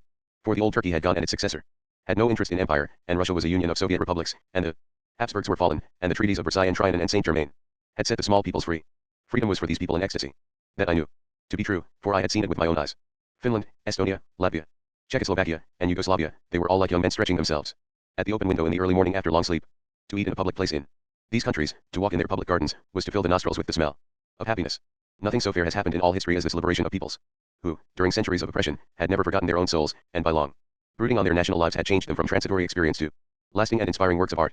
It is not even imaginable what they would have achieved, had they been given time to acquire the technique of self-government, for, though there are free peoples, and these have contributed largely to civilization, they have been free because they were fortunate, and have not, like the Slavs and the Finns, and the Balts, learned that wisdom which is sold in the desolate market where none comes to buy, and in the withered fields where the farmer plows for bread in vain. It surprised me that many Englishmen and Americans, who profess to be benevolently concerned with the future of man, were not in the least exalted by this prospect. The left wing, especially, was sharply critical of the new states and all that they did. This was inconsistent in those who believed, often to a point far beyond the practical, that the individual must be free to determine his own destiny, and it was partly due to a theory, so absurd that not even its direct opposite has any chance of being true, that nationalism is always anti-democratic and aggressive, and that internationalism is always liberal and pacific. Yet nationalism is simply the determination of a people to cultivate its own soul, to follow the customs bequeathed to it by its ancestors, to develop its traditions according to its own instincts. It is the national equivalent of the individual's determination not to be a slave. The fulfillment of both those determinations is essentially a part of the left program. But the liberation of an individual or a people may lead to all sorts of different consequences, according to their different natures. The nationalisms of Hungary and Ireland have always been intense. But Hungary has always been industrially ambitious and resolute both in maintaining a feudal land system and in oppressing the aliens within her frontiers, while Ireland, though she desires to annihilate Ulster, wishes to be a peasant state with industries well within manageable proportions. It was extremely probable that all the countries liberated by the peace treaties would tend to be liberal, since their populations had long been in active revolt against the absolutism of Russia, Turkey, and Austria-Hungary, and indeed, considering the difficult conditions they had inherited, their practice kept close to liberalism. Nevertheless, the left wing regarded these new states with the utmost suspicion, and if they visited them, immediately allied themselves with the opposition parties, even if these were extremely reactionary. Thus I was often surprised, when I spoke of Yugoslavia to Bloomsbury intellectuals, themselves free-thinking and Marxist, to find them expressing the warmest sympathy with the Catholic Croats, even those of a far more reactionary caste than Maček's followers. Any discussion of these points was complicated by the tendency of these intellectuals to use the words nationalism and imperialism as if they meant the same thing. It is fair to say that 3 out of 4 times that English and American authors write of French nationalism, they are thinking of French imperialism. These are two distinct strands in the life of France. Napoleon was a French imperialist, but he was completely detached from French nationalism, which was natural enough, as he was not a Frenchman, and Charles Piguy was the flower of French nationalism, but was actively hostile to French imperialism. But not all talk on this subject rose even to the high level of this confusion. As the state of Europe grew worse, innumerable people, most of them Americans, sighed, it's the fault of these small nations, and had not the faintest idea what they meant when they said it. They cannot have thought it was really the small nations that were shaking the mailed fist, and indeed when they were pressed they fell back on allegations that the small nations had impeded the free flow of European trade by the tariff barriers within which they enclosed themselves. But the Scandinavian and Baltic countries offered no ground whatsoever for this justification, and if the Balkan countries had never formed a Danubian federation, it was because Italy, with the intention of keeping these countries weak so that it might someday seize them, saw to it at conference after conference that they were forbidden to form any such association. All this campaign against the small new states was inchoate and uninformed to a point well below the general level of the people who took part in it. They must have had some prejudice against them, and this I found astonishing, for if there is an assurance in the Europe of our day that sometimes life goes well, a promise that some day it may go better, it is offered by these countries.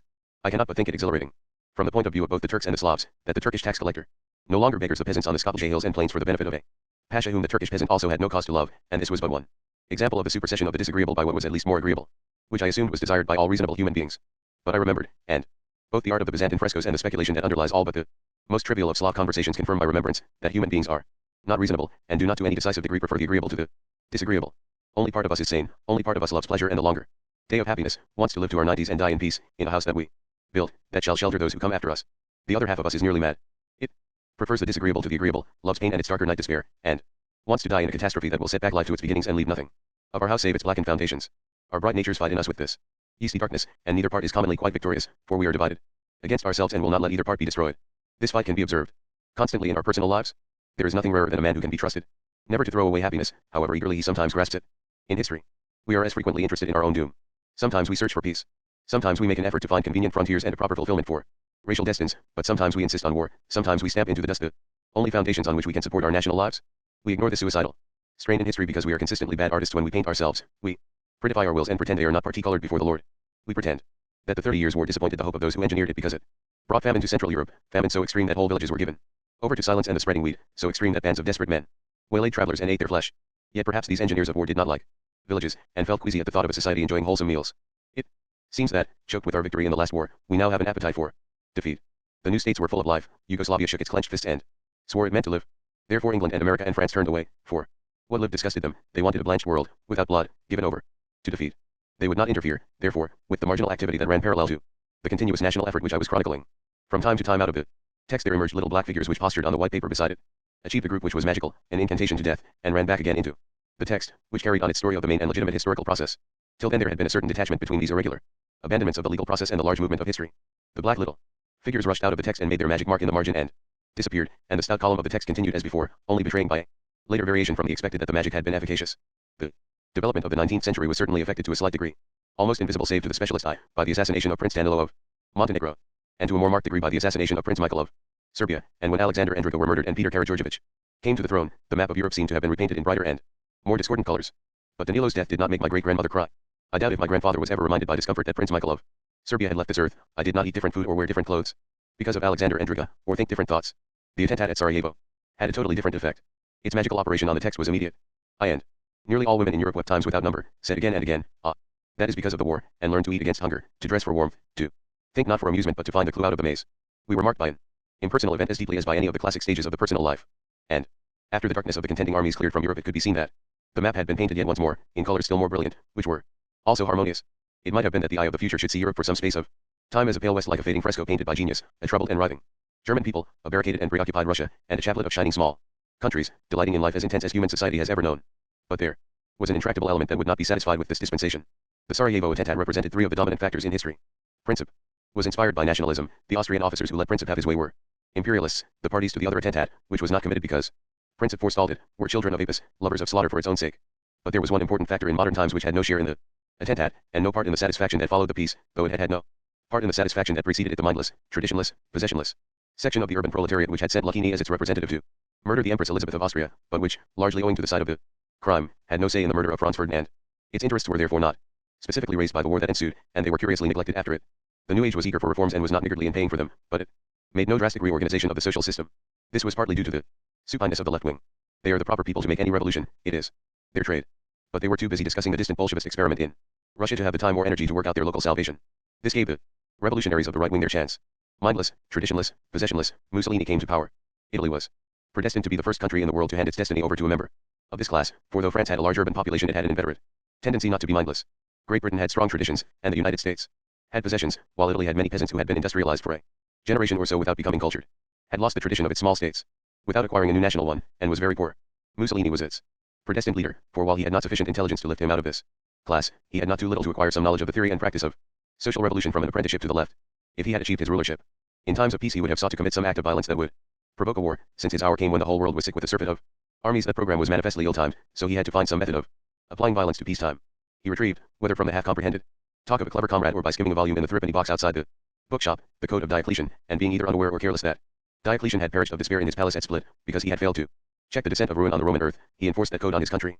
This was a comical venture, for Diocletian had some excuse for seeking to stabilize by edict the institutions of an empire that had lasted for over 1,000 years, but it was imbecile to attempt to fix the forms of a country that had been unified for less than a century and was deeply involved in a world economic system which was no older than the Industrial Revolution. Mussolini, indeed, rested his case for the revival of the code on nothing so acceptable to the high faculties of man as its capacity to further well-being. He recommended it because it had to be applied by violence, which he alleged to be the highest thing in life. But in peace the opportunities for violence are limited and not remunerative. He had to resort to war. He had taught his followers to enjoy the taste of assault, and he had to satisfy this appetite by promising them the wide mass murder of a European conflict. He had raised their material standards by lavish expenditure on social services the state could not afford, and he had to placate their new greed by promising them sea power like Britain's and an empire in Asia and Africa. The first step towards any of these ends was the destruction of Yugoslavia. Its Dalmatian coast was necessary if he were to have command of the Adriatic. Through its hinterland ran the high road to Asia. But he lacked the heart for fair fighting.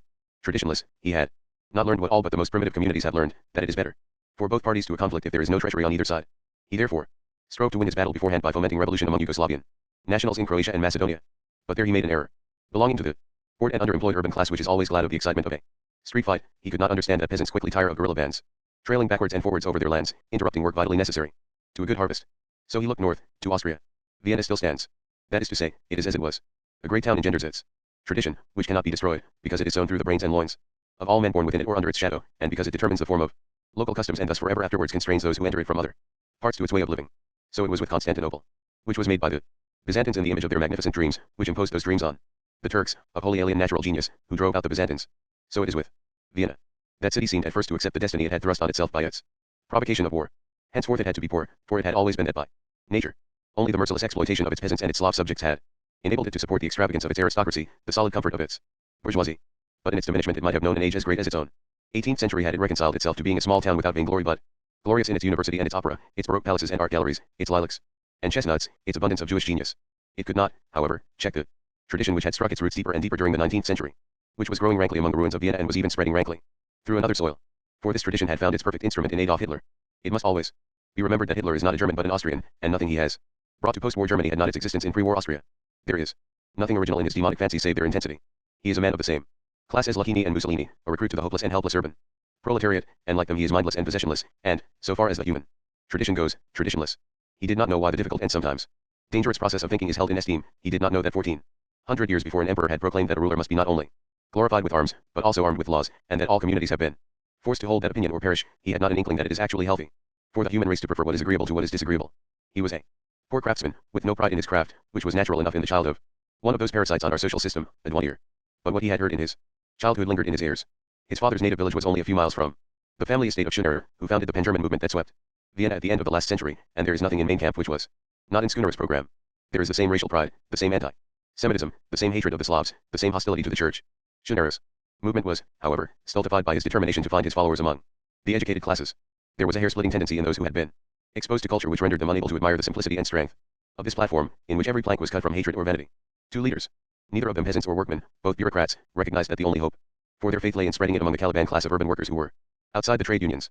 They started a German Socialist Workers' Party, almost indistinguishable in program from the Nazi Party, which held 3 seats in the Austrian Parliament of 1911. Hitler is simply an exporter of Austrian goods, which he sells with an energy due to the dynamic passion for blood which is his special idiosyncrasy. For the pleasure he takes in murder is so great that Apis now seems a moderate man who sometimes stamped his foot when annoyed. Hitler, however, was working out his destiny in Germany, and there was no such dramatic figure in Vienna, but only the old actors conscientiously performing the same comedy on the themes of extravagance and glamour. The financiers and industrialists acted their parts with such zest that they not only brought down their own house on their heads, they shattered the economic structure of the whole world. The collapse of the credit Anstalt in 1931 caused the German crisis which perpetuated the world slump of 1929. These proceedings were unchecked by the political forces of the town, which was as frivolous and factious as it had ever been. The left wing produced some devoted and even saintly trade unionists and too many adherents to the type of international socialism which unfits its disciples for dealing with local problems.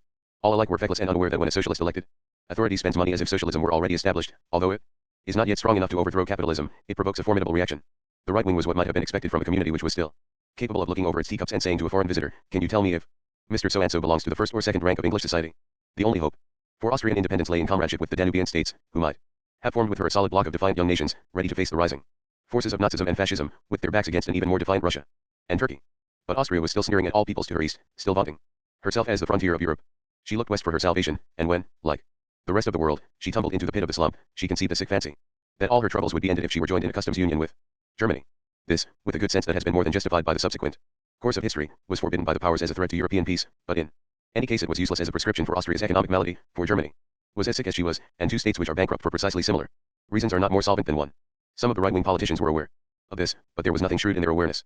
They were determined to keep their independence, yet fomented this desire for union with imperialist and internationalist Nazism, or else inspired their followers with an equally suicidal enthusiasm for imperialist and internationalist fascism. To these insane impulses they sacrificed everything: honor, decency, humanity, and that other thing which a man sacrifices when he fails in these qualities towards the people of his own blood. The smoke curled up from a peculiar offering of this sort in February 1934. One of the most typical features of post-war Vienna were the working class tenements, built by the government of Vienna, which was as far left as the national government was right. These large buildings presented a modern and rationalist appeal to visitors who were already seduced by the lilacs and chestnuts of the Viennese gardens, and anywhere the sceptic who looks a housing scheme in the mouth is sure to be denounced as a hard-hearted wretch who grudges poor children a decent home. But the truth is that these tenements were a shocking extravagance for a ruined city, for they were not needed. Though the Vienna of the Habsburgs had been disfigured by abominable slums, the shrinkage in the population made it unnecessary for the poor to inhabit them any longer. They had simply to move up into the accommodation their former masters had vacated. There were acres of villas built, and well built, for the bourgeoisie and upper classes, which now stood in neglected gardens, either unoccupied or occupied by owners who had to starve to pay the taxes. These villas could easily have been subdivided and the gardens cut up into allotments for the new tenants. But instead they were left to decay, and the town council of this distressed and dwindling city spent over £14 million in building 60,000 flats in the form of isolated blocks containing anything up to 1,700 families. A state still carrying on under the capitalist system should not have diverted so large a sum from industry in so short a time. The unemployment rate mounted in direct ratio to these lofty buildings. It is, moreover, extremely doubtful whether families should be encouraged to live in apartments if there is enough ground in the neighborhood to permit them roomier accommodation with gardens, and these apartments were extremely small. Though there was no measure in the fascination they exercised on foreigners, they were in point of fact inferior to many similar working-class tenements in Holland and Scandinavia, and though they were infinitely superior to most English pre-war dwellings of the kind, they fell below the standards applied to our housing schemes during the last 25 years.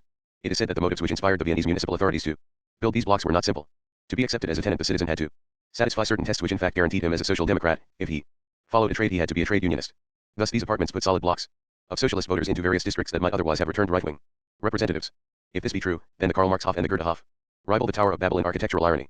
For in February 1934 there was again an abandonment of the slow legitimate process of civilized existence, a resort to action too swift and too immediate in its logic to be the work of wisdom. Again black figures run out of the text of history and inscribe a magic character in the margin. The Austrian Chancellor, Dollfuss, was a fervent Catholic, Austrian nationalist, and agrarian protectionist, and he hated the atheism, the imperialism, and the economic program of Hitler. He therefore secretly called on Mussolini for aid, and became virtually an instrument of Italian policy. So too did Prince Starhemberg, a wealthy aristocrat, who had been an early accomplice of Hitler, had turned against him, and was now head of a semi-fascist armed band called the Heimwehr or the Home Guard, which was supporting Dollfuss. In January 1934 it looked as if Dollfuss and Starhemberg were about to be forced by difficult internal conditions to come to a working agreement with the Social Democrats, and indeed the left government then holding office in France had extracted from them definite promises that they should do so. But in the middle of January Mussolini sent a message to Dollfuss to say that the Social Democrats must not be conciliated but destroyed. It unluckily happened that on February the 7th the French government fell, after the disastrous battle of the Place de la Concorde, which revealed to the world the strength of fascist influence in France, and Dollfuss was quick to read the lesson. On February 11th his vice chancellor, Major Fay, and Prince Starhemberg went out into Vienna and led the police and the Heimwehr in a systematic battle of the Social Democrats. They had very little difficulty in finding their victims, as so many of them were residents in these huge blocks of flats. These they surrounded, bombarded, and cleared of their inhabitants. Civil war can keep secret its casualties, and it has never been ascertained how many of these loveless tenants were killed, imprisoned, or turned loose homeless and destitute, but such victims must have numbered many thousands. It was at this Holocaust that my chauffeur with the blindish blue eyes had assisted, by driving Major Fay about from massacre to massacre, because he thought it was time somebody did something. This murder marked a new phase in the genius of murder which has shaped our recent history. It was, of course, not novel in a sense. It bore the familiar thumbprint of its prime mover. Like the degradation of Croatia and Macedonia, it was utterly pointless.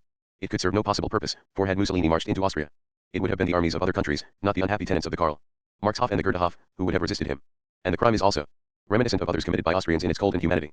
After the mailing tragedy, the uncles of Marie Wetzera were summoned by night to the hunting lodge, confronted with a laundry basket containing the naked body of their niece, were given her clothes and told to dress her, and were made to drive 10 miles, with her corpse propped up between them, to the cemetery where she was to be furtively buried. In order to keep her on the seat, it was necessary to use an umbrella as a splint for her spine and neck. None of the court officials found this service too repulsive to exact from these unhappy young men. The callousness of the funeral arrangements for the murdered Archduke Franz Ferdinand and his wife 25 years later showed that this was no passing phase of barbarity, and 20 years later, these February massacres were to prove the truth of the saying, like master, like man. The chauffeur's behavior can be judged only if one imagines a Cockney taximan cheerfully spending some days driving about a ruffian who was making it his business to assault by bombardment and machine gun the tenants of all London County Council flats, men, women, and children alike. It must further be imagined that this Cockney taxi driver would be actuated not by indignation over any definite wrong or passion for any cause, but simply by a vague hope that times might be better, and that he was not maddened by poverty, being well fed and well clothed, and able to rely on an amplitude of social services in any emergency. But the crime was, in one sense, terrible in its novelty. The people who assassinated Prince Danilo of Montenegro and Prince Michael of Serbia were individuals holding certain ideas who wanted to kill nationalists. The man who assassinated the Empress Elizabeth was not an individual, he was a representative of the undifferentiated human mass, who killed an individual, who was the representative of the class which he held responsible for allowing that portion of humanity to lose its differentiation and sink back into the mass. The people who assassinated Alexander Andrei Abramovich were for the most part individuals who were nationalist and objected to individualists who should have been nationalist, but had been corrupted by an alien imperialism, and for the lesser part individuals who enjoyed murder. The murder of Franz Ferdinand was as pure a case as could be imagined of a nationalist individual murdering an imperialist individual. But these February butcheries represented mass murdering mass. Mussolini was destroying people of his own sort, not for any motive that could actuate an individual with a mind, with traditions, and with an interest in maintaining stable conditions, but out of some elementary reaction such as might make an embryo kick in the womb. For the first time in the modern age, the individual had been squeezed out of history. He was neither the subject nor the object of a crucial action which was to affect the destiny of many millions. This meant that henceforth events must take a violent and unreasonable course. Embryos cannot control a complicated world made by adults. It meant also that existence must decline from what ease and dignity it had attained to a hitherto unknown level of pain and humiliation. Adults cannot be happily governed by embryos. The first result of the Viennese massacres was the famous Nazi bloodbath of June 30, 1934. Till now murder had played a minor part in Hitler's program. His mainstay was a combination of torture and imprisonment, and he had only occasionally resorted to the assassination of some specially dangerous personality. But Vienna suggested to him that perhaps, if one were sufficiently powerful, one could murder people, even a lot of people, with impunity. He acted on that suggestion by killing without trial and without warning about 1,200 people, many of whom loved and trusted him, during the course of a single night. He thus at one and the same time fed his appetite for murder, and enacted a fantasy that all of us have played with in our infancy. Few children have not lain in their cots like little Tim Lanes and prayed that in the night all the unkind and difficult world might be swept away, so that in the morning they might have a new daddy and mummy and nurse, a new kindergarten. With such baby ferocity Hitler included among his victims the manager and two head waiters of the Munich restaurant which he and his party had frequented in earlier days. This too was murder of the mass by the mass, but here subject was so identical with object that this murder was no more true murder than masturbation is sexual intercourse. Many of those slaughtered were so conscious of their unchangeable identity with the Nazis that they assumed themselves to be victims of an anti-Nazi rising and died crying, Heil, Hitler. However, Hitler's enjoyment of the experience, such as it was, led him to venture on the more mature form of indulgence before another month was passed. On July the 25th he arranged for a Nazi uprising in Vienna, which had for its main purpose the assassination of Dollfuss. For this victim nobody need shed a tear. He had acquiesced, if indeed he had not actively collaborated, in the slaughter of his fellow countrymen at Mussolini's behest. But the murder was disgusting enough without the element of personal pity being involved, both in the barbarity which left Dollfuss to lie in his blood for hours, vainly asking for a priest and a doctor, and the gross cowardice which sent the conspirators scampering in every direction before they had time to realize their further plans. These, however, were bound in any case to be abortive. They could not lead to the annexation of Austria by Germany, because, as must have been foreseen by any sane observer, the first rumor of the uprising brought Mussolini's troops up in force to the Brenner Pass between Italy and Austria. Whether the bloodbath of June the 30th served any purpose is impossible to say, for civil war keeps its own secrets, and many of the victims were so wholly submerged in the Nazi party that they were unknown to any human being outside it. But the murder of Dollfuss was astonishing as an example of the pointlessness characteristic of historical events determined by the dictators. There was a little over 2 months respite. All the world over nothing much is done during August, and on the Mediterranean coast this lassitude continues throughout September. But in October work began again in earnest. On the 9th of that month there was committed at Marseille that crime which for so long preoccupied and perplexed me, the assassination of King Alexander of Yugoslavia. It seems to me that I have explained this crime by the material I collected on my Yugoslavian journey. He was killed because the Balkan peoples had long ago been defeated by the Turks, who like all imperialists found government nothing near so easy as conquest, so that the misgoverned peninsula became the object of concupiscence in the neighboring empires, and these, sitting round like wolves on their haunches in expectation of the hour when the Turks would have to hobble away and leave their booty undefended, never forgave the Balkan peoples, because in that hour, an ancient dream being strong in them, they rose and claimed their own. These wolves longed to undo that hour, recover the lost booty, and revenge themselves for their time of disappointment in the sweetness, still sweeter than theft, of butchery. Therefore they had to kill Alexander, who was the Balkan spirit incarnate, who was terrible as all Balkan peoples are, because he had twice risen from the dead, he had broken the tomb of Kosovo, and after the Austrians had stamped down the earth over him he had kicked it away and stood upright. There can be nothing more abhorrent to murderers than a murdered man who will not stay dead, who rises stiffly up into the light, dust on his eyelashes, and in his eyes the new advantage of the wisdom he has learned among the dark foundations of our life. During his death, he had to die. So the material I had collected proved beyond doubt. Yet as I sat at my desk and worked through the years, both my material and the events that closed in on Europe more darkly day by day suggested that perhaps Alexander died the particular death that came to him on that particular day, for no other reason than that if two embryos were partners in a game of bridge they would be apt to trump each other's aces.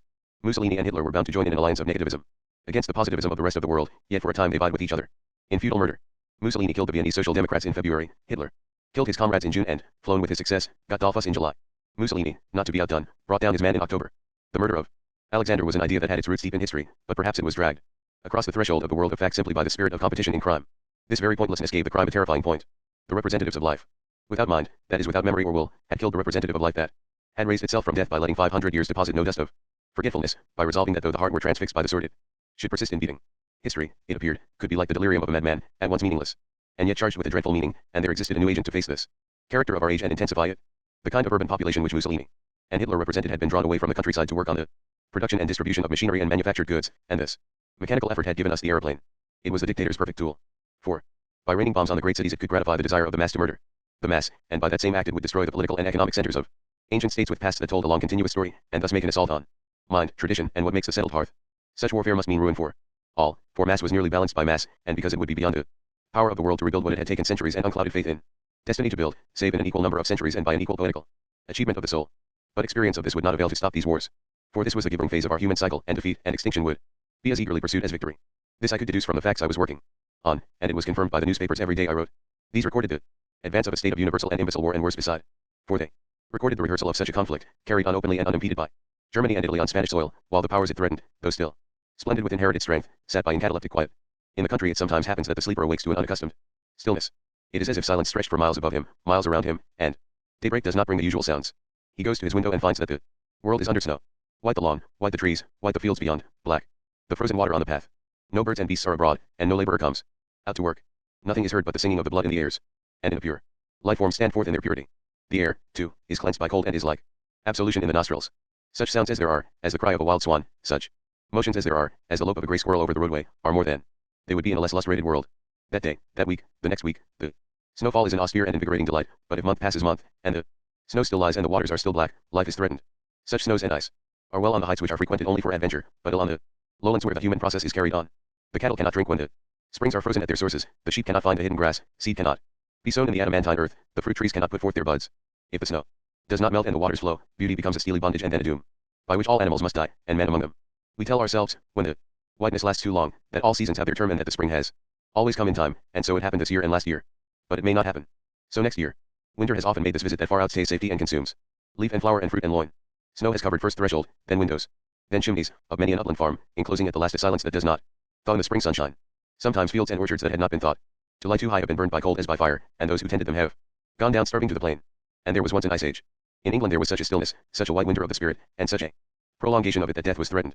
It would have been expected, with fascist Italy and Nazi Germany crying out to kill, and England being what they both needed to kill, that there would be much bustling to and from on the building of defenses, that there would be shouts of warning, proclamations, calls to arms, debates on strategy. But there was silence, and no movement. It was as though a pall of nullity covered all the land, as if the springs of the national will were locked fast in frost. Certainly some people cried out in fear and anger against the dictators, but they were drawn from those who had detached themselves from the main body of Englishmen, some because they were better, some because they were worse. But the main body itself lay in an inertia in which, at first, there was reason for hope. For, before England could attain mastery over her time she had to suffer a profound alteration from her bustling polychrome Victorian self, which was infinitely credulous regarding her own wisdom, that would assume, at a moment's notice and without the slightest reflection, the responsibility of determining the destiny of the most remote and alien people, whose material and spiritual circumstances were completely unknown to her. She needed to learn that action is not everything, that contemplation is necessary for the discovery of the way and for the refinement of the will. She needed to be still for a time and surrender herself to the mystical knowledge which cannot give instruction while logic, with its louder voice, holds the floor.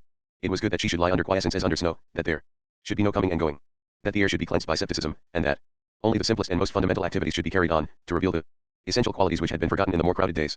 There could have been no greater misfortune for England than that the period of inactivity which was superintended by Lord Baldwin should have so perfectly resembled in outward appearances that period which would have been a necessary preliminary to her regeneration. For it might have been that a party which belonged to the past was confessing its inability to cope with the present, and was waiting to yield stoically, and without fruitless struggles to the new and appropriate forces. But the quietness lasted too long. The new forces did not emerge. The obsolete party did not mean to yield power. On the contrary, it gripped the nation's throat with a tenacity that was terrifying, because it pertained to another realm than life.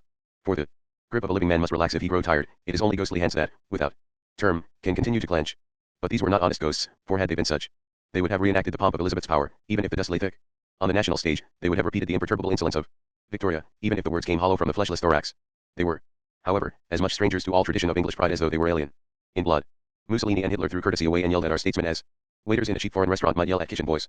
Their peoples accepted from them, almost without dissent, the gospel which was in essence a call to the destruction of the British Empire and its regeneration in a baser form, and that this word was to be made flesh, and that bleeding and lacerated flesh was proved by the tearing up of treaties and the recreation of forbidden armies.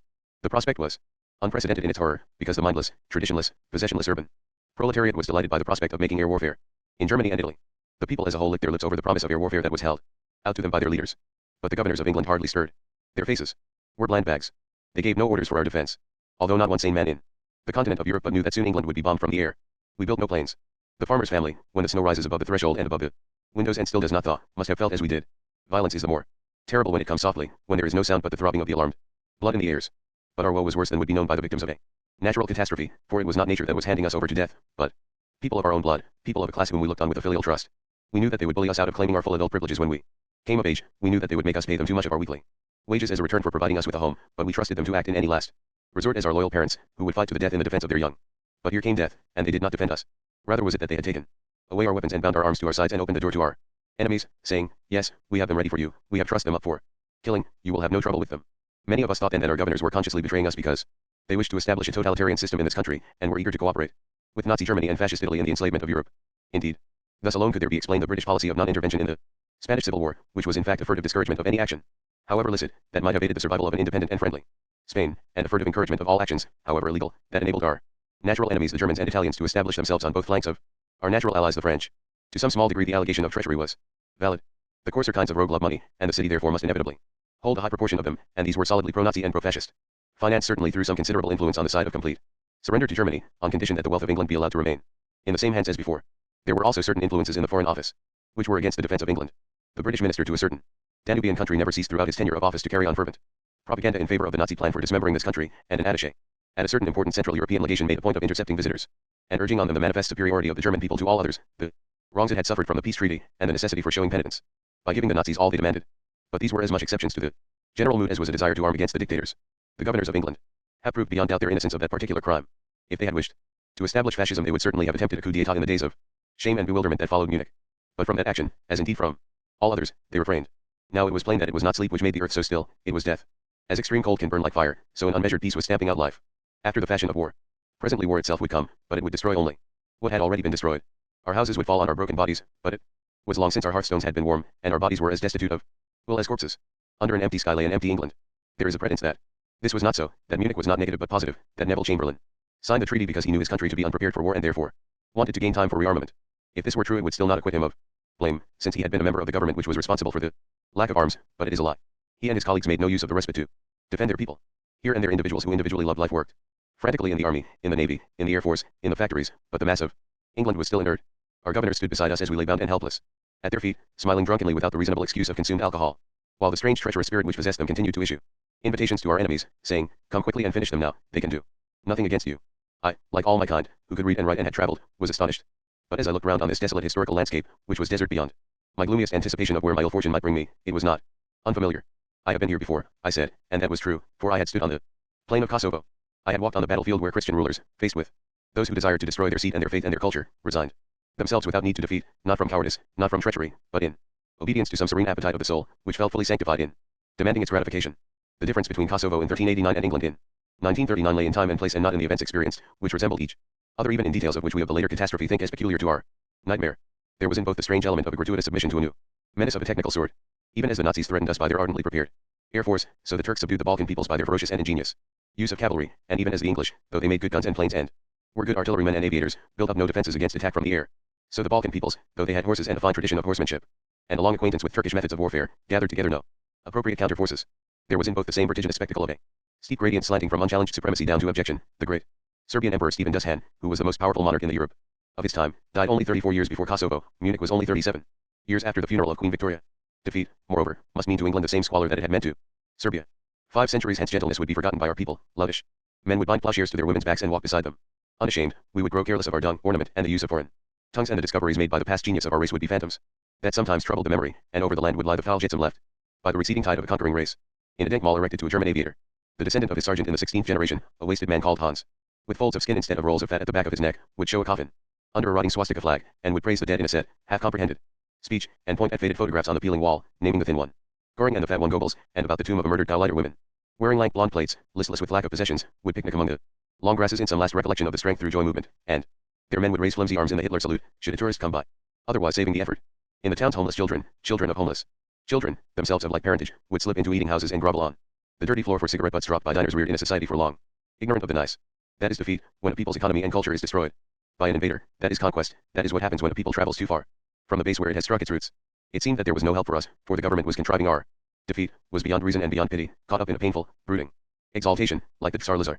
There flies a grey bird, a falcon, from Jerusalem the holy, and in his beak he bears a swallow. That is no falcon, no grey bird, but it is the Saint Elijah. He carries no swallow, but a book from the Mother of God. He comes to the Tsar at Kosovo. He lays the book on the Tsar's knees. This book without like told the Tsar, Tsar Lazar, of honorable stock. Of what kind will you have your kingdom? Do you want a heavenly kingdom? Do you want an earthly kingdom? If you want an earthly kingdom, saddle your horses, tighten your horses' girths, gird on your swords, then put an end to the Turkish attacks, and drive out every Turkish soldier. But if you want a heavenly kingdom, build you a church on Kosovo. Build it not with a floor of marble, but lay down silk and scarlet on the ground. Give the Eucharist and battle orders to your soldiers, for all your soldiers shall be destroyed, and you, prince, you shall be destroyed with them. When the Tsar read the words, the Tsar pondered, and he pondered thus: Dear God, where are these things, and how are they? What kingdom shall I choose? Shall I choose a heavenly kingdom? Shall I choose an earthly kingdom? If I choose an earthly kingdom lasts only a little time, but a heavenly kingdom will last for eternity and its centuries. So the Tsar chose a heavenly kingdom and the ruin of all his people. Then the Turks overwhelmed Lazar, and the Tsar Lazar was destroyed, and his army was destroyed with him, of 70,000 soldiers. All was holy and honorable, and the goodness of God was fulfilled. So it had been at Kosovo, and so it was in England. Quite without irony it could be said that in Mr. Neville Chamberlain's cabinet and in Whitehall all was holy and honorable. These men were not actuated by cowardice. When they were forced by the invasion of Poland to declare war on Germany, they did not flinch, though they knew better than anyone the hideous degree of our defenselessness. They were not betraying their country either for bribes or out of loyalty to fascism. It is true that one, at least of the men chiefly responsible for the lethargic conduct of the war under the Chamberlain administration, was a venal character with dubious associates in Germany, but treachery is alert and quick-witted and expectant of gain, whereas the mood of our governors was drowsy and hallucinated and, as in the case of communicants, already satisfied before the time of their satisfaction, because it was mystical. When Mr. Chamberlain spoke at Birmingham after the German annexation of Czechoslovakia in March 1939, his voice carried over the radio a curious double counterpoint. There was one theme which expressed the anger of a vain man who finds he has been tricked, and there was another, the main theme, the profound theme, which solemnly received the certainty of doom and salvation. We shall fight. Came the sharp and shallow note of resentment against Hitler. We shall fight. Sounded the cavernous secret thought, and no doubt we shall be defeated, and the goodness of God shall be fulfilled. Again the grey falcon had flown from Jerusalem, and it was to be with the English as it was with the Christian Slavs. The nation was to have its throat cut as if it were a black lamb in the arms of a pagan priest. We were back at the rock. We were in the power of the abominable fantasy which pretends that bloodshed is peculiarly pleasing to God, and that an act of cruelty to a helpless victim brings down favor and happiness on earth. We, like the Slavs of Kosovo, had come to a stage when that fantasy becomes a compulsion to suicide. For we had developed enough sensibility to know that to be cruel is vile, and therefore we could not wish to be the priest whose knife made the blood spurt from the black lamb's throat, and since we still believed the blood sacrifice to be necessary, we were left with no choice, if we desired to part in the service of the good, but to be the black lamb. We had been glutted for centuries with wealth and power, and in the worst war the world had yet seen, we had gained a glorious victory which inflicted much pain on the defeated. The sense of guilt which is born in every man, and is willing to operate without reasonable cause, had here abundant food, and for long we had been sick with masochism. This could be seen in the strange propaganda against the Treaty of Versailles, which was carried on year in year out by ordinary English people, who had never read a line of it, and perhaps not even known anybody that had, who had never visited the continent, and were not receiving instructions from any political party. These people utterly ignored the work the peace treaties had done in liberating the smaller nations, monstrously exaggerated the hardships inflicted by their economic clauses, which, indeed, for the most part were completely inoperative, and, what was most remarkable, seemed utterly ungrateful for the clauses which aimed at making it impossible for Germany to repeat her attack on England and France. They had lost all sense that it is sometimes necessary to fight for one's life, and many children born in the decade after the Great War can never have heard a word from their parents and teachers which suggested that their country had or could have been actuated by any motive except stupid and credulous jingoism in taking up arms. In 1914 the idea of self-preservation was as jealously hidden from the young as the facts of sex had been in earlier ages. Thus England, not a perverse left-wing England, that cared not what price it paid so long as it brought down the established order of society in ruins, but conservative, mediocre England, put itself in a position of insecurity unique in history by raising a generation of young men to whom the idea of defending their nation was repugnant, not so much by reason of the danger involved, though indeed they were now often instructed in fear as in other times boys had been, Instructed in courage, as because they could not believe it would in any circumstances be necessary. Since every day Germany and Italy were formulating in more definite and vehement terms that they meant to vanquish and annihilate England. It was amazing that it should have been possible to enclose them in the magic sphere of this illusion. It would, of course, be comprehensible had they been drugged by sensual indulgence or grown careless of honor, but never had the mass of the people been more sober and law-abiding and restrained, never had they been so anxious for honorable dealings between class and between nation and nation. The fault was not decadence but the desire for holiness, the belief in sacrifice, and a willingness to serve as the butchered victim acceptable to God. This I could read in the pages of my own book if I spread out the newspaper beside it, and it seemed to me I must be fantasticating history, so inveterate is our modern disposition to pretend that public actions must be inspired by simple and superficial motives. We all admit that when we see a man in the street and say, that is John Jones, he is an umbrella manufacturer, he is going to his works in Acton, we are not really describing him, we are simply putting into currency a number of facts about him which the community will find useful in their dealings with him. An adequate account of him must be as the map of a jungle, in which there range many beasts, some benign, some abhorrent. It is the special greatness of Shakespeare that he demonstrated the complexity of the individual, after Hamlet and Othello and King Lear. It could not be pretended that man was an animal who pursues pleasure and avoids pain. But of nations that pretense is still made. It is assumed that if a nation goes to war, it must have a reasonable motive, based on material calculations, and must desire to be victorious. It is not conceded that a nation should, like Hamlet, say that in its heart there was a kind of fighting that would not let it sleep, or, like Othello and King Lear, hatchet its universe to ruin. But, as I wrote the last part of this book, France proved, in a tragedy that ranks as supreme in history as Hamlet and Othello and King Lear rank in art, that a nation can be under the same necessity as an individual of tracing out a destiny which strikes it as beautiful, even if it involves self-destruction, and the idea of this destiny, the theme of this poem which was inscribed not on paper but on life, was the theme of Kosovo, of the rock, where England had one reason to know that Germany meant to attack her, France had 10 reasons to tell her that her danger was imminent and extreme. Yet she was even more supine than England. Indeed, the will turned full circle, and she sprang to her feet and ran about opening all gates to her enemies, crying out that they must be welcomed, since defense was impossible and unwise. Every class had its reason for wanting to submit, which was always nonsensical. Rich men alleged that they wished to collaborate with the Nazis in order to keep their wealth, though the racial theory of Hitlerism made it obvious that Nazi conquerors of France would have no interest in protecting French Nazis, simply because they were not German. Roman Catholic reactionaries longed for Hitler to come and destroy the free-thinking Democrats they loathed, forgetting that the child of the Los von Rom movement was unlikely to treat their own faith with any special tenderness. The Front Populaire workmen in the town shrugged their shoulders and contended that under the Nazis they would be no worse off than they were already. Although all their German analogues were in concentration camps, the governing classes, though apparently active as ants, had no relation whatsoever with reality, even by means of the ideas which had engendered the parties to which they belonged. Charles P. Guy once remarked that l'intérêt, la question, l'essentiel est que dans chaque ordre, dans chaque système, la mystique and so I point devotee par la politique à l'équelle, elle a donné naissance.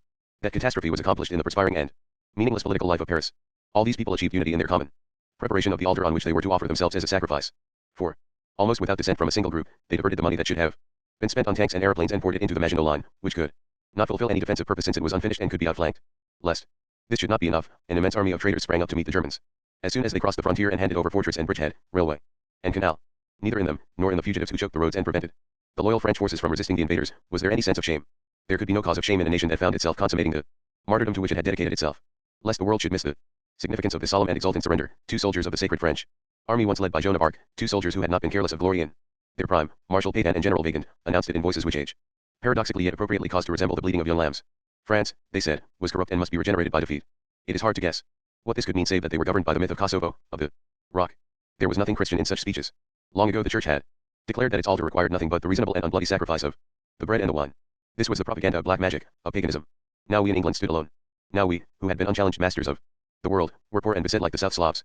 The brightness of an exceptional summer was about us, and we believed that this would immediately be blotted out by an eternal night. But the experience was not so disagreeable as might be supposed. For we had lost our desire to die without defending ourselves, and it was that, not danger, which was horrifying. The most terrible death is subject to the same limitations as the most beautiful girl, it can only give what it has got. But voluntarily, to play a part in an act of cruelty, to subscribe to a theory of the universe which supposes a God capable of showering down blessings in return for meaningless bloodshed, that is to initiate a process of degradation which is infinite, because it is imaginary and not confined within the limits of reality. From that hell we were suddenly liberated, by forces which it is hard to name. Perhaps the Germans, by the nastiness of their campaigns, acquainted us beyond all possible doubt with the squalor of this right in which we were about to be involved. Perhaps there is a balance in our souls which is hung truly between life and death, and rights itself if it swings over too far in the direction of death. Such an equipoise can be noted in Shakespeare's King Lear, which above all other works of art illuminates the sacrificial myth. He set out to prove that the case for cruelty is unanswerable, because kindness, even when it comes to its fine flower in love, is only a cloak for ravening and treachery, and at the end cries out that love is the only true jewel in the universe, that if we have not found it yet we must go on mining for it till we find it. So we go deep into the darkness and recoil to light in the supreme work of our English literature, and that was our course in the supreme crisis of our history. We offered up to death all our achievement, all that was ours down to our physical existence, and overnight we took that offer back. The instrument of our suicidal impetus, Neville Chamberlain, who had seemed as firmly entrenched in our government as sugar in the kidneys of a diabetic patient, all at once was gone. We had sloughed our John Cantacuzeno's. Now we were led by Winston Churchill, who cannot be imagined as wanting to die, though he would die if a more liberal allowance of life would be released by his death, if it were the necessary price to pay for the survival of his country. Thereafter all was easier. Certainly it was easier. It was good to take up one's courage again, which had been laid aside so long, and feel how comfortably it fitted into the hand. But it has not been easy. How could it be anything but agony? All that time, when poor France broke and ran, we looked into the face of destiny and it was made of steel. It seemed that we might be treated like the French, like the people in the Low Countries, like the Czechs, like the Poles. And when our fear made that illusion it turned us cold, for the Czechs and the Poles need have suffered nothing if we had not been weak and mad. With this strange folly of cringing to our executioners. Never to the end of our days. Shall we be clean of that stain? Often, when I have thought of invasion, or when a bomb has dropped nearby, I have prayed, let me behave like a Serb, but I have known afterwards that I had no right to utter such a prayer, for the Slavs are brothers. And there is no absolution for the sins we have committed against the Slavs through our ineptitude. Thus we were without even the support of innocence when we went to our windows and saw London burn, and those who see the city where they were born in flames find to their own astonishment that the sight touches deep sources of pain. That will not listen to reason, the same that grieves so wildly when one's own kin die. We may recognize that the streets that are burned are mean and may be replaced by better, but it is of no avail to point out to a son weeping for his mother that she was old and plain. This has seemed to me at times an unendurably horrible book to have to write, with its record of pain and violence and bloodshed, carried on for so long by such diverse peoples, and perhaps the most horrible thing about it is that, in order to carry out my intention and show the past in relation to the present it begot, I have to end it, while there rages round me violence equal to that which I describe. Now all Europe suffers as the Slavs, under enemies harder to conquer than the Turks. It might be held that there is no ground for hope anywhere save the possibility that man will overreach himself in his assault on his own kind and so become extinct. This may happen, and may be no occasion for tears. A world where there is no solid ground, only blood and mud poached to amuse by the perpetual tramping back and forth of Judases seducing one another in an unending cycle of treacheries, of executioners, who say chop chop and hear it said in their own ears before they have time to clean the axe, who would prefer this to a world at peace under the snow of universal death. Yet I believe that choice does not have to be made. If human beings were to continue to be what they are, to act as they have acted in the phases of history covered by this book, then it would be good for all of us to die. But there is hope that man may change, for two factors work on him that might disinfect him. One is art. These days have given us a chance to test the artistic process, and judge whether it is a tool that does honest work or whether it simply makes toys for the childish. Now there is fear to distract us, now there is desolation to put up a counter-argument to any argument. We start a gramophone record, and from it there radiates the small white star of light that is, say, Devieni, non-Tartar, the song of Susanna as she waits in the garden for the happy night to fall, at the end of the marriage of Figaro. There bursts across the whole sky above, there bursts across the earth below, the huge red star of light that is a high explosive bomb. Surely the huge red star will consume the small white star. But it is not so. On the contrary, the huge red star withers at once. The bowels writhe to perceive it, but they immediately unknot, and the attention dismisses it, unless it is accompanied by some fantastic circumstance, a comic spatchcocking of victims against a wall, a Versailles ascension of the prodigious waters of a main. But the attention does not relinquish the small white star of the song, which is correct, permanent, important. Yes, we say in our beings, heart and mind and muscles fused in listening, this is what matters. What matters, echoes the astonished reason. Can you say that a bomb which might have blown you to smithereens matters less than a song supposed to be sung by a lady's maid, who, however, never existed, when waiting for the embraces of a valet, who, also, never existed? Yes, we reply. For those of us who before the war loved pictures, music, and good writing find that in these days their delights are intensified. I remember wondering, when I sat in the restaurant on the Frushka Gora and a Mozart symphony poured out through the radio, whether there was anything at all in the lovely promise that seemed to be given by the music, or whether it simply happened that the composer had imitated in a melody the tones of a human voice speaking out of tender and protective love. Now it seems to me that I can only have felt the doubt because I did not then know the ultimate insecurity which comes from a threat not merely to one's individual existence but to the life of one's people. I now find it most natural that the Dalmatians, in peril like our own, built churches and palaces, deliberations in stone on the nature of piety and pleasure, under the seaward slopes of hills that were heavy on their crests with Turkish fortresses, and desolate to landward with the ruins of annihilated Bosnia. I find it most natural that the Macedonian peasants should embroider their dresses, that they should dance and sing. For, of course, art gives us hope that history may change its spots and men become honorable. What is art? It is not decoration. It is the reliving of experience. The artist says, I will make that event happen again, altering its shape, which was disfigured by its contacts with other events, so that its true significance is revealed, and his audience says, we will let that event happen again by looking at this man's picture or house, listening to his music or reading his book. It must not be copied, it must be remembered, it must be lived again, pass through those parts of the mind which are actively engaged in life, which bleed when they are wounded and give forth the bland emulsions of joy, while at the same time it is being examined by those parts of the mind which stand apart from life. At the end of this process the roots of experience are traced, the alchemy by which they make a flower of joy or pain is, so far as is possible to our brutishness, detected. What is understood is mastered. If art could investigate all experiences then, man would understand the whole of life, and could control his destiny. This is a force that could destroy the myth of the rock itself, and will, no doubt, 1,000 years hence. No wonder we reach out to lay hold on such a force when we are beset with disgusting dangers. But such deliverance will not come soon, for art is a most uncertain instrument. In writing this book I have been struck again and again by the refusal of destiny to let man see what is happening to him, its mean delight in strewing his path with red herrings. Within these pages a prime minister falls dead, crying out his belief that he has been killed by order of a king who is shortly to fall dead, crying out in his belief that he has been killed by order of that same prime minister, whereas they had both been killed by order of a body composed of two parties of men who could not guess at each other's motives, so much opposed were they in character. This might be taken as a type of any complex historical event, and if people are severed one from another by misapprehensions of fact and temperamental differences, so are they alien from reality by confusions connected with the instruments which are all they have to guide them to it. The mind is its own enemy, that fights itself with the innumerable plant and ineluctable arms of the octopus. The myth of the rock entangles itself with the Christian legend, so that religion at once urges mankind to go on all fours and to stand up facing the light. Art cannot talk plain sense, it must sometimes speak what sounds At first like nonsense, though it is actually super sense. But there is much nonsense about full of folly packed so tight that it has assumed the density of wisdom. The figure standing on the balcony of the little house outside by Tall J, announcing with his arms that he was about to proclaim deliverance to the plains and mountains, was a scarecrow stored from the weather till it was time to put him out among the fruiting vines. Perhaps half the total artistic activity of man has been counterfeit. The few guides that man has been allowed to help him on his way out of the darkness come to him surrounded by traitors, dressed in their guise, indistinguishable. It is not possible to exaggerate the difficulty of man's lot. Therefore no page in history, not even the bloodiest recorded in this volume, should be condemned. It would be small blame to any man if he had turned his back on his goal and lived like the beasts, not seeking to know. But there is a gene in him that will not be deflected. On the Montenegrin mountains the old woman walked, making the true demand of art, let me understand what my life means. All had failed her, first, centuries before she was born, and miles outside the orbit of her physical life, the larger group, the Eastern Roman Empire and the Slav states which were dispersed at Kosovo, then later the Austro-Hungarian Empire, and the Montenegrin state, and, lastly, the old man sitting at her hearth. But, unpredictably, her seeking spirit did not tire. And in that word, unpredictably, rings our other cause for hope. History, like the human loins, does not breed true. Honor does not always beget honor, crime and genius spring up where no one looked for them. In this volume the most terrible part of all is played by that section of the proletariat which, since the Industrial Revolution, an insane social economy has sent trooping from the country into the towns, to do work that teaches them little, in conditions that make it difficult for them to attach themselves to the existing urban culture. In Italy and Germany and Austria, this class fell into the extreme destitution and degradation represented by Mussolini and Hitler, and in France its inertia did much to promote the state of political banditry, which led to the tragedy of 1940. In England it was controlled by a national tradition, which transcends the traditions of town and country, and by this was kept from the shame which comes of ignorance and good and evil. It seemed certain that it would prove its worth and change its circumstances by rebellion against the economic injustice which made it what it was, and in that rebellion, and probably not before, it would achieve its splendors. It and its forefathers had furnished the bulk of the individual deeds that in some made up the heroism of our armies and navies, the fisheries and merchant fleets and mines. But the order of events never hinted that it was reserved for them to create a new form of heroism and perfect it in the same hour that they conceived it. With my own eyes I witnessed that attainment. While France was falling, and after she had fallen, my husband and I went every evening to walk for an hour in the Rose Garden, in Regent's Park, under the unstained heaven of that perfect summer. Curiously, starred with the silver elephantines of the balloon barge, the people sat on the seats among the roses, reading the papers or looking straight in front of them, their faces white. Some of them walked among the rose beds, with a special earnestness, looking down on the bright flowers and inhaling the scent, as if to say, that is what roses are like, that is how they smell. We must remember that, down in the darkness, there is a lake beside the rose garden, in which there is a little island, where dwarf and alpine plants are cultivated among rocks.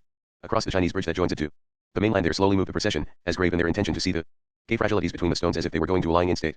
The English, as the old woman on the Montenegrin mountains had said, love nature. Most of these people believed, and rightly, that they were presently to be subjected to a form of attack more horrible than had ever before been directed against the common man. Let nobody belittle them by pretending they were fearless. Not being as the ox and the ass, they were horribly afraid. But their pale lips did not part to say the words that would have given them security and to endure what they foresaw befell them. No kind hand stretched down from the sky to reward them for their gallantry and keep them safe. Instead bombs dropped, many were maimed and killed, and made homeless, and all knew the humiliating pain of fear. Then they began to laugh among the roses, when safety was theirs for a word. They had not even smiled. Now, though their knees knocked together, though their eyes were glassy with horror, they joked from sunset, when the sirens unfurled their long flag of sound, till dawn, when the light showed them the annihilation of dear and familiar things. But they were not merely stoical. They worked, they fought like soldiers, but without the least intoxication that comes of joy in killing, for they could only defend themselves, they could not in any way attack their assailants. In this sobriety, men and women went out and dug among the ruins for the injured while bombs were still falling, and they turned on fire, which it is our nature to flee, and fought it at close range, night after night, week after week, month after month. There have been heroes on the plains of Troy, on the Elizabethan seas, on the fields of Flanders, in the Albanian mountains that go down to the sea, but none of them was more heroic than these. It could not have been predicted that aerial warfare, the weapon of the undifferentiated mass against the undifferentiated mass, should utterly defeat its users by transforming those who suffer it to the most glorious of individuals. This sly and exalted achievement of history at one stroke regenerated the town dweller, who had fallen into a position as immoral as that of any prince by being able to vote for wars, which had to be waged not by him but by professional soldiers, and lent him the innocence of the front-line soldier. It gave a promise that life can transcend itself, that we are not bound to repeat a limited pattern. This promise was fulfilled during the following year on the other side of Europe by the people whose destiny has been described in this volume. The closing months of 1940 saw the continent sink into a state of degradation not paralleled in any other age. I could not now tell the golden-haired girl in Vienna so confidently that her ignorance of French had cost her the knowledge of a great culture and civilization, since she could answer the longest list of names which I could give her with the single word, Paytan. In Scandinavia, in the Low Countries, and in Czechoslovakia men who had yesterday enjoyed freedom and dignity were dumb beasts of burden, to be hit in the mouth by German soldiers if they showed any recollection of their former state, and the continuing martyrdom of Poland was a warning against the sin of saying nay to evil. There was only one hopeful sign in the whole of Europe, and that was the resistance of Greece to the Italian invasion which began in October 1940. It was of course obvious that the Greeks need not fear the Italian forces. In the last war the Balkan forces had been very fond of a certain riddle: what is it that has feathers but is not a bird, that runs very fast but is not a hare, that carries a gun but is not a soldier? The answer was a Bersagliero. But the Greeks knew well they would not be allowed to enjoy their inevitable victory, for the Germans could not afford to let their ally lose, and indeed would prefer to intervene in this area, lest there should be any misunderstanding as to who was going to own it after the war. That the Greeks fought on in spite of this knowledge has been ascribed by some to their descent from ancient Greece, but it is part of the Balkan story. The blood of the modern Greeks is strongly laced with the Slav strain and the petty-coated Ev zones who dealt with the Italians were predominantly Albanians. During the early months of 1941 it became obvious that Hitler's intervention was to be expected soon. The British had been too successful against the Italians in North Africa. He found the stage prepared for him. Romania had long ago been seduced. King Carol, who at the beginning of the war had shown a desire to align himself with the democratic powers, had gradually given way to Axis pressure, but he had been asked to prostitute his country to a degree beyond his tolerance, and in September 1940 he abdicated and crossed the frontier. He left his throne to his young son, Michael, a lad of 18 in whom the faults of a deplorable dynasty had been exaggerated by an ill-judged education, who thereafter governed under the control of a Nazi military and civil garrison and certain Romanian traders. The oilfields and mines were handed over to German use on German-dictated terms, foodstuffs were put on the trains to Germany until the land groaned with hunger, the army was put under German tutelage, ferocious punishments were inflicted by Romanian courts on their own nationals who had dared to protest against this ruin of their people. In February 1941 the British minister at Bucharest asked for his passports on the ground that Romania had become a German dependency. Those who regard fascism as a natural and healthy development of the modern state, spoiled by some flaws but on the whole an advance in the direction of law, should note the deprivation that this transformation had brought with it. Romania had always, in spite of the gifts of its people, been noted for disorder and corruption, but its past now seemed a golden age. The arrival of the German Nazis meant privilege and protection for the Romanian Nazis, the Iron Guard, who were a set of cutthroats and racketeers, long the terror of all decent people who were trying to earn an honest living. The situation was worsened because some of the Iron Guards were less rogues than others, and these, when they saw that the Germans had come not as brothers but as alien robbers, broke into surreptitious revolt. The country is now distracted by the worst kind of gang warfare. Meanwhile Bulgaria was suffering a similar abasement. Whatever the royal family had done to preserve the country, it could do no more. All through the early months of 1941 thousands upon thousands of Germans entered the country as tourists. The Prime Minister announced in Parliament that Bulgaria could achieve its destiny only by harnessing itself to the Axis powers, and all the airfields and ports were in German hands.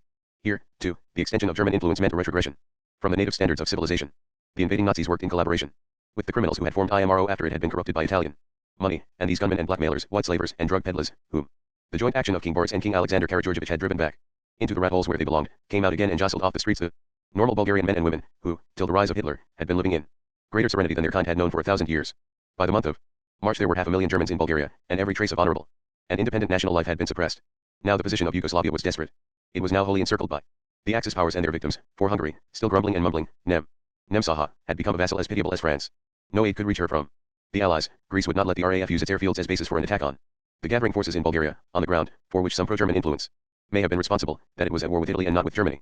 It seemed certain that Yugoslavia could refuse nothing required of it by Hitler. No country that had laid down its arms, no country that had failed to take up arms, had a better excuse for capitulation. When Hitler demanded that the Yugoslavian government send ministers to Vienna in order to sign a pact which would make their country subordinate to the Axis powers, it seemed that resistance was impossible. Yugoslavia was not in an entirely happy position to meet this crisis. It had partially solved one of its major problems in 1939, by giving home rule to a new province of Croatia which included most of Dalmatia, Herzegovina, and Slavonia. This new Croatia had been moderately successful. It had chosen its government from the Peasants' Party founded by Radic and now led by Maček, and this had pleased the peasants by agrarian reform on mildly socialist lines, but at the same time had alienated Zagreb and the bigger towns. The crisis which brought about the Croatian agreement had also led to the dismissal of Dr. Stojanovic, who had become a more and more enthusiastic admirer of Hitler, and showed signs of wishing to make himself a Führer. But his path was beset by difficulties, when he followed the customary technique of his kind and transported gangs of young men round the country, so that they might attend the meetings he addressed and chant Bodau, Bodau, Bodau, leader, leader, leader. The local audiences joined in with gusto, but gradually they altered the rhythm, and by the end the halls used to ring with the chorus, Diabod, Diabod, Diabod, devil, devil, devil. He belonged to that pathetic order of minor historical characters who say, evil, be thou my good, but receive from evil only a tart toss of the head, since Mephistopheles makes it a rule to put back all Faust under a certain size. It was unfortunate that his successor as premier, Cvetkovic, was only another specimen of the same kind, another representative of the Belgrade clique of financial adventures and place hunters. But his was a milder case. Rather had he said, good, be thou my evil, and prayed to be delivered from temptation. He was fortified but little by Maček, who became vice premier, and brought to the task too few and too simple ideas, and still less by his minister of foreign affairs, a professional diplomat named Ksin Sarmarkovic. This man had never been accredited to London or Paris or Washington, and he had for long represented his country in Berlin. There he had learned to regard the Balkans as comically backward, and the Germans as the proper rulers of the world. It is also to be noted that he was the nephew of that general Ksin Sarmarkovic who was shot on the same night as King Alexander Abramovich and Queen Druga. This may have induced in him a certain preference for taking the safer road. These ministers conducted a more or less dignified government during the first 18 months of the war, in close cooperation with the regent, Prince Paul. This cooperation was the object of much suspicion throughout the country. All those who were in no position to judge, all the peasants and the intellectuals, particularly in the provincial towns, were convinced that he was pro-Axis and was only waiting to hand over his people to Hitler, but those who really knew him believed him to be inspired by British sympathies. Certain English diplomatic representatives in Belgrade held this opinion very strongly, and seemed to be confirmed by certain actions of the government. When Dr. Stoyanovic's pro-Nazi propaganda became too blatant, he was interned in a small Serbian village. But for the most part the government trod the familiar path of appeasement, with the familiar results. It fell into economic serfdom. It sent its agricultural produce to Germany in the quantities demanded, even when the 1940 harvest failed, and there was not enough for the home market. By January 1941, bread prices had risen by 157% over the 1939 standard. In return Germany sent Yugoslavia such manufactured goods of which she happened to have a surplus. irrespective of whether they were welcome or not, and it altered the rate of exchange in its favor. But there were signs that not only in the economic sphere was German influence paramount.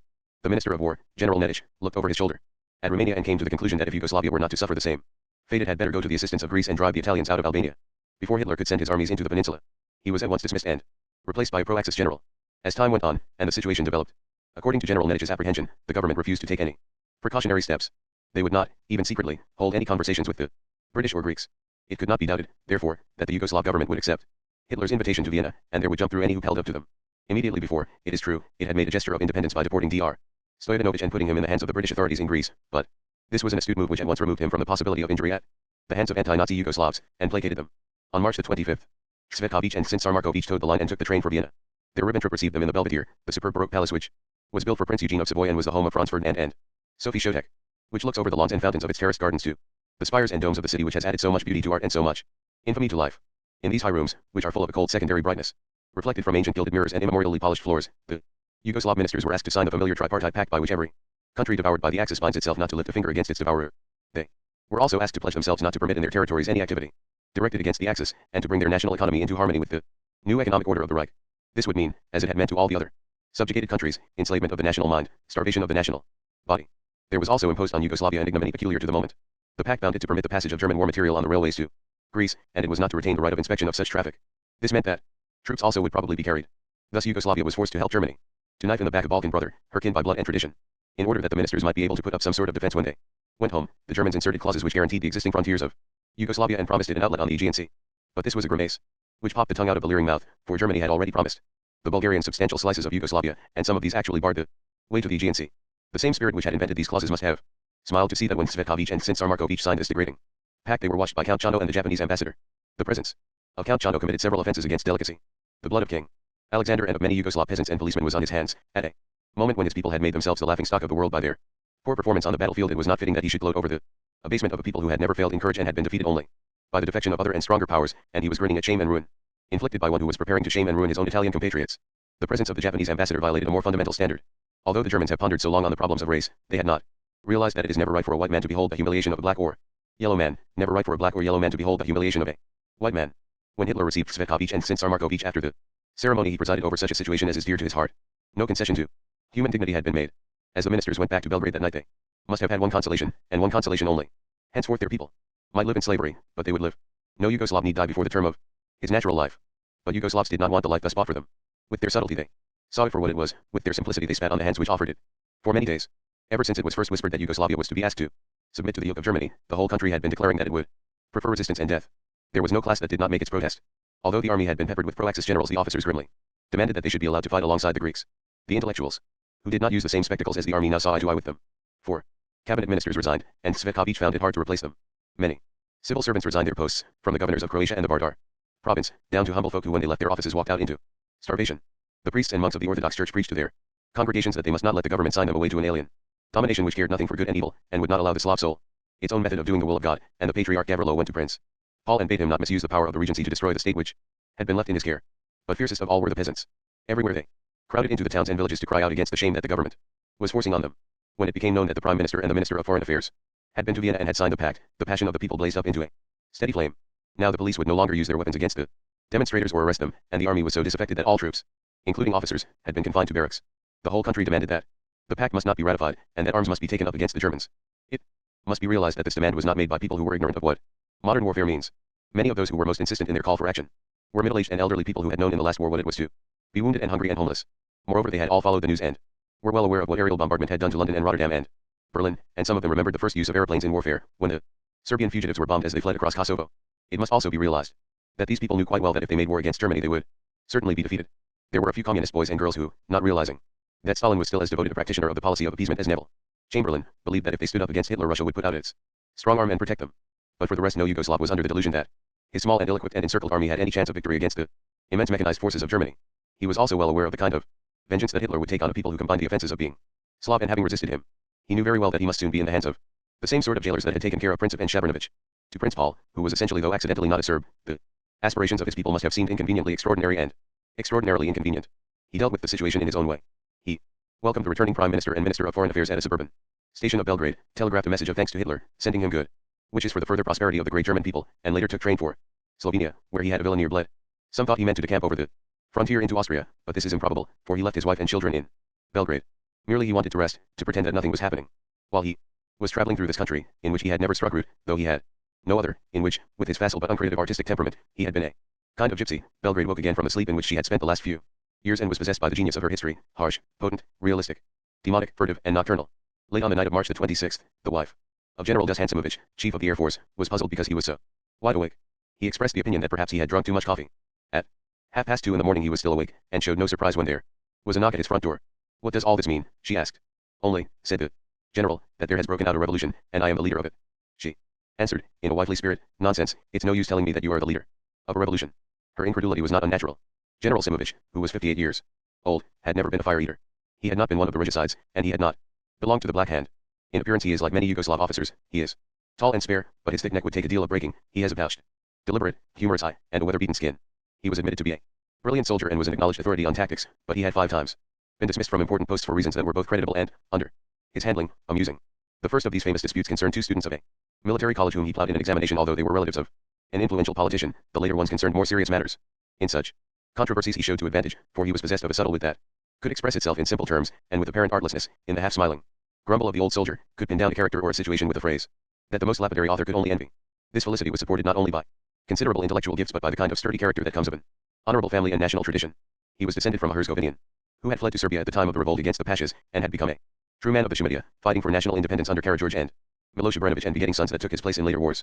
What General Simovic liked best in the world was his little country property outside Belgrade, but he was not averse from power.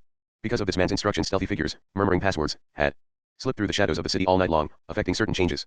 But this was not as other nights that Belgrade had known, for there was but little bloodshed, and that through accident. Picked Air Force troops, joined by 3 out of the 4 battalions of the Royal Guards, and by other army units and many of the police, seized the important government buildings. Most of them were surrendered without a blow by guardians who had received warning, but it unfortunately happened that the message sent to the police in charge of the radio had gone astray, and they attacked the party who came to take it over from them in the belief that they were Germans in disguise. Nowhere else was there any loss of life. Cvetković and Since Sarmarković were awakened out of their sleep, which was probably not very deep, and were courteously put under arrest. A message was handed in to Prince Paul's sleeping coop to ask him to return. He reluctantly broke his journey at Zagreb, and, after a visit to the governor of Croatia, took a train back to Belgrade. Meanwhile General Simovic had been to Didenje to tell the young king that he must assume power at once, instead of waiting for his 18th birthday in September. There he was setting foot on the most dangerous ground in the area of the revolution. But he gave orders to the royal guards who surrounded the palace not to fire on the royal guards inside the palace, who had, owing to certain timid or alien influences, not joined in the coup d'état, and as the king had given these men orders not to fire on the troops outside, the entry took place without incident. The boy in the palace had spent a day of solitary but intense excitement. On the previous evening the court officials, who had been dropping certain hints for some time past, had made the quite definite statement that his people had turned against him, and that unless he locked himself in the palace he would be assassinated. On the whole the boy was convinced by this story. He had been taken from school to attend the funeral of his murdered father when he was only 12 years old, and he knew the history of his country, so it seemed to him not improbable. He took 2 pistols out of a cupboard where he had hidden them and carried them about with him all day, in order that he might not have to meet his fate in a passive way. From his father he had inherited a stiff and reticent kind of physical courage, and that was not the only characteristic he owed to his family and his Serb blood. Like a creature of the wild, he was leery of traps. He did not commit himself entirely to his court. He had been educated, according to the democratic tradition of the Karađorđevićes, in the company of half a dozen boys of representative Serbian parentage, with whom he had to learn his lessons and play games on equal terms, and these boys were accustomed to ring him up at Didenje on a private line. Some time before the king had contrived to get the telephone company to put in a new private line without the knowledge of his entourage, and he had entrusted the number to one of these friends, a boy named Kostic. All the morning of March the 26th the king sat in his room not daring to make a call, but waiting to snatch at any incoming message. At noon, Kostic rang him up, and the king asked him if it were true that his people wanted to kill him. His friend answered that nothing could be less true, that it was Prince Paul and the government that were hated, and that soon a revolutionary force would come to the palace and set him free to rule over them in the moment of their rising against Germany. After this whispered announcement that he was to be asked to lead his country into disaster and could only look forward to death or imprisonment or exile, the young king was at ease. But the news that the people outside his palace were his friends meant that those around him were his enemies, and he continued to carry his pistols. They were under his pillow when he was awakened to see General Simovic. At 8 o'clock in the morning the exhilarated boy drove in radiant sunshine through Belgrade, which rejoiced as if he were returning from victory instead of being about to lead them to defeat. From the city palace he issued a proclamation, declaring that he was about to assume royal power, that the army and the navy had put themselves at his disposal, and appealing to the Croats and Slovenes and Serbs to stand firm round the throne. The crowd that gathered in the street to see him show himself on the balcony gave rapturous cheers and crossed the town to the palace of the Patriarch, and the Patriarch Gavrilo came out and offered up thanks that the dynasty had put forth a king to protect the honor of the Serbian people when it seemed about to perish. Perhaps his tongue slipped, but he spoke the truth. This was indeed a drama played by the Serbian rather than by the Yugoslav people. The coup d'état was planned and executed by men of the Shumidia, of the same stock as Karađorđe and Miloš Obrenović. But during the day a cabinet was formed which included representatives of all the 3 peoples, and all shades of opinion among them. This added to the joy of the people. When evening came and the list of the new ministers were posted on the walls, for they had regarded national unity as a poet might regard a poem he had never been able to finish. Whatever happens after this? An old man said, nothing better could have happened, at last we are all together. The only conspicuous figure who did not act according to the grand style of the occasion was Dr. Matschak. He had not felt any great revulsion against the signing of the pact with the Axis, though Hitler had cruelly mistreated some of the Croats he had found in Vienna, and he had not been one of the ministers who had resigned in protest, and when it appeared that General Simovich's government contained some Serbs who had opposed Croat autonomy, Dr. Matschak felt doubtful about the possibility of collaborating with them, although that problem had been virtually settled 2 years before and was not likely to be reopened. Ultimately he abandoned this attitude, and became once more vice premier, but not till several days later. History has made lawyers of the Croats, soldiers and poets of the Serbs. It is an unhappy divergence. During the day public opinion hardened against Prince Paul. State papers were studied, officials interrogated, suspicions followed to their sources. It turned out that the peasants and provincial intellectuals, who had no means whatsoever of knowing what was going on in Prince Paul's head, had been right about his attitude, and the experts who had intimate knowledge of him were wrong. He had for some time been pro-Axis. His lack of resistance to Nazi claims was not only due to the feeling, which any scrupulous person in his position must have shared, that a regent had not the same right as a reigning monarch to pledge his country to an expensive policy, nor was it due to the lack of respect he had naturally enough felt for Chamberlain's England and distrust of it as an ally. It was the result of a genuine admiration for Hitler's personality and a desire that Yugoslavia should throw in its lot with the winning side. So strongly had he held this view that he was actually responsible for the pro-Axis actions of those whom observers had believed to be far more Nazi than himself. Cvetković himself, cynical professional politician though he was, had not been the cynic of this crisis. He had presented to Prince Paul an admirable memorandum on the invitation to Vienna, which pointed out that no matter how Yugoslavia might act, it was faced with material doom. If it resisted the German demands, the country would be overrun by German soldiers and officials, and its fields and mines and forests would be raided, and national life would be at an end. And if it yielded to the German demands, precisely the same would happen. There was little difference in hunger and oppression between Holland and Romania, Belgium and Bulgaria. There was, of course, the very great difference that in the case of resistance innumerable Yugoslavs would meet death or injury under aerial bombardment and in warfare with invading troops. But this was not the ultimate consideration. For some day the rule of Hitler must pass, it could not endure forever. Then, if Yugoslavia had moved against him with pride and courage, those that conquered him would have to admit it as comrade and grant it full right to exist in whatever new order of Europe might be instituted. But if Yugoslavs behaved like cowards, no one would respect them, not even themselves, and they would remain abased forever. Therefore Cvetković desired Prince Paul to give the government permission to refuse Germany's demands.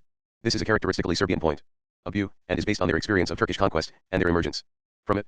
But Prince Paul was not sympathetic and persuaded Cvetković to act against his judgment and make the journey of humiliation to Vienna. Because such hidden dramas as these were now made plain, there grew in Belgrade during the day the fear that, since Prince Paul had not been so passive as people had supposed, he might be much more active, and that he might call on certain corrupted elements in the country and declare a state of civil war in Germany's interest. Many people, particularly in the army, believed that for the sake of security he ought to be shot.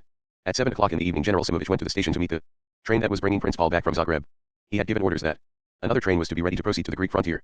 When Prince Paul arrived, the general drove with him to the War Office, one of the largest buildings in the administrative quarter on the east side of the city, so often denounced by travelers for its tastelessness and mediocrity. When they went into the hall of the War Office, the general said, "We must take the lift up to the first floor," but before they could get into the lift an officer stepped forward and told Prince Paul, "No, you must go by the staircase." The words must have sounded like a knell in his ear. So terrible have these spare and dedicated men become in those hours when the subjects of their dedication have seemed to them to have forgotten the terms of their common hieratic faith. With a self-conscious smile Prince Paul murmured, "Your chief tells me to go by the lift, and you tell me to go by the staircase. Which of you am I to obey?" "It is better that you should go by the staircase," said the officer, and General Simović told the prince that perhaps they had better go that way. His kind of Serb knows his people's temper as a peasant knows the weather. But it was not, as Prince Paul must have feared, violence that was awaiting him. The staircase was broad and high, and on every step stood 2 officers, one on each side, who said, as Prince Paul passed between them, "Long live the king." These lines of men, holy and fierce like angry angels in their hatred of the ruler who had conspired against their death and salvation, transformed this commonplace feature of a building, quite undistinguishable from 1,000 others in the minor capital cities of the world, and now it resembled such emblematic architecture as fills the distances of those Serbo-Byzantine frescoes, which convert the false rounded shape seen in our weak corporeal eyes into the angular likeness of reality. The presence of Prince Paul on the scene was a profound incongruity, for though he was a lover of painting he had never appreciated these frescoes. To make a complex subject easier for the connoisseur and the art dealer, Byzantine art has been very elaborately graded, largely by experts who have never seen most of the surviving specimens, and the Serbian school, along with others, which are difficult of access, has been marked low. It was a consideration which, for all his sincere aesthetic feeling, would have affected him. In the small room to which he was taken at the top of the stairs he made no difficulty about signing the deed of abdication which was presented to him, and when General Simović said, "And now, I await your orders," he asked only to be allowed to leave the country. The next day, the train which had been made ready took him and his family to Greece. He stayed for a short time in Athens, and later went to Kenya. Once that faint alien personality had gone, the scene closed up behind him and became wholly Serbian, wholly a fresco of the Nemanian age. At Didenje the patriarch administered the oath of accession to the young king in the presence of the new cabinet, and afterwards they attended a Thanksgiving mass at the cathedral. Peter Karageorgevich too stood rigid in his kingliness, as the earlier dynasty in their jeweled tunics and colossal diadems. The soldiers stood firm about him, content, because his majesty made visible before their eyes the state, the life of their people. The priests and monks of the Orthodox Church, like those who had worn the white cloaks marked with black crosses in old time, completed the scene with their assertion that salvation and damnation are real things, and inflict the extreme of bliss and the extreme of woe, and the women who beheld them grieved like the mother of God on the walls of Dechany and Grašenica, amazed at the bitter taste of tragedy, but not spitting it out because it was the sacramental food which goodness was dispensing in that hour. For a time the scene was still as a fresco. Germany asked the new government for a ratification of the pact signed at the Belvedere Palace, and received a refusal, combined with the assurance that Yugoslavia was willing to be neutral and favor none of the belligerent powers. This reply was followed by a stunned pause. Then a familiar sound was heard from the German broadcasting stations. They broke into squawking complaints that in the streets of Yugoslavian towns inoffensive Germans had been set upon and beaten, and German shops had been looted, and that in the German settlements in Slovenia and by the Danube, villages had been wiped out and farms burned. These announcements were given out in the tones of a hysterical woman accusing a man she had never seen of having raped her, whooping and licorice and lying. The Consul General of Ljubljana performed what was probably the most heroic act ascribed to any German since the Nazi domination. Knowing himself henceforward the victim of an ineluctable vengeance, he issued a statement branding all allegations of the mishandling of German minorities in Slovenia as totally untrue, and thanking the Yugoslav government and people for the kindness and loyalty they had shown to their Swabs when they might well have turned against them.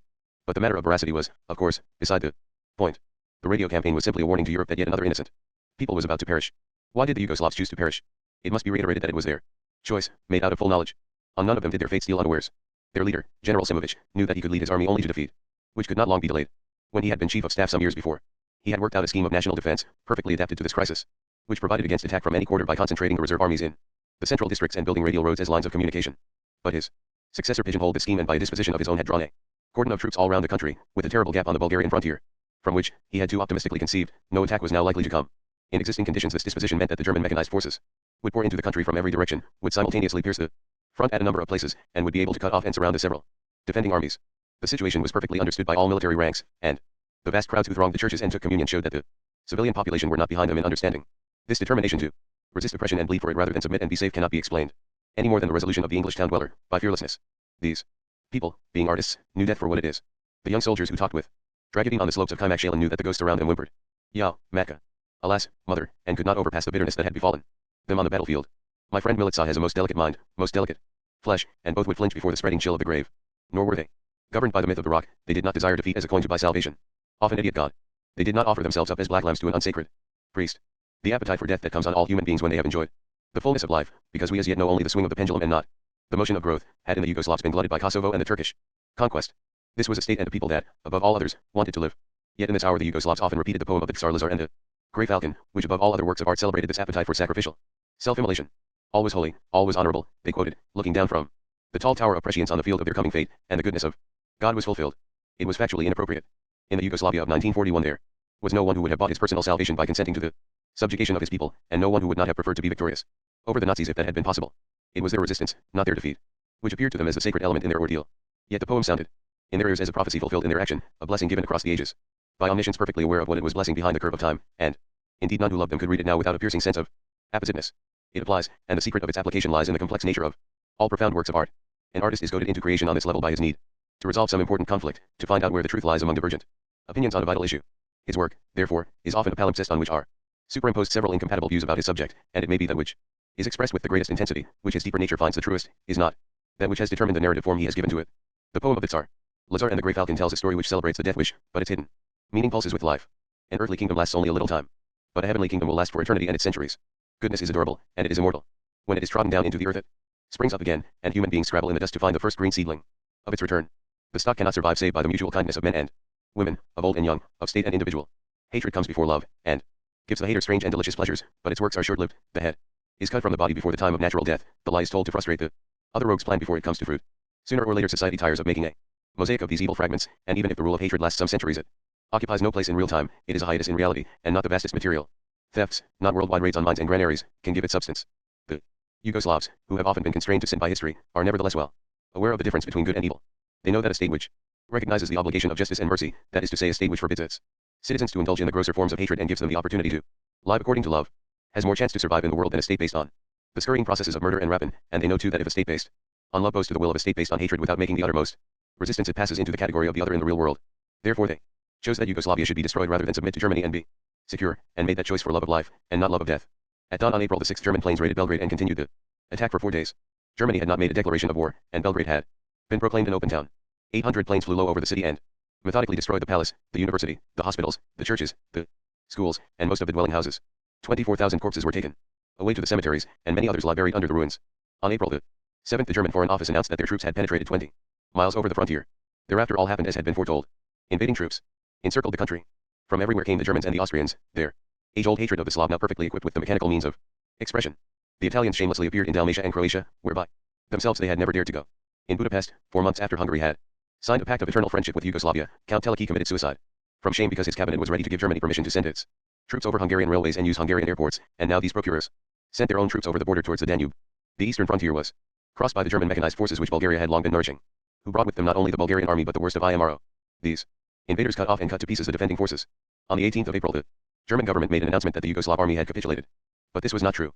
It was given out only in order that the Germans should have an excuse to shoot all surrendering Yugoslavs instead of taking them prisoner. The Yugoslav army never capitulated, although it was destroyed, and the last remnants of it are still fighting, hidden in the mountains and forests. Thereafter it was as if drops of black, foul-smelling oil were rolling down the map of Yugoslavia. The Italians were given control of Dalmatia, and as they desire, comfortable possession of the Adriatic ports they have ruled without excessive inhumanity save to certain individuals. But in Croatia they are doing what the Germans have done in Romania and Bulgaria, they have depraved the native standard of order by putting the criminal classes in power over the ordinary decent men and women. The post of prime minister, that is to say absolute ruler under Nazi control, has been given to Ante Pavlich, the organizer of Croat terrorism who had conducted the training camps for assassins in Italy and Hungary, who was responsible for the deaths of countless people in bomb explosions and train wrecks, who personally accompanied the murderers of King Alexander of Yugoslavia to France, supplying them with weapons and giving them instructions, and for this was condemned to death in his absence by the French courts. This sordid specimen of the professional revolutionist is now ruling over the gentle intellectuals of Zagreb, the worshippers at Cheesetime, the doctors in the sanatorium in Bosnia, Sarajevo, and other towns have been laid waste from the air, and they're all members of the Orthodox Church. All Jews and all gypsies wear on their arms a common badge of disgrace, and may not travel in public vehicles. Conditions here are bad, but they are worse in Serbia, which Hitler rightly recognizes as the wellspring of South Slav resistance. Their large numbers of men and boys over 10 have been sent to concentration camps in Romania and elsewhere, and there is in practice a policy of extermination such as has been directed against the Poles. In Macedonia all Serbs who have settled there during the last 25 years have been forced to abandon their property and return penniless to wander in the devastated area in the north. Large districts have been handed over to occupation by IMRO under its most merciless leader, Ivan Mihailov, and there has been such pillage and massacre that numbers of peasants have fled to the mountains. Many priests and monks have been killed. The mixed population of such towns as Skopje has irritated the racial purism of the Germans. A number of Turkish Muslims have been executed. This land was already the nonpareil of suffering, but it is now transcending its own experience. A part of the Yugoslav army retreated through the mountain passes into Greece, and there fought a rearguard action beside the British, and of these some soldiers made their way across the Mediterranean to Egypt, some sailors and fishermen escaped by sea, and some civilians reached Turkey, and others, incredibly enough, emerged at Lisbon.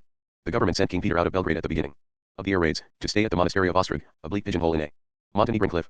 They chose this place because it is only a few miles from Nikšić, which possesses an airfield. When it was seen that defeat was coming very soon, the royal party was told to go to the airfield and wait for a plane to pick them up and take them to Ioannina in Greece, which was still in British hands. They sat for some time in Nikšić, which is a pleasant little stone town set among mulberry trees on a fertile plateau encircled by bare mountains, but the plane did not come, and it was found impossible to communicate with any other Yugoslavian airfield. The Germans had now seized them all. There was nothing to do but take one of the planes, which was already on the airfield, and these were all Italian Marchettis. If they took one of these, they would inevitably be attacked by any British plane or anti-aircraft battery which saw them approaching, and it would be impossible to send a message to Ioannina by radio lest it should be intercepted by the Germans. They sent a plane ahead of them, but had to start without knowing whether it had got through. The journey was made safely, but only owing to a singular piece of good fortune. As the plane came to Ioannina, a swarm of fighters rose up around it, and the pilot, in an effort to convey that this was not an enemy craft, dropped some signals at random. It happened that the British authorities had sent them a message, which they had not received, telling them to declare their identity by dropping almost exactly the combination of signals which the pilot had picked by chance. From Ioannina the king flew to Jerusalem, whence the Falcon had flown to Kosovo, with the message from the Mother of God. There he was joined by General Simovic, and some of his ministers, who also had flown from Nikšić. 2 others were shot down during their flight, and some, including Maciek, were trapped in their homes, and are in prison. Later the king and his ministers flew out of Asia across Africa to Lisbon, and then to London, where they now await peace and the reconstitution of their state. They have come to the West not as unfortunate petitioners but as benefactors, for the resistance they had made against Germany had given Great Britain a valuable respite. The Germans, it is now known, had meant to use their forces in Bulgaria not against Yugoslavia but against Turkey, as a preliminary step to an attack on Russia. This step should have been taken in March, to coincide with the coup d'état of Rashid Ali in Iraq and the German penetration of Syria, and Russia should have been attacked in May by an enemy which already held the subjugated Near East. But the unexpected resistance of Yugoslavia diverted the German forces in Bulgaria from east to west, and prolonged the German advance through Greece until the coup d'état in Iraq had been suppressed and the English preparations for the invasion of Syria were well underway. Thus the attack on Russia was postponed for a month, and then had to be a frontal attack, delivered without the advantages Germany would have derived from the subjugation of the Near East. The South Slavs had achieved another stage in their paradoxical destiny. They who were among the last to accept Christianity are the last to preserve it in the morning strength of its magic. They who were among the last to achieve order and gentleness are the last legatees of the Byzantine Empire in its law and magnificence. In this war, as in the one before it, they have made out of their defeats great victories, which have preserved the powerful empires that were their allies from the shame of becoming weak like themselves. Now, in this hour when their king is in exile and their hearts are defiled by swine, their state seems as a rock in a shifting world, and all over Europe the sorrowful find comfort in thinking on their history, though it passes from woe to woe. For the news that Hitler had been defied by Yugoslavia traveled like sunshine over the countries which he had devoured and humiliated, promising spring. In Marseille some people picked flowers from their gardens and others ordered wreaths from the florists, and they carried them down to the Cannebier. The police guessed what they meant to do, and would not let them go along the street. But there were trams passing by, and they boarded them. The tram drivers drove very slowly, and the people were able to throw down their flowers on the spot where King Alexander of Yugoslavia had been killed. Bibliography. Bibliographical note. I do not propose to give a complete list of the sources I have consulted for the purposes of these volumes, for 2 reasons. One is the consideration of space. So many issues are raised by any study of the Balkans that the student has to cast his nets far and wide. To gain any insight into the South Slav mind, it is necessary to have a clear picture of both the Byzantine Empire and its legacy to the modern world. I have therefore consulted Gibbon, Berry, Norman, Baines, G.P. Baker, C. Chapman, Stephen Runciman, Deal, Schlumberger, Lord Gott, and others, for enlightenment on the first of these subjects, and Dean Stanley, Neil, Adonai, Hor, Harnack, Arjanin, D. Urbigny, Badaval, Soloville, Arsena, Bertiev, Darzad, and others, for enlightenment on the other. But many of these writers deal with material only indirectly connected with the Balkans, and the citation of them would confuse and irritate any reader who tried too quickly to trace the connection. To take but one example, I have found Mr. L. G. Brown's The Eclipse of Christianity in Asia invaluable, but only because his exposition of how Christianity was forgotten in Asia opened my eyes to the process by which it was preserved in the Balkans. In the same way, I have found that nearly all books I have read about the Austrian or Ottoman Empire have proved useful, but a list of them would not disclose the reason why. I have also hesitated to burden these pages with references that would be at once unimportant and obvious. There are a few paragraphs in this book which refer to Mitraism. The authorities to which I referred were, inevitably, Clement, and the Cambridge Ancient History. In such cases, where few would want to follow such a bypath, and full directions could be found in any library catalogue, I have let the matter go. The other reason for curtailing the list is the peculiar character of the literature which deals with the Balkans. A large proportion of it is propaganda bought and paid for by the great powers. An even larger proportion represents a sour controversy between birds of two different feathers, persons who do not like oppression and cruelty and persons who do, both content to beat their wings in the empyrean of ignorance. I have deliberately omitted from this book all but the briefest mention of the battle over the Eastern question which raged in 19th century England.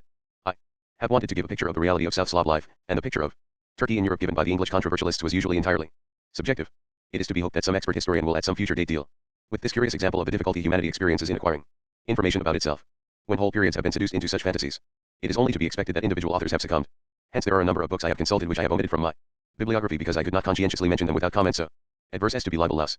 Under this head falls the work of a writer universally recognized as an authority on the Balkans. I trust that the publication of this book still leaves me in a position to say that a major inaccuracy on every page seems to me too many, and besides inaccuracies that spring from a desire to exalt one Balkan race above another, this author commits many which are due simply to disregard for fact. It is hard to forgive a writer who includes in the same volume a panegyric on a certain 18th century Balkan ruler and a polemic against him, written under the delusion that he was two different persons. There are several other authors whom I have rejected on similar counts. Other writers I have rejected, who, though not so inaccurate by nature, repeat inaccuracies which have been invented by others for political motives. There is, for example, a persistent legend that the Sarajevo attentat was planned and executed with the connivance of the Russian General Staff, through the instrumentality of Apis and the Russian military attaché in Belgrade, General Artemanov. This Russian complicity is alleged in Herr in der Mauer's Die Fugeslavie einst und jetzt. Johannes Gunther Verlag, Leipzig und Wien, 1936, and Mr. M. W. Fodor, the respected Hungarian writer, in South of Hitler, Allen and Unwin, 1938, states, with the cognizance of the Russian General Staff, with whom Dombrievich was in contact, through the medium of the Russian military attaché, General Artemanov, the murder of the Archduke was carried out on June 28, 1914. I have asked Mr. Fodor for the evidence for his statement, but he only replied that these facts were generally known. But no eyewitness has come forward and no document has ever been found that bears out this theory, and I understand that the Bolsheviks, with a free run of the relevant archives, have never discovered an atom of evidence in support of it. The time element, as Professor Seton Watson has pointed out in his Sarajevo, makes it highly improbable. I leave readers to judge if the Russian General Staff, or Apis, when attempting to involve the Russian General Staff in a European war, would have relied on the naive group of conspirators Mr. Stephen Graham has described with such admirable accuracy in St. Vitus Day. But nonsense like this Russian legend is scattered through a great many books, particularly if the writer is of Austrian or German origin. A conspicuous recent example is Otto Strasser's A History of My Own Times, all of whose references to Balkan history are wildly inaccurate. A particularly absurd passage accuses on the most grotesque grounds the late Svetozar Privachevich of complicity in the Sarajevo attentat. Professor Gilbert Murray or M.R. Justice Frankfurter would not be a less likely criminal. The following works are those which I think the reader will find the most directly relevant among those I have consulted for the purposes of this work. The History of the Decline and Fall of the Roman Empire by E. Gibbon. London. 1896. The History of the Roman Empire. 1893. The History of the Later Roman Empire. 1889. The History of the Eastern Roman Empire, 1912. Cambridge Ancient History, Volume 12. By J. B. Berry. Les Invasions Barbares by Ferdinand Lafayette, 1937. An exposition of highly important material, absolutely necessary to the understanding of modern European history. History of the Byzantine Empire by A. A. Vasilev. University of Wisconsin, 1928. This is faintly tinted with a Russian pro-Bulgarian bias, which, with Slav persistence, is brought to bear on events now remote by centuries. Histoire de Constantinople jusqu'à la fin de l'Empire, T.R. sur les originals Greksta. Monsieur Cousin. 4 volumes, 1672-4. It is time some British scholar imitated this enterprise, which is an extraordinary feat. It translates the histories of Agathias, Anacomna, Cantacusanos, Ducas, Leo, Menander, Saint Nicephorus, Bryennius, Nistus, Pachymeres, Procopius, Theophylactus Imacata. Byzantine Civilization by Stephen Runciman. Arnold, 1933. Longmans, 1933. An admirable study. The Byzantine Achievement by Robert Byron. Routledge, 1929, Knopf, 1929. The author, whose death by enemy action all his friends and readers must deplore, wrote this when he was under 25, and it is a remarkable effort. It forms a wholesome corrective to the nonsense that used to be talked about the decadence of Byzantium. La Civilisation sur Moyen Age by Konstantin Jirachek, Tr. 1920. A brief work of the greatest importance. Geschichte Serbe by Konstantin Jirachek. Gotha, 1911-18. Christianity in the Balkans by M. Spinka. The American Society of Church History. 1933, this is a work of considerable historical importance, covering ground till now neglected. Cambridge Medieval History, Volume 4. Very poor. Although it was planned by Professor Berry, the level of the whole volume is disappointing. But it gathers the facts, or rather approximations of the facts, in a single volume, and can be used as a basis for further study. The Serbian People by Prince and Princess Lazarević Biljanović. T. Werner. Lorry, 1914. This book is artless in appearance, but is actually extremely able. History of Serbia by H. W. Temporally. G. Bell, 1917. A very useful book. Serbia by L. F. Waring. Home University Library, 1917. Serbia of the Serbians by Chet Omljatović. Pittman, 1915. History of Serbia and the Serbian Revolution by Leopold von Ranke, T. R. Mrs. A. Kerr. The Lives of the Serbian Saints by Vojislav Janić and C. Patrick Hankey. Macmillan, New York, 1921. Kosovo, a translation of the heroic songs of the Serbs by Helen Rodham. Blackwell, 1920. The Ballads of Marko Kraljević by D. H. Lowe. Cambridge University Press. 1922. Yugoslav Popular Ballads by Dragutin Subotic. Cambridge University Press, 1932. List War to Dalmatia by L. Devojnović, 1918. Hatchett, 1934. A brilliant study. Dalmatia, the Cornero, and Istria, with Cetinje and the Isle of Grado by Sir T. G. Jackson. Oxford, 1887. A classic work to be read by everyone about to visit Dalmatia, both for its historical and its architectural studies. Memoirs du Dragus, L. E. Marichal Marmont. Geschichte von Venedig, I Band bis zum Tod Enrico Tantalos, Gotha, 1905, 2. Band, Die Blut bis 1516, Gotha, 1920, 3. Band, Der Niedergang, Stuttgart. 1934, by Ada Kritschmayer. Travels in Dalmatia and Montenegro, History of Dalmatia by Sir Gardner. Wilkinson, 1848. Architecture of Diocletian's Palace at Spalato by Robert Adam. Through Bosnia and Herzegovina on foot during the insurrection, 1875, with Historical Review of Bosnia, etc., 1876 by Sir Arthur Evans. Longman. Travels in the Slavonic provinces of Turkey in Europe by Miss Muir Mackenzie and Miss Irby. Bell and Daldy, 1867. This is an admirable work, indispensable to the student of the Balkans. Turkey in Europe by Sir Charles Eliot under the pseudonym Odysseus. A key work. Sir Charles Eliot was one of the finest minds of his time, and a writer of beautiful and restrained prose. It must, however, be remembered that at the end of his life he became a Buddhist, and an inability to appreciate the Christian contribution to civilization affects his view of the Turkish invasion. Sarajevo by R. W. Seton Watson. Hutchinson, 1927. An admirable work, which ought to be read by those who have swallowed whole. Professor B. Sidney Faze. Origins of the World War. Macmillan, 1928, revised 1931. Professor Faye's bias can be judged by the fact that he contributed a preface to the English edition of Apus und Este, the first novel of Bruno Brahms' venomous anti-Slav trilogy. El Attentat de Sarajevo by Albert Musset. Payet, 1930, The Report of the Trial. Saint Vitus Day by Stephen Graham. Ben, 1930, Appleton, 1931. An account, fictional in appearance, but faithful to fact, of the Sarajevo conspirators. La Serbia here et de domain by N. Stoyanovich, 1917. La Crise Bosniak, 1908-9, 2 volumes, by M. Ninchich. Alfred Kosts, 1937. The Annexation of Bosnia by Bernadette Schmidt.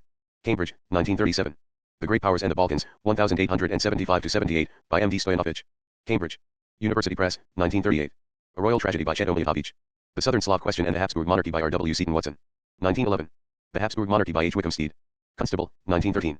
The Reign of the Emperor Franz Joseph by Karl Schipik. G. Bell, 1930. Published in America as Francis Joseph I, The Downfall of an Empire by Karl Schipik. Harcourt, 1930. Let St. Yards and Einer Großmacht by R. C. Hart, 1932. AUS Wiener Dienstzeit by Field Marshal Konrad von Hotzendorf. Franz Ferdinand, Erzherzog by Tau von Sosnowski, 1920. Das Ende der Dynastie Obrenović by P. F. Bresnitz, 1899. Written by Rogue Karl Georgievich, who was at one time Prime Minister of Serbia. A fascinating piece of scoundrelism. The Serbian Tragedy, with Impressions of Macedonia by Herbert Vivian, 1904. Macedonia, Its Races and Their Future by Aidan New Brailsford, 1906. The Serbs, Guardians of the Gates by R. G. Laffin. Oxford, 1918. The Birth of Yugoslavia by Henry Berlin. Parsons, 1922. Alexander of Yugoslavia by Stephen Graham. Castle, 1938, Yale University Press. 1939. The Natives Returned by Louis Adamic. College, 1934, Harper, 1934. A study by a Slovene who had emigrated to America. It is written from the communist point of view of that date, and is lively and interesting, particularly in passages that relate to Slovenia. But the picture of the country as a whole is oversimplified, and, oddly enough, although strongly pro-Croat, greatly irritated the Croats by what they thought to be its expatriate, non-Slav attitude. Balkan Holiday by David Footman. Heinemann, 1935, Ryerson Press, 1935. This is an entertaining travel book, designed to amuse, but it is full of knowledge and good sense. El Itineraire de Yugoslavia by A.T. Sir Stevens. Grasset, 1938. Profane Pilgrimage by L. Fielding Edwards. Duckworth, 1938. A Wayfarer in Yugoslavia by L. Fielding Edwards. Methuen, 1939, McBride, 1939. Undeclared War by Elizabeth Wiskman. Constable, 1939. A very able presentation of the situation of Yugoslavia immediately before the war. Living Space by Stoyan Pribicevic. Heinemann, 1940. Published in America as World Without End by P.B. Stoyan Pribicevic. Rennell, 1939. 1. Of the most useful books written in late years. It is a survey of the Balkans, with particular reference to the Yugoslavs, by a young liberal, the son of Svetosar Pribicevic, whom King Alexander drove into exile. The Soul of Yugoslavia by H.D. Harrison. Hodder and Stoughton, 1941. I include this because it is a work full of information by a reliable journalist who was a resident for some years in Belgrade. But it appeared too late for me to consult it. Much of the material for this book I have derived from conversations with individual Yugoslavs, either during this journey or during a later and longer visit. Some of these conversations I have reproduced, and some I have not, either because the information imparted was of more interest than the way it was imparted, or for reasons of discretion. I would, for example, like to reproduce the testimony of the officer to whom Tanko Sip said, at a time when it cannot have seemed specially advisable to make that statement, we told nobody about the young men from Sarajevo, nobody at all, but he detested the deed, and would greatly have disliked his involuntary association with it to be disclosed. I have therefore allowed his information to color my views without defining it. But I had hoped to acknowledge the help of all these friends. This is, however, not possible at present. All the people I mention in this book are now either dead or living in a state of misery as yet impossible for us to the West to imagine. Not one of them, except Gerda and the yellow-haired monk in Djani, can have escaped. If I were to name any of my friends, this might add a last extravagance to their sufferings. I would like to express my gratitude for help in the preparation of this book to His Excellence, the Yugoslav minister, Dr. Subotic, and his wife, Dr. Anna Subotic, to Dr. Dragutin Subotic of the School of Slavonic Studies, to Miss Vera Jabarek, to Mrs. Catherine Brown, a very heavy debt, this, to Miss Elizabeth Wiskman, to Mr. Jan Boisevin, Mr. David Footman, to Mr. Peter Brown, to MRS Rudoi, and to Greta Wood. I cannot find the words to convey what I owe to Margaret Hodges, who has typed most of the manuscript, read the proofs, and enabled me to get the book to the press in spite of the distraction caused by a long and incapacitating illness. As for my husband, Henry Andrews, it is true that whatever is best in this book is, and that during the years of its writing he never flagged in his desire to relieve me of all the drudgery he could take on his shoulders. The maps and photographs have been his special care. But most of all I thank him for the patience with which he watched me as I engaged on what seemed till very recently the curiously gratuitous labor of taking an inventory of a foreign country. It took great faith, for which I am most grateful.